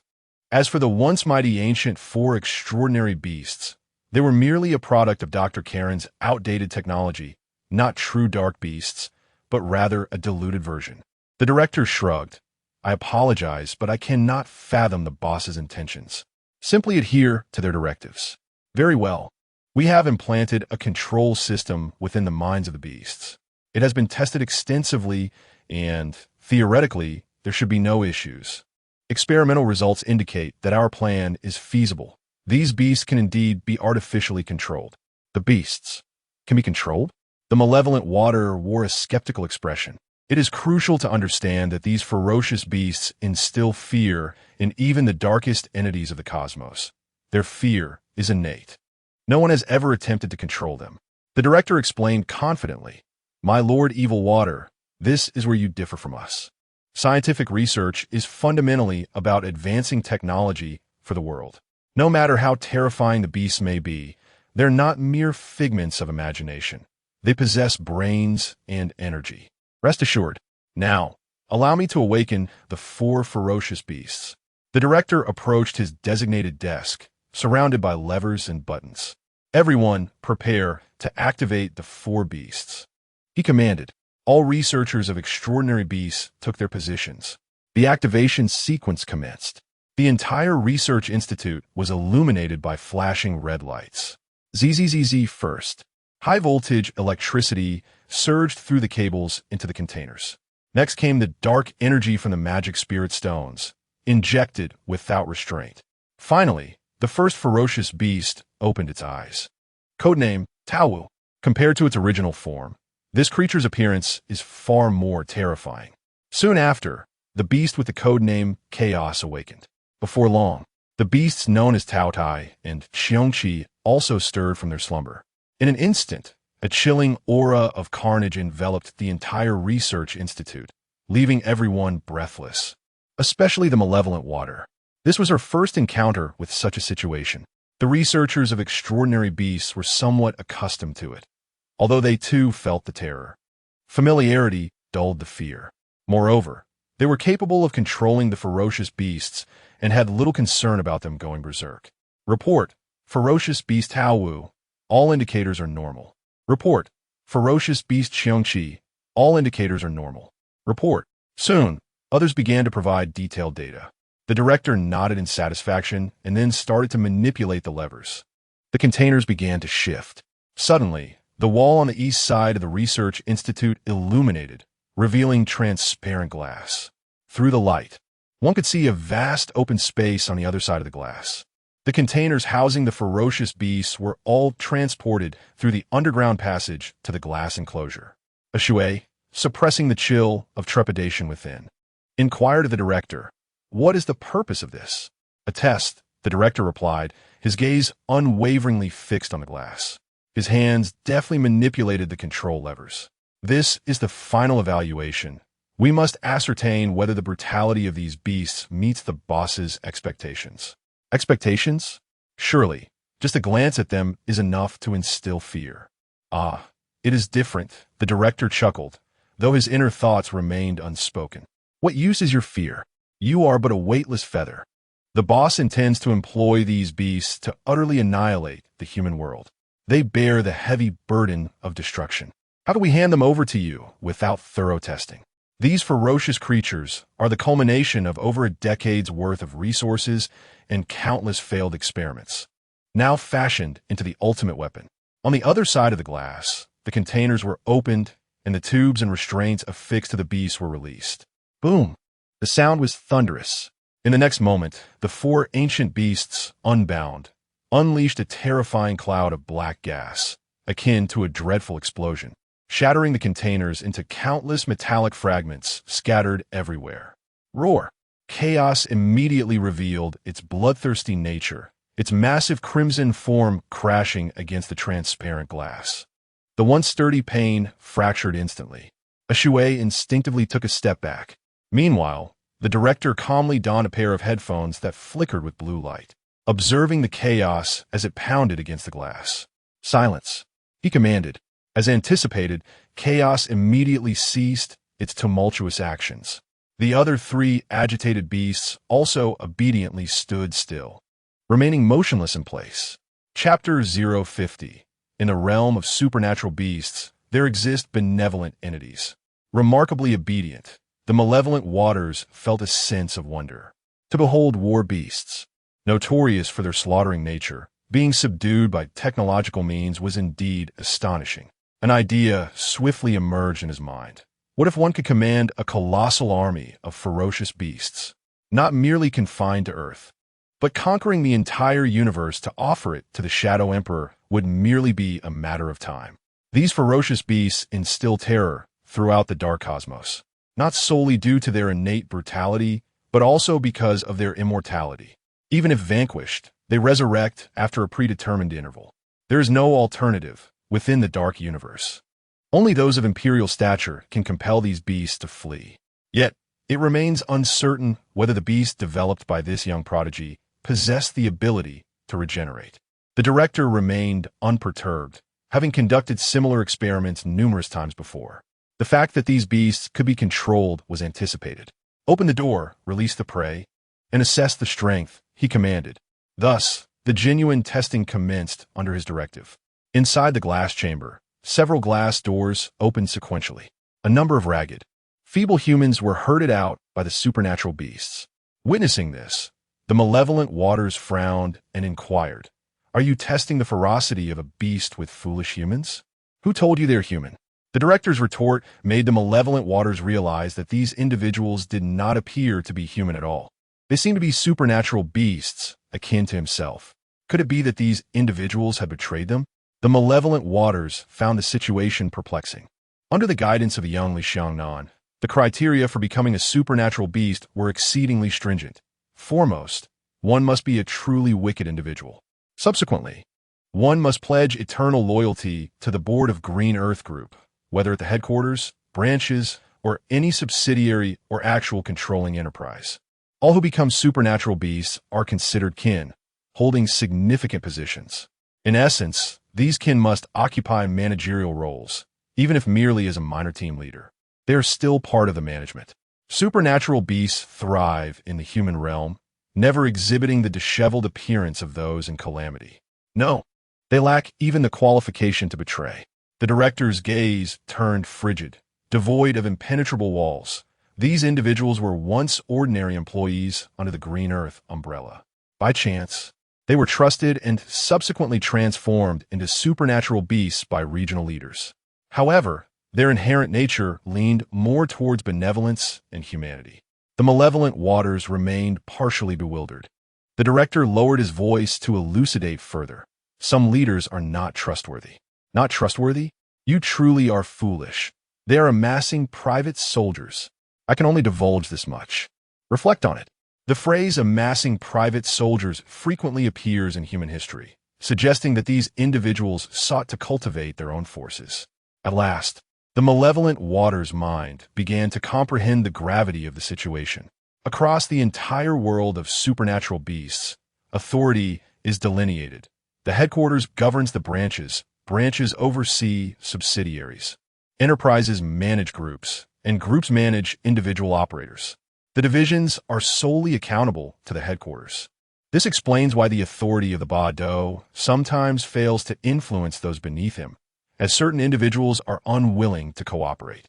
By what merit does Ba Do attain the status of executive agent of the board? Consequently, these individuals clandestinely begin to cultivate their own subordinates. However, these extraordinary beasts lack the inherent advantages possessed by Li Nannan. They remain oblivious to whether their subordinates are virtuous or nefarious. At times, those who appear to be thoroughly malevolent may experience a pang of conscience at a critical moment. Thus, some extraordinary beasts, not acknowledged by Li Nannan, have begun to emerge in recent years like mushrooms after rain. It is utterly unforgivable for beings of extraordinary abilities to lean towards humanity. This is precisely why Li Nannan must develop the third generation of extraordinary beasts. With heightened intelligence, it becomes easier to establish a stance. The director grasped the microphone and addressed the several hundred individuals across from him. Do not say that we deny you the opportunity to survive. There are a total of 232 criminals. Should you manage to conquer the ferocious beast before you, I assure you, your freedom will be granted. Your fate, whether life or death, hinges upon your own capabilities. As his words resonated, the 200-plus prisoners exchanged glances. The four ancient beasts, merely standing there, exuded a palpable aura of death that instilled a profound sense of dread among all present.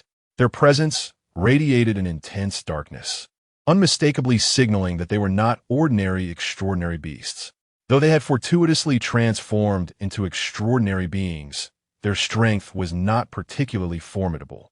As they were not the result of authentic means of infection, their combat prowess was considerably inferior to that of typical extraordinary beasts. Naturally, a few gifted individuals existed among them, capable of confronting challenges and elevating their combat levels to match or even slightly surpass the average extraordinary beast. What terrifying gazes! I am afraid, some women cried out in fear. Despite their transformation into extraordinary beasts, their mindset remained that of humanity. What is there to fear? A voice rose from the crowd, determined to face the beasts, recognizing that death was inevitable. Indeed, let's confront them. What does it matter how powerful they are? We have over 200 people. Together, we shall prevail. A multitude can bring down an elephant. Even if we perish, we must seize a piece of flesh from it. If we continue to starve, death is inevitable. Given this opportunity, it is better to fight. Friends, even if we endure grievous losses to emerge victorious, will they honor their promises? Whether they do or not is inconsequential. What matters is overcoming the immediate peril. Wu is right, at the brink of life and death. If we do not unite, we shall only face slaughter. I am afraid of your grandfathers.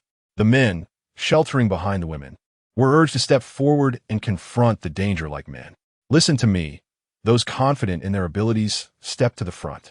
Protect the weak behind us. Remember, once we commence, we must attack with unwavering resolve and never cease. Understood. No problem. The onlookers observed the extraordinary beasts within the glass enclosure, segregating the weaker girls, children, and elderly to the rear. A disdainful sneer emerged from the crowd. Indeed, they were a peculiar breed. True extraordinary beasts, when faced with the precipice of life and death, would never exhibit such behavior. Only despicable humans would engage in such acts of rescue. For extraordinary beasts, the weak are unworthy of existence. Only the strong may endure. It appears you are prepared. Thus, the game commences. The director issued the command for slaughter. For ancient ferocious beasts raised their heads and unleashed a malevolent roar. The violent sound wave crashed upon the eardrums of the extraordinary beast like a deluge, instilling an overwhelming fear that burgeoned from within. Brothers, strike first. Kill. One bald man was the first to break free from the grip of terror, roaring as he transformed into his true extraordinary beast form. A toad extraordinary beast. Clearly, the leader who transformed him was, in essence, a toad. Only Li Nannan possessed the ability to concoct various infectious agents, while the leaders within the region could only draw upon their own infections to gain experience before infecting their subordinates, resulting in a legion comprised solely of their own kind. With the first to step forward, a second soon followed. In no time, a dazzling array of extraordinary beasts made their entrance. Chapter 51. The Arrival of Li Nannan and his companions. At the same moment, a multitude of extraordinary beasts launched an assault on the ancient, ferocious creatures. Numbering in the dozens, they brandished an array of weapons, surrounding the monstrous beasts relentlessly, unleashing their full might in a flurry of attacks. The cacophony of clashing sounds echoed continuously, the resounding clang of steel resembling a relentless downpour. Roar! The monstrous creature, Tao, licked its lips, its malevolent visage concealing a more terrifying thirst for blood. Despite the myriad of razor-sharp weapons raining down upon it, it felt no pain. Rather, it ignited a terrifying desire for slaughter. Raising the shield on its left arm, it countered fiercely, sending two extraordinary beasts flying with its immense strength. The cleaver in its right hand transformed into an instrument of bloody carnage. With a single swipe, any extraordinary beast within its striking range was cleaved as effortlessly as parchment. Swish, swish, swish. Boom! The colossal, crimson, worm-like creature, though devoid of eyes, possessed a swirling visage capable of emitting devastating rays of destruction. Those unfortunate enough to be struck by these beams would burst as if they were mere balloons. Upon their demise, they did not transform into magical remnants. Instead, they coalesced into a mass of dark substance in the air, a manifestation of dark energy akin to that contained within magical spirit stones. The ancient ferocious beasts reveled in their bloody rampage, greedily consuming the dark energy to enhance their own power. Xiongqi, with its frantically flapping wings, conjured winds strong enough to send the extraordinary beast before it hurtling away, followed by gruesome executions. Meanwhile, Tao Tai resembled an ancient general, wielding its soul-piercing spear, sweeping through the ranks of extraordinary beasts with little resistance. They fell like wheat, one after another. Despairing, they realized they were no match for their foes. This was a one-sided massacre. Let me go. I still hold value for you. I do not wish to die. I want to return home. On the battlefield, an increasing number of extraordinary beasts recognized the terror of the ancient ferocious creatures. Their attacks felt like mere tickles, inconsequential. In contrast, the ferocious beasts reaped their prey as if harvesting wheat, methodically cutting down their foes. As the valiant, extraordinary beasts perished, those timid creatures left behind cried out desperately for the workers outside to spare them. Yet, how could the slaughter cease? The energy within their bodies served as breakfast for awakening the ancient ferocious beasts.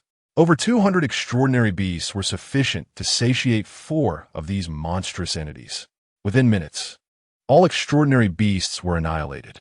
The director stored the entire process within a crystal orb, dispatching a messenger to deliver it to the boss.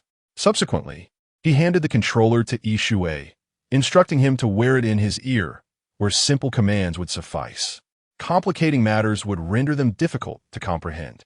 The intelligence of the ferocious beast was better understood by Yi Shui than by anyone else. There was no need for elaboration. Yi Shui took the controller, affixed it to his ear, and began to experiment with simple commands directed at the 4 ancient ferocious beasts, becoming increasingly engrossed in the process. The terrifying beast, surprisingly under its control, raises the question of how it differs from a mere dream. Indeed, human technology proves to possess some utility. The Greenland Group's headquarters, situated in the bustling heart of City D, towers above the surrounding skyscrapers, which seem to bow in comparison. Today, the Greenland Group's headquarters stands as a striking landmark within the city, accompanied by numerous office buildings and various companies that maintain direct affiliations with it. On this particular night, Bado closed his laptop and, in a fit of rage, smashed it against the ground. With flushed cheeks, he raged against the air, cursing those bastards. How dare they disrespect me, Bado? If I cannot carry out the boss's affairs, then neither shall you find peace. As the chairman of the headquarters, his authority should rightfully place him just below the pinnacle of power. However, some foreign lords have conspired against him. The operation arranged by the boss required the presence of all management, especially since it was the inaugural gathering of troops. Yet, some individuals chose to oppose him. Bado feared that if this matter were not handled adeptly, his significance to the boss would diminish, rendering him incapable of even orchestrating a simple plan. What purpose would he serve if he could not command respect? Bestowed with the title of the Beast King of extraordinary powers, was he merely to bask in idleness? Although the boss might intervene, Bado was determined not to appear inept. The inept are relegated to relinquishing their positions as chairman of the Greenland Group. Having tasted genuine life, who would wish to regress? As he simmered with frustration, the chairman's secretary entered without hesitation. This was his trusted aide. Chairman, there's a disturbance downstairs at headquarters. Someone wishes to see you. Upon hearing this, Bado tilted his head in confusion, pondering a disturbance? Here, at the Greenland Group? Who dares to act so brazenly? Just as he was about to unleash his fury, the secretary quickly clarified, if I am not mistaken, the ones clamoring for your attention are precisely those we aim to eliminate. Bado swiftly grasped the implication.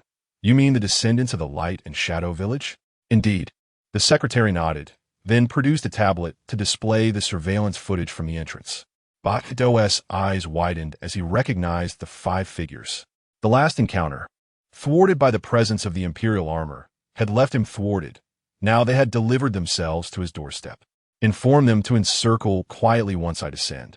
I intend to catch them unawares, he commanded, a wicked smile curling his lips as visions of the 5 armored summoners beneath his feet danced in his mind. Without the Imperial armor, the ordinary armors would be akin to fish on a chopping block, ready for slaughter. Fueled by the intent to eliminate them, Bado quickly ascended the elevator with his secretary to the first floor, where a crowd had gathered. What are you all doing here? Do you have nothing better to occupy your time? Upon his arrival, the secretary promptly ordered all employees to disperse. The once crowded lobby on the first floor soon cleared a considerable space. Yet those responsible for security remained utterly unmoved. Behind Bado stood more than 20 formidable bodyguards, their presence imposing. With hands casually tucked into their pockets, Bado approached Li Nannan and the others, laughingly taunting them. You've got quite the nerve to cause trouble here. Dongshan glared furiously at Bado, exclaiming, Stop pretending. You know very well why we're here. Kuan Zhong chimed in loudly. In such a vast organization, who would have thought it was all a facade of superpowered beasts in disguise? Quite astonishing indeed. His voice boomed purposefully, aimed at those employees who were not yet aware of the truth. He sought to inform them that while the Greenland Group appeared entirely normal on the surface, the individuals they worked alongside were, in fact, superpowered beasts. Nevertheless, the throngs of people in the lobby paid little heed to the commotion. Superpowered beasts? What ist? Although the public was aware that these creatures could masquerade as humans and infiltrate society, who would dare to believe that a world-renowned enterprise would harbor such beings? People tended to trust their own eyes rather than hearsay. Moreover, very few young individuals recognized Li Nannan and his companions. The crowd had gathered, primarily out of incredulity that anyone would dare to create a disturbance in the headquarters of Greenland Group. It was simply too extraordinary. Many clients and employees arrived with a mindset of spectators, ready to witness the unfolding drama. Chapter 052, Trouble Caused by Bado, Seeking Forgiveness upon hearing the remarks. Bado felt a smile creeping onto his face, fully aware of their implications, albeit slightly oblivious to the gravity of the situation. He turned to his secretary beside him and inquired, What do we call such behavior? The secretary pondered momentarily before responding with a wry smile. Heaven has a path, yet they insist on forcing their way through the underworld. With a subtle glance, Bado signaled his secretary, who promptly raised a hand, causing all operations in the first-floor hall to come to an abrupt halt. All unrelated employees and ordinary individuals were compelled to vacate the premises, while those clad in Greenland Group uniforms encircled them in layers. Kuan Zhong scanned the surroundings, expressing his concern to Li Nannan and others. Are Ziyang and Xiangyang prepared? If they fail to appear at a crucial moment, given the current tension, we may find ourselves in peril. Since their entry into the first-floor service hall of Greenland Group, a formidable surge of energy had unsettled their spirits. As more employees gathered around, the specter of death loomed ominously overhead. They had ventured into the lion's den, surrounded by transformed beasts of extraordinary power, each rivaling the ancient creatures they had previously battled. Escape seemed utterly impossible. For the time being, their only hope lay in Ziyang and Xiangyang executing their plan with impeccable timing. Rest assured, Li Nannan whispered in reassurance. Bei Miao's hand delved into his pocket, grasping the black rhinoceros armor summoning device, his expression grave as he cautioned, "Prepare for battle." A few stragglers managed to survive last time. They should have sought refuge in the shadows instead of brazenly confronting us. They are oblivious to their impending doom. Today, I shall eradicate them all, marking a significant achievement for Bado. Onward, as Bado issued the battle command. The front line of Greenland personnel was instantly enveloped in a shroud of black mist, transforming them into a variety of grotesque and fantastical beasts. Some bore resemblance to earthly creatures, while others were utterly unrecognizable. Protect yourselves. Li Nannan shouted. The five comrades, undeterred, swiftly retrieved their armor summoning devices. Flame dragon armor, earth tiger, black rhinoceros, snow mastiff, wind eagle. Combined. Armor combined. Intone a mechanical voice. Blazing blade. In the blink of an eye, Li Nannan summoned his weapon, charging forward to confront the first wave of attacking beasts. Bei Miao and the others followed suit, summoning their own weapons to fend off the impending onslaught. Within mere seconds of the clash between light and shadow, the armored warriors representing the forces of good found themselves at a disadvantage. These super-modified beasts possessed an alarming level of strength, far beyond what ordinary armor could withstand. It was a relentless onslaught. Damn it, we can't inflict any damage. There are simply too many of them. Thuds echoed as several beasts launched a coordinated attack. Despite Bei Miao's claims of superior defensive capabilities and high offensive power, he found himself overwhelmed and unable to retaliate effectively. The pain was undeniable. Li Nannan faced a similar plight. These beasts exhibited an alarming intelligence, seemingly trained in formations, leaving no opportunity for counterattack. Even when they managed to strike back, the impact was minimal, inflicting no real harm. They are all valiant warriors, tough-skinned and resilient, endowed with wisdom. Invincible indeed. It is unbearable, truly unbearable. The situation for Kuan Zhong is even graver. He has been ensnared in a relentless trap by two powerful beasts, causing him to exclaim in agony. In a mere span of seconds, Li Nannan, Baiming, Dongshan, and Kuan Zhong, alongside Shizhao, stood back-to-back, their focus unwavering as they observed the formidable beasts. They are unaware of their imminent demise, daring to intrude with such meager strength. How audacious! Badu, with hands tucked in his pockets, gazed at the five armored summoners encircled before him, filled with disdain. It was evident he was oblivious to his own limitations, akin to illuminating a restroom with a light. Chairman, if you eliminate those five, it would be a remarkable achievement for you. At that point, no one could usurp your position, the secretary flattered him. Badu relished such praise. Indeed, eliminating them would fulfill half of the boss's assembly order ahead of schedule. What was the purpose of gathering all the high-ranking beasts? To eradicate the detestable armored warriors, of course. Now, 5 of them have unwittingly delivered themselves right to his doorstep. An extraordinary stroke of fortune for Badu. In his eyes, Li Nannan and his companions were no longer warriors, but mere trophies of merit. He commanded everyone to show no mercy and to strike them with utmost ferocity. The swifter, the better. Understood. The secretary shouted, urging the beasts to become more frenzied. Just as the beasts prepared for a second wave of assault, several explosive projectiles erupted from outside, tearing a gaping hole in the encirclement with a thunderous blast. A radiant golden light flickered. Li Ziang charged in on his imperial steed. "Taste my imperial cannon." With a roar, the imperial steed drew energy from the atmosphere, conjuring a formidable imperial cannon aimed ahead. "Chairman, move quickly." The secretary transformed into a fierce beast, summoning razor-sharp crescent blades, positioning himself protectively in front of Badu. The imperial cannon was directed towards the chairman. It was the secretary's duty to shield the chairman from any mortal threat, at least within the headquarters of the Greenfield Group. Badu reacted with remarkable swiftness, revealing his true form as the king of beasts, electric currents flashing in his eyes as he darted away with extraordinary speed. The imperial cannon thundered forth. The secretary concentrated all his energy into the crescent blades in an attempt to withstand the onslaught. However, upon contact, the imperial cannon effortlessly consumed them, obliterating the formidable secretary into mere ashes.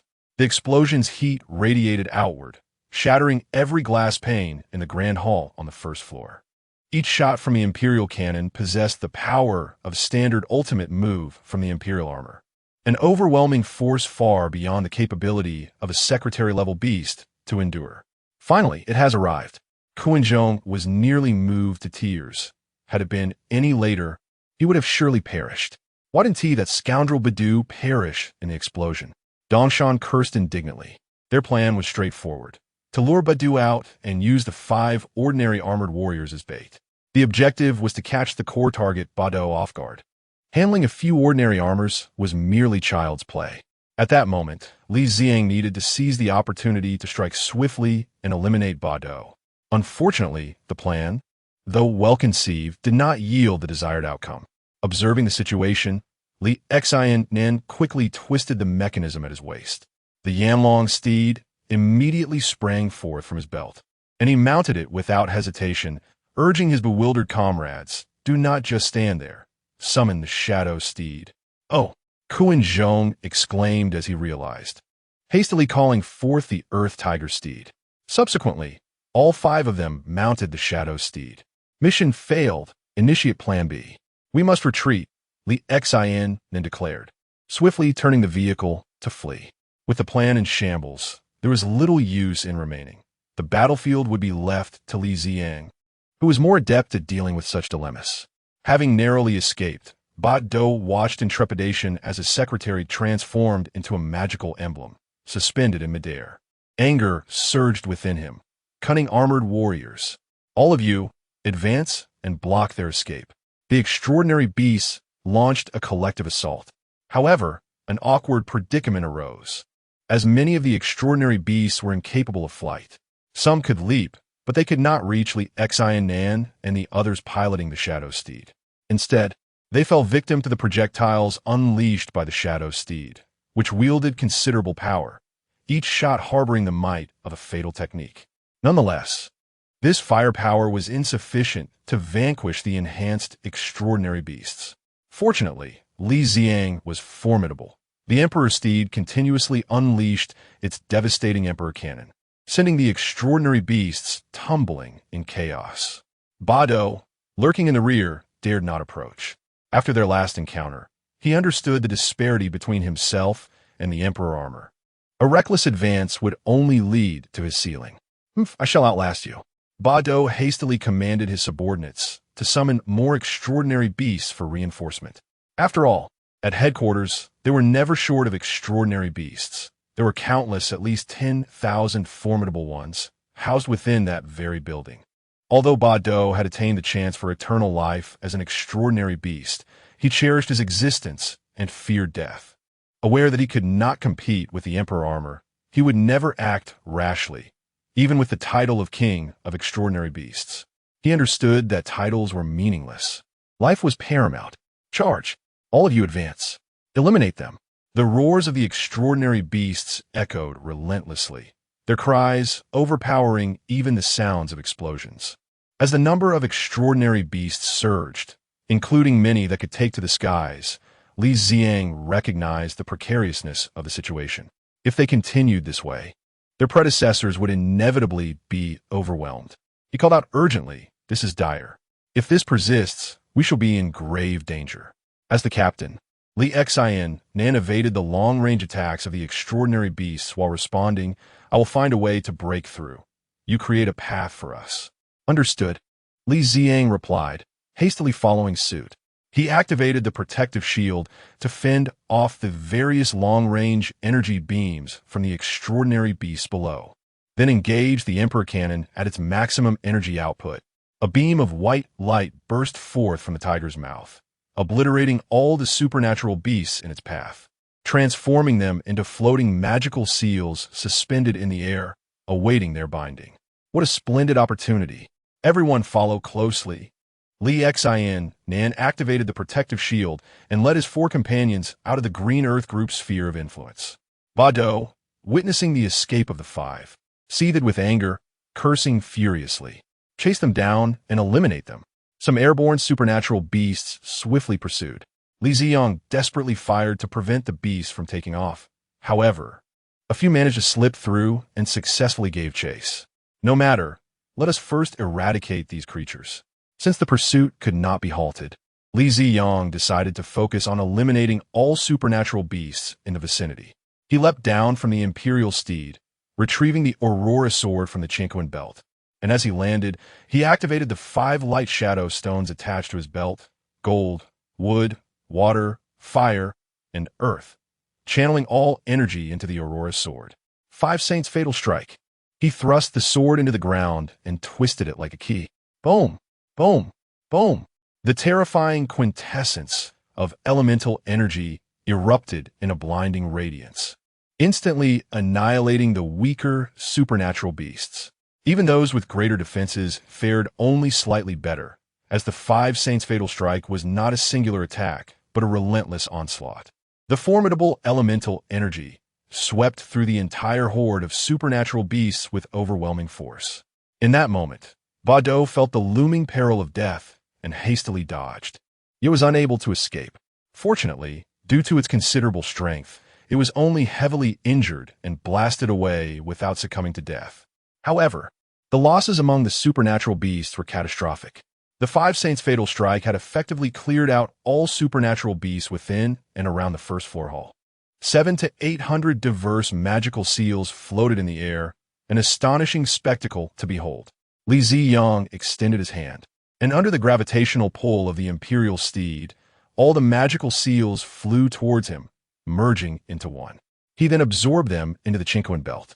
After collecting these magical seals, Li Ziang couldn't help but reflect on the sheer number of supernatural beasts he had sealed away in a single day, more than he had in his entire life. He had anticipated a considerable quantity, but never imagined there would be so many. This was merely the first floor. The upper floors, stretching over 100 stories high, remained unscathed. Who knows how many more supernatural beasts might be concealed within? Suddenly, it struck him. There were still numerous flying supernatural beasts that had escaped. Without delay, he leapt onto the imperial steed and sped off at light speed. Meanwhile, Dao, having narrowly escaped disaster, cautiously emerged from a pile of rubble. We're doomed. Its immediate thought was that the sky had fallen. Deploying hundreds of supernatural beasts had not only failed to capture the light shadow armor, but had also resulted in the destruction of their stronghold. The entire first-floor hall of the Green Earth Group lay in ruins, and it remained uncertain whether the second floor had been affected. At the very least, the Green Earth Group had lost face. As the public figurehead of the Green Earth Group, Dao felt as though it had been publicly humiliated, its dignity trampled into the ground. Yet, this was not the most pressing concern. It is of utmost importance that there have been 2 consecutive failures to complete the tasks assigned by the boss. Initially, there was an intention to eliminate 5 armor summoners to enhance one's significance, yet the outcome was far from desired. How should one explain this situation to the boss? If this matter is not handled with care, not only could the position of chairman be jeopardized, but one's very life could also be at stake. After a few moments of hesitation, Dao resolved to approach the boss and clarify the sequence of events, accepting any penalties that may be due. The thought of fleeing crossed his mind. After such an incident, he felt he had no face left to plead for mercy. However, as the chairman of Greenland Group, He was acutely aware of the global condition. There is no place that offers true safety. Even the farthest corners of the earth provide no refuge. Unless one could escape to the moon, which is simply impossible, he had no choice but to muster the courage to seek the boss's forgiveness. Before long, the events surrounding Greenland Group were captured on camera and disseminated across the internet. Dao instructed the public relations department to manage the situation. News regarding the incident was not reported at all, and all related videos were promptly removed from the internet, leaving no trace of useful information.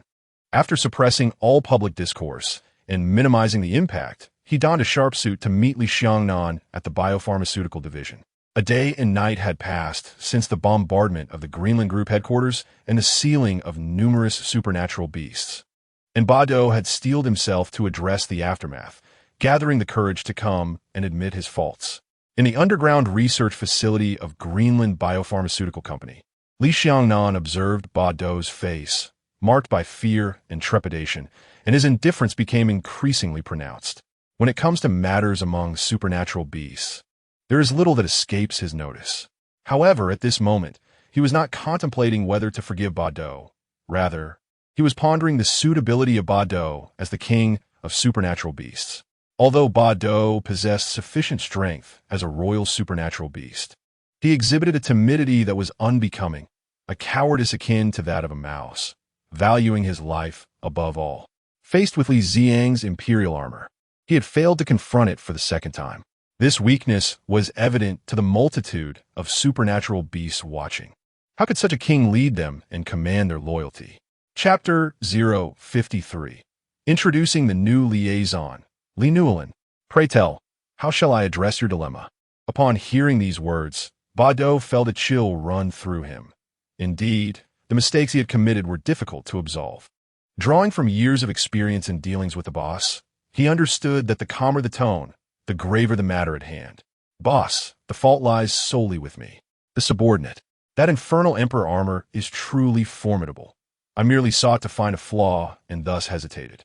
For years, I have diligently and earnestly developed the group's influence, which now spans across 5 continents and 4 oceans. In light of my efforts, albeit lacking in merit, I beseech you to grant me one more opportunity. I assure you that I will make those elusive fish pay the price they deserve. With that, he knocked his head against the floor with a sound akin to thud. Useless. Boom.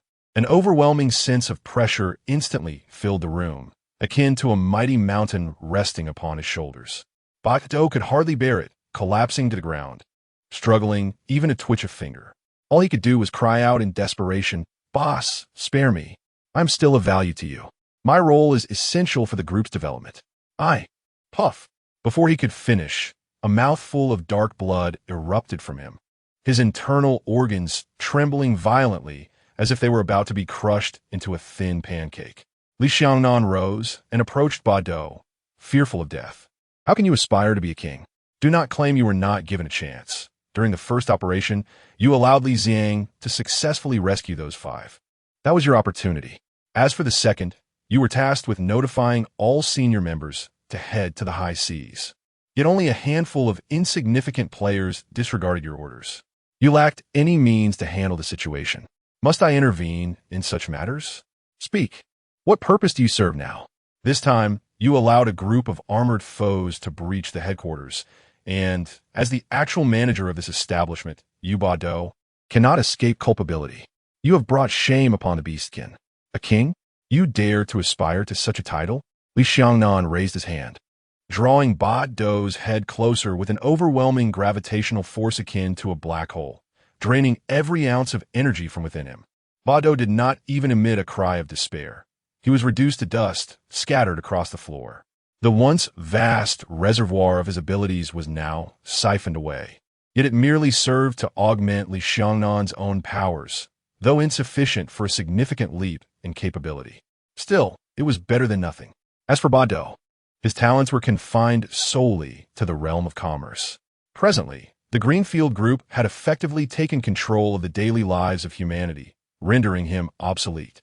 And the operation of the group? Regrettably, Li Nannan's objective was the annihilation of humanity. Whether the group thrived or faltered was of no concern to him.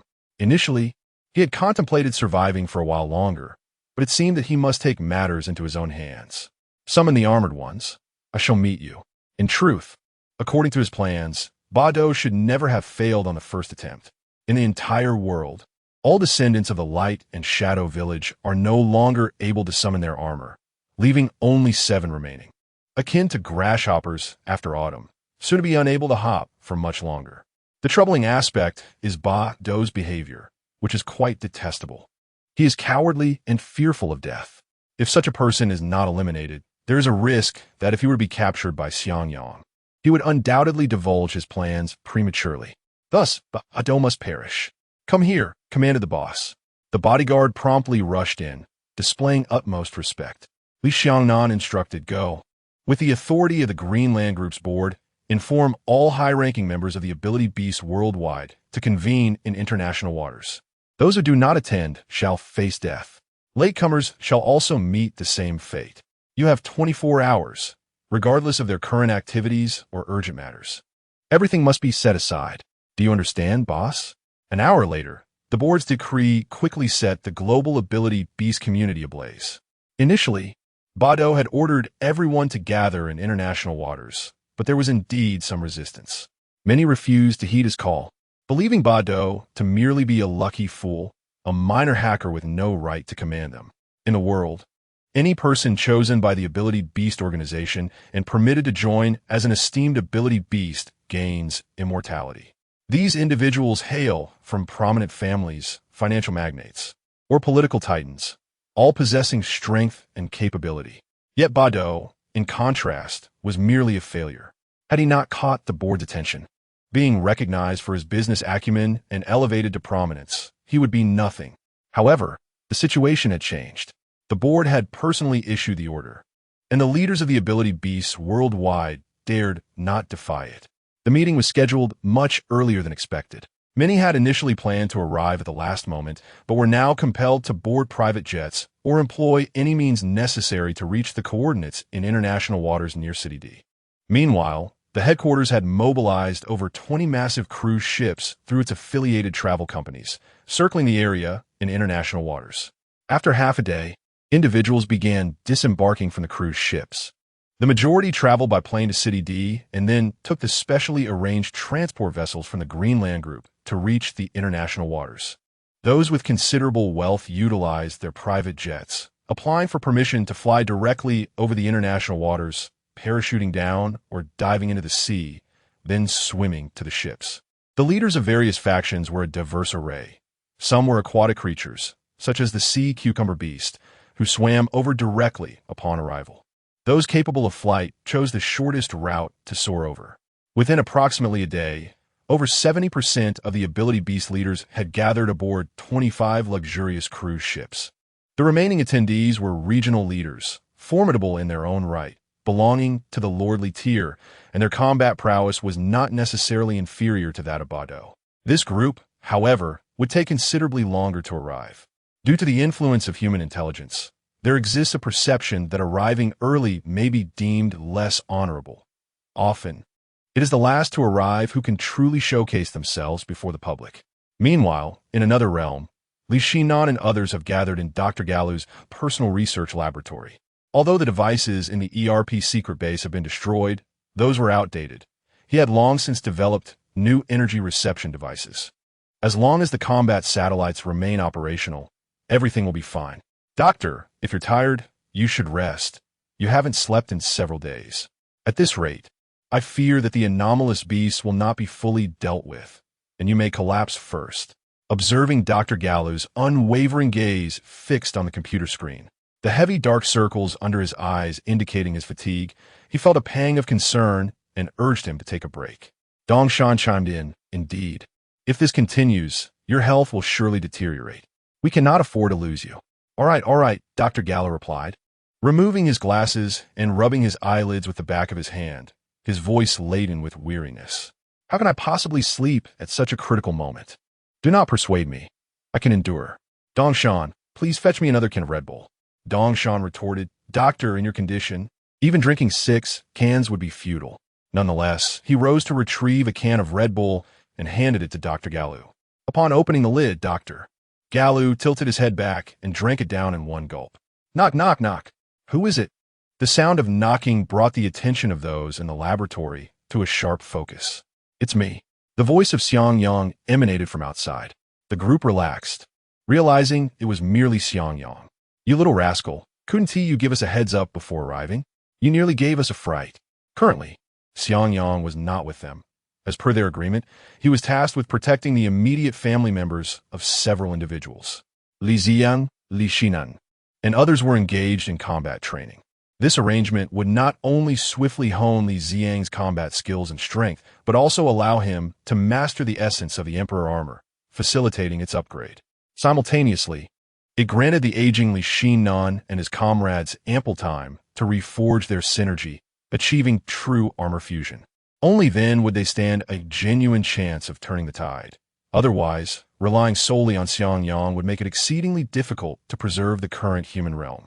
Upon opening the door, Xiang Yang stepped inside and, with an air of mystery, announced, "Isn't Mei responsible for the ERP liaison sacrificed? Today, I bring you a new liaison." Turning, he beckoned to the young Li Nannan standing outside. Gumin, Li Nannan entered, appearing slightly bashful and somewhat hesitant. Who is she? The expressions of those inside varied upon seeing the young girl. Shi Zhao furrowed his brow slightly, while Dongshan and Kuan-Zhong displayed little reaction. Bai Mia, Hulvifa, wore a smile, and Li Nannan's face reflected concern. Dr. Galu remained silent at the side, his eyes filled with confusion and uncertainty. Xiang Yang introduced to the group, "This is my partner, Li Nannan. Do not be deceived by her youth. She possesses remarkable intelligence. She is well aware of the global presence of anomalous beasts and harbors a deep-seated aversion to malevolence. Furthermore, she has a fondness for those of us who summon armored warriors. Initially, she worked in a restaurant, but due to the current circumstances, I must bring her to the forefront. Doctor, you can teach her how to operate these devices. I am confident her abilities are on par with Mei Zhan's." Upon hearing his words, everyone understood that Xiang Yang intended for this young lady to become the new liaison for the armored warriors. But could she truly fulfill this role? Garu expressed his skepticism, cautioning against hastily assigning someone to such a crucial position. Li Nannan felt anxious, noticing the tense atmosphere in the room. She discreetly tugged at Xiang Yang's sleeve and whispered, "Uncle, they don't seem to like me very much. Perhaps we should reconsider." She had been content working in the restaurant. It was her uncle who had warned her of impending significant movements from the anomalous beasts, urging her to step into this role for her own safety and to harness her potential, thereby succeeding the deceased Mei Zhan as the new liaison. Although the responsibilities would be more challenging, requiring her to manage communications from every summoner on the battlefield, Xiang Yang believed that with her intellect, she could certainly excel. Additionally, Li Nannan had always admired the armored warriors as a child, and with some reluctance, she agreed to join her uncle. Now, however, she sensed that her presence was not warmly welcomed. "Do not be overly anxious," Xiang Yang reassured her. He then addressed Dr. Guru, stating, "Let's not dwell on trivial matters. This place indeed requires a competent liaison to unify command. Given your age, how long can you endure? Forgive my bluntness, but the facts are undeniable. Do you wish for Beikai to assist?" Beikai, caught in the crossfire, could only shake his head in disbelief. "What does this have to do with me?" Xiang Yang pressed on. "Can you manage all these machines and process the information?" Beikai srugid atsnomledging his limitations. "We're no longer young. Our cognitive abilities have waned. Such meticulous tasks should be entrusted to a woman. Men should focus on combat." Xiang Yang continued, "You see, no one can replace you. If prolonged sleeplessness leads to your physical decline, do you expect Sinan and the others to each bear a piece of the light and shadow stone in battle? It is not that having the stone on one's person is detrimental, but it is impractical and easily taken by the anomalous beasts. Moreover, utilizing the light and shadow stone directly is inferior in energy conversion compared to combat satellites. Therefore, it is imperative that someone takes over at our temporary base." Garu, discontent with this young girl challenging him, retorted stubbornly, "I can manage." "For how long?" Xiang Yang scoffed. "1 day, 3 days. Or are you planning to hold out for 5? Can you predict when this battle will commence and conclude?" Do not let the light and shadow battle begin before you collapse from exhaustion. What? What did you say? Geru exclaimed, fuming with indignation. Calm down. Calm down. Dongshan quickly intervened, as the elder brother-in-law must not be angered. Xiangyang has always been rather outspoken. However, his intentions were well-meaning. After so many days without rest, he genuinely cared for your well-being. Xiangyang, must you not temper your words? Dongshan continued to express his grievances toward Xiangyang, a situation where both were equally at fault, ensuring no one was offended. At this moment, Shi Zhao spoke up. Xiangyang, it is not my intention to thwart you. But as you are aware, the current circumstances are precarious. Everyone is facing difficulties and dangers abound. To involve a young girl in the midst of this shadowy conflict, when even we stand on the brink of peril, is simply unthinkable. Indeed, Li Nannan nodded in agreement with Shi Zhao's sentiments. Xiangyang, it will be prudent to keep that young lady out of this affair. She is still young, with a promising future ahead, and there is no need for her to face the dangers we, as older individuals, encounter. Shi Zhao added, in fact, I could consider having Binger act as a liaison. After all, she and I trained under the King of Realms for many years. Despite the passage of decades and her decline in capability, she is still more resilient than the average person. In times of crisis, she would be capable of handling situations. What do you think, Xiangyang? Upon mentioning Binger, Bei Miao's eyelids twitched momentarily before he regained his composure. Binger had once chosen Shi Zhao, and he had since established his own family. The world had changed irreversibly. After pondering, Xiangyang replied, in that case, let us have both of them work together. New All Land's intelligence, combined with Sister Binger's maturity, would create a more reliable partnership. Xiangyang, do you not grasp the essence of my words? Shi Zhao retorted. As one renowned for his angelic demeanor, he wished to shield the innocent from involvement in this deadly shadow war. This was no mere child's play. Chapter 054. It is my turn to protect my brother Shi Zhao. Feeling anxious, stepped forward to pull Xiangyang aside for a quiet conversation. This matter is far too dangerous. Mei Zhen has already made the ultimate sacrifice. There is no need to involve innocent lives any further. Regardless of your reasoning, I will not allow that little girl to become entangled in our conflict. Xiangyang cast a sidelong glance at him and replied with significant weight, with New All Land's involvement. There may yet be a glimmer of hope for our victory in the light and shadow war. When the time comes to engage, you will understand. Absolutely not. Shi Zhao firmly opposed. No matter how you look at it, the light and shadow war is already fraught with tension, with both sides at the brink of conflict. Allowing anyone else to join this battle would be utterly unreasonable. In Shi Zhao's eyes, only his wife, Binger, could partake in such matters. The two of them shared a bond so profound that if one were to perish, the other would surely succumb to despair. It was a case of shared glory and shared fate. However, Li Nannan was different. She was merely a child, likely oblivious to the brutal realities of the light and shadow war. It was a fight where lives could be lost. Seeing that his counterpart remained obstinate, Xiangyang turned to glance at Li Nannan, then softly remarked, as the light and shadow war reaches its final stages, she may very well become our beacon of hope for victory. Given her age, surely she is capable of discerning the gravity of the situation. Why would I bring her here if she were not relevant? He then rolled his eyes at Shi Zhao. This left Shi Zhao completely bewildered. What is this situation? The last hope lies with this little girl? Could it be that she possesses the bloodline of the light and shadow village? Xiangyang replied. No. He exasperatedly rubbed his forehead. Your comprehension skills need some improvement. I truly prefer not to engage further with you. It seems you grow more confused with age. We're merely bringing someone into the fold. Do you really think if we lose the light and shadow war, humanity can survive independently? Regardless of Shi Zhao's dissent, Xiangyang was determined to include Li Nannan in their plans. The others, finding themselves unable to resist, ultimately acquiesced. Subsequently, Dr. Geru began instructing Li Nannan on the use of equipment, and, as she interpreted the data, he discovered that the girl was indeed quite intelligent. She grasped concepts after just a single demonstration and was able to apply her understanding to various problems. Xiangyang had not exaggerated in this regard. Before long, Shi Zhao summoned Binger to join them. The research room, once filled solely with men, now had the presence of two females, alleviating the previously tense atmosphere. At this moment, Bing Air was no longer the imposing figure she once was. Life and the passage of time had etched wrinkles upon her face, lending her an air of maturity. Lunch is ready. Lunch is ready. At noon, Bei Kai and Li Xiang returned from outside, bringing back the meals everyone needed.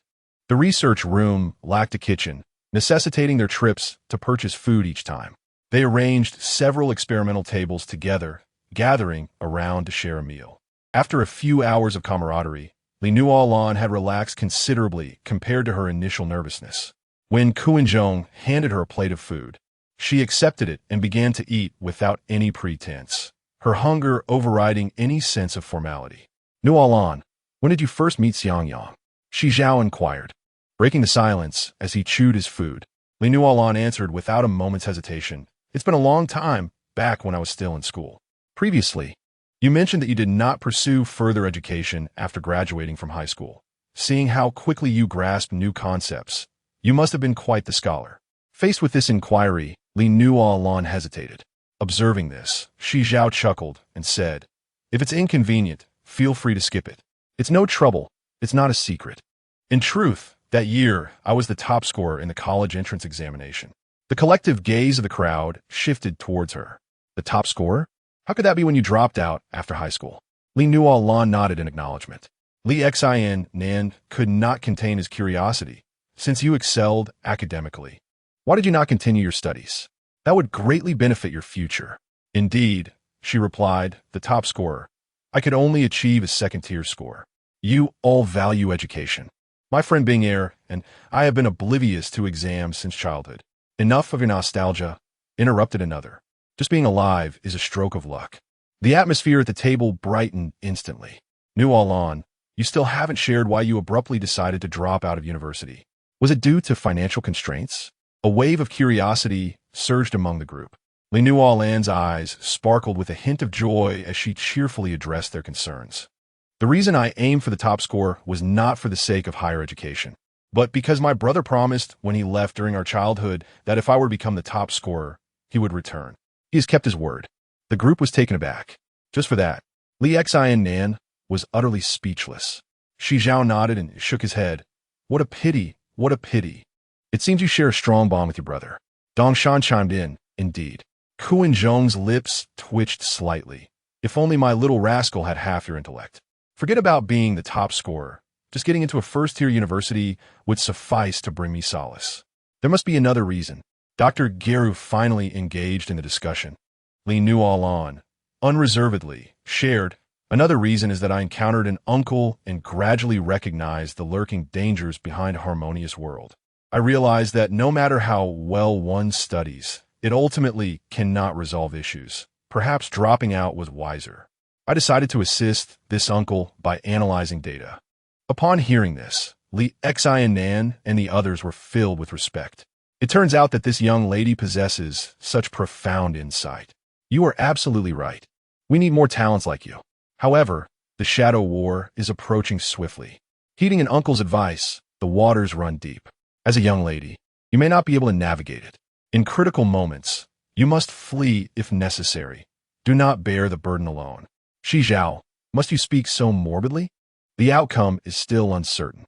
As long as we are united, we will not allow the schemes of the mutant beasts to succeed. Let's focus on our meal. Why burden this young lady with such talk? Bing Air scolded the group, unable to hold her tongue, as if we are in a den of dragons and tigers. Can't we be a bit more cheerful? Nannan, is your family all right? Since we have officially recognized and accepted Li Nannan as the new liaison for ERP, there are some matters that must be clarified. Li Nannan shook her head and replied, My parents passed away when I was very young. My brother took care of me until I was 5, after which he entrusted me to my aunt while he ventured abroad.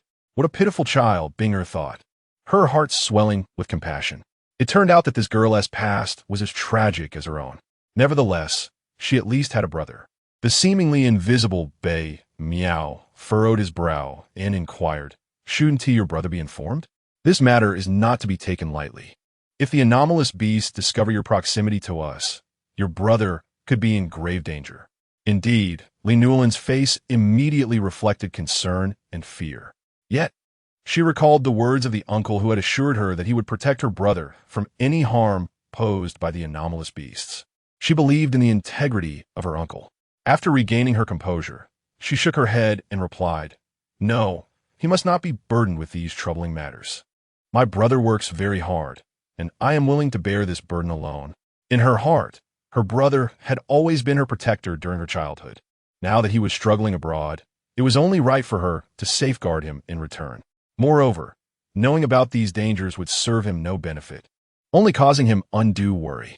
It would be far better for him to focus quietly on his work. "Are you truly certain?" Bei Miao asked, seeking confirmation. "Absolutely," Li Nannan replied with unwavering conviction. After finishing their meal, everyone resumed their tasks. By nightfall, Geru could no longer bear it and lay down on the floor to rest.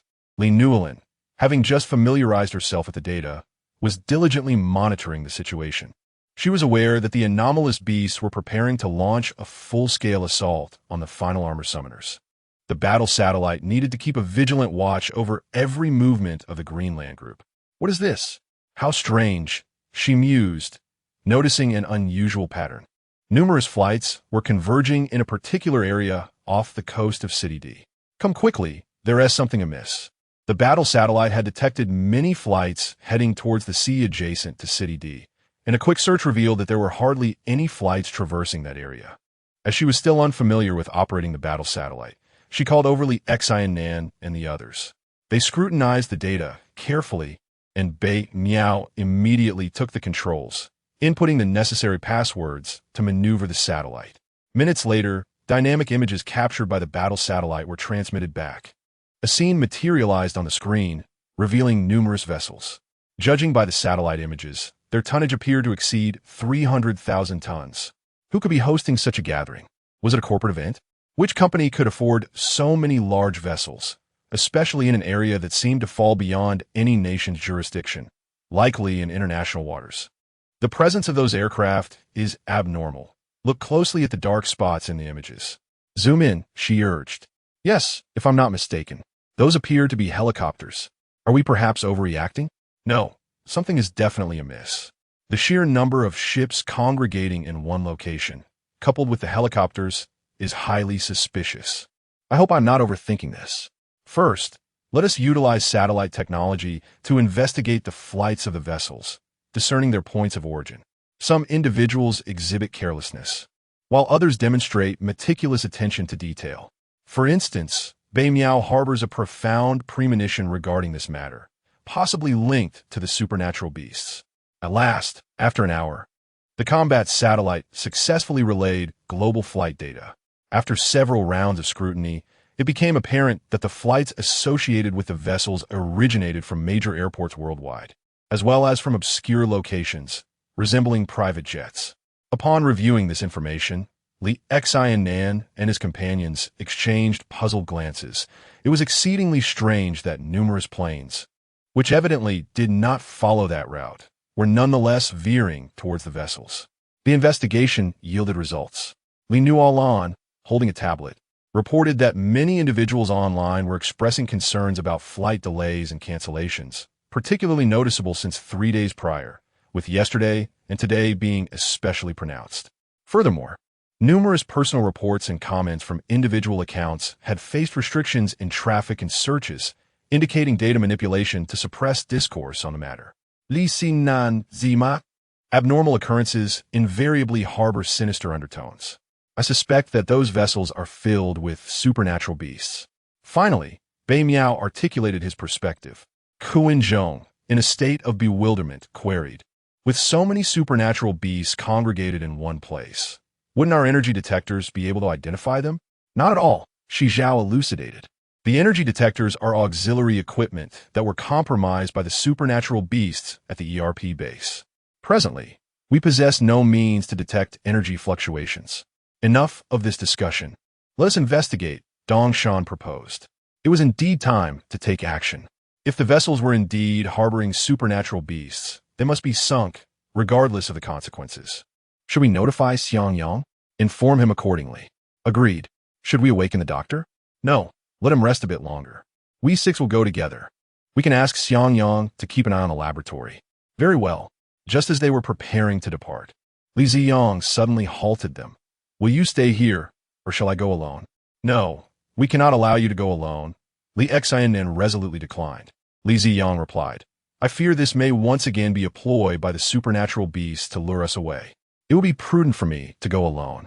With my abilities, I can evade the supernatural beasts. Should those vessels indeed contain them, I shall return promptly to inform you. That sounds reasonable. Ziyang, do take care. Rest assured, I am quite aware. After the previous incident of sealing numerous supernatural beasts in the Green Field Group lobby, Li Ziyang felt considerably more at ease. These enhanced supernatural beasts might pose a challenge to ordinary armor, yet against the Emperor's armor, they would still be akin to larger ants. Moreover, Ziyang realized that following his extensive sealing experience, his mindset had transformed, seemingly ready to upgrade his armor at any moment. Even if those vessels were treacherous dens, he would not hesitate to confront them. Without further ado, Li Ziyang set forth. Departing from the research institute, he immediately donned the Emperor armor and summoned the Emperor's steed, propelling himself skyward at an astonishing speed. Beishan, continue to monitor that location via satellite. Should anything seem amiss, we shall promptly proceed to provide assistance. Without your prompting, I am already aware of the necessary actions to take. The Emperor's steed soared with remarkable swiftness, swiftly approaching the vicinity of the suspicious maritime zone previously captured by satellite imagery. Yet, even before arrival, as one clad in the Emperor armor, he felt the peculiar fluctuations of supernatural energy saturating the air, intensifying as he advanced. It was highly likely that this was indeed the case. There was no need to draw closer. The evidence was irrefutable. Supernatural beasts were aboard the vessel. Such a concentration of supernatural energy could only arise from multiple entities converging in one location. He resolved to investigate. Ordinarily, at this juncture, he would return to inform Li Nannan and the others that the ship was teeming with supernatural beasts, and then confer with Xiangyang on how to proceed. However, a troubling sense of curiosity began to take hold. Having come this far, he felt compelled to verify the situation firsthand and discern what those supernatural beasts were up to. With the Emperor's steed's unparalleled speed, he ascended high and concealed himself within the clouds. At last, he drew near. He could see numerous passenger aircraft traversing the skies, while below, helicopters hovered in another layer of airspace. Li Ziyang ascended to the clouds, cloaked within their embrace, and advanced cautiously. Finally, more than 20 colossal cruise ships emerged into view. A closer inspection revealed numerous individuals on the decks of each vessel, mingling and interacting, supernatural beasts and humans interspersed together, engaging in laughter and conversation. There were people of diverse skin tones, black, yellow, and white, each representing a myriad of appearances found across the various cruise ships. Winged supernatural beasts soared above, while others occasionally surfaced from the churning sea. Some individuals were sprawled across the tumultuous waters, basking in the sun. How infuriating it was! Observing these supernatural beings, with faces hailing from every corner of the nation, filled Li Ziyang with a deep resentment. It starkly underscored the reality that the world had been overtaken by supernatural beasts, while humanity remained blissfully unaware, continuing their mundane existence. Little did they know that the earth was on the brink of being claimed by a new master. Just as he prepared to turn back, a sudden and intense sense of danger sent a chill down his spine. Chapter 055, The Ultimate Showdown, Li Ziyang versus Li Xiangnan. What is happening? Boom! In a moment of unpreparedness, a beam of light surged upward with astonishing speed, catching everyone off guard. An explosion immediately unleashed a firestorm hundreds of meters wide. The shock wave dispersed the clouds, creating a vast circular clearing. Shortly thereafter, all the supernatural beasts turned their gaze toward the sky. A subtle yet enigmatic voice resonated within their minds, a command. Instinctively, the beasts submitted to the authority of the voice's master. There, in the center, was the Emperor's armor. The keen-eyed supernatural beasts had spotted a golden speck within the circular void. That was none other than the Emperor's armor, their sworn enemy. Kill him. Smash his armor. The world shall ultimately belong to the supernatural beasts. Howl! Roar! The supernatural beasts were incensed. Those capable of flight strained their wings, soaring toward the heavens. This is bad. They have been discovered. As swarms of supernatural beasts approached the vessel, Li Ziang felt a wave of frustration wash over him. He had believed he was well hidden within the clouds, yet here he was exposed. Never mind, it is time to retreat. The sudden onslaught had left him on edge, as he felt certain that a formidable opponent lurked among the crew's ships. Perhaps it was a dangerous foe. Intuition warned him that fighting alone was perilous. Just as he prepared to accelerate away from the maritime expanse, the supernatural beasts had already ascended into the clouds in the blink of an eye. Kill him. The beasts swarmed Li Ziang like flies, launching an array of energy projectiles that fell like rain. Due to their overwhelming numbers, many of the beasts' long-range attacks struck their own kind. Such remarkable speed. The ability of these supernatural beasts to intercept targets on the battlefield surpassed Li Ziang's expectations.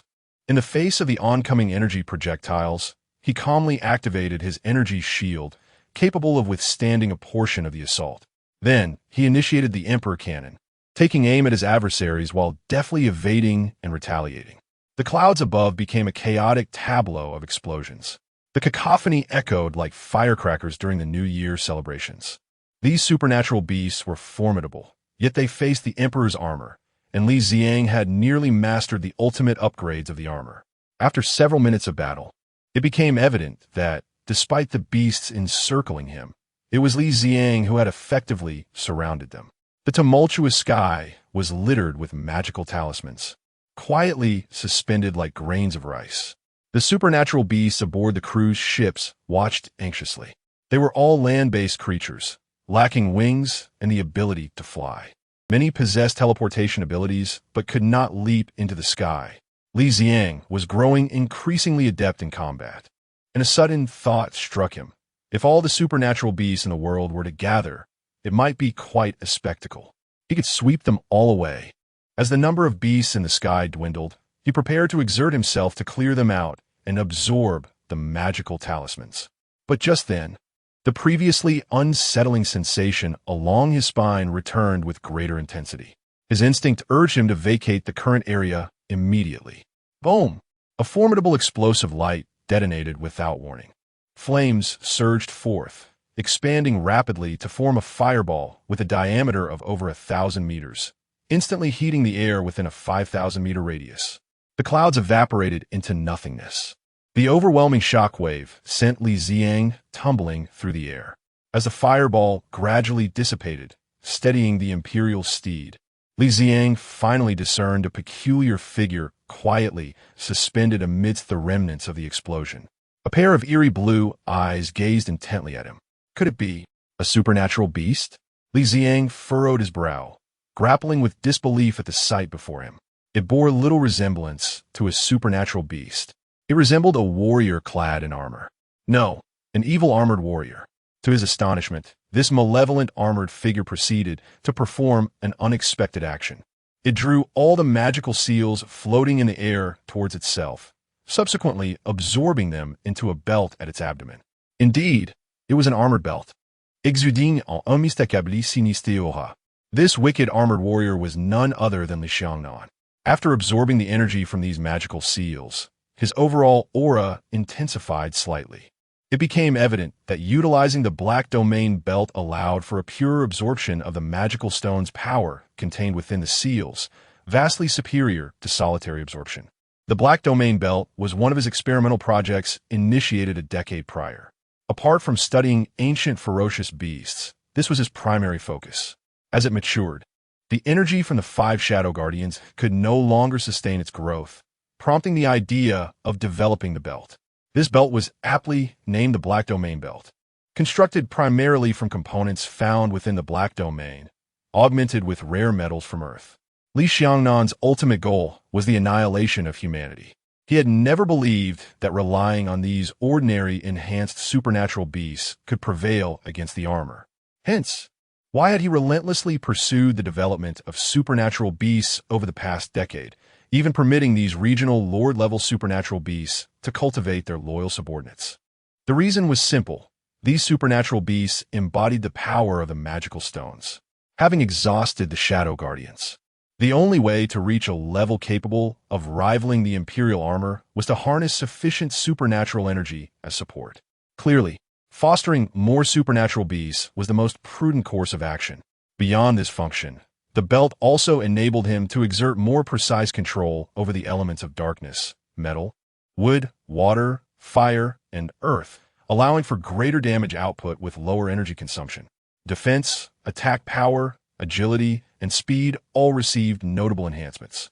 Moreover, once donned, his appearance transitioned from a hybrid of beast and armor to a dark, armored aesthetic. Although merely an unfinished prototype, it proved adequate for the present.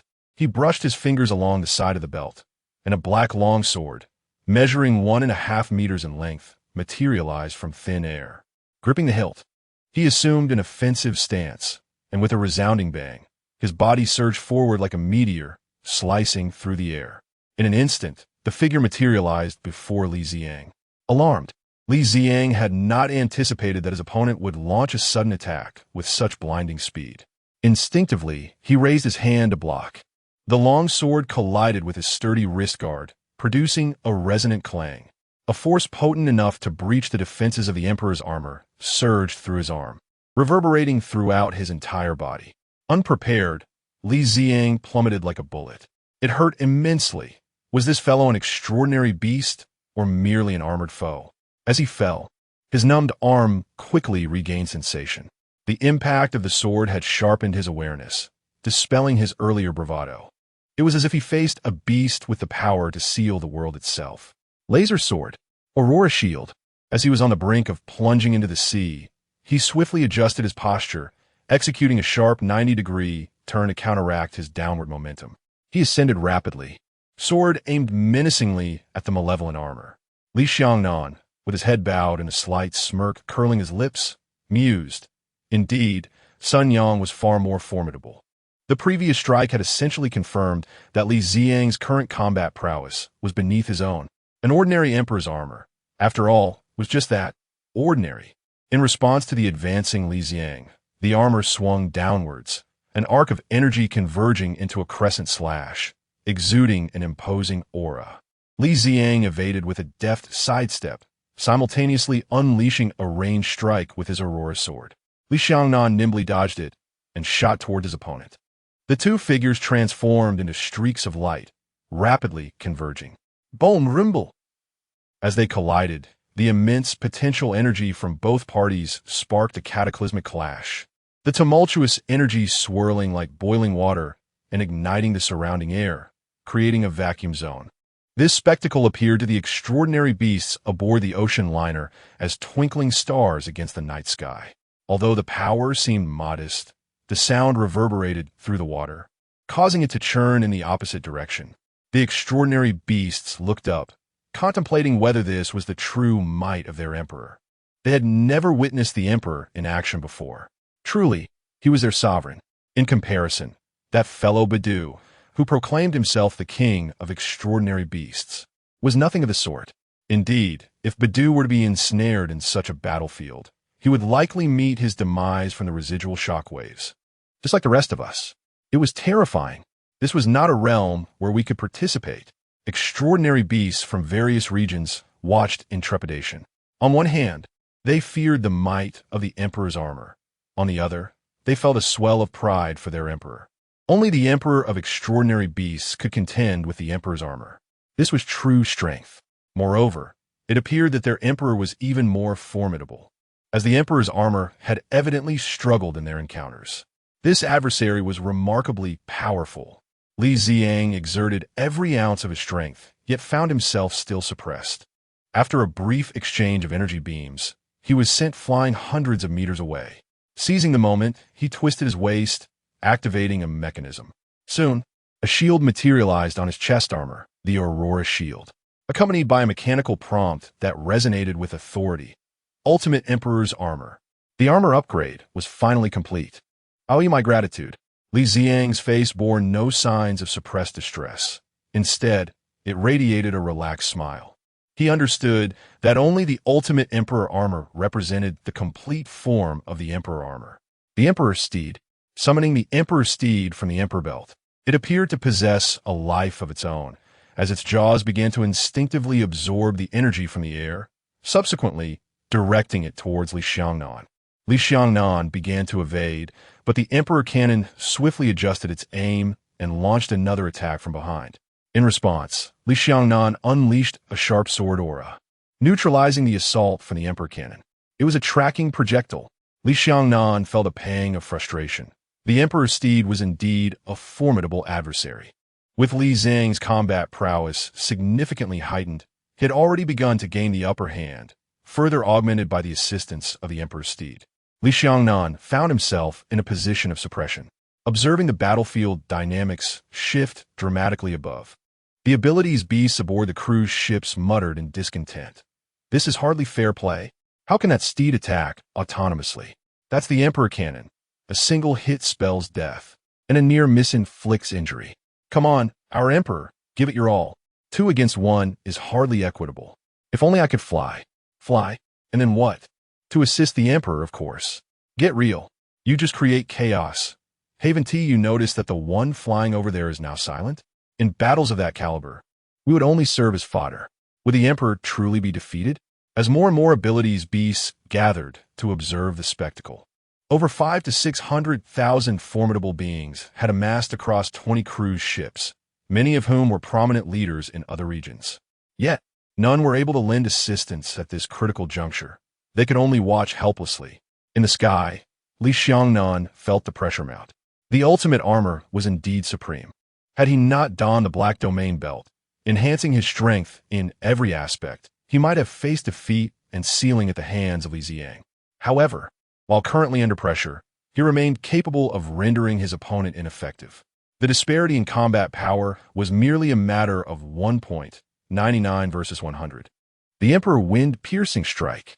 After engaging in close combat for dozens of exchanges, Li Zhang could no longer restrain himself and activated his energy for a decisive blow.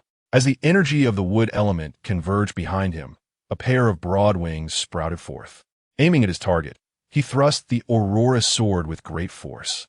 The wood energy coalesced into hundreds of sharp blades behind him, exuding an icy chill.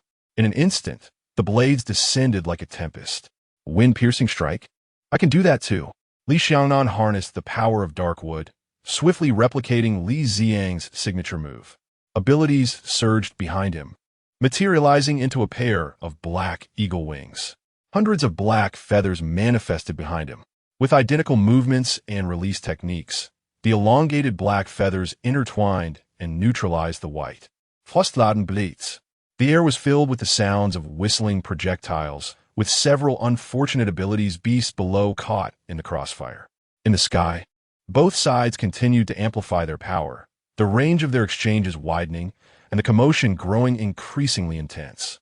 Unfortunately, no one could prevail over the other until both parties had fully unleashed their piercing winds, which ultimately neutralized each other.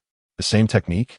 Li Zhang was momentarily taken aback after retracting his hand, utterly astonished that his opponent could wield the imperial piercing wind, a skill typically reserved for the ultimate Emperor armor. With comparable might. Who are you? Why do you assist the supernatural beasts? It was only then that Li Zhang recalled the need to inquire about his adversary's identity. Why ask? Because from the very beginning, he had excluded Li Nannan from the ranks of the supernatural beasts, merely categorizing him as a corrupted armored warrior. Why assist the supernatural beasts? Upon hearing this question, Li Nannan couldn't help but let out a laugh. Ultimately, he answered with a straight face.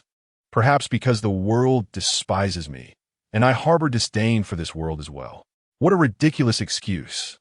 Li Zhang erupted in a fit of anger, questioning how someone so formidable could choose to be an accomplice to the supernatural beasts, willingly descending into depravity. You are truly amusing. Who would have thought that despite Li Zhang's advanced age and numerous exchanges, he still failed to grasp the identity of his opponent? So it was all in vain? Just as well. Seizing the opportunity, he swiftly descended, landing squarely in the midst of the fleet of cruise ships.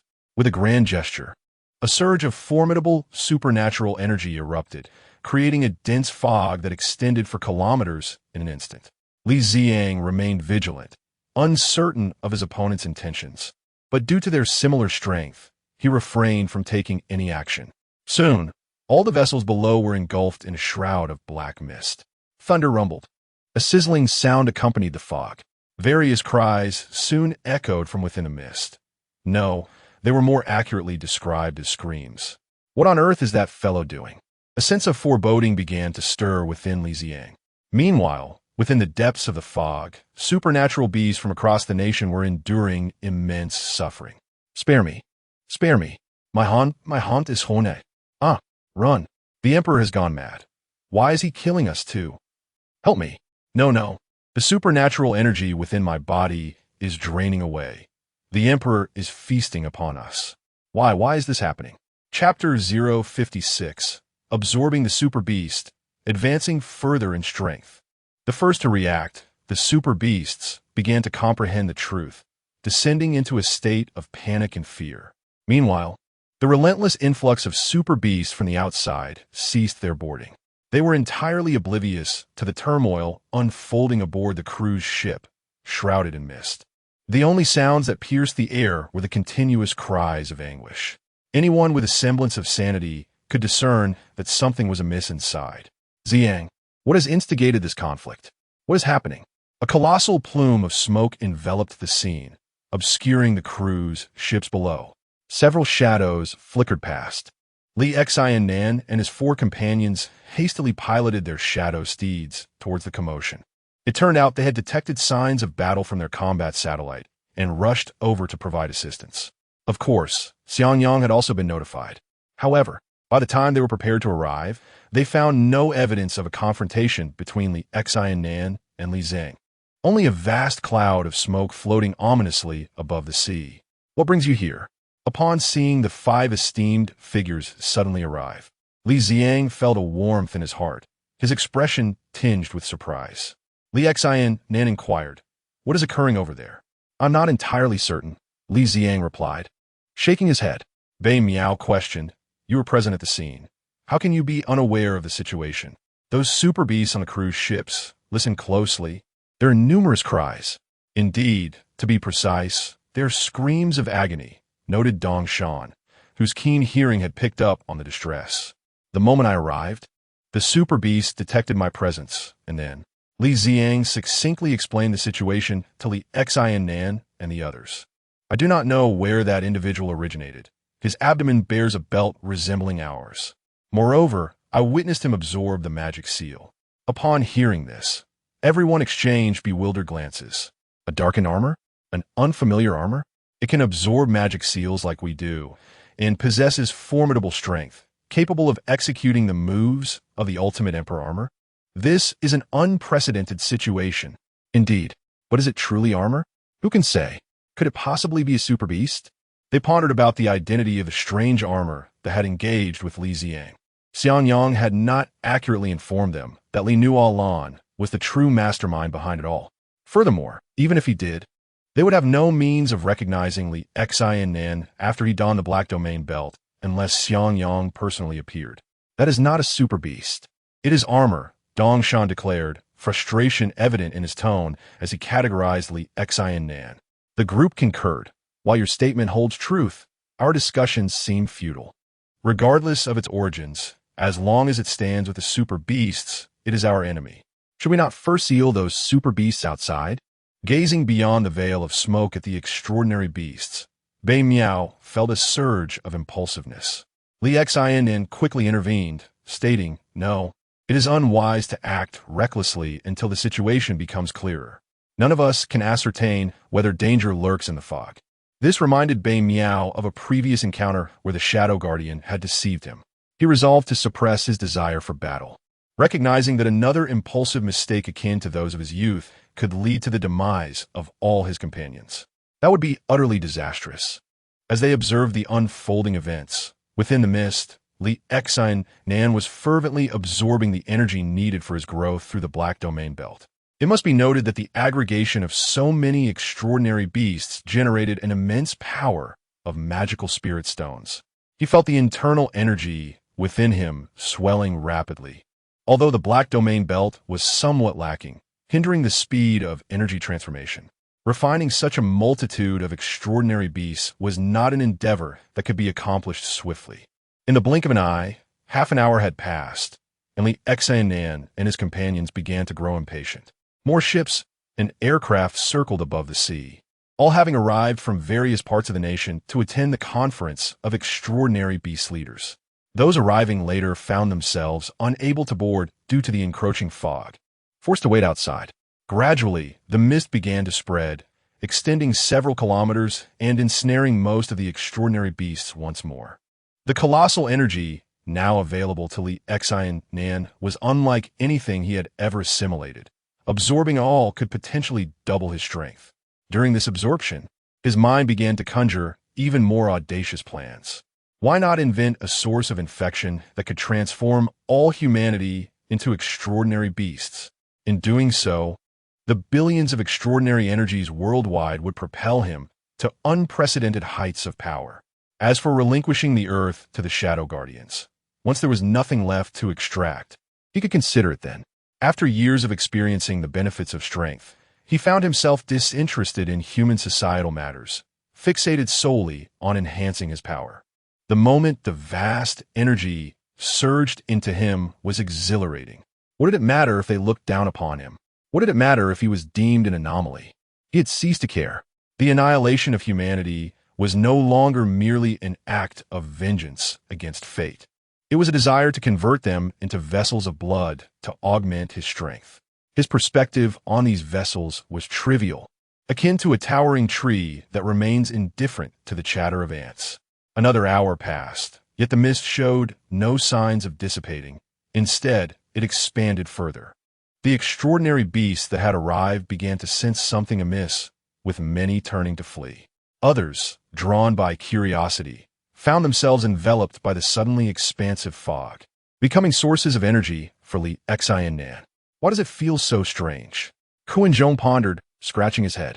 Sitting atop the Earth Tiger for several hours, he observed the fog's relentless spread, which had transformed from a few kilometers to now dozens. Those extraordinary beasts that had gathered to watch were swept away, with none emerging. Only the sounds of their anguished cries echoing through the air. It appears that a fierce battle is unfolding within. Li Nannan also wears a perplexed expression, uncertain of the circumstances. Yet, an ominous premonition lingers within me, growing increasingly pronounced as the mist expands. This is not a favorable sign. It is a manifestation of anomalous energy. Suddenly, Li Ziyang speaks. Shi Zhao inquires, what anomalous energy? Li Ziyang begins to elucidate. Perhaps you cannot perceive it, but I can distinctly sense a surge in anomalous energy. Although a multitude of such energy accumulates aboard the cruise ship, leading to a heightened concentration. Ever since that entity released the mist, the energy levels have been escalating. There must be a particularly fearsome, anomalous beast within. Upon hearing this, the five of them all wear grave expressions. Li Nannan speculates, surely the anomalous beasts haven't fused together? At this remark, Bei Miao, Shi Zhao Dongshan, and Kuan-Zhong all turn their gazes toward him. Fusion. Indeed, such a possibility exists. Bei Miao asserts, do you not recall our final battle with the Shadow Guardian decades ago? Did they not also fuse into a formidable black beast? Of course, I remember. Kuan-Zhong nods.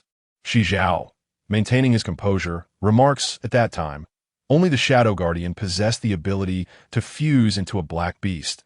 The other anomalous beasts lacked this capability. Yet, the past is bygone, and the times have changed. Li Ziyang points toward the mist below, indicating the anomalous beasts ensnared within. Each one emanates a significant wave of anomalous energy, at least at the level of ancient anomalous beasts. Now, even humans can be infected and transformed into anomalous beasts, let alone the concept of fusion. Indeed, we must proceed with caution. So what shall we do? Shall we charge in to ascertain the situation? Kuan-Zhong, you are becoming increasingly muddled with age. We know nothing of what lies within. What if it is a trap? Then what should we do? This is not an option, nor is that. I propose we attempt to launch an offensive. Let us employ the light and shadow steeds to fire projectiles and see if we can forcibly halt the spread of the mist. This is a sound plan, and the group's spirits lift. After all, We need not enter. We shall bombard it with the light and shadow steeds. Without further ado, they prepare. Light and shadow cannon activated. The 6 of them line up and commence firing the most powerful projectiles from the light and shadow steeds. Whoosh! Soon, 6 differently colored energy orbs are launched from the cannon's muzzle, directly piercing the mist. Li Nannan, who is currently refining anomalous energy, senses danger as the surroundings grow ever brighter. He can only pause his absorption and, with arms outstretched, unleash a torrent of anomalous energy, forming a black protective shield.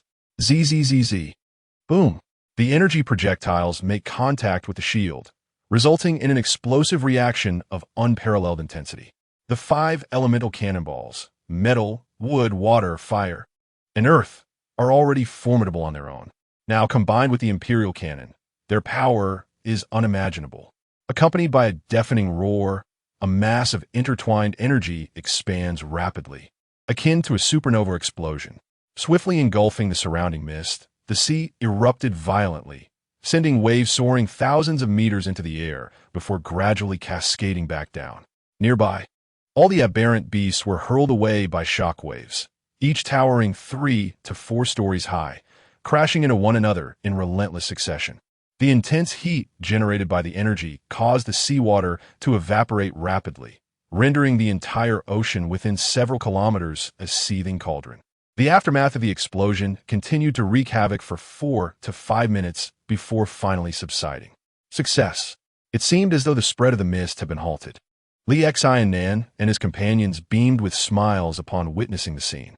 With a resounding crash, the tumultuous waters erupted into a spray, and Li Nannan emerged from within. In that moment, he appeared even more malevolent than before. The immense aberrant energy altered the surrounding environment, transforming the once white clouds into a foreboding black, accompanied by flashes of lightning and deafening thunder. It was he. Li Xiang pointed at Li Nannan, his expression darkening further. I realized that the source of the aberrant energy had not originated from the aggregation of aberrant beasts aboard the cruise ship, but rather from him. If my conjecture held true, he was indeed the mastermind behind the chaos engulfing the world. Initially, I had anticipated the presence of a merged aberrant beast within. But to my astonishment, what had emerged was the sinister armor. The aberrant beasts had inexplicably vanished. A little thought made it clear that it was likely not merely armor, but an aberrant beast itself. Bei Miao gazed in astonishment at the profoundly dark and unfamiliar armor. Indeed, it was armor. Yet, the aura it emanated felt overwhelmingly oppressive. Kuan-Zhong greatly disliked this sensation of suppression. Li Nannan's demeanor grew grave. If it was indeed the culprit we sought, then it was time to bring this to a conclusion. This area lay near international waters, where we need not worry about damaging any structures or causing harm to innocent bystanders. What are we waiting for? Shi Zhao flexed his wrist and stretched his arms, preparing for the imminent battle. Let us confront it together, just as we did with the Black Demon Beast. Dong Shan shouted, the first to accelerate forward. The winged eagle galloped beneath the ominous clouds, its gun barrel absorbing energy as it aimed at the target and pressed the firing button. Boom!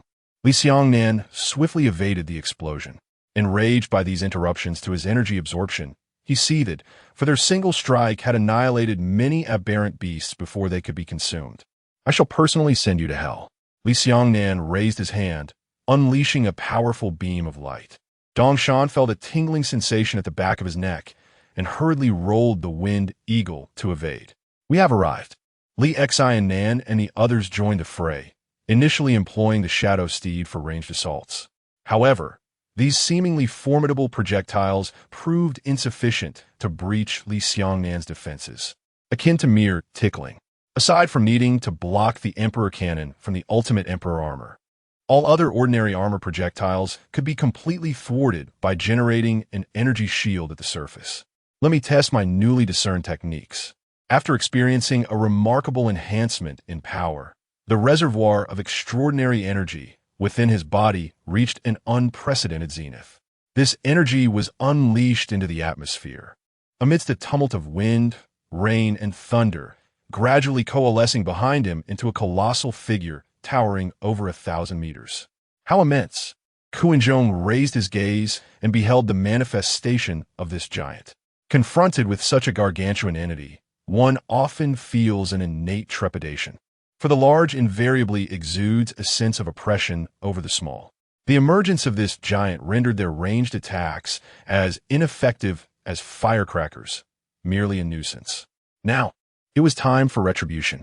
As it deflected Li Xiang's assault, it unleashed a formidable punch aimed squarely at Kuinjong, who was darting past at high speed. The giant's fist descended with such force that it shattered the rainwater along its path. Li Xiang quickly regained his composure, but how could Kuinjong, an ordinary summoner of the Earth Tiger armor, possibly react in time? In the blink of an eye, a fist nearly 100 meters in size was hurtling towards him with the swiftness of lightning. Boom! The fist struck him, leaving Kuinjong momentarily dazed. The impact robbing him of oxygen and darkening his vision. As blood returned to his brain, he realized that both he and the Earth Tiger steed were soaring backward like a meteor. Kuinjong, Dongshan, positioned closest, swiftly turned to pursue and rescue him. Attempting to escape, Li Xiang immediately set his sights on him, raising his hand to grasp in the direction Dongshan was fleeing, his enormous palm akin to a heavenly net. No matter how Dongshan evaded, the giant hand relentlessly pursued him. I will block him. Li Xiang promptly relinquished the imperial steed and wielded the Aurora sword to unleash a sharp wave of sword energy, attempting to sever the hand. Yet, the sword energy merely slowed the hand's momentum slightly. In the next instant, the giant's other fist was already descending towards him. Li Xiang removed the Aurora shield, concentrating all his energy for a direct confrontation. After a thunderous clash, he, the ultimate imperial armor-bearer, was unexpectedly sent flying hundreds of meters before regaining his footing. How could this be? Li Xiang was momentarily stunned, even questioning whether he had indeed upgraded his armor. Chapter 57. From this battle, offense and defense have transformed. I found myself immobile. Dongshan cried out as a colossal hand ensnared him. It seemed he was on the verge of being crushed to death. Only then did Li Xiang react, hastily unleashing his ultimate skill, infusing the Aurora sword with the power of the 5 elements. The blade instantly blazed with a brilliant crimson hue. A fierce dragon, ablaze with flames, manifested its menacing silhouette. Imperial demon sealing slash. The resounding roar of the dragon reverberated across the battlefield, instilling fear in all directions. The red fire dragon swiftly surged forth, crashing into the giant's wrist with unstoppable force. The giant's body, formed from otherworldly energy, was immediately entwined by the fire dragon. It opened its mouth, biting down on the back of the thumb, tearing away a chunk and leaving a gaping wound. Li Nannan darted towards Kunchong to offer assistance. Meanwhile, Shi Zhao and Bei Miao swiftly employed their light and shadow artillery, relentlessly bombarding the giant's wrist in a desperate attempt to force it to release its grip. Utterly futile. Li Nannan's Masiva Framatramlat, unleashing an even more potent surge of energy that shattered the fire dragon in an instant. The wound rapidly sealed itself, and he tightened his grip once more. Dongshan, no, quickly save him. Li Xiang and the others lunged forward, willing to risk everything to rescue Dongshan. However, it was too late. The terrifying strength of the grip far exceeded what the meager wind eagle armor could withstand. The armor, unable to endure, disintegrated first. At that moment, Dongshan had already lost consciousness and was then forcibly crushed by the 100-meter hand. He did not simply dissolve into a pool of blood under the horrifying pressure. He vaporized on the spot, leaving no trace behind. When the hand opened, it was utterly empty. Dongshan was gone. It was unimaginable how utterly he had perished, with the enemy leaving not even his remains. Dongshan, the frantic Li Xiang and the others, who had been desperate to save him, were momentarily stunned upon seeing the empty hand. They all understood that this light and shadow battle would be unprecedented, with the likelihood of everyone facing a heroic sacrifice. Yet, they had not anticipated that even with the ultimate imperial armor, death could still strike so swiftly, and it was Dongshan who had fallen. How could they accept the loss of a comrade of decades, right before their eyes? After all those years of trials and tribulations, The black demon beast had spared Dong Shan's life decades ago, yet he perished at the hands of another otherworldly beast in his twilight years, leaving not even a single descendant. "You bastard! I will fight you to the death." Dong Shan's Demiza ignited by Mi'eas fury. He roared and charged forward, launching a fierce assault.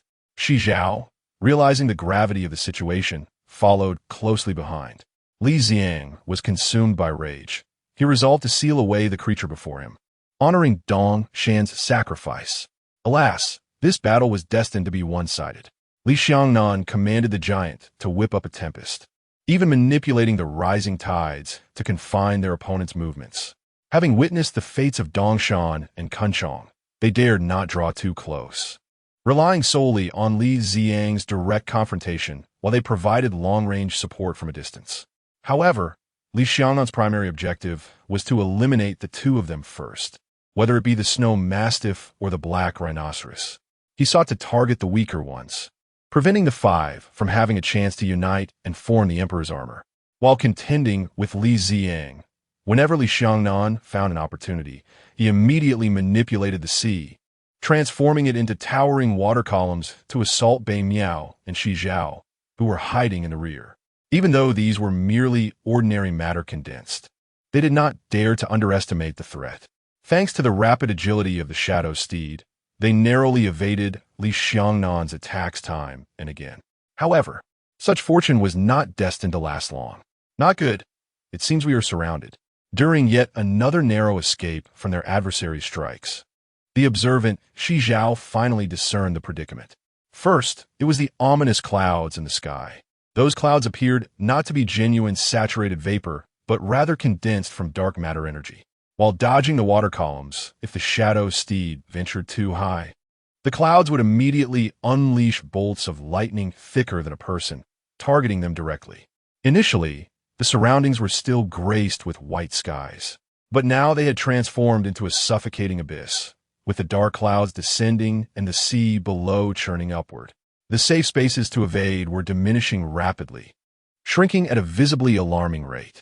"We must escape before we are trapped," Bei Miao said, finally sensing the impending danger. The anger that had surged earlier was nearly expended, and now he felt a chilling apprehension in his spine. If he continued to provide support, he would undoubtedly meet the same fate as Dongshan, who desires death when life is at stake. He turned the Shadow Steed around, ceasing attacks on the black giant, instead evading both the overhead lightning and the colossal water columns erupting from below. "Fleeing? It is too late," Li Xiangnan remarked with a sinister smile. Li Xiang furrowed his brow, fixated on his opponent, determined not to allow Li Xiangnan an opportunity to circumvent him for a surprise attack. Li Xiangnan raised his hands to his chest, gathering energy orbs in a gripping manner. The towering giant mirrored this action, coalescing a colossal energy orb that initially spanned several dozen meters in width. As time progressed, the energy orb expanded rapidly to over 100 meters. Li Xiang, witnessing this, dared not be complacent and prepared to unleash his most formidable technique, intending to counter it with the power of the five elements. Yet in the next moment, the energy orb exploded, radiating outward at the speed of light. Li Xiang had not anticipated such a rapid release. As he hastily invoked his ultimate technique, he abruptly realized something was amiss. The energy orb was supposed to be released in a shockwave form to strike the target, yet it spread like ripples across a tranquil water surface. As the ripples engulfed the space he occupied, Li Xiang found his movements momentarily stifled. Indeed, he was momentarily hindered, as if experiencing a lag in a poorly connected online game. In that fleeting moment, a colossal giant, towering 1,000 meters high, materialized and swiftly approached Bei Miao and Shi Zhao. The overwhelming momentum surged forth like thunder rolling across the sky. The two, who were evading and fleeing, were swept by the oncoming wave, their forms abruptly frozen in place. Indeed, this was the result of Li Xiangnan employing the sealing principle akin to the armor's meditation seal, immobilizing any movement within a designated area. Li Xiang, clad in the ultimate emperor armor, possessed formidable strength. Thus, the vast spatial stasis had little effect on him, merely causing a brief pause. However, for those in ordinary armor, it was devastatingly lethal. They appeared as a painting, suspended in the sky, surrounded by lightning, torrential rain, howling winds, and columns of seawater, all held in a state of suspension. From a particular perspective, it was breathtakingly beautiful. He commanded the giant to conjure a razor-sharp longsword, cleaving downwards. Wherever the blade descended, dark clouds were violently split apart. The terrifying edge, imbued with unimaginable potential, mercilessly sliced through the fragile armor of Bai Miao and Shi Zhao, leading to their instant demise, reduced to ash.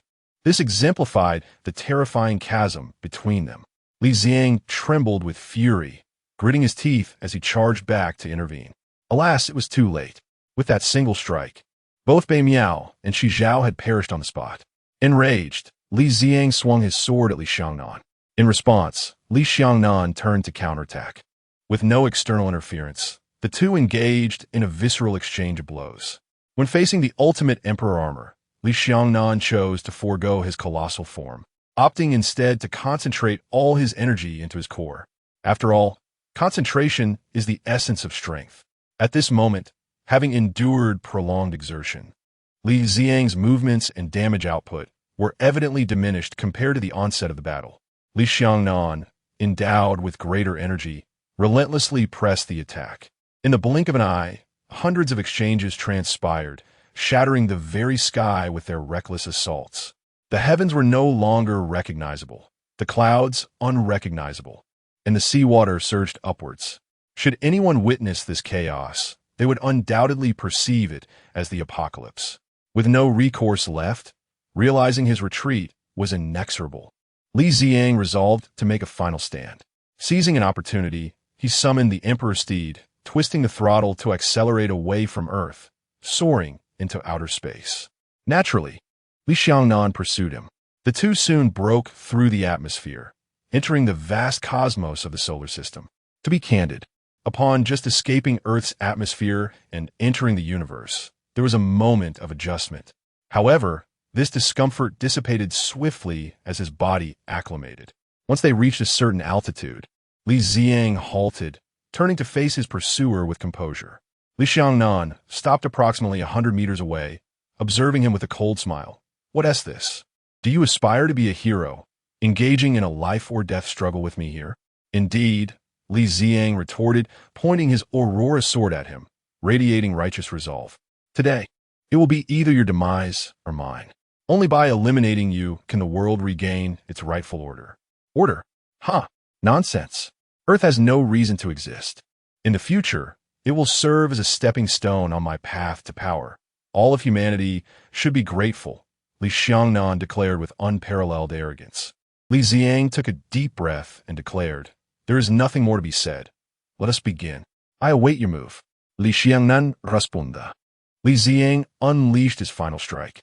The 5 luminous stones on his belt sparkled brilliantly, and behind him, 5 distinct circular seals representing the elements of gold, wood, water, fire, and earth emerged. These seals bore a striking resemblance to intricately engraved metal. Observing this, Li Xiangnan shed his earlier disdain, remarking, "Now it becomes truly interesting. However, my dark elemental attributes can be replicated as well. Let us see whose power prevails." No sooner had he finished speaking than a surge of anomalous energy within him erupted like molten lava, manifesting outside his body in the form of 5 circular seals of darkness, representing gold, wood, water, fire, and earth. Unlike Li Xiang's vibrant colors, these seals were merely a gradient of pure black and gray. Li Xiang, upon witnessing this, thought to himself, "Identical. This fellow is merely imitating my techniques. Very well, let us see whose might is greater." He held no doubt that the replicated technique would possess inferior power, as he was all too aware of his opponent's capabilities since their conflict began. A cyan green circular seal was the first to be brought forth, water of the 5 elements. The seal mechanically disassembled into 4 pieces, each smaller than the last. The largest piece bore the inscription for water. With a swift thrust, he unleashed Imperial Torrent. Instantly, the front of the seal birthed sharp, crystalline structures that glimmered with clarity. Whoosh! A jet of ice-like water shot forth.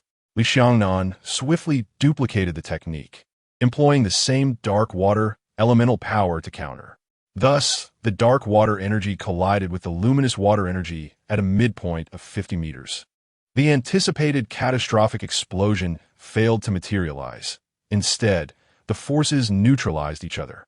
In the instant of collision between the pure energies of light and dark water, they dissipated into nothingness, concluding the attack.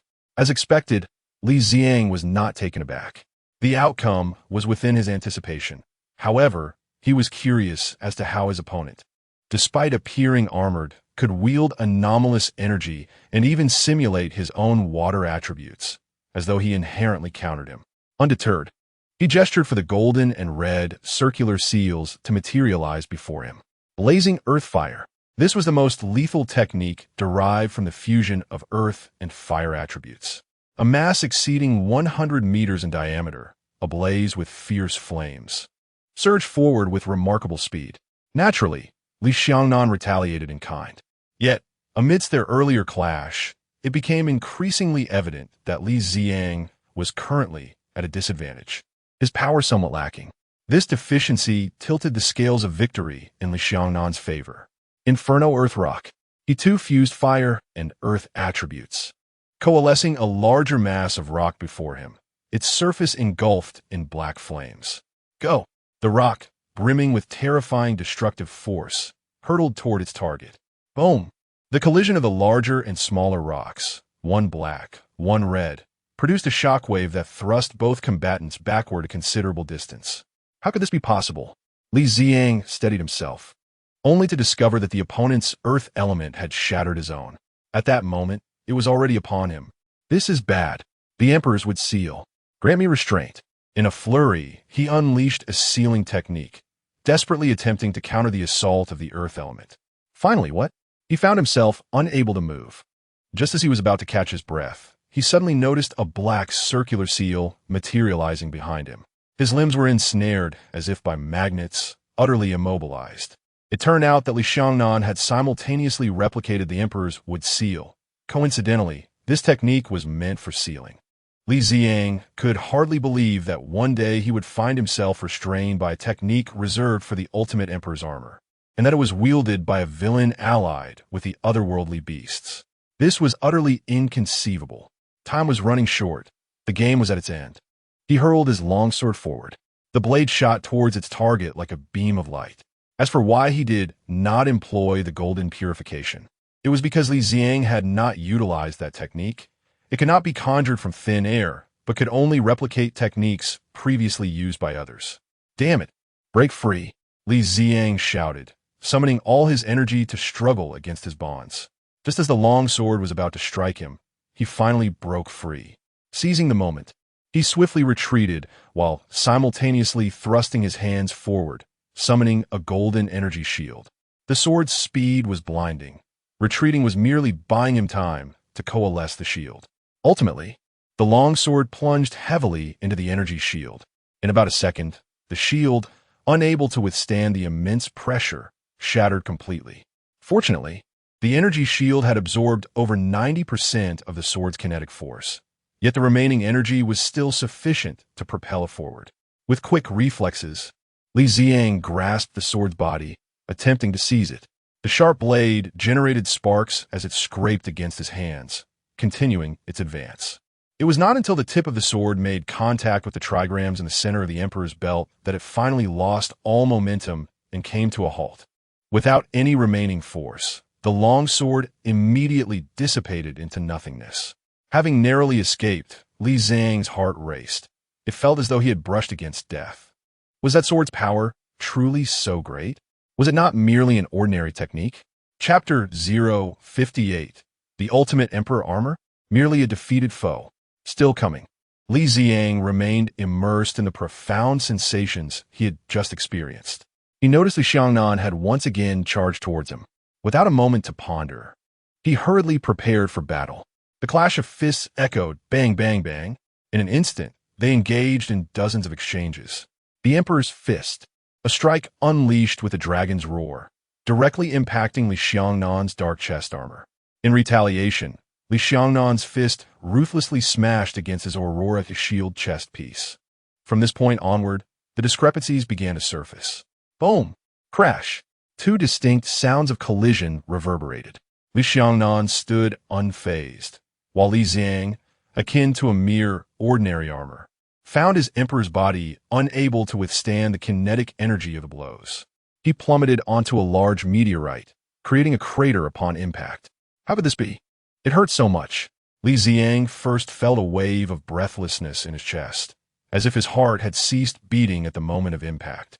Lying in the pit, he watched as the figure approached, his thoughts a chaotic tangle, like a knotted rope. How could he suddenly be unable to contend with his opponent when everything had seemed fine before? Though he was still being suppressed, the tangible damage was minimal. Yet now he could sense the weight of his adversary's fists, as if his ultimate emperor armor were a mere facade. Surely, my emperor armor cannot be a mere trial version. Before he could comprehend the situation, death began to loom closer. It was over. Li Xiangnan halted at a designated spot, his hands pressed together, twisting halfway before parting. In between, he conjured a basketball-sized orb of eerie blue energy. He thrust his hands forward, and like the Kamehameha wave, the energy sphere unleashed a terrifying beam of destruction. Li Xiang attempted to rise and evade. Having just tapped into the five elements' power, he realized his internal energy had nearly depleted, and in that instant, fear overtook his entire mind. ZZZ. He glanced down to see cracks forming in the Bagua emblem of his emperor belt, the five elements' energy rapidly escaping. It dawned on him that the previous move had been aimed at his emperor belt. So that's it, Li Xiang suddenly understood. He raised his gaze once more to the ominous armor, his eyes betraying deep-seated terror. Too clever. That being's intellect was beyond the comprehension of any mere human. No wonder they could proliferate supernatural beasts across the globe in such a short span. Destruction was imminent, and there was no escape. Li Xiang felt his body weaken in fear. I never knew I could be afraid of death. Whoosh, boom, rumble. The beam instantaneously reduced the several-kilometer-wide meteorite to dust. Yet, Li Xiang did not perish. In that fleeting moment, Li Xiangnan distinctly saw a familiar golden silhouette dart past, swifter than the speed of light. Glancing in the direction of the golden escape, it was none other than the earth. Why isn't Xiangyang fighting alongside me? Li Xiangnan did not pursue immediately, instead pondering the reasons behind it. No need to say more. From this moment, it was possible to silently rescue Li Xiang, who was also clad in the ultimate emperor armor, leaving only Xiangyang behind. Normally, as the innate summoner of the purest bloodline of the emperor armor, one's combat prowess after maturity would undoubtedly surpass that of a mere amalgamation of five or the haphazard ultimate emperor armor wielded by Li Xiang. Legend has it that in his youth, Xiangyang could summon the Dao of Heaven to fight on his behalf. Whether this is true or not, his comprehension of the ultimate emperor armor far exceeds that of Li Xiang. Thus, the question arises, why does he not confront me? Logically, it would be impossible for Xiangyang to overlook such a colossal surge of anomalous energy manifesting in the waters 15 nautical miles off the coast of City D. As someone in the know, Xiangyang would be absolutely certain that Li Xiangnan is the mastermind behind it all. Essentially, as long as he seals it, the remaining anomalous beasts, even if they consist of four ancient ferocious creatures, would be incapable of contending against two ultimate emperor armors. Allowing them to eliminate Dongshan, Bei Miao, and Shi Zhao, it seems utterly illogical. Never mind, let us return to Earth. Moments later, Li Xiangnan descended from the sky like a beam of light, landing atop the headquarters of the Greenland Group, standing at the center of the helicopter landing pad.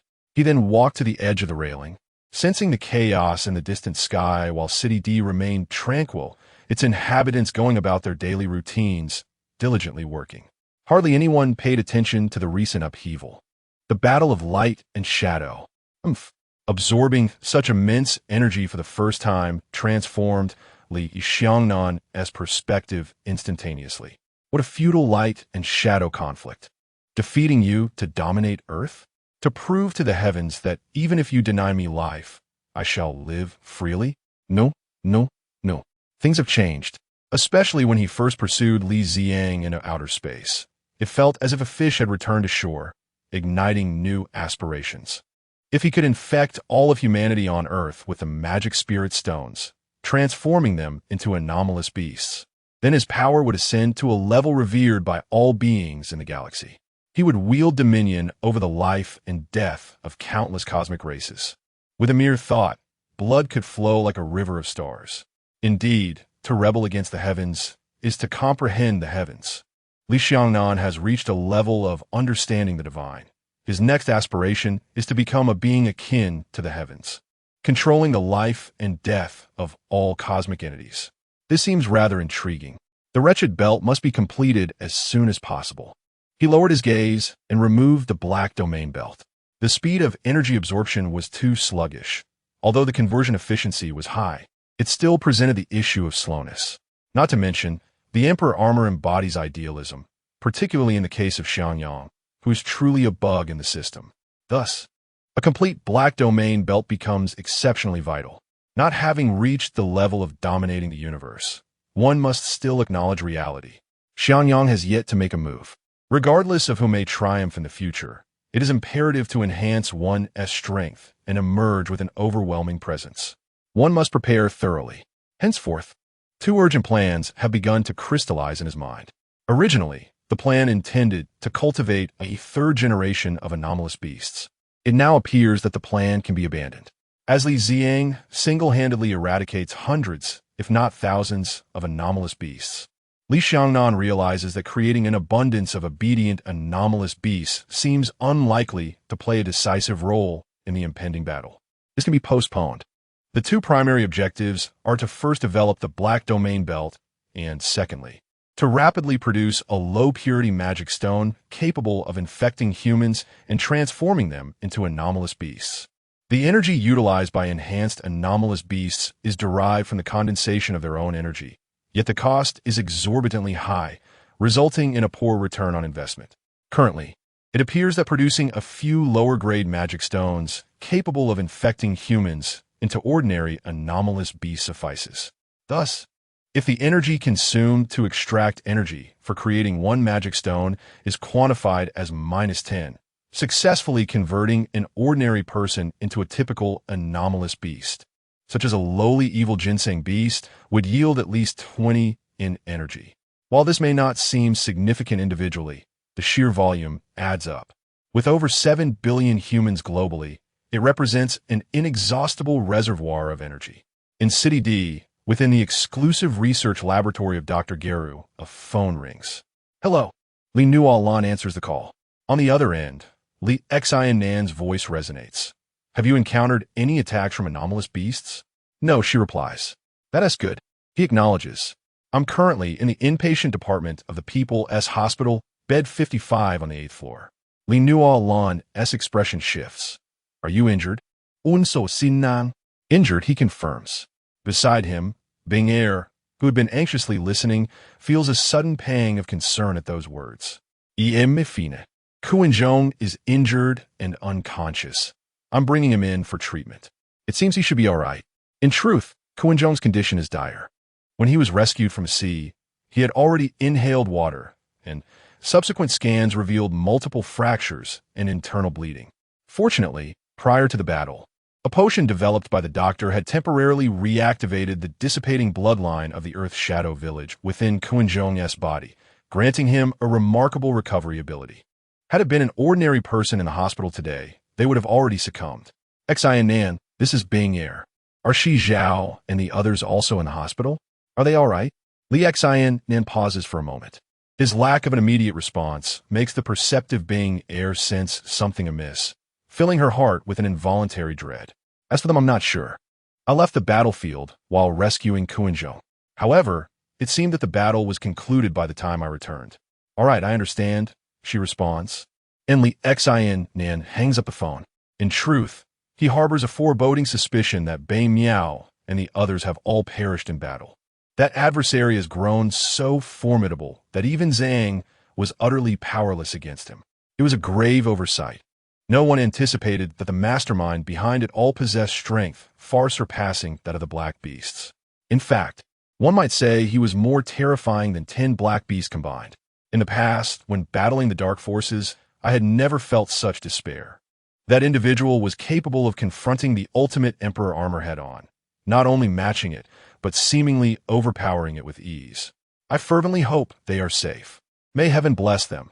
Li Nannan silently prayed. In this moment, he yearned for a miracle to occur. Absent such a miracle, everything seemed to be spiraling towards the worst possible outcome. Meanwhile, on the other side, a shadow raced swiftly across the sky. Li Ziyang had just regained a precious life and was now sharing the same Emperor steed with another wearing the ultimate Emperor armor. He sat in the back, expressing his heartfelt gratitude. Xiangyang, thank you for saving me. Yet, the other remained silent. As they passed through a desolate mountain area, the other suddenly pushed Li Ziyang off the Emperor's steed. Li Ziyang was led by Xiangyang's actions. His body, propelled by forward momentum, fell awkwardly onto a hillside, causing stars to dance before his eyes. Coughing, he felt the Emperor armor disassemble automatically. Within mere seconds, a golden silhouette approached. As Xiangyang halted the Emperor's steed beside the pit. Are you all right? Xiangyang leaped down to assist him. Li Ziyang, wincing from discomfort, complained. What's going on? I was sitting perfectly well, and then you just threw me off. Even if we lost, there was no need for that. What do you mean by that? Xiangyang, having reverted the armor's fusion state, looked utterly perplexed. After a moment of stunned silence, Li Ziyang exclaimed, You can't possibly have forgotten everything that just happened. Can you? Just happened. Xiangyang clarified, My focus was originally on City D, but then I sensed a familiar aura. I saw an Emperor steed die from the sky, and thought it was you, only to find it didn't land in City D. So, I pursued it, unaware that you had crashed and were lying halfway down the mountain. Li Ziyang was at a loss for words. What are you talking about? Are you mistaken? I lost to that guy. And wasn't it you who appeared in my moment of peril to save me? I appeared. Xiangyang shook his head, confusion evident in his eyes. I have been discreetly safeguarding your family from the threats posed by the anomalous beasts and have not been focused on the battles at sea or in outer space. However, you claim you lost to that individual. How could that be? If I'm not mistaken, you should have successfully upgraded to your ultimate form by now. It was you who saved me. I remember it clearly. You were the one who threw me off the Emperor's steed. Li Ziyang retorted. Moreover, that individual's true form embodies a nefarious armor, with unfathomable power, capable of imitating my attacks with identical strength and attributes. Xiangyang regarded him seriously and stated, I can assure you, if an Emperor armor did rescue you, the individual within it was certainly not me. Not you?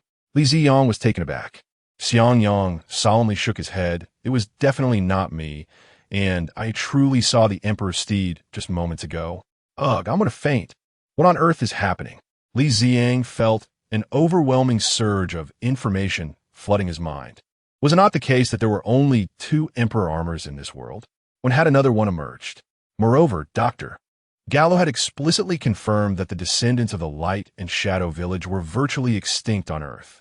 This implied that even the ordinary descendants of the Light and Shadow Village could no longer exist, let alone the rare individuals possessing 5 bloodlines.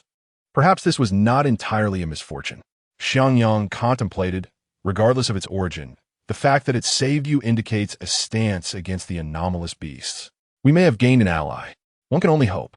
Speaking of anomalous beasts, the image of that sinister figure clad in dark armor surfaced in Li Ziyang's mind, stirring a wave of trepidation within him. Indeed, a single battle had instilled fear in him towards his adversary. Xiangyang, keenly perceptive, noticed the expression in his eyes and furrowed his brow, exclaiming, Zhang, Li Ziyang turned to him, inquiring, What is it? You seem to have lost something of great importance. Me? Lost what? Your confidence. Confidence? What nonsense. How could I possibly lose my confidence?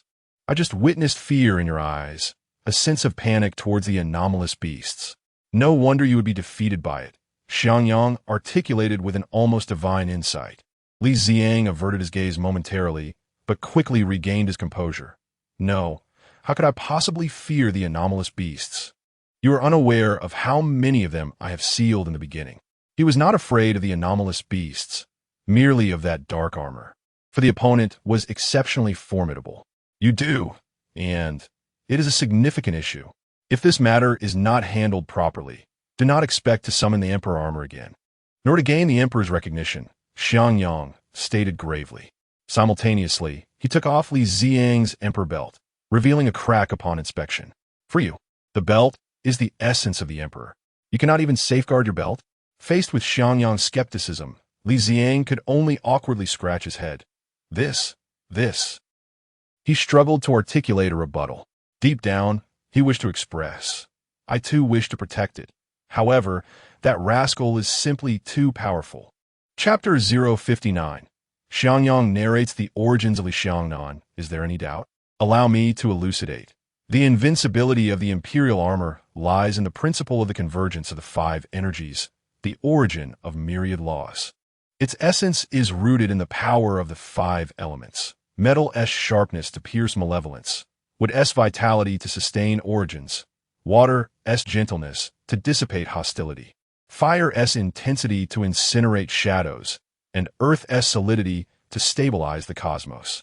Summoners must often be guided by righteous thoughts, harmonizing the three souls of heaven, earth, and humanity.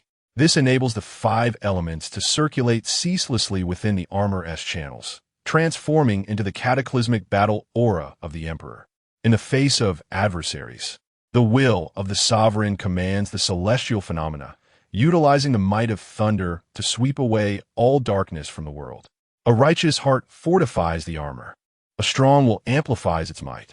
This is the eternal principle that secures the imperial armor in an undefeated position.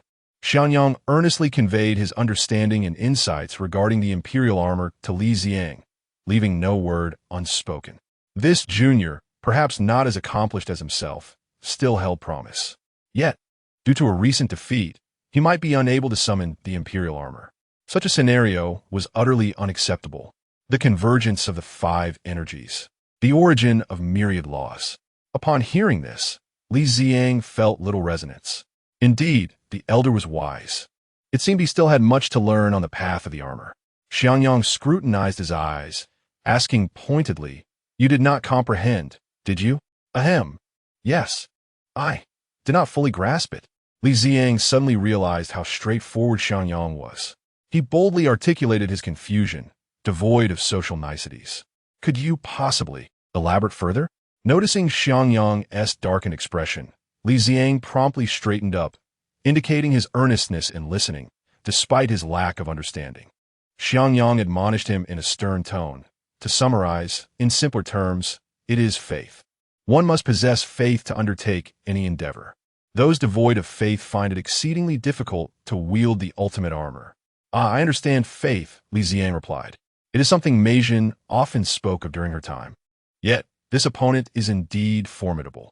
Li Ziyang was attempting to justify his shortcomings, and Xiangyang was keenly aware of this. Look, he remarked, and Li Ziyang, holding the imperial belt, pointed to the cracks upon it.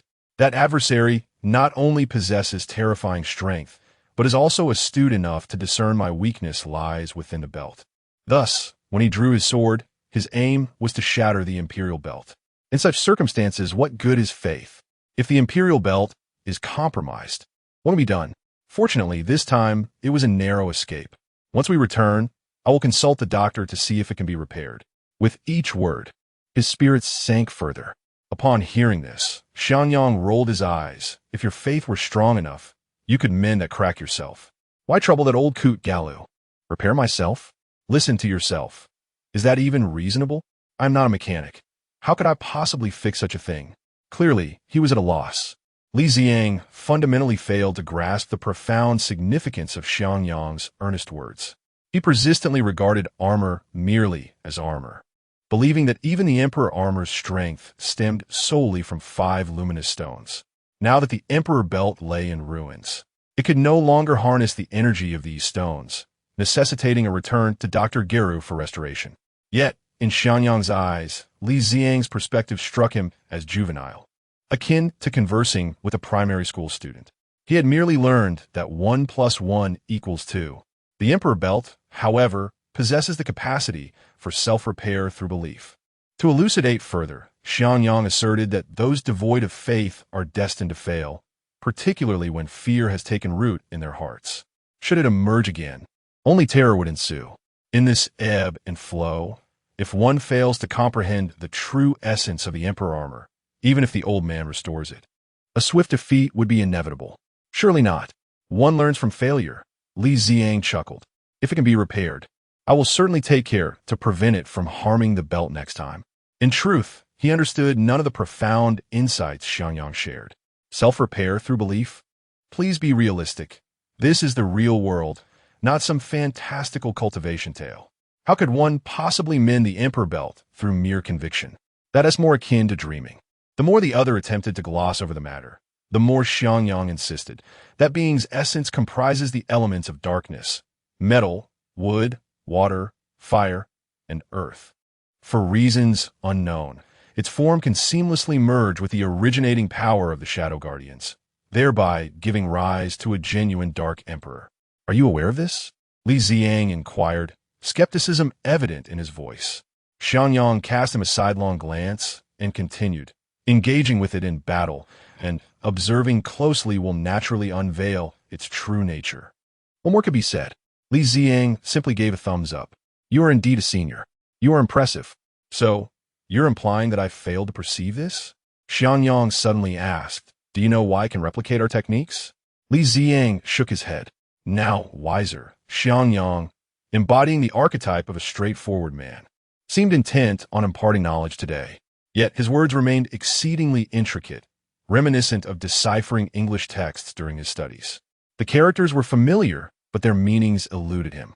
Ultimately, unable to counter his arguments, he allowed Xiangyang to continue, especially given his recent defeat and the loss of the ultimate Emperor Armor's dignity. It had transformed into a being of the 5 elemental forces within the dark cosmos. Every phenomenon possesses dual aspects of yin and yang. The universe itself is divided into these 2 realms, colloquially known as light and shadow. Just as sunlight illuminates the earth, there will always be a part that remains shrouded in darkness. The realms of light and dark are intrinsically linked. One cosmos shines brightly while the other dwells in obscurity. Much like a person gazing into a mirror, 2 identical reflections emerge. That being embodies the convergence of the dark elemental forces sharing the same elemental essence. Thus, it can mimic our techniques in retaliation, much like a mirror reflecting our image. Having listened, Li Ziang felt as if his thoughts were swelling with newfound understanding. As if his intellect were expanding, he finally comprehended why the adversary could imitate him so precisely, not merely in appearance, but in essence as well. Even the destructive effects are identical. I was puzzled earlier. No wonder it resembles armor, albeit with an exceedingly sinister and dark appearance. As you mentioned, it belongs to the realm of darkness. Xiangyang sighed, noting that it had evolved further into something more akin to armor, which only complicates matters for us. Putting those thoughts aside, let us return to City D. Suddenly, Xiangyang remembered that there were many summoned individuals' families in City D that needed his discreet protection. If he were to be away for too long, he feared they might be robbed. Before long, Xiangyang brought Li Ziang back to City D. However, Li Ziang's return also bore grim tidings for Binger. I'm truly sorry. I cannot protect Senior Shizhao. He sacrificed himself in the battle against the anomalous beasts. Thunderous silence. These words detonated within Binger's heart like a bolt from the blue. Despite having prepared herself for the worst, tears streamed down her face the moment she heard the confirmed news of Shizhao's demise. Ziang, you're lying to me, aren't you? This must be a lie. Answer me, speak. In a frenzy, Binger grasped Li Ziang's hands, her eyes red and tear-streaked, searching his gaze for solace. Her expression conveyed pity, pain, and despair. Aunt Binger nearby, Li Nannan, witnessing Binger's anguish, felt her own emotions stir, her nose tinged with sorrow, and she too felt the urge to weep. Although Uncle Shizhao's passing did not directly affect her, they had shared more than half a day together. Just moments ago, he had been a living person, some returned injured, while others brought back nothing but memories. As she contemplated approaching to comfort Aunt Binger, Xiangyang intervened, shaking his head to indicate that this was beyond her capacity to soothe. I'm sorry, it's my inadequacy. Faced with Bing's inquiries, he hung his head in guilt, acknowledging that the circumstances had far surpassed their expectations. Even at the final moment, I nearly did not return. No, you are deceiving me. This cannot be true. Binger released his hands, shaking her head in tears. Nevertheless, a flicker of rationality remained in her mind. She knew this was indeed true. The companion of her life, Shi Zhao, had ventured forth without her. Please accept my condolences. Xianyang maintained his composure, stating that Bai Miao and Dongshan had also perished in this battle. They were all heroes. Now let us step outside and grant her some space. With that, Xianyang called Li Ziying and Li Nualan out of the room. Inside, only Binger was left. She numbly returned to her seat, staring blankly ahead, her pupils devoid of life. After sitting in silence for a long while, she retrieved her phone from her pocket and lit up the screen. The wallpaper displayed her wedding photo with Shi Zhao, the vibrant man in the picture now gone ahead of her. Upon seeing the photo, she could no longer contain her tears, collapsing onto the table as she wept loudly. Time slipped away, and she lost track of how long she had been there. Tears have dried, and my eyes are swollen from weeping.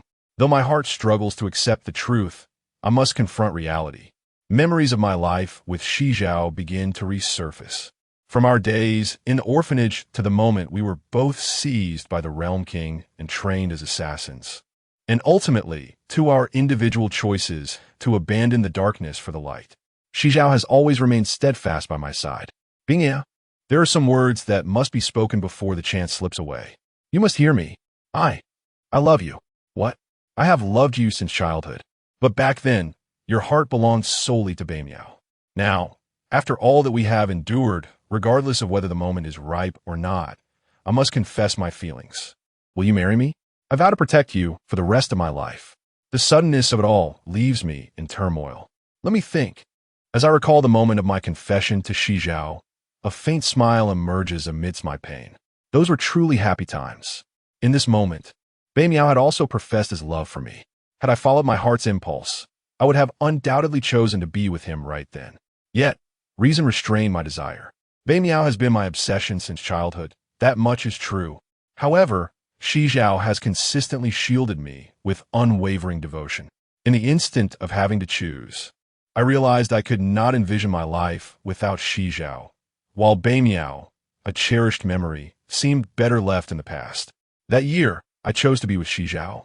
Upon learning of my decision, Bai Miao graciously accepted it, subsequently taking over the family business as per his family's wishes, and soon after, he married a suitable young lady.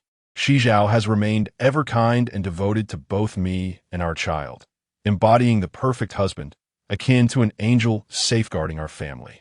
Yet how tragic it is. Just half an hour ago, we were together, and now, we are separated by death. Such a blow is unbearable for anyone. Thoughts of suicide briefly crossed my mind. Without Shi Zhao, what is the purpose of my existence? But that notion was swiftly dismissed, for our child remains. No matter the circumstances, I cannot abandon them. Such an act would be too selfish. Not long after, Li Ziyang delivered the news of Bai Miao's demise to Xiao Shi and his wife and daughter. Upon hearing of her brother's fall, Xiao Shi wept, consumed by hatred for Li Ziyang and his companions. If they hadn't insisted on coming, her brother would not have sacrificed his life for an impossible task. It felt like murder. You are the cause of this. I will not allow you to live in peace. My brother is dead, and you should accompany him in death. Her voice resonated with a demonic intensity. Resisting the abilities of the beasts was, in itself, a profoundly foolish endeavor. Meanwhile, in Houston's opulent estate, chaos erupted. Please do not kill me. The board has misunderstood. How could the Rod family dare oppose the board? Spare us. Spare you? No, you will not have the opportunity to plead for mercy. Due to the insubordination of the mutant beasts, we have no reservations about reclaiming them. No, I simply harbor a distaste for that scoundrel Bado. I have never felt a hint of disloyalty towards the board of directors. Great protector, if you would grant me my life, you may slay them as you please. I can provide you with anything you desire, gold, silver, jewels. Cleanse the premises. Roar, accompanied by the deep growl of the ferocious beast. The grand luxurious estate was instantly transformed into a battlefield. For ancient monstrous beasts commenced a brutal slaughter under the command of the malevolent water, ruthlessly attacking all animate entities within the estate, be they human or mutant beast, including the guard dogs. Anything that moved was deemed a target by the ancient beasts. I shall fight back. The lord of the estate transformed into a mutant beast, brandishing a weapon to strike at Xiongqi. Clang! With all the might he could muster, the blow landed upon Xiongqi, only to produce a mere spark. What formidable defense! The heart of this mutant beast lord was filled with bitterness.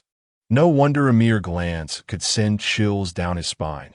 Indeed, this creature's strength was unfathomable.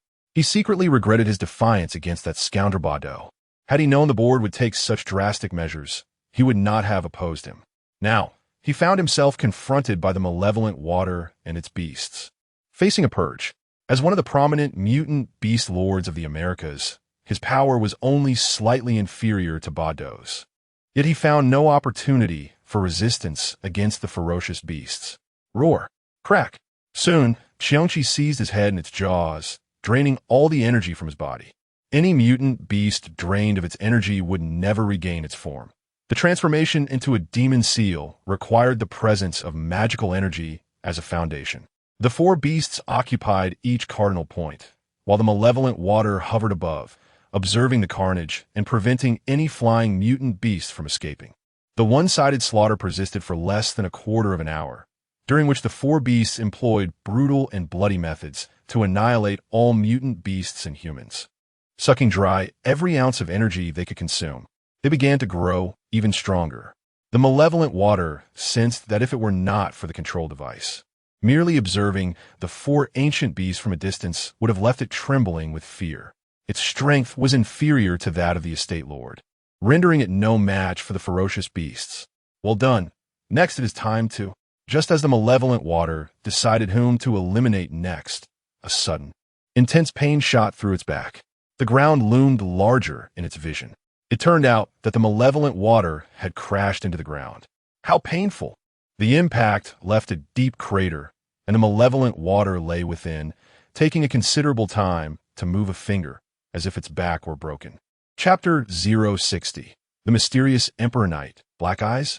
Evil water gradually regained consciousness after a prolonged period of disorientation from the recent impact. Shaking its head vigorously, it lamented the pain that surged through it. Upon raising its gaze, a wave of fear and fury surged within. Once again, it was that accursed armor. Indeed, the one who had just ambushed it was the Emperor armor in its ultimate form. However, this particular incarnation appeared rather abnormal. Unlike the crimson or dark red eyes typically seen, this one was entirely black, devoid of any light. This is fortuitous. Today, you shall experience the true might of the dark, ferocious beast. You four tear off its armor. Evil water bellowed, its voice echoing clearly within a radius of several hundred meters, revealing its deep-seated hatred for the Emperor armor. It was this very entity that had sealed the 5 of them before, and later for more. Were it not for its connection to Aunt Linolin, it would have likely faced the grim fate of being confined within the demon sealing box once more. A gentle breeze swept through the estate, yet the anticipated scene did not unfold. Turning back, Evil Water was taken aback to find that the 4 ferocious beasts stood frozen, resembling simpletons, utterly motionless. Are you deaf? Charge forth and tear that wretched Emperor Knight apart. It issued the command again, but the ancient beasts remained unresponsive. What is happening? Are they truly afraid of the Emperor Knight? A sense of dread pierced Evil Water's heart. If the 4 beasts did not engage, it stood no chance of escaping the Emperor Knight alone. Even if it were to leap into the abyssal space, time would not be on its side. You are seeking this. A voice, ancient and cold, emerged from the Emperor armor. It was unmistakably the voice of someone far beyond youth, resonating more with an aged figure than a vibrant young one. Evil Water dismissed the voice entirely, its focus fixated on the figure's hands. The object pinched between its 2 fingers appeared strikingly familiar. This is not good. It quickly reached for its ears, a chilling realization setting in. Just as the thought began to form, an icy shiver coursed down its spine, akin to falling into a frozen abyss. Mechanically, it turned its head backward, As suspected, the four ancient beasts were greedily fixated on it, with Qiangqi even wiping its mouth. Kill it, the command issued from the Emperor Knight. Upon receiving the directive, the beasts immediately surged towards Evil Water. This was it. Evil Water felt as though the heavens were collapsing around it. Terror consumed its mind, given the choice. It would have knelt and begged the Emperor Knight to confine it within the box, even if it meant languishing in that lightless prison for an indeterminate duration, perhaps a lifetime. At least there would be a minuscule chance, a fraction of a percent, of escaping once more. However, should the ferocious beast drain it of its unique energy, there would be no hope for resurrection. Death would be absolute, utterly final. Flee.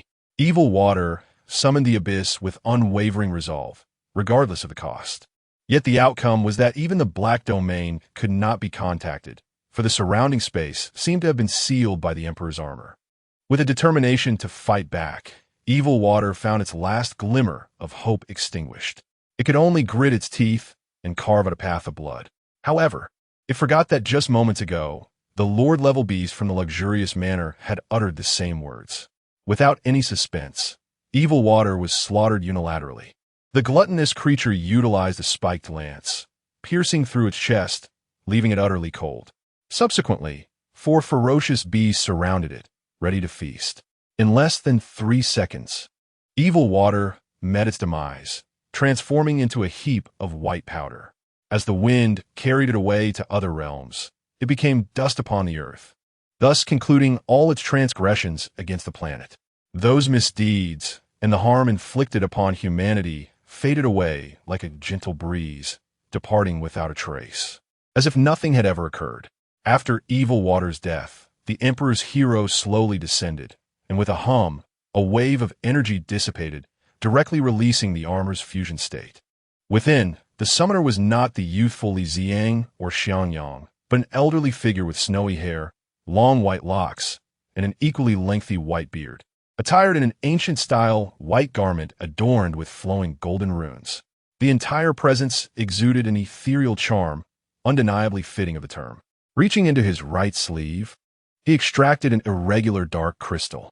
The four ferocious beasts seemed to sense a delicacy and began to stir restlessly, even under the control of a handler, exhibiting clear signs of agitation.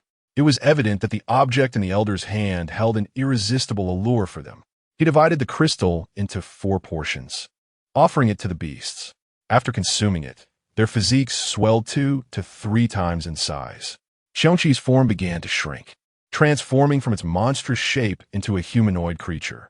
A pair of broad, incredibly sturdy bat-like wings sprouted from its back, while its large head was adorned with disheveled yet robust hair, standing upright like steel needles. Its eyes emanated a bizarre glow, as if they could annihilate all existence. Upon further inspection, Qiangqi had developed a human-like body, muscled and covered with a layer of dark gray armor. Meanwhile, Chaos, after enlarging, morphed from a large flesh worm into a true embodiment of dark chaos. From a distance, Chaos resembled a headless red mass, sprouting 6 powerful legs. Its back, similar to Qiangqi, bore 2 pairs of wings, crimson in hue, slowly unfurling to create an overshadowing effect. The wingspan extended at least 30 meters or more. Yet, such Chaos remained faceless, devoid of eyes, nose, or ears. Its features were non-existent, with only a vortex-like flesh orb on its neck. With a roar, Chaos radiated a terrifying otherworldly energy, causing all flora in the vicinity of the manor to wither. As it flapped its wings, they resembled 4 enormous fans. The tempestuous winds and towering waves sent the earth flying in disarray. After absorbing the crystalline energy, the creature known as Tai expanded in size, its muscles taut and powerful, exuding an aesthetic of strength. Its robust legs supported its massive form, each step leaving cracks upon the cement of the estate. Its facial features underwent a transformation, revealing a true human visage, albeit one marked by a fierce and menacing expression. Its mouth was filled with tusks reminiscent of a wild boar, protruding outward and glinting with a chilling light. In its right hand, it gripped a massive cleaver measuring 6 meters in length and 1 meter in width, while its left hand held a sturdy shield. Its tail, measuring a staggering 18 feet, resembled a steel whip, thick and formidable, leaving no doubt as to its power. This manifestation of Tao Tai represented a completion of its evolution. Its colossal form loomed like a small mountain, instilling a sense of dread in any adversary, as if it could occupy the entirety of the space around it. The creature's head retained the visage of a gorilla, yet adorned with a pair of curling ram's horns. Its body was encased in a layer of hard metallic armor, resembling a demonic general risen from the depths of hell. The armor bore intricate and mysterious patterns that intertwined, hinting at some arcane power. As Tao Tai moved, the patterns shimmered with a soft glow, akin to a resplendent galaxy, adding an air of enigma. This ancient beast had indeed evolved into a harbinger of darkness, completing its transformation in form. The four other beings of extraordinary abilities fixed their gaze upon the elderly man with the grizzled beard. Among them, Xiongqi spoke directly. According to the traditions of our ferocious lineage, you have provided us with the crystalline energy necessary for our evolution. We pledge to assist you unconditionally in one endeavor. In the dark cosmos, even the most notorious creatures of carnage adhered to their own set of rules, inscribed within their DNA. The old man maintained an expression of indifference, displaying no sign of the oppressive aura emanating from the beasts. Eliminate this individual, he commanded, producing a photograph from his sleeve. The four creatures momentarily appeared taken aback. Was it truly that simple? Typically, beings within the dark universe, upon obtaining crystalline energy in exchange for their assistance, would seek vast territories in return. Yet this seemingly inhuman entity merely sought the demise of a weak human? What a remarkable bargain. Even without fulfilling this contract, the four beasts, newly evolved, could obliterate all life on Earth with ease. It was a trivial task, not worthy of delay. We accept the mission. The four beasts postured, signaling the completion of their agreement. The old man nodded imperceptibly. Then, clad in the Emperor's armor, he vanished without a trace. To think such an opportunity existed, merely to slay a feeble human. However, possessing only a photograph posed a challenge, for humanity was abundant on this planet, and a method to locate the target was necessary. To fulfill the contract, my first battle shall involve turning the inferior beings into sustenance. As they dare to exert control over my ferocious kin, a profound humiliation. The task must be completed first. The four ferocious beasts, towering at 6 or 7 meters, instantaneously transformed into human forms. The transformations of Qiongqi, Tao Tai, and Tao Wu appeared relatively normal, albeit slightly more imposing, with an unmistakably sinister aura. Their outward appearance bore a striking resemblance to that of humans. However, Chao Hun was an exception. Even in human form, its head remained utterly vacant, save for its hair. Its facial features were entirely flat, evoking an unsettling fear. Realizing that such a visage would incite panic among humans and hinder the fulfillment of their pact, Tao Tai procured a scarf, glasses, and a hat from the estate to cover Chao Hun's head thoroughly. Remarkably, Chao Hun navigated its surroundings without relying on sight, functioning as normally as any other individual. 3 days later, in the suburbs of City D, a somber gathering of several dozen individuals, men and women, stood in a line at a cemetery. Each pair of eyes was swollen and red from weeping. 3 new gravestones marked the resting places of Bai Miao, Shi Zhao, and Dong Shan. Among the mourners were Dr. Galu, Xiang Yang, Li Zhen, Li Nuolan, Bing Er and her daughter, Li Nannan, Min Si, as well as Xiao Shi and the family of Bai Miao, all present to bid farewell to their departed loved ones. Your negligence led to my brother's demise. I shall ensure you do not find peace.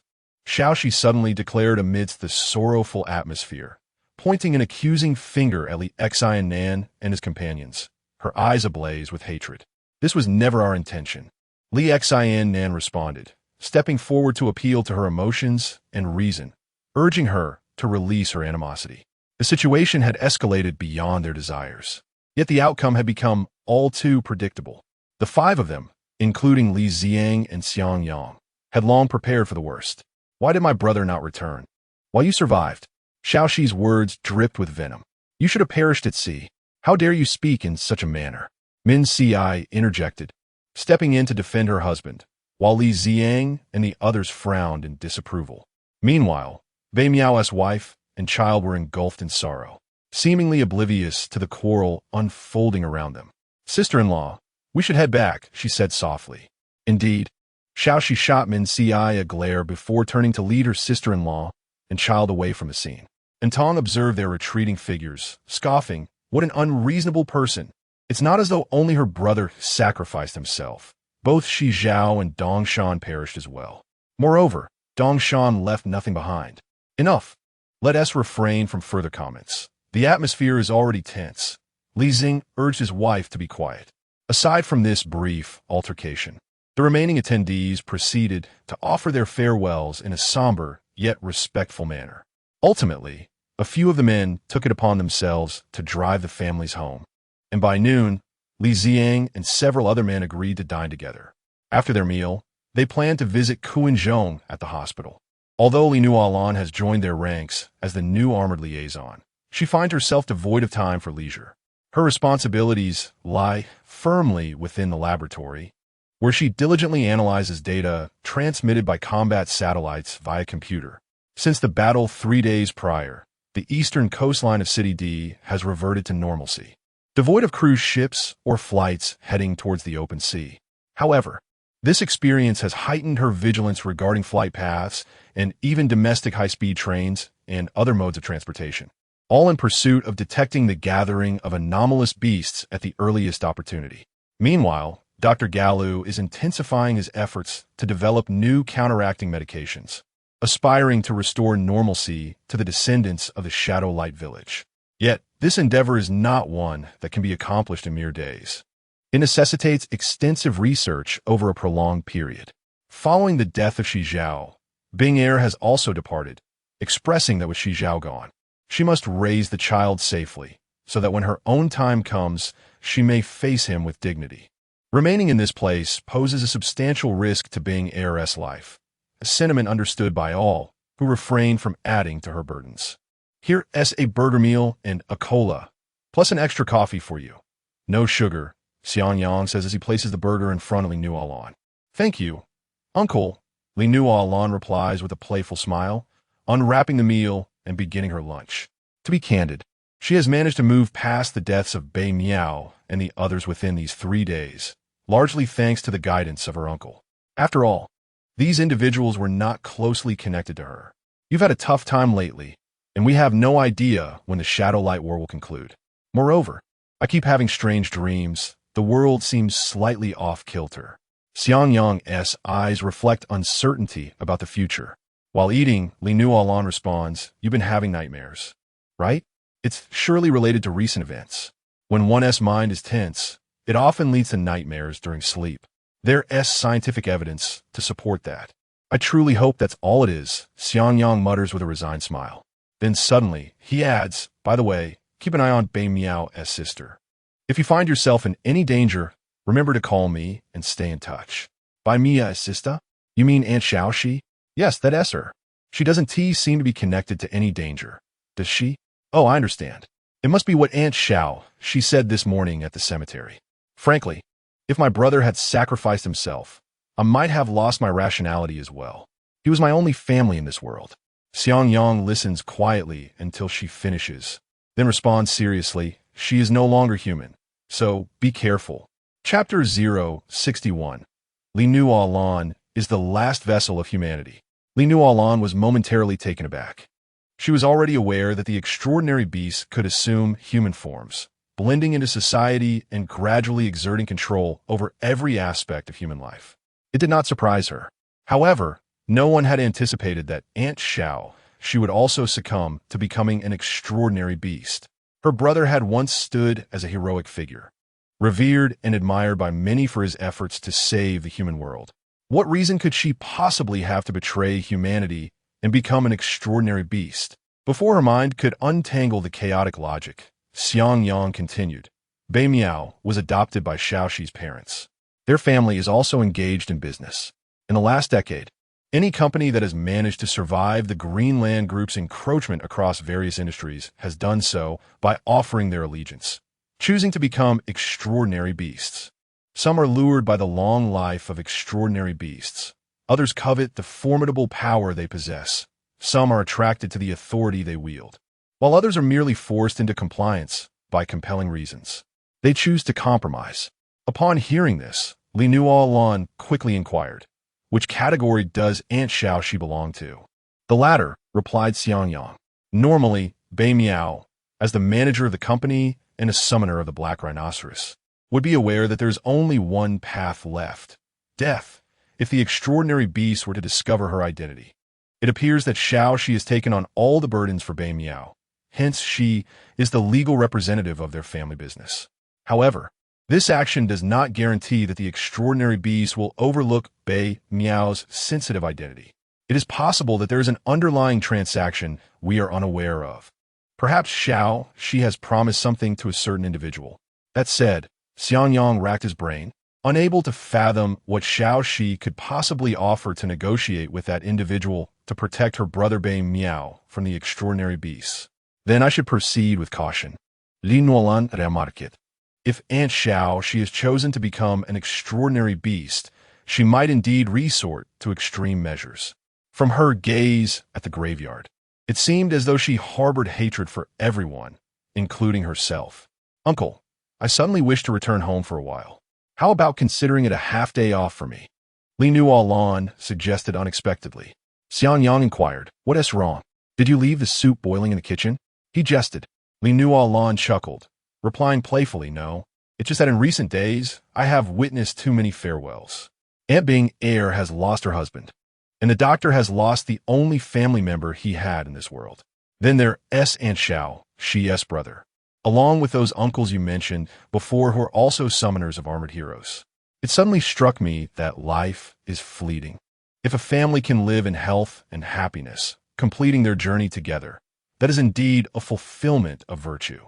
To put it plainly, Li Nannan teased, sticking out her tongue cutely, "I want to go back and check on my unreliable brother." Xiangyang hesitated for a moment, not providing a direct answer, as a concern loomed in his mind. Her brother had just recently triumphed in the light and shadow battle, returning with a sense of overwhelming confidence. In such circumstances, would there be an immediate uprising of the supernatural beasts, annihilating all descendants of the Shadow Village? Just as Nannan returns, it could deceive her with its cunning and refuse to release her. Thus, once the final battle of shadows commences, all guarantees for cessation are obliterated, leaving only brute force conflict. He possesses the confidence to survive, yet can the ordinary citizens of Earth endure? It appears unlikely. This is the conundrum racing through Xiangyang's mind. He is certain that, despite being the very source of all evil, his brotherly Nannan retains a sliver of humanity. The fundamental reason for this vestige of humanity lies in the bond forged through shared trials and tribulations with his younger sister, who has faced life and death alongside him. A representative of humanity signifies the possibility for negotiation. In the absence of humanity, one becomes akin to a beast, leaving nothing but violent confrontation. As for why he is so certain, it is because until now, he has never revealed his true identity to Li Nannan. As long as she remains human, that trace of humanity persists. He has often pondered why his brother chose to become a conspirator for the Shadow Guardians, assisting them in their conquest of Earth. Having endured a wretched childhood that nearly claimed his life, he resolved to rise above others, to trample all beneath his feet. The Green Earth Group has already seized control of the entire world. He has achieved that. So why must he eradicate the descendants of the Shadow Village? Does he perceive them as a potential threat to his dominion? Such questions have ceased to occupy his thoughts. They bear little significance now. Perhaps there will be an opportunity to uncover the truth in the future. Is it not permissible, uncle? Noticing his uncle's prolonged silence, Li Nannan's expression fell. Very well. Ultimately, Xiangyang acquiesced. Rather than dwell on fears, it would be better to allow Nannan to return, thereby re-evaluating the likelihood of negotiations before the impending final battle. Splendid. Thank you, uncle. Li Nannan instantly rejuvenated, her joy overflowing. She took a hearty bite of her hamburger, her eyes brimming with anticipation, regardless of others' fates. As long as her brother remained safe, She wishes to avoid the anguish of separation. In D-City, within the Green Earth biopharmaceutical spacement, Li Nannan, reflecting on the tumultuous battle from 3 days prior, found himself imbued with renewed purpose. He once again isolated himself within the laboratory. Within its confines lay an array of exquisite technologies, any one of which could devastate the existing technological hegemony of humanity. It could be asserted that while external technology is rated at a level 0, 8 civilization, the sophistication within the laboratory has advanced to a remarkable 1, 5 level. The disparity is staggering. This is the product of a brain surpassing human intellect, yielding groundbreaking technological advancements. Without such advanced equipment and scientific knowledge, the Black Domain belt would be utterly impossible to manufacture. In his eyes, the belts created by Dr. Galu could only be described as worthless toys, mere rubbish. Nevertheless, the ability to produce those summoning devices attests to Dr. Galu's considerable intellect, particularly in the realm of armor development. He barely manages to reach the level of a civilization at 1.0. However, a deficiency remains a deficiency. For Kai, true power has never stemmed from the Emperor's belt or the armor summoner, but rather from the exceedingly righteous elemental energies that lie behind. This notion extends to the concept of bloodlines, which serve as the golden standard determining the strength of the elemental armor summoners. The potency of one's bloodline mitigates the flaws of the summoner. The fact that Li Xiang's belt could be pierced by a mere sword underscores the subpar quality of the belt crafted by Dr. Galu. At that time, it was arguably Li Xiang's most significant shortcoming. His adversary seized upon this vulnerability, leading to an utterly disastrous defeat for Li Xiang. Thus, whether it be the elemental armor that combines the armor summoner and the Emperor's belt, or the ultimate Emperor's armor, Li Nannan has never been intimidated. Throughout, he has regarded Xiangyang as his greatest threat. "Boss, your sister is calling." At this moment, a blue orb floated beside him, prompting the question of whether to lift the seclusion order and answer the call. This orb, a brainchild of Li Nannan's design, was intended to assist him in the flawless creation of various equipment. The chip within the orb's cerebral core housed all of humanity's known knowledge, along with an influx of advanced information not native to Earth. As research progressed, relying solely on oneself became exceedingly challenging. Only this neural network-equipped orb could help him avoid many detours. The orb had the capability to control any apparatus within the laboratory, as all experimental devices were essentially extensions of the orb itself. In essence, the laboratory was a manifestation of the orb's being.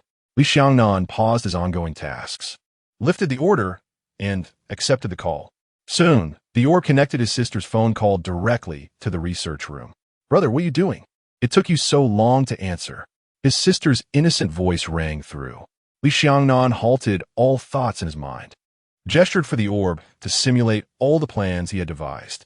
"I was just busy," he replied. "What brings you here?" "We agreed that last time was the final occasion.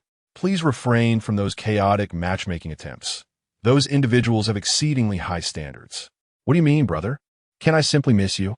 The accent from the other end made Li Nannan's head throb. "If you miss me, it's likely nothing good will come of it. It's better not to think about it." "How dare you say that to your sister?" Li Nannan mimicked a gesture of pinching someone on the other end. Then, she seamlessly shifted the topic back to matchmaking, claiming that someone was interested in him. "If you put in a little more effort, you could have secured it already." "Enough. I have no interest in her," he replied, referring to the last matchmaking candidate. "At your age, you still haven't found me a sister-in-law. I'm not in the least bit anxious." "Forget it. I can't be bothered. I took a half day off today. Let us have a meal at the usual place. Unless you're too busy to join. Just pretend I never said anything. Are you there?" "Yes, I'm here." Half an hour after Li Nannan ended the call, he turned his gaze to the array of data simulated by the intelligence orb, its mind operating with the rapidity of a computer. There was no need for meticulous analysis. He merely needed to note the outcomes. 10 minutes later, the intelligence orb delivered its final response. "Boss, all simulations have been completed as instructed. The Black Domain belt can only be finalized to 90. The remaining 10 cannot be perfected, regardless of the effort. All materials on Earth have been tested. My recommendation is to seek suitable materials from elsewhere in the universe." It is evident that the substances found on Earth cannot be integrated with the materials from the Black Domain.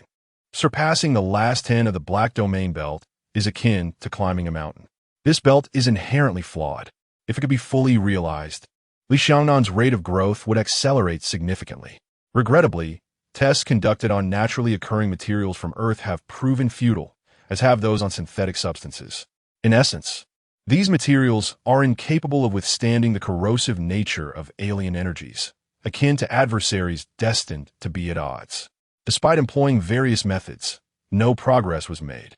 Although the intelligence orb provided a suggestion, Li Xiangnan understood that the crux of the issue lay in the interplay of light and shadow.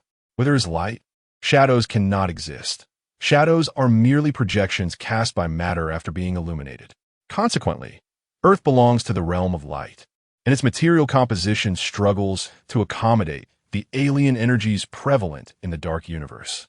Thus, he decided to continue analyzing potential materials, in hopes of uncovering any crucial elements that might have been overlooked. Receiving the directive, he stepped out of the laboratory, donning a simple outfit to alter his appearance, transforming into a figure reminiscent of a weary worker. Only in this guise would his sister refrain from overthinking. Meanwhile, in a small potato fry shop covering less than 30 square meters, Li Nannan anxiously monitored the time on her phone, silently counting down the seconds. At last, after what felt like an eternity, a fatigued Li Xiangnan dashed in, arriving just in time. "Not bad. You haven't exceeded the agreed-upon time," she remarked, gesturing to the clock. Then she called for the owner to serve 2 portions of fried potatoes. As the food was placed before them, neither sibling reached for their chopsticks, instead exchanging glances filled with unspoken emotions. From her eyes, Li Xiangnan discerned a multitude of feelings, with concern being the most prominent. "Why aren't you eating?" He broke the silence. Li Nannan shook her head in response. "I'm not hungry. I just want to watch you. Have you been going through something lately? You seem more sentimental." Li Xiangnan had never pried into his sister's personal matters, and their interactions were typically brief. He remained unwilling to risk the only family member amidst his misfortunes, even though he could now control the fates of countless lives. He dared not be careless. Only by defying the heavens could one comprehend their vastness. "No," Li Nannan concealed her emotions, then added, "I recently watched a drama that resonated deeply with me." "Ah, no wonder. Those things are merely for entertaining young ladies like you." Li Xiangnan shook his head, fully aware that his sister was not being truthful. Yet he chose not to delve deeper into the matter. Li Nannan made a playful face. "All right, let us eat. I still need to head back and move some goods later." Li Xiangnan lowered his head and began to eat, treating the food as if he were disposing of refuse into his body, devoid of any nutritional value and instead inducing discomfort. However, in front of his sister, he felt it necessary to feign the act of consuming human food. Upon hearing this, Li Nannan immediately expressed concern for her brother. "If you're tired, we can stop. I felt so pain when you walked in just now. How else can I repay my debts? I invested abroad and lost a fortune. Such is life. Perhaps we could borrow some money from Annie and start a small business? It would be better than you toiling away." "No need. Whose money comes without effort?" He stubbornly continued to eat the fried potatoes in silence, while his sister remained untouched by her meal. When he finished, she remarked, "I must get back to work. You should return to your dorm and rest early. Or perhaps we could go shopping today." Normally, his sister would agree to such outings, but today she seemed unusually eager to spend more time with him, which struck him as odd. He wondered what had been troubling her lately, as she appeared somewhat melancholic. Gazing into her sincere and yearning eyes, after a moment of hesitation, Li Xiangnan relented. "All right, it's rare for you to take a half day off. Should you at least inform your boss?" "It's all right. I'll message him shortly to say someone is covering for me. It's just that the pay is less." "Then what are we waiting for? Let's head to the small commodities market." The small commodities market was a cacophony of various inexpensive items, unlike some malls that boasted only branded goods. Throughout the day, the siblings wandered through the market, meandered around the zoo, and, as night fell, took a ferry to admire the sea view. They capped off their day at an amusement park, reveling in the joy of each other's company. This half-day together was perhaps the most precious time they had shared. As they walked home, Li Xiangnan suddenly pulled a metallic sphere from his pocket about the size of a ping pong ball. Its surface was exceptionally smooth, reflecting the surrounding environment like a mirror. He held it out to his sister and said, "I picked this up at the market. I thought you might like it, so it's a gift for you." Was this so shiny? Li Nannan took it and examined it closely. From its appearance, it resembled a steel ball, yet it was surprisingly lightweight, akin to a ping pong ball. The surface was not merely smooth like glass. It had a metallic sheen that caught the streetlight, giving it an enchanting allure. "It's quite lovely. Although it seems inexpensive, I shall reluctantly accept your gift." "Thank you, but I must say, your taste is commendable." Just for future reference, when gifting something to a girl, try to choose cosmetics or handbags instead. In the future, when encountering a girl you admire, it is imperative to refrain from gifting items that appear to be of high quality, yet are, in reality, rather inexpensive. With that said, he tucked it into his pocket. As the car arrived, he offered to take her home. Li Nannan chose not to elaborate further on the subject. Indeed, Chapter 062, Li Nannan in danger. For extraordinary beasts at the door, after escorting his sister home, he walked alone along the road, pondering over certain matters. He did not dwell too long on his thoughts, and soon returned to Greenfield Biopharmaceuticals. Upon entering the basement, he encountered Director Number 2 pacing anxiously. A look of distress etched on his face, as if he were facing a crisis. "Boss, you're finally here," the director exclaimed, rushing to Li Nannan. "We have a grave situation. We've suddenly lost track of the beasts. The control system has been showing anomalies for over 72 hours, and the commands we sent have vanished without a trace. My subordinates suspect that the beasts have somehow freed themselves from our control. We initially thought it was a laboratory issue, but it turns out to be a matter concerning the beasts." Li Nannan's expression turned slightly incredulous. "That system has undergone rigorous testing. It should be entirely capable of suppressing the beast's activities. How could we suddenly lose control? Where has Shui gone?" "I don't know. We've tried contacting Lord Shui, but there has been no response from him either. It's as if he has evaporated from the human realm," the director replied, his voice trembling with fear. He was terrified. As the primary researcher responsible for the beasts, he had been entrusted with great expectations by the boss. Yet the very beasts he had confidently released had gone missing within days. What did this signify? In human terms, it could be deemed a significant scientific catastrophe. As the lead, the consequences could range from merely losing his position to facing dire repercussions. Has it truly been over 72 hours? Li Nannan's countenance darkened. Simultaneously, his mind raced, contemplating whether the beasts had absorbed excessive amounts of extraordinary energy, leading to an evolution that enabled them to escape the control mechanism. Or was there another party involved? The initial project was aimed at preparing for an apocalypse. However, perspectives had shifted. The abundance of humanity could serve as resources for absorption and evolution. The beasts must not be allowed to ruin that potential. Had they not lost control, they could simply have been released later. Now, with the beasts unrestrained, by their very nature, they would likely eliminate any human or extraordinary creature, including armored beings, they encountered. For every individual lost, Li Nannan lost a corresponding resource, a troubling predicament indeed. Moreover, the inability to contact Shui was particularly troubling, as it should not have been the case unless he encountered Xiangyang. With his head bowed, the director's eyes remained fixed upwards, fearful of missing any shift in the boss's expression. Life or death now hinged solely on the boss's disposition. Immediately dispatch experts to investigate the last known location of the beast's signal. Survey the scene. You will lead the team personally. Yes, understood. The director stood tall, his anxiety finally alleviated. That latter statement indicated he still had an opportunity to redeem himself. It seemed the boss was not the type to be merciless or tyrannical. Li Nannan observed the departure of Director Number 2, his mind swirling with contemplation.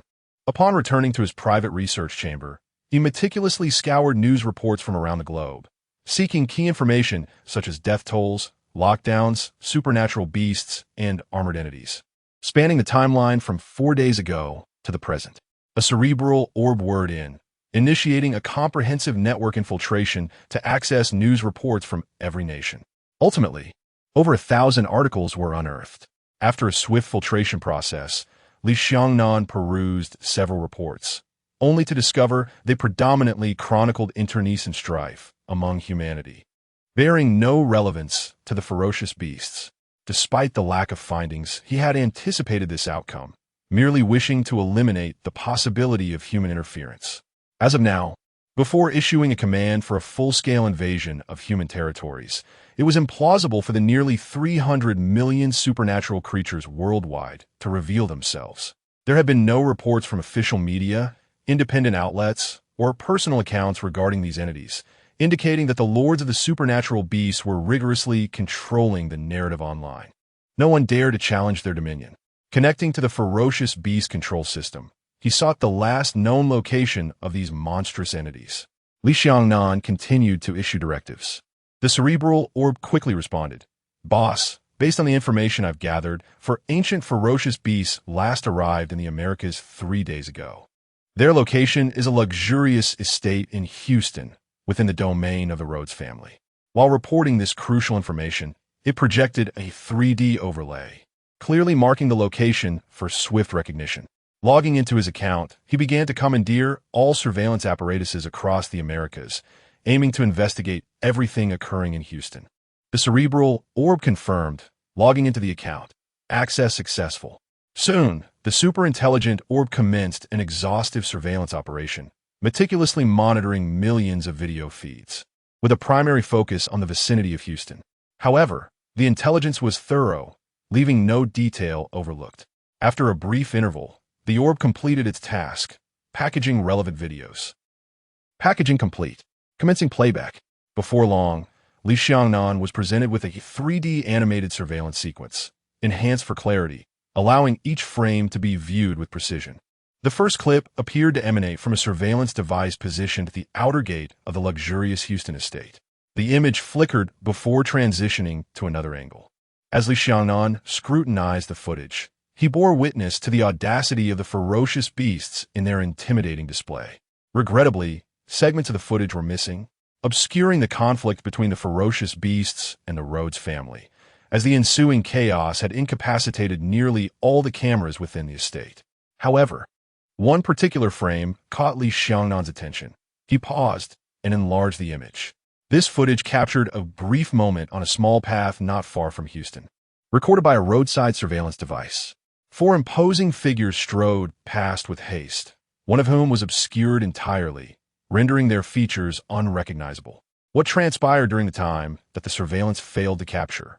Was the malevolent force sealed by Xiangyang, or did it encounter unforeseen circumstances that rendered it unreachable?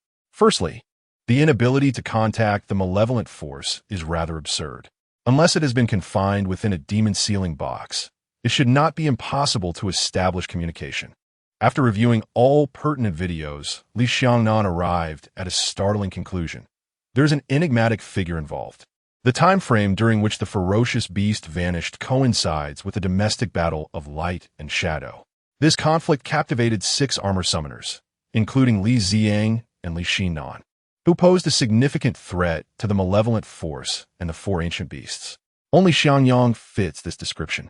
On the day when it nearly annihilated the entire armor team, Xiangyang merely appeared to rescue Li Ziyang.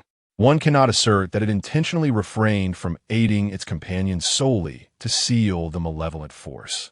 Can the malevolent force harbor such profound animosity, prompting Xiangyang's constant preoccupation?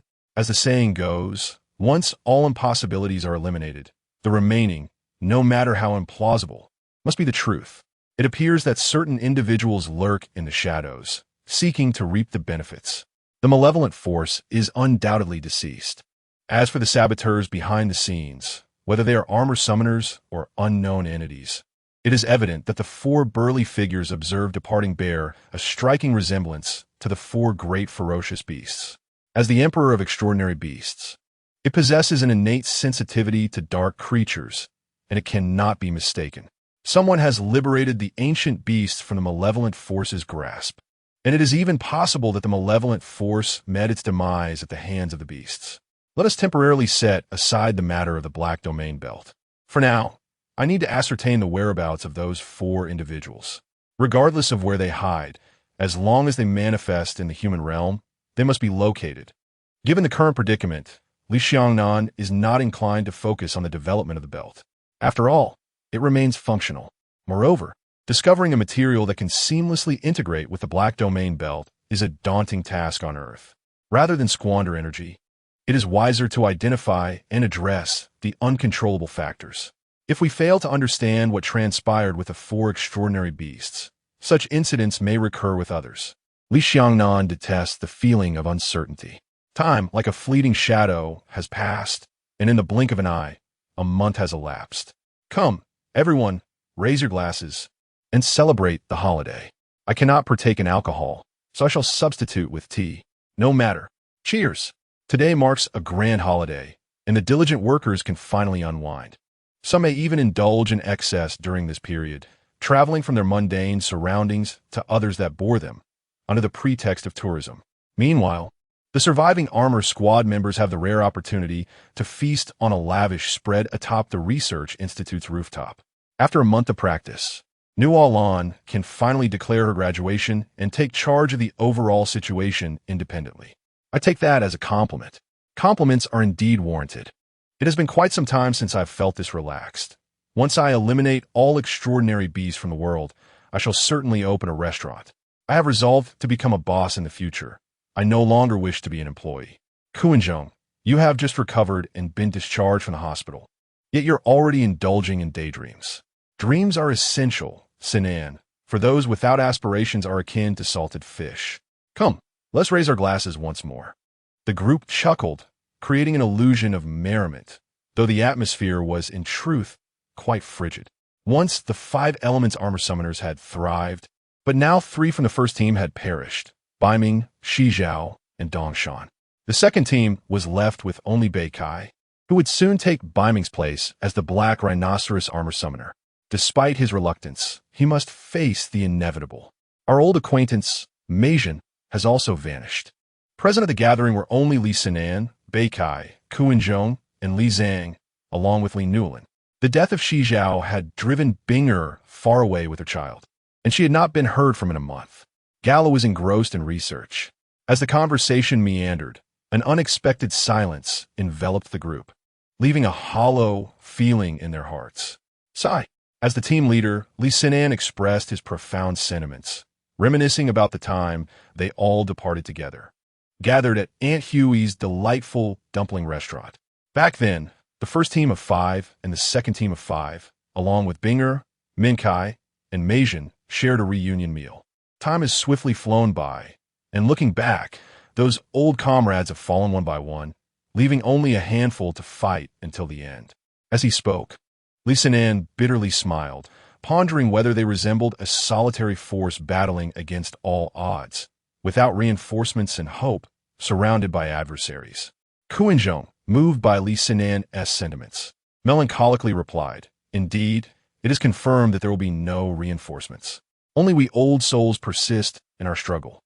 In the past, they may have believed that success and failure were evenly matched. After all, with 2 Emperor Armor summoners and their ability to merge into the Emperor Armor in critical moments, they had faced the harrowing battle of light and shadow at sea a month prior. Especially Ziyang, who has maintained a pessimistic outlook regarding the inevitable final confrontation. The myth of invincibility surrounding the Emperor Armor has been shattered since that battle. The Emperor heroes seem not to be unbeatable. Do not speak such despondent words. As long as there is a glimmer of hope, humanity still has a chance," Li Nannan interjected, observing the dejected expressions of Li Nannan and Kuinjong. She felt disheartened, as their spirits were far from the fighting spirit she had witnessed upon her arrival. To her words, the seasoned Li Nannan and his companions could only share a knowing smile. Nualin is increasingly resembling Meijin. These were words Meijin often shared with them. Now, the mantle has passed to you. All right, enough of this gloomy demeanor. We have finally set the table today. Let us forget everything else and simply enjoy the food and drink. Very well, as the esteemed seniors say, I shall follow suit, Ziyang replied, and the atmosphere was swiftly enlivened by the men. However, as the meal progressed, an unsettling feeling began to permeate the air. Li Ziyang, as a bearer of the 5 elements bloodline, possesses an innate sensitivity to fluctuations of anomalous energies, though he lacks the extraordinary abilities of Xiangyang. However, once the intensity surpasses a certain threshold, it undoubtedly captures his attention. Oddly enough, while dining on the rooftop, he feels an unsettling chill creeping down his spine, as if someone were covertly observing him during a bath. Kuan-jong, while eating, absent-mindedly scratches his back. "Be careful behind you, Kuan-jong," he warns. Just as Li Nannan prepares to respond, he suddenly looks up and notices an imposing figure standing behind Kuan-jong, at least 2 meters tall. This individual's appearance is grotesque, utterly incongruous, radiating an aura of overwhelming malevolence. Indeed, such an ominous sensation was only felt a month prior when he encountered the dark armored figure. He stands abruptly, shouting, and swiftly retrieves the flame dragon armor summoner, keeping a vigilant gaze on the stranger. Before Kuan-jong can turn around, he glances back and spots an equally bizarre man standing behind Li Nannan. He too exclaims loudly, pointing, "Li Nannan, there is someone behind you as well." Nualan, too, is not spared from this uncanny occurrence. At the same moment, Li Xiang rises, hastily grabbing the password box positioned by his leg. With no time for contemplation, he opens it to retrieve the already repaired Emperor's belt, fastening it around his waist, prepared for armor integration. At this juncture, Beikai also shouts, "Forget about her. There's a hooded figure behind you too." The once pleasant atmosphere of their meal suddenly transforms into one of palpable tension, with Li Nannan and the others on high alert. This is the first time Li Nualan has encountered such a sudden crisis. Fearfully, she stands up. Fortunately, Li Xiang and his companions instinctively encircle her, ensuring her protection. "Xiang, what are they?" "Li Si Nan In Qui An Si O Li." Li Xiang's response shatters any remaining illusions. They are anomalous beasts. I sense 4 distinct fluctuations of anomalous energy. This energy, apart from the malevolent armor from a month ago, is unmatched in its potency. Even the previously encountered Bado pales in comparison. The terrifying and wicked gazes of these entities send a chill down Kuan-jong's spine, as merely locking eyes with one feels akin to traversing through the depths of hell. Chapter 63. The Armored Brigade's Annihilation. Sister's Fate Unknown.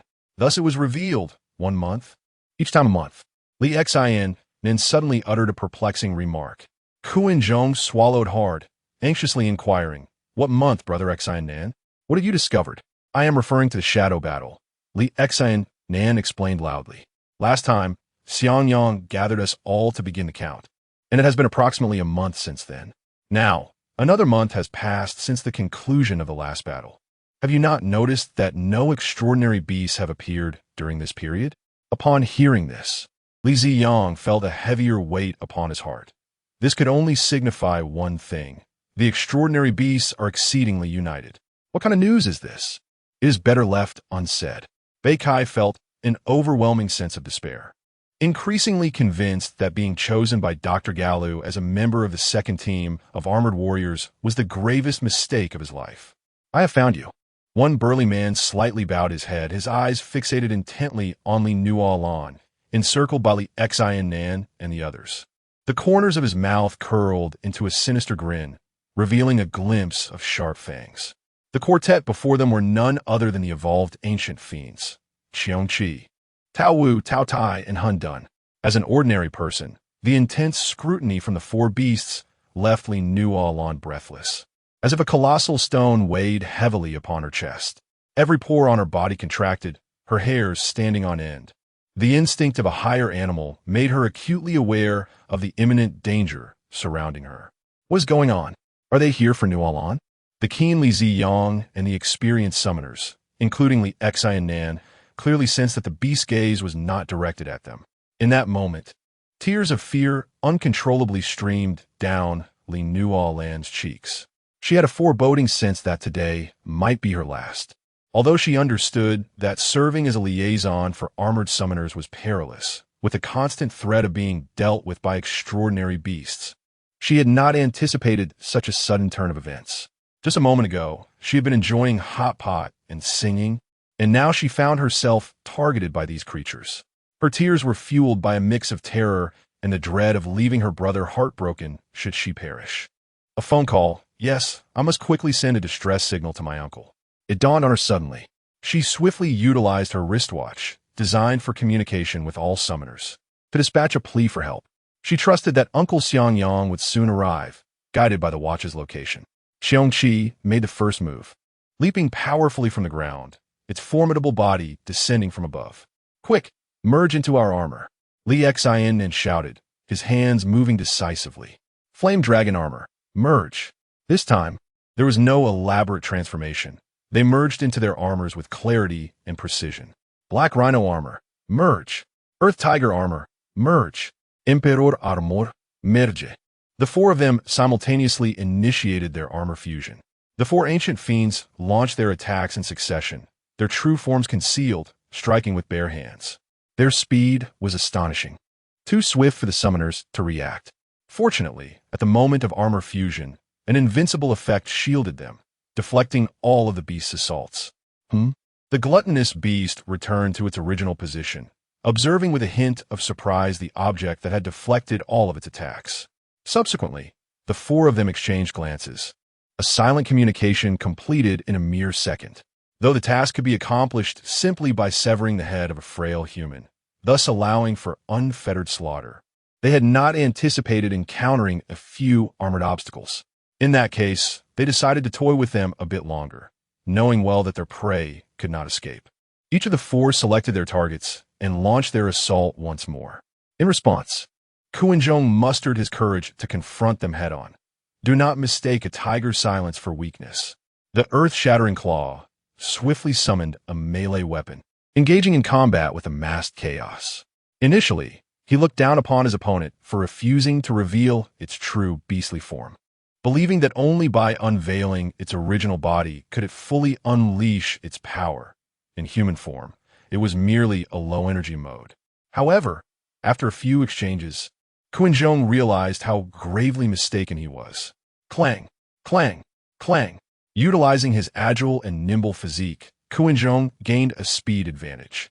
After the first strike, the chaos entirely abandoned its attempts to block, deeming such inferior attacks akin to mere tickles, and felt that defending was an unnecessary expenditure of energy.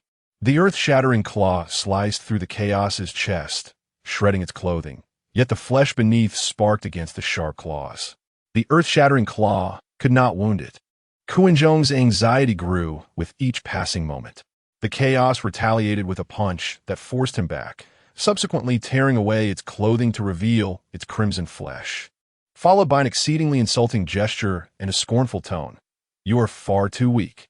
The shadow armor is nothing remarkable." This infuriated Kuinzhong, eclipsing his fear entirely. He discarded the earth-shattering claw and grasped the earth-splitting blade with both hands, intent on delivering a profound lesson.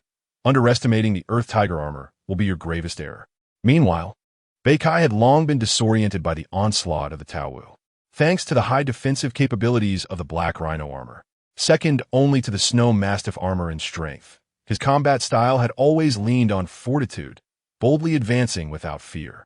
Beikai employed the same tactics he had used against the Shadow Guardian, but this time, faced with the Taowu, they proved utterly ineffective. Coincidentally, the Taowu mirrored him perfectly, boasting astonishing defensive capabilities, just slightly lower than those of the Chaos, with strength only inferior to that of the gluttonous beast.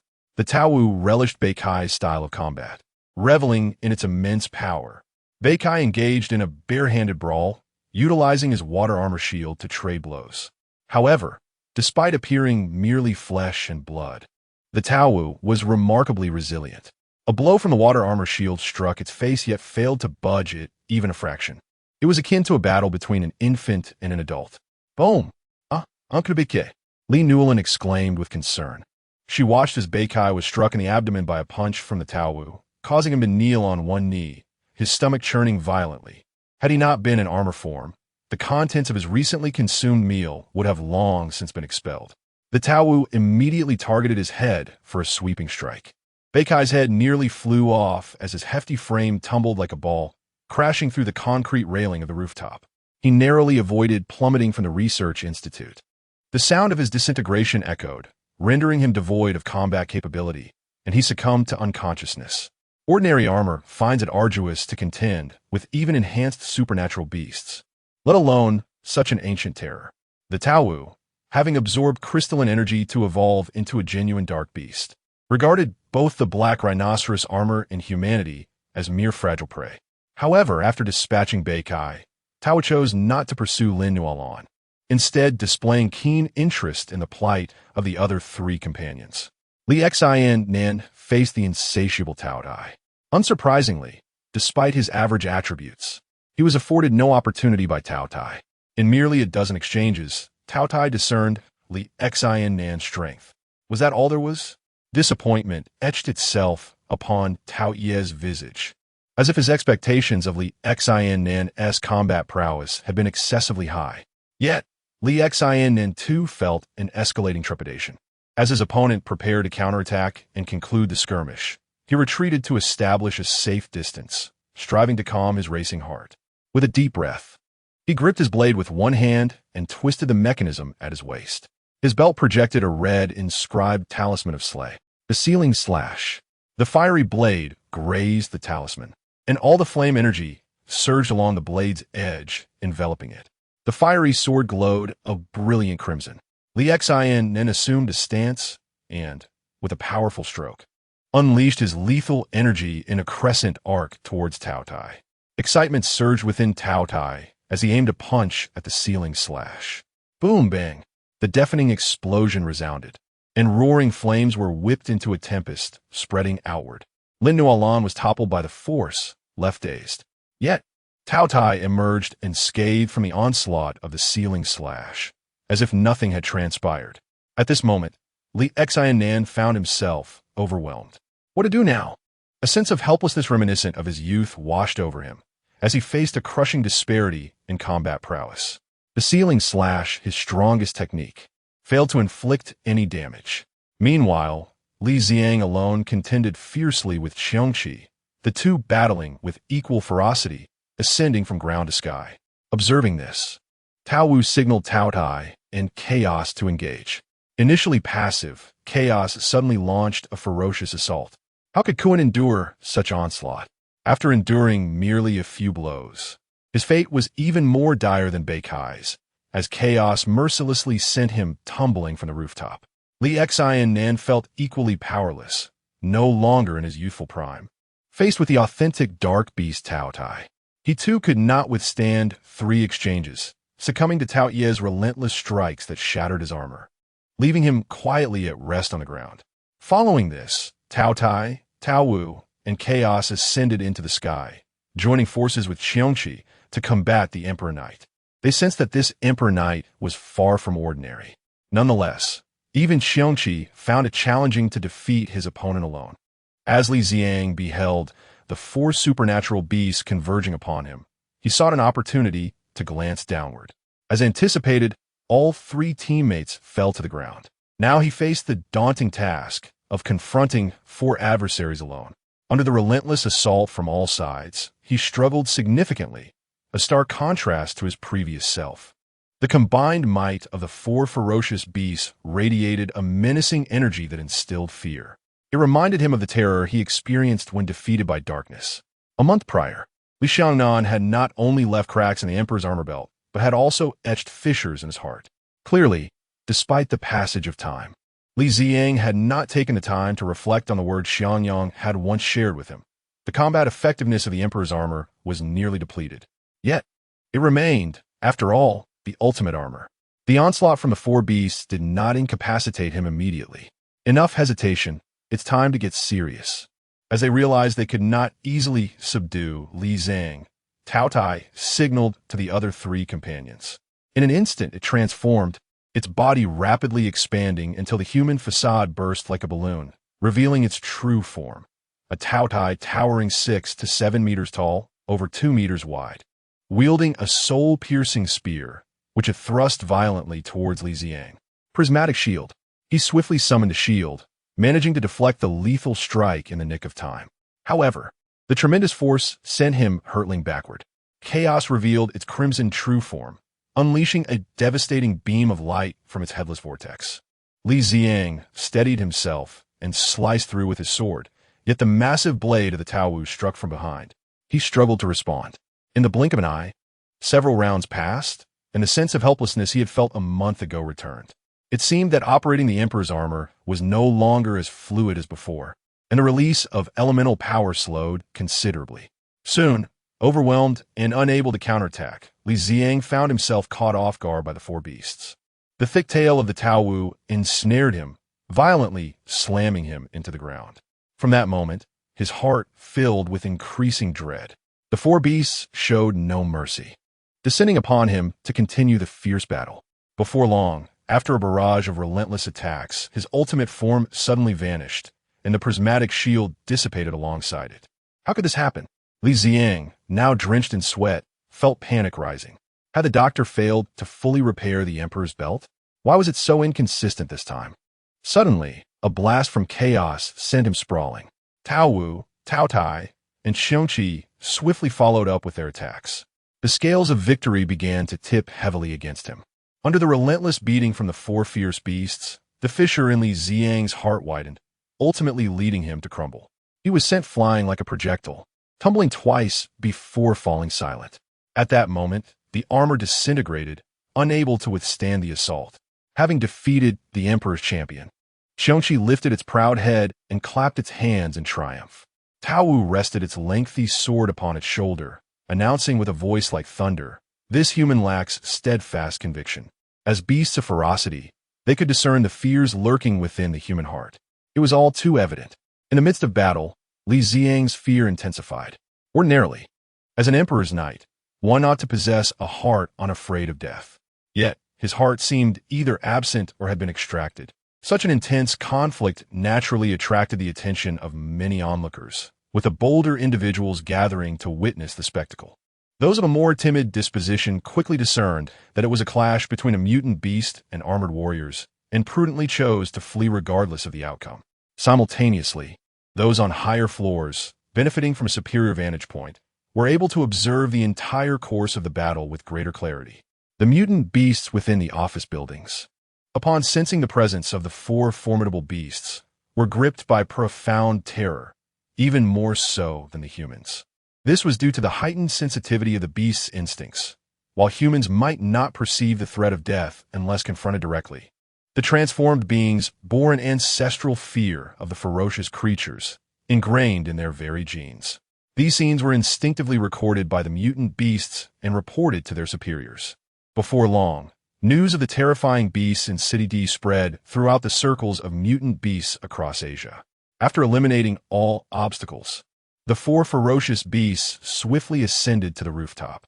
At that moment, Li Nannan had already fled to the lower floors, but alas, the beast could accurately pinpoint her location. With a thunderous roar, the chaotic entity flapped its wings and gathered energy, unleashing a beam of light that penetrated from the rooftop to the foundation. Instantly, the building began to tremble violently. Within mere seconds, the entire research facility erupted in an explosion, collapsing rapidly. Many individuals on the first floor sensed something amiss and scrambled desperately to escape, while some unfortunate souls were either killed in the blast or crushed by the falling ceiling. Li Nannan was still descending the stairs when the beam obliterated the research facility, causing the floors to cave in. As she rushed down the staircase, the steps beneath her gave way, sending her plummeting downwards with a scream, until darkness enveloped her and she lost consciousness. Outside in midair, the four mutant beasts observed the crumbling structure, preparing to fulfill their mission and unleash destruction. Suddenly they halted. The human had yet to perish. Indeed, they could still sense the presence of their intended prey, her heartbeat resonating with a steady thump-thump-thump. Tengu, gazing down at the debris below, sneered, "What a resilient life. Level that ground below. I bet she won't survive. Hurry to complete the contract. I can hardly wait to commence the slaughter of all living beings from here." Soon after, a series of powerful energy orbs rained down in rapid succession. The explosions erupted like firecrackers. At this moment, not only had the entire building collapsed, but the site had transformed into a charred pit following the relentless bombardment. Smoke billowed forth, and at the core of the devastation, a glowing blue orb stood out prominently. Li Nannan, unconscious, was enveloped in a protective blue shield, which not only saved her from certain death, but also withstood the continuous onslaught from the four beasts. Nonetheless, upon closer inspection, one would notice a bloodied swelling on her head. What could that possibly be? The ferocious beasts found themselves bewildered, encountering such an unprecedented situation for the first time. How could they not vanquish a mere frail human? Crush it. The gluttonous beast growled angrily as it descended. Wait, something is amiss. The Tengu called out to halt its advance. At that moment, an unexpected dark fog began to waft around them, and the beasts could sense the presence of foes nearby, yet the location of their adversaries remained elusive. As the fog thickened, their once sharp vision, capable of seeing great distances, was suddenly restricted to a mere 4 or 5 meters. Even their consciousness could not penetrate this black mist to probe the surrounding environment. They found themselves ensnared in the sky, vigilantly scanning their surroundings. Though they were creatures of darkness, renowned throughout the dark cosmos, it was their insatiable bloodlust that instilled terror in the beings of that realm, rather than any absolute strength. Thus, within the dark universe, there existed many formidable entities that surpassed them. Some inherently dark beings were known to make even these ferocious beasts wary and keep their distance. Chapter 064. The Fury of Li Nannan, a reckless pursuit. Fortunately, I had previously entrusted you with the means for self-preservation. Amidst the ruins, Li Nannan appeared beside his sister, declaring that if she were to perish, he would truly forget how to live as an ordinary person. Within her pocket lay a luminous orb, casting a protective barrier through her clothing. This was the very orb he had gifted her earlier. The orb belonged to an intelligent AI, containing within its diminutive core all of Li Nannan's knowledge, alongside a genuine self-awareness. Had it not detected Li Nannan in peril, immediately activating the protective shield, she would have undoubtedly met her demise long ago. Were she injured? Upon detecting that the individual with the highest access was drawing near, the protective shield automatically deactivated. Li Nannan knelt to wipe the blood from his sister's forehead, speaking with remarkable calmness. The orb had been discreetly observing everything in the vicinity. With the intelligent orb present, his sister's life was assuredly safe. Buzz, the intelligent orb promptly projected a three-dimensional image of her body. The protected individual had multiple fractures, accompanied by localized internal bleeding and a concussion. The fall had triggered a recurrence of her heart condition, potentially endangering her life at any moment. Following this, the orb provided medical recommendations. Silence. Relieved to ascertain that it was merely some internal bleeding and fractures, he felt a sigh of relief. A heart condition was no longer a grave concern for him. Nevertheless, his fury had reached its zenith. "Do not let me find you," he muttered through gritted teeth, vowing to tear you to pieces for daring to lay a hand on those close to him, to transform a ferocious beast into a true creature of darkness, escaping his control, and then to trouble his only kin. Such audacity could only be attributed to that despicable old sixth. With a slight lift of his hand, a gust of wind cradled Li Nannan, bringing her safely into his embrace. The black domain belt began to activate, radiating a crimson glow, as dark armor enveloped him inch by inch. From that moment forth, the area shrouded in smoke belonged to the black domain, unless his adversary possessed strength surpassing his own. Li Nannan was the deity within this realm. With both arms embracing his sister, he swiftly ascended, the intelligent orb trailing behind in a swirling orbit. There, as Li Nannan materialized behind 4 ferocious beasts, they too became aware of his presence. "So it is you." Although Tao Dai could not see Li Nannan's face, the familiar aura was unmistakable. This was the one who had relentlessly sought to exert control over them. For the Beast Clan, this was a profound humiliation. Let me rend it asunder.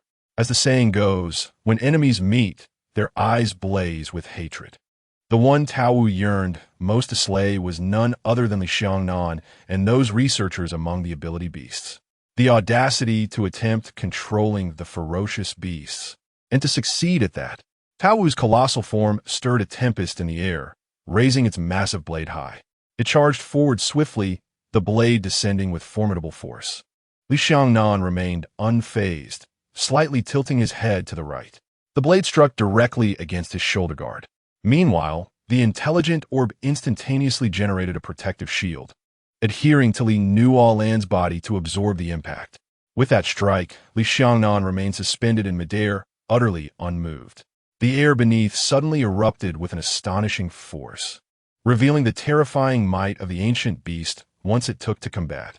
With a single strike, ordinary armor was rendered futile, whether facing the fire dragon, the war god Xing Tian, or the General Duanmu. The creature, Tiao Wu, was momentarily stunned. Its full-force slash was met with indifference by the opponent, who didn't even bother to evade. Could it be a naturally dark entity? Where was the being that facilitated your evolution? Li Nannan spoke with a cold demeanor. Tiao Wu, seemingly humiliated, forcefully withdrew its massive blade, the edge scraping against its shoulder armor with a piercing sound. Then, it swung horizontally, targeting the human held by its adversary. Seeking death, the colossal blade, wielding the power to sever all, descended with a speed imperceptible to the naked eye. Yet, Li Nannan was even swifter. The blade sliced through Li Nannan without resistance, cleaving him in twain. Success! Tiao Wu rejoiced. However, in the next heartbeat, the severed Li Nannan began to dissipate. Tiao Wu instantly realized it was merely an afterimage. Boom! Darkness enveloped Tiao Wu as its massive frame crashed violently to the ground. The tremendous kinetic energy created a pit several meters deep in the solid concrete. It lay at the center of the crater while Li Nannan, cradling his sister, stood atop the creature. That fellow had already approached the imperial level. Observing its fallen comrade, Tao Tai inhaled sharply, appearing quite astonished. Despite the brief exchanges between Tiao Wu and Li Nannan, from a human perspective, it was merely the blink of an eye. The beast, unleashing its full power, exhibited unparalleled speed. At the Emperor level, in the dark cosmos, slaughter reigned, where it was either you or I who perished. Conflicts in the dark cosmos were resolved solely through battle. Over countless eons, specific hierarchies gradually evolved. The exact classification was somewhat unclear even to the four great beasts. Yet they were acutely aware of their own strength, which was merely at the beast level. In stark contrast, the being before them displayed formidable power, a standard imperial level, perhaps even brushing against the threshold of the pseudo-emperor level. There were many pseudo-emperors in the dark cosmos, each renowned for their martial prowess and formidable reputations among myriad races.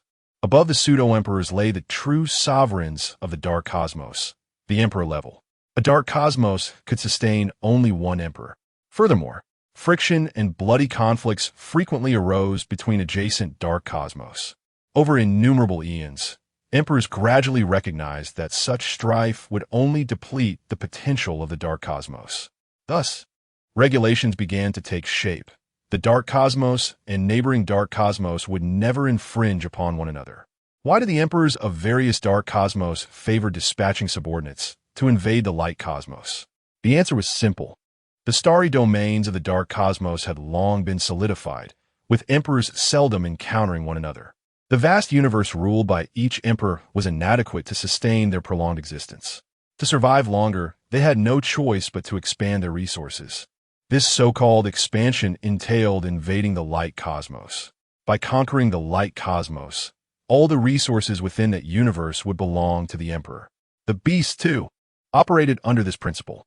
The propensity for slaughter stems from the desire to grow stronger and to survive. It is evident that the luminous universe before them is not easily invaded, for each radiant realm is safeguarded by imperial-level divine spirits. The Emperor Knight serves as the guardian deity of this universe. However, the four fearsome beasts comprehend that the first elderly human with white hair they encountered, along with the middle-aged human who transformed into the ultimate Emperor armor, are not the true embodiment of the Emperor. A planet as minuscule as Earth, akin to a speck of dust, cannot possibly sustain the descent of an imperial being. Let's strike together, roared Xiongqi as it flapped its wings and swiftly dove downwards. Closely followed by Tao Tai and Hundun. Faced with the combined onslaught of these three dark beasts, Li Nannan, leveraging his speed advantage, toyed with them effortlessly. Despite the formidable prowess of these dark creatures, they paled in comparison to him. The disparity in strength was such that each step backward felt like traversing an insurmountable chasm. Presently, Li Nannan's power could easily surpass that of the peak period Li Ziang, and collectively, the four beasts would struggle to defeat even the pinnacle version of him. Their combat capability approximated that of merely one. Two black beasts. Soon, The beast Tao Wu recovered and joined the fray, initiating a 4-on-1 confrontation. Yet, its presence failed to alter the situation. It remained unable to land a single blow on Li Nannan. If you have the ability, do not evade. Xiangqi bellowed in frustration. In the next moment, Li Nannan deftly dodged the attacks of the other 3 beasts and skillfully maneuvered behind Xiangqi. With a leap and a rolling sidekick, he delivered a powerful strike to Xiangqi's exceptionally hard forehead. In an instant, its skull cracked open like a waterlogged watermelon, dark blood gushing forth. Its body was propelled like a cannonball, crashing through a 100-meter-tall building, exiting through the rear and toppling several parked cars along the way. The sight sent bystanders scattering in terror. With a thunderous roar, Tao Wu unleashed its massive tail in a furious swipe.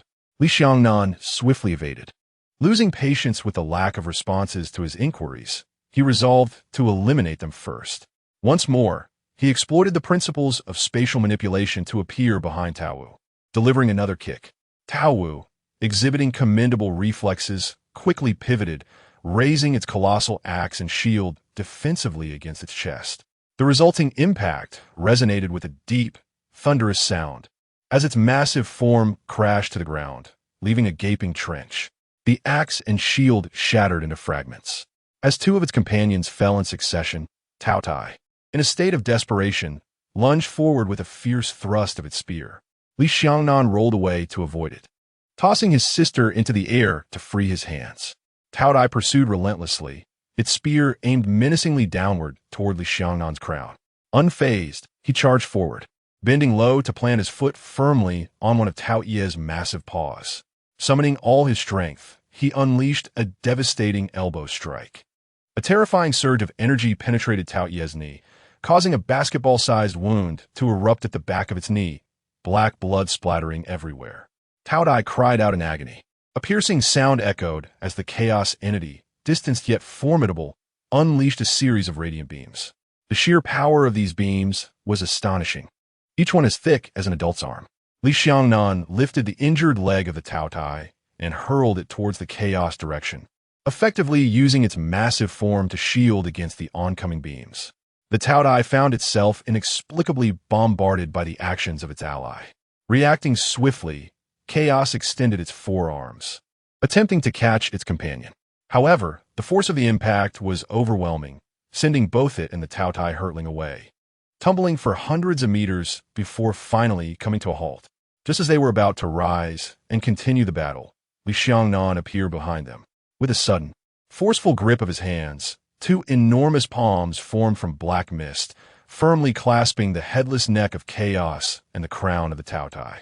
The black domain belt spun wildly, its palms radiating a tremendous suction force. Sensing the looming threat of annihilation, the Tao Tai and chaos struggled frantically to escape their bindings. Yet, all their efforts were in vain. From a distance, the Tiao and Xiangqi rushed in, each launching long-range assaults at Li Nannan. The result was a complete failure. Not only did they fail to inflict any harm upon their adversary, but they were also ensnared by 2 additional hands that appeared out of thin air, gripping their foreheads tightly. A powerful surge of energy began to escape from the tops of their heads. The 4 ancient beasts hung, suspended in midair, their fierce faces contorted as they howled in despair. The loss of their energy signified an imminent threat of extinction. If sealed by armor, there remained a chance for revival. However, if they perished due to the depletion of their energy, it would be a true death. In the dark cosmos, beast clans thrived by consuming weaker factions, driven by an inherent instinct to understand the dire consequences of energy loss. Li Nannan would not squander such a remarkable source of energy. However, as he began to absorb the energy from within them, he discovered something extraordinary. The energy within their bodies was remarkably pure, seemingly not originating from the light universe, and almost devoid of impurities. The black domain belt required no transformation, allowing the energy to be absorbed directly for his use. It was simply marvelous. What if everyone in the world transformed into dark beasts? An hour later, Li Nannan cradled his sister, still immersed in the purity of the energy coursing through him, all derived from the 4 beasts. After the absorption, he felt his combat prowess had more than doubled. Curiosity about the origins of the enigmatic figure behind him grew. What method had been employed to grant these beasts such refined dark energy? This energy could be absorbed directly, requiring no conversion whatsoever. Even the Shadow Guardians, who once collaborated to provide energy, had not achieved such purity. It was astonishingly pristine. At this moment, the thought of absorbing energy from all the world's beasts seemed almost unappealing. Akin to having previously consumed coarse grains and now savoring a meal of exquisite white rice. There was simply no comparison in taste or energy provided. A sudden feeling of nostalgia washed over him, pondering if there existed a method to make ordinary energy beasts equally delectable. Surrounding it were 4 towering dark beasts, each standing 6 to 7 meters high, now rendered entirely petrified. These once formidable creatures of darkness had been transformed into a mere heap of useless inorganic matter, their every function thoroughly drained. Originally, they had employed their powers to vanquish other extraordinary beasts and to eliminate the malevolent waters. Yet now the tides had turned, and it was their turn to face demise. The sheer purity of the energy emanating from them made Li Nanan's mind suddenly illuminate with insight. The 4 beasts must have absorbed some essence that facilitated their evolution into true dark beasts. If he could only uncover that which enabled their transformation, he might discover a new substance to complement the Black Domain Belt, rendering it a completed artifact. However, the immediate concern remained to resolve the issue with Newland. Returning to normalcy from the exhilaration, he glanced down at his sister, gravely injured and unconscious, and his heart ached. Had he known this would occur, he would never have allowed her to venture forth. It became evident that his sister had long allied herself with that group of armored summoners, choosing to stand against him.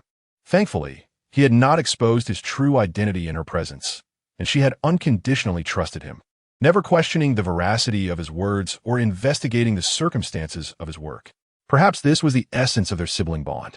They both sensed something amiss, yet chose not to inquire, treating it as though nothing were wrong. Since learning of the disappearance of the 4 ancient beasts, Li Nannan had commanded all the lords of extraordinary beasts across the globe to search for their whereabouts. Thus, every movement of the beasts was under his vigilant watch. It was not until he followed their trail to the city of D that he learned his sister had become acquainted with Li Ziang and the others. From the content of their conversation, it was clear she had already taken over the role of the new liaison for the armored warriors, succeeding the deceased Majan. Later, when the beasts besieged his sister, Li Nannan was baffled as to why the rampaging beasts would seek to harm her. Even if they had lost control, there seemed no reason for them to travel such a distance to target an inconspicuous human woman, unless someone had specifically ordered her demise. Who was the elusive figure behind this? Whether an individual or a group that sought to employ the beast to eliminate his only sister. Was it an attempt to strike him where it hurt? Or was there another agenda at play? Perhaps, was there something about his sister that he had yet to uncover, something that instilled fear in others? Chapter 065, The Clash Between the 2 Supreme Emperor Armors. As I was about to return to my laboratory, a sudden thought crossed my mind, prompting me to call out in a particular direction: clean the battlefield. Yes, boss. From the depths of the black mist emerged a dozen terrifyingly powerful psychic beasts, all serving as personal bodyguards. Although their effectiveness in battle against the Emperor Knight was negligible, the board of directors sought to establish authority. The bodyguards of the board must possess sufficient strength to ensure that the world's lord-level psychic beasts comply with their demands without hesitation. Otherwise, should the insatiable nature of humanity intertwine with the beasts, who could guarantee that chaos would not ensue? Thus, while Bado held some degree of authority back in the day, it was merely subordinate to the headquarters and branches, and few lords and leaders from other nations respected him. In fact, some psychic beasts even openly defied him by refusing to attend gatherings. However, when the board of directors issued an announcement, all psychic beasts were thrown into a state of panic, with even the slightest weakness prompting them to hasten to the designated locations. This was due to their understanding that the members of the board genuinely possessed power, and disobedience could result in immediate consequences. In a coastal city within the country, a series of dull thuds echoed from the sky, growing louder as they approached. What is that? Look quickly. Many passers-by halted, gazing upwards. To their astonishment, two luminous golden orbs darted through the heavens, intertwining and separating repeatedly, creating violent impacts at each intersection. How peculiar! We must capture this and share it online. Citizens, intrigued, hastily retrieved their phones to record the phenomenon. Among the crowd were several well-dressed individuals, clearly affluent, likely executives or owners of various companies. While they stared at the sky, they also took out their phones to report the incident. These individuals were the psychic beasts themselves, relaying what they had witnessed. As psychic beings, they could feel the scorching heat emanating from the lights above, indicating that the luminous points in the sky were likely armors. This information would be relayed up the chain, and soon the board of directors at Greenland Group would be informed. The board knew that Li Nannan would also become aware of it. When psychic beasts roamed the world, any significant upheaval would be swiftly known to Greenland Group. In the sky, two rapidly moving points of light were indeed the armors. Specifically the Emperor armors. Two identical Emperor armors engaged in mutual attacks, chasing and countering each other, turning the chase into a fierce confrontation. Who are you? And why do you obstruct me? One of them was transformed into Xiangyang. Earlier, he had suddenly received a distress signal from New Alan, realizing that Dr. Geru's laboratory was likely under attack by psychic beasts, and the situation was dire. Under the circumstances that Xiangnan and his companions were clearly unable to withstand the assault, New Alan had urgently sought help. Just as he was preparing to don the Emperor armor and rush over at the fastest speed, a formidable obstacle appeared before him. Namely, the Emperor armor he now faced. At first glance, I mistook him for Li Ziyang. However, upon a second look, I swiftly realized he was not Li Ziyang, but rather the individual who had previously rescued him. It was evident that, like Li Ziyang, he possessed an extraordinarily potent conviction. Such a belief was unattainable for Li Ziyang, suggesting that this individual was remarkably akin to myself, with a lineage of utmost purity. The only distinguishing feature was the color of his eyes, which were black. This hue symbolized the inner darkness of the armor summoner, indicating that he had succumbed to the seductions of malevolent forces or had been gravely impacted by certain events. This led him to resort to perilous measures, willing to transgress boundaries at any cost. Decades ago, Zhang Jian and brother Xian shared a similar history. Zhang Jian, influenced by an anomalous beast, lost the righteous heart of his armor, resulting in his own eyes turning black. The eyes of the armor often reflect the summoner's inner state. Only those wholly devoted to upholding justice retain their normal eye color. Some may question why the inner war phantom appears normal, or why the members of Team 2 do as well. Their conduct is equally questionable. The inner war phantom never aimed to slay Li Nannan, but rather sought to challenge his methods, compelling him to withdraw from the armor team. As for the anomalous beasts, they show no mercy. Although Team 2 members are arrogant and ostentatious, flaunting their identities across the internet, they are unyielding when pursuing the Shadow Guardian, offering no room for negotiation. Such actions do not constitute transgressions. The individual before me uttered not a word, merely entangled himself with me, refraining from employing his true powers in combat. He simply delayed. Minutes passed before he abruptly withdrew, leaving Xiangyang infuriated. He yearned to pursue and discover the identity of the armored figure and the reasons behind his interference in my attempts to save others. Reflecting on the time, he recognized it was late and that he must return to City D. Upon his return, he witnessed a beast attempting to seize Li Ziyang's imperial belt, poised to strike. Scoundrel! With a swift motion, two imperial cannons accurately struck the attacking beast. The two formidable beast bodyguards were instantaneously obliterated, reduced to mere remnants suspended in the air, a magical residue of their former selves. It was the imperial hero. Kill him. The remaining bodyguards, undeterred, launched themselves at Xiangyang with reckless abandon. Despite their individual strength, they were no match for him. Leaping from the imperial steed, his fury surged. For the scene revealed only Li Ziyang, brother Xian, Kuan Zhong, and Bei Kai, while Nu Alan was conspicuously absent. All that remained was a deep pit, filled with charred remnants and the acrid scent of gunpowder. If memory serves me right, that location was the research building where the doctor resided. My first instinct was that aside from Li Ziyang, brother Xian, and the others had been defeated and perished. Given the chaotic state of the battlefield, it was evident that a significant confrontation had occurred. If even Li Ziyang had been vanquished, What hope remained for brother Li Nannan and Nualan? The tempest of inner fury surged relentlessly within him, accompanied by the deep, resonant sounds of his breath, a manifestation of his pent-up rage. The first of the extraordinary beasts descended upon him like a bolt of lightning, its sharp claws raking against his armored shield. Following closely was the second beast, launching its assault from the left. The third and fourth coordinated their strikes with precision, an indication of their formidable strength and exceptional combat awareness, undoubtedly honed through rigorous training. Their understanding of teamwork surpassed even that of the armored squad.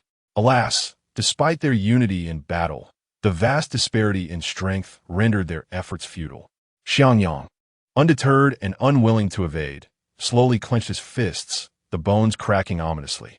With a resounding impact, he unleashed a powerful punch that sent the nearest beast flying. As his fist connected, golden energy erupted in a dazzling explosion, accompanied by the resonant roar of a dragon. The beast soared through the air, and before it could touch the ground, it detonated, transforming into a magical seal. Subsequently, Xiangyang unleashed his fury, striking fiercely at the remaining beasts. Even after obliterating 4 or 5 of them, the rest continued their relentless assault, showing neither fear nor retreat. His anger intensified, with arms moving in sweeping arcs. Golden radiance enveloped the surroundings, inflicting continuous damage upon the beasts. In less than 5 seconds, all the extraordinary creatures succumbed to this barrage, self-destructing and reverting to magical seals. Having dispatched all the beasts, Xiangyang still found no relief from his smoldering rage. Had he ventured forth without consulting the auspicious calendar? Why was he beset by such misfortune? First, an inexplicable encounter with a mysterious black-eyed emperor hero, and then, upon returning to rescue, only to find Li Zhang still alive, with no sign of the others. Even a massive research facility had vanished. After absorbing the magical seals and disengaging his armor, he hurried to Li Zhang's side, kneeling to check his pulse and breathing. Thankfully, his breaths were steady and timely. Had that enigmatic black-eyed emperor hero lingered for just a few more minutes, Li Zhang might well have fallen victim to the beasts. Retrieving the emperor's belt, he immediately dialed for emergency assistance. However, the ambulance took an eternity to arrive, the sudden crisis rendering the hospital's rescue team hesitant to intervene. With no other option, Xiangyang hoisted Li Zhang onto his back, stepping cautiously toward safety. Passers-by, witnessing their emergence from the battlefield, finally stepped forward to lend a hand, escorting Li Zhang to the hospital for treatment. Hours later, at the hospital, the chief physician approached the bedside, inquiring, "Who are you?" to the patient. Xiangyang replied, "I am a friend." "A friend? What is family?" "His wife is en route to the hospital," Xiangyang responded. "Prepare yourself," the doctor cautioned, speaking candidly. "The patient has sustained severe internal injuries. The CT scan reveals abdominal hemorrhaging. Without immediate surgery, he may not survive. However, according to hospital policy, a family member must sign for the procedure." "I understand. Money is not an issue, but he cannot die. I implore you, doctor, to do everything in your power to save him. I am the doctor. He is the patient." "Rest assured, I will act," the physician replied resolutely. The nurse commenced the registration for the surgery, and soon Tong arrived at the hospital. Upon seeing Li Zhang lying unconscious on the hospital bed, she was overcome with grief. Xiangyang, uncertain in his ability to comfort her, waited until her tears had nearly dried before offering a few gentle words. And Tong, witnessing her husband's precarious condition, felt an unbearable ache within her heart, rendering her unable to receive any platitudes of consolation. Seeing her in such distress, Xiangyang too felt a profound torment. He sat quietly, his head bowed, fingers tangled in his hair, his thoughts a chaotic whirlwind. Li Zhang remained in a deep coma, while Sinan had vanished, along with Beikai and Kuanzhou. The likelihood of Li's demise was overwhelmingly high. If Mincy were to learn of Sinan's fate, it was unimaginable how devastated she would be.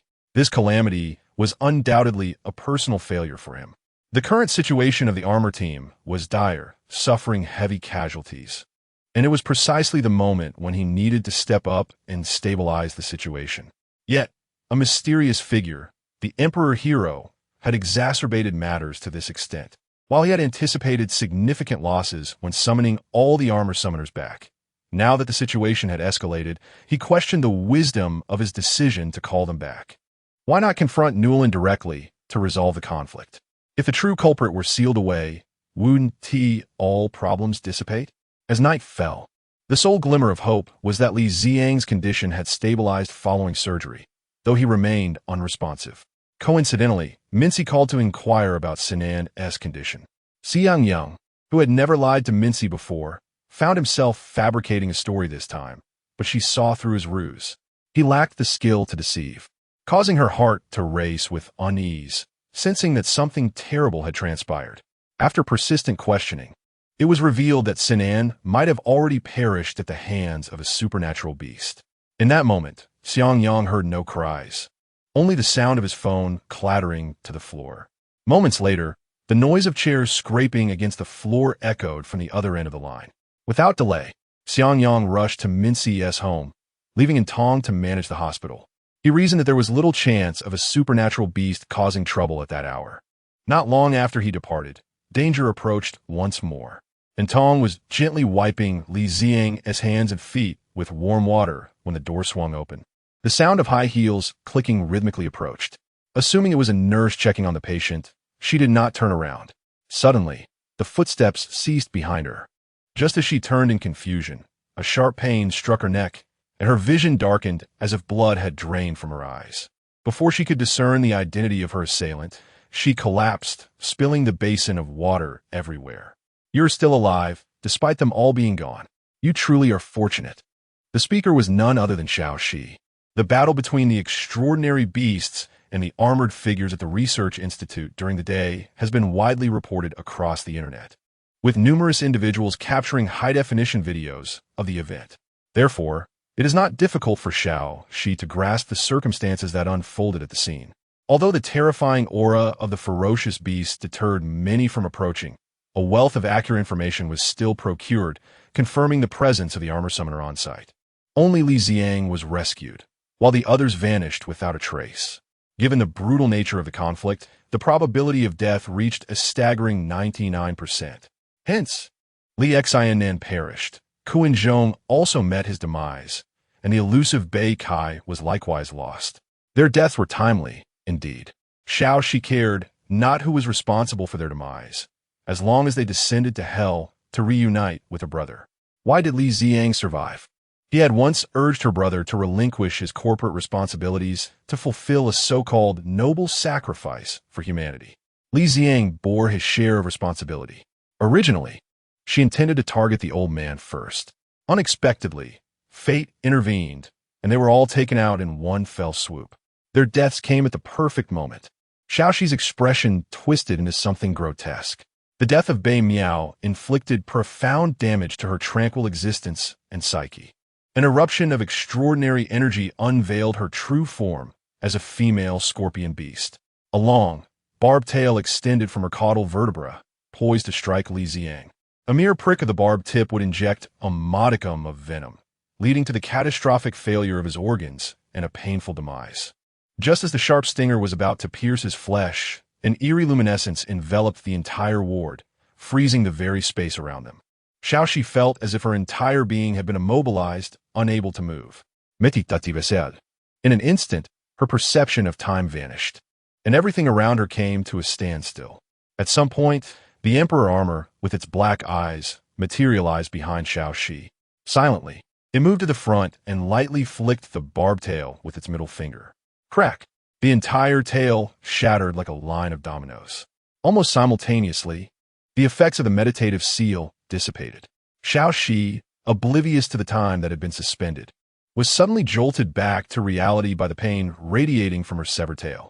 Upon seeing the Emperor hero before her, she instinctively distanced herself, glancing at the nearly severed stinger, and unleashed a furious roar. "Damn you, Xiang Yang."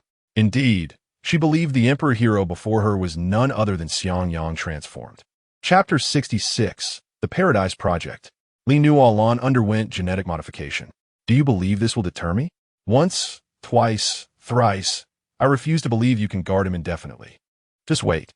You too will grow old, and with your brother dead, you should not live on alone. The destruction of her tail inflicted excruciating pain, exacerbating her already uncontrollable emotions. In spite of her evident inferiority in strength, she still dared to utter threats to the Emperor Knight before her. Xiaoxi was aware that, based on her previous acquaintance with him and the responsibility for her brother's fate, she had leverage.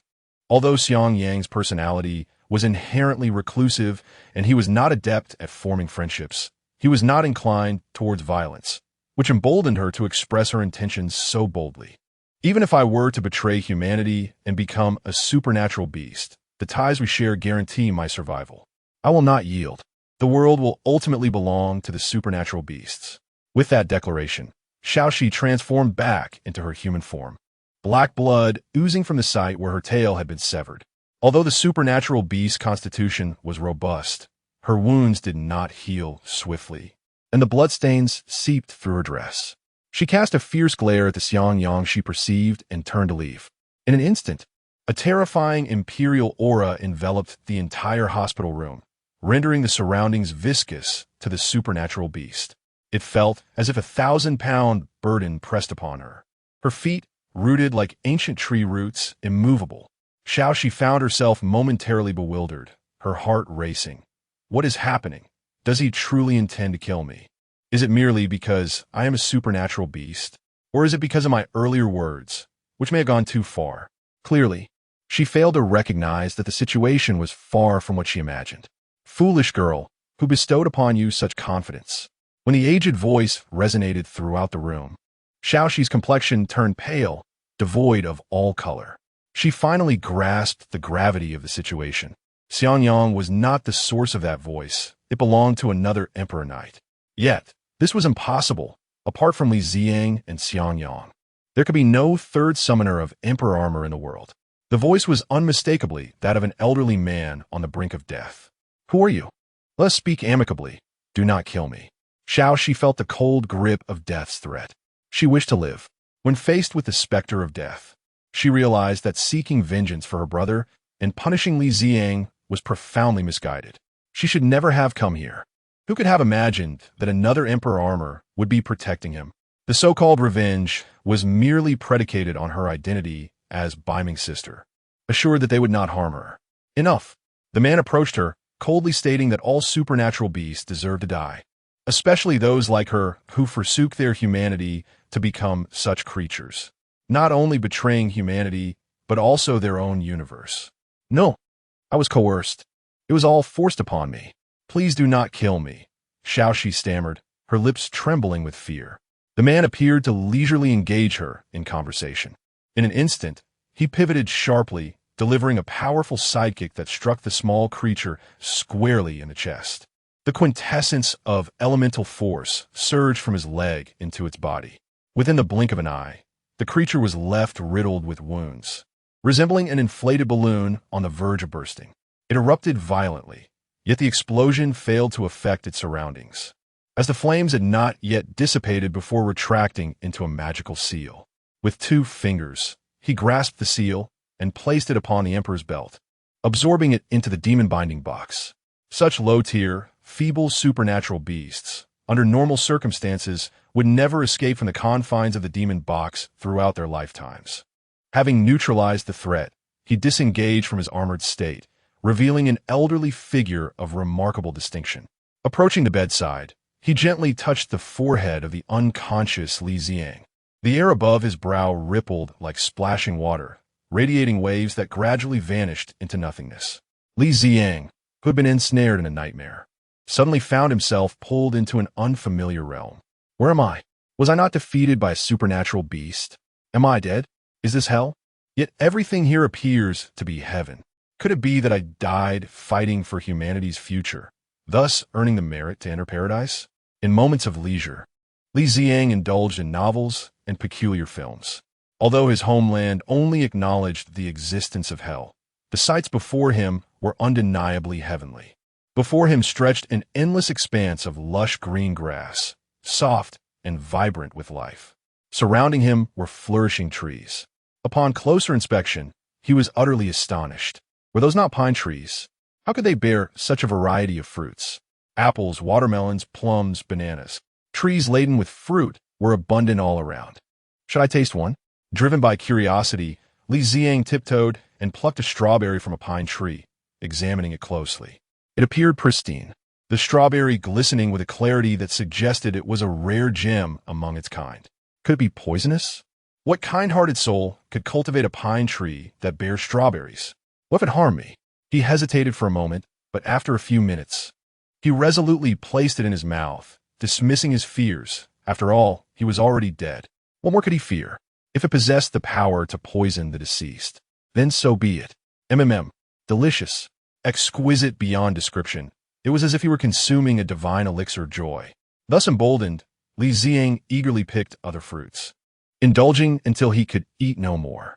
As he meandered through the grove, he stumbled upon a crystal-clear river, its bottom visible, teeming with a myriad of fish, while dragonflies danced above. The sky was a sapphire blue, and the fluffy white clouds resembled cotton. The sunlight warmed his skin, enveloping him in a comforting embrace. In addition, he beheld a distant array of resplendent palaces and diverse residences. With each stride, he advanced toward the palatial structures, rapidly closing the distance. Before him stood a magnificent fortress, its walls adorned with a variety of gemstones and pearls, radiating a dazzling brilliance. The grand city gates towered solemnly, yet there was no guard to be found. Many men and women, young and old, dressed in white garments, entered and exited the city gates. Each face radiated joy. Upon entering the heart of the city, the kaleidoscope of amusement venues left him in disbelief. The ebb and flow of people were remarkably amiable, creating an atmosphere devoid of pain, sorrow, illness, and death. It appeared as though the inhabitants existed in an eternal state of bliss and tranquility. Every individual wore a smile of contentment, brimming with love and care for one another, with no hint of discord. After several days, Li Ziang realized he could not bear to part from this place. If he could live this way for a century or 1,000 years, he would willingly pay any price. In life, he had toiled to secure a home for his child's education and strived for a better existence. The weight of 1,000 burdens pressed upon his shoulders, leaving him fearful to pause, lest he find himself unable to continue. Yet here, there was no currency exchanged, an endless supply of delectable food, and friends who treated one another with kindness. Thus, in this so-called paradise, Li Ziang made a circle of friends, spending his days in unparalleled comfort, until one day, at a friend's family gathering, a sudden wave of dizziness enveloped him. Everything around him began to twist and distort, and he lost consciousness. When he opened his eyes again, he found his wife, and Tong, gazing at him with eager anticipation. At that moment, Li Ziang felt a profound strangeness towards his surroundings. What was happening? Well, my journey to paradise. It took him several hours to fully comprehend and confirm that the previous paradise had merely been a dream, not a reality. Nonetheless, the harmony, mutual respect, and absence of quarrels in that realm felt so tangible, as if he had truly experienced it, especially during meals. When Tong prepared his favorite dishes, they tasted like wax, devoid of flavor, even inducing nausea. His mind yearned for the fruits of paradise, believing only those delights were fit for human consumption. The food before him seemed like poison, like refuse. How could he not eat? Was it the taste that was amiss? Just a taste. It still bears that flavor. My culinary skills remain unchanged. The doctor advised him to eat more to recover swiftly. Darling, I've noticed something seems off with you lately, as if you become a different person. Facing in Tong's words, Li Ziang was fully aware of the truth. In that moment, he grappled with the uncertainty of whether he had merely dreamt of paradise or had truly experienced a death and ascended to heaven. Otherwise, why would his body so vividly remember the deliciousness of paradise? Or perhaps what was unfolding before him was the true dream. The blurring lines between reality and illusion left Li Ziang's mind in turmoil. Yet, in that moment, he could only concoct an excuse to deflect.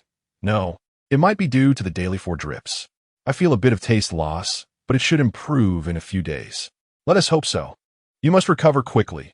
Our baby and I cannot bear to lose you. And Tong's eyes betrayed an uncontainable fear, a testament to her unwavering care during this time. The transformation rendered her significantly aged, her complexion visibly waning to a waxy pallor, lacking the previous vitality and hydration. Time rewinds to a fortnight ago in City D. Within the clandestine laboratory of Greenland Biopharmaceuticals, Li Nannan lay in a substantial machine, garbed in patient attire. This apparatus was a project initiated by Li Nannan long ago, a gift meticulously crafted for his sister for a future day. It bore no name or designation, yet possessed intelligence and had awakened its self-awareness. This device was designed to provide enduring protection for its user, integrating the most advanced medical techniques known on Earth.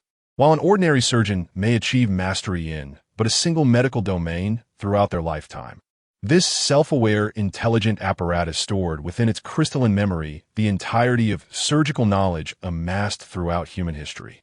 It autonomously trained itself daily, capable of executing tens of thousands of complex surgical simulations every second, surpassing human capabilities by far. In accordance with Li Nanan's directives, the intelligent device commenced preoperative preparations, conducting a comprehensive examination of patient Li Nannan. This encompassed DNA analysis and thorough assessments of all bodily organs, screening for any potential viral infections.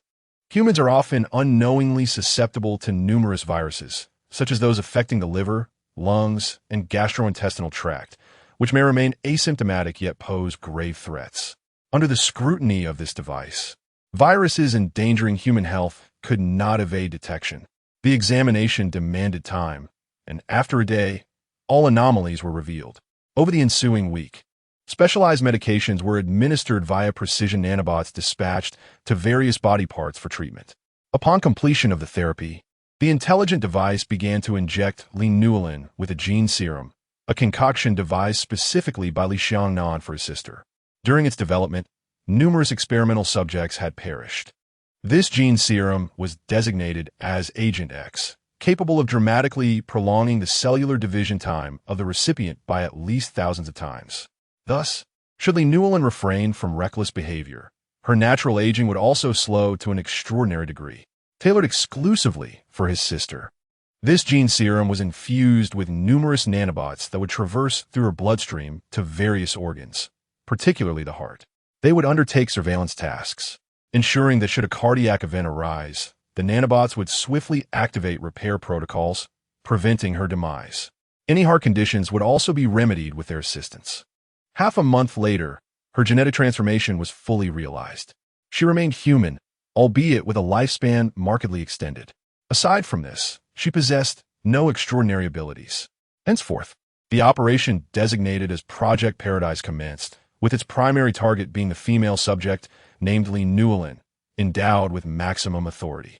You shall serve her indefinitely. After her recovery, Li Nannan did not awaken his sister. The events that are about to transpire on Earth are unsuitable for her gentle nature. Some brutal wars are best left unexperienced.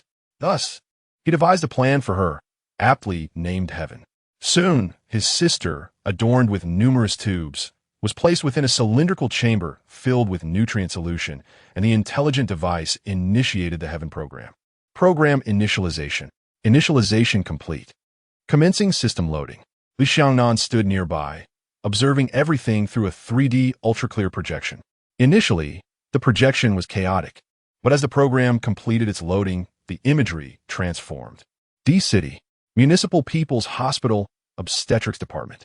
Accompanied by a heart-wrenching wail, a new life was born in the delivery room. It was a girl, measuring 0 centimeters in length, weighing 17 kilograms, with a head circumference of 7 and a chest circumference of 6. Congratulations, a perfectly healthy infant has arrived. At this moment, Li Nannan was filled with exhilaration, at a loss for words to describe her past experiences and current state. Indeed, she had been reborn. After being slain by a beast with supernatural abilities, she found herself revived within the womb. Perhaps it was divine favor that granted her a second chance at life, complete with memories of her previous existence. Moreover, she had acquired an AI system known as Intelligent Brain. While still in the womb, the Intelligent Brain had already enlightened her about her current situation. So Li Nannan understood that she had just emerged from her mother's body. She was also aware that the obstetric nurse was measuring her vital statistics. Although her vision was still blurred, her hearing was remarkably acute, indistinguishable from that of a normal adult woman. How wonderful it is! Heaven has granted me a chance to begin anew. In this life, I will diligently protect my parents and brother, ensuring they lead carefree lives. Once I grow older and acquire the capacity, I will investigate the origins of the supernatural beasts. The proliferation of such creatures across the globe must never be allowed to occur again. I shall strive to restore the world to normalcy. Only by returning to a state of normalcy can our family live in true happiness. Chapter 67.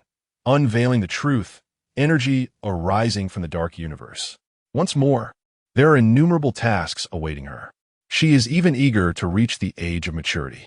Meanwhile, in the laboratory, Li Nannan is engrossed in observing the 3D imagery projected by the intelligent device. After 2 weeks of continuous observation, he discreetly adjusts the speed of the heaven system. Otherwise, his sister might remain merely an embryo in the virtual realm. He reverts to normal speed, synchronizing time 1-to-1 with the real world. Adjustment complete. The device transitions into a self-operating phase, severing external power supply and initiating its self-sustaining energy source. Settings complete. The laboratory will completely sever connections with the outside world in 10 minutes. Having finalized these settings, Li Nannan casts a final glance at the projection before resolutely departing the laboratory. As the countdown concludes, the intelligent device, now possessing self-awareness, directly cuts off all external connections and activates stealth mode. Henceforth, any attempt to locate the laboratory's entrance from the outside is futile. The one secret laboratory is now entirely cloaked by an exceptionally sturdy material, as if it had never existed. After attending to his sister, Li Nannan returns to another chamber within the laboratory. The brain ball hovers beside him, expressing concern. "Boss, you have granted the intelligent device self-awareness. According to hyper-threading calculations, there exists a slim possibility it may harm the young master or intentionally guide her to recognize her circumstances, thus assisting her in achieving a leap in existence." As Li Nannan prepares to work, his mind races with thoughts. Indeed, the intelligent device, now self-aware, is an independent entity, indistinguishable from a sentient being in its capacity for thought. The decision to awaken its consciousness stemmed from the fear that an unawakened device might inadvertently reveal the truth of the world to his transformed sister. Therefore, it is essential for the intelligent device, endowed with the ability to learn and self-improve, to consciously alter the heaven system. Any system is prone to bugs, and a mindless AI cannot rectify its own errors. This consideration warranted the awakening of its consciousness. However, the brain ball, serving as a second brain, calculates the probability of betrayal. Thus, an inherent issue arises. Future events may unfold in that direction. Although Li Nannan had established 3 unbreakable laws for the intelligent device during its design and creation, they are not entirely fail-proof.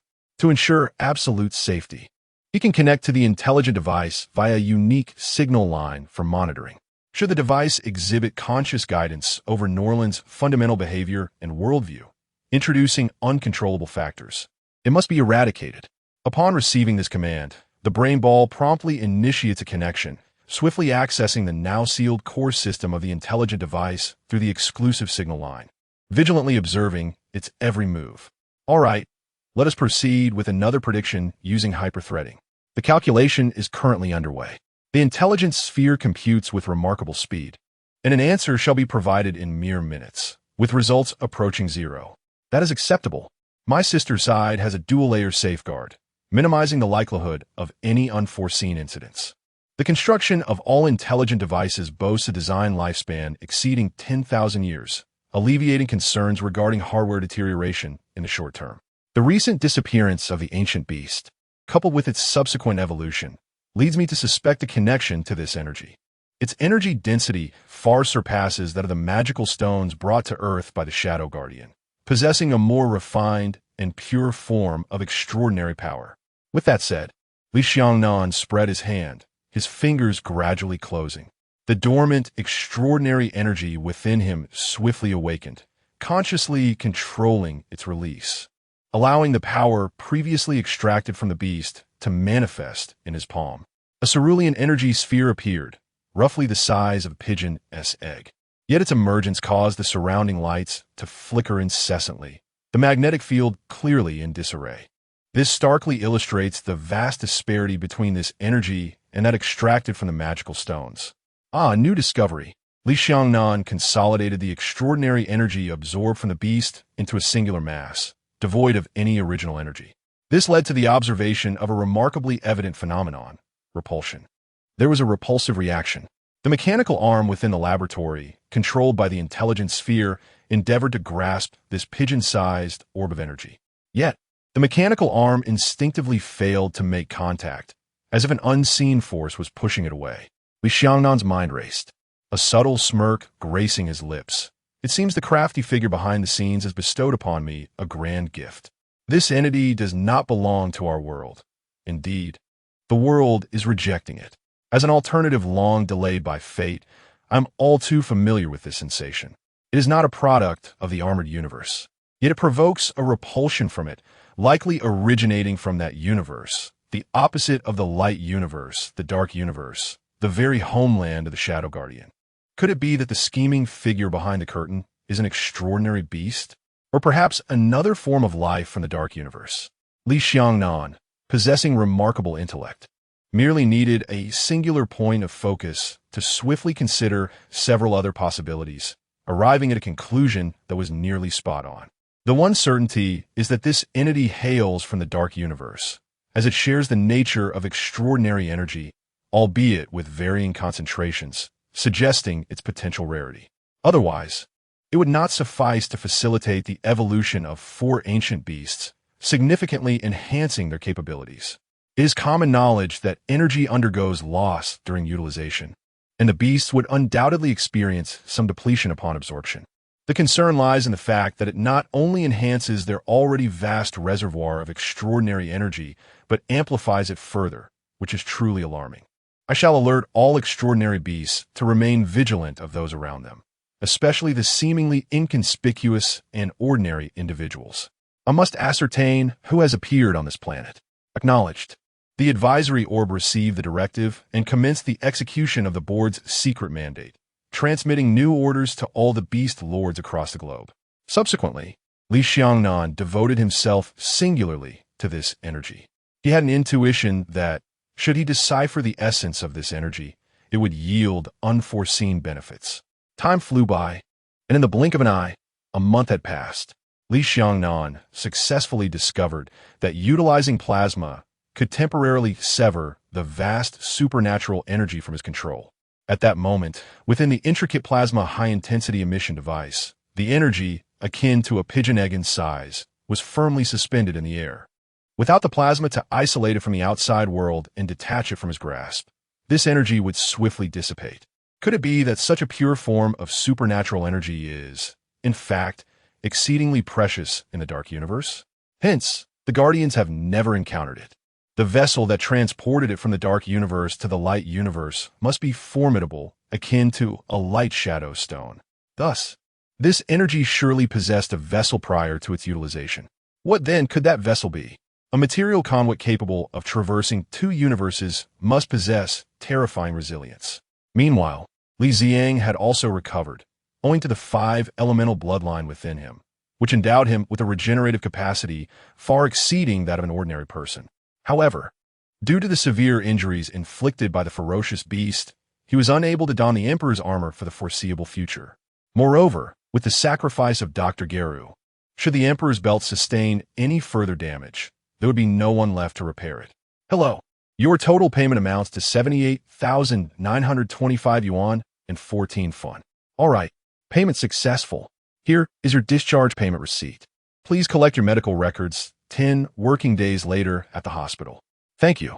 After settling all medical expenses for Li Ziang, and Tong felt a pang of sorrow. After all, that sum was not trivial. Come on, dear, we are going home. The baby is waiting for us. And Tong gently pulled Li Ziang out of the hospital, while he moved like a mere shell of a man, led by his wife.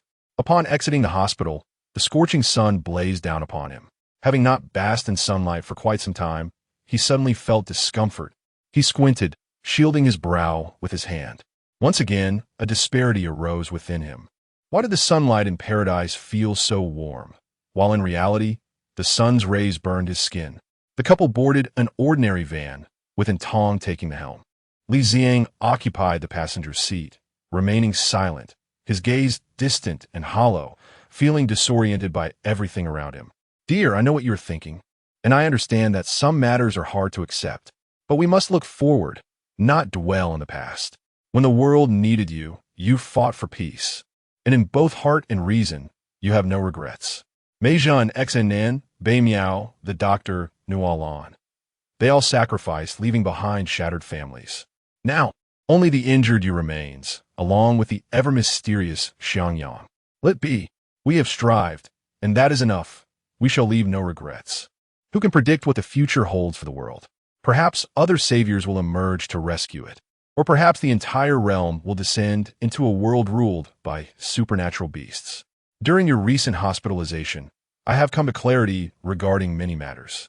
Is it not the common aspiration of an ordinary life to live healthily with family, watching our son and daughter graduate and step into society? Let go, my husband. We are not meant to be saviors, and you lack the capacity to save the world. The enemy is formidable beyond imagination. Striving is sufficient. I am merely an ordinary woman, devoid of the greatness to endlessly support you in upholding the so-called justice. What is justice, if it necessitates the sacrifice of so many? Dragging my husband and our family into the abyss, I would rather reject such justice. Having experienced these events, I believe it is time for Antong to return to a normal life, even if it lasts but a year or two. It is better than facing imminent death. Perhaps the world is indeed beyond salvation. What difference does additional effort make? Some things are irreversible, like the cycle of life and death. Resistance merely delays the inevitable. But at what cost? What is the price? My husband, are you listening to me? Noticing that Li Ziang had not responded for a while, Antong glanced at him and pressed further. Alright. Li Ziang appeared as though he had just grasped her words. Clearly, amidst her many utterances, he had absorbed hardly a few. In truth, he wished for death, to return to that paradise and relish what should be enjoyed rather than endure suffering in this world. Then I shall take your silence as agreement. Antong sighed in relief, stating that she would keep the emperor's belt for him. Henceforth, unless absolutely necessary, do not touch this item. All right. Li Ziang did not contest her words. Indeed, after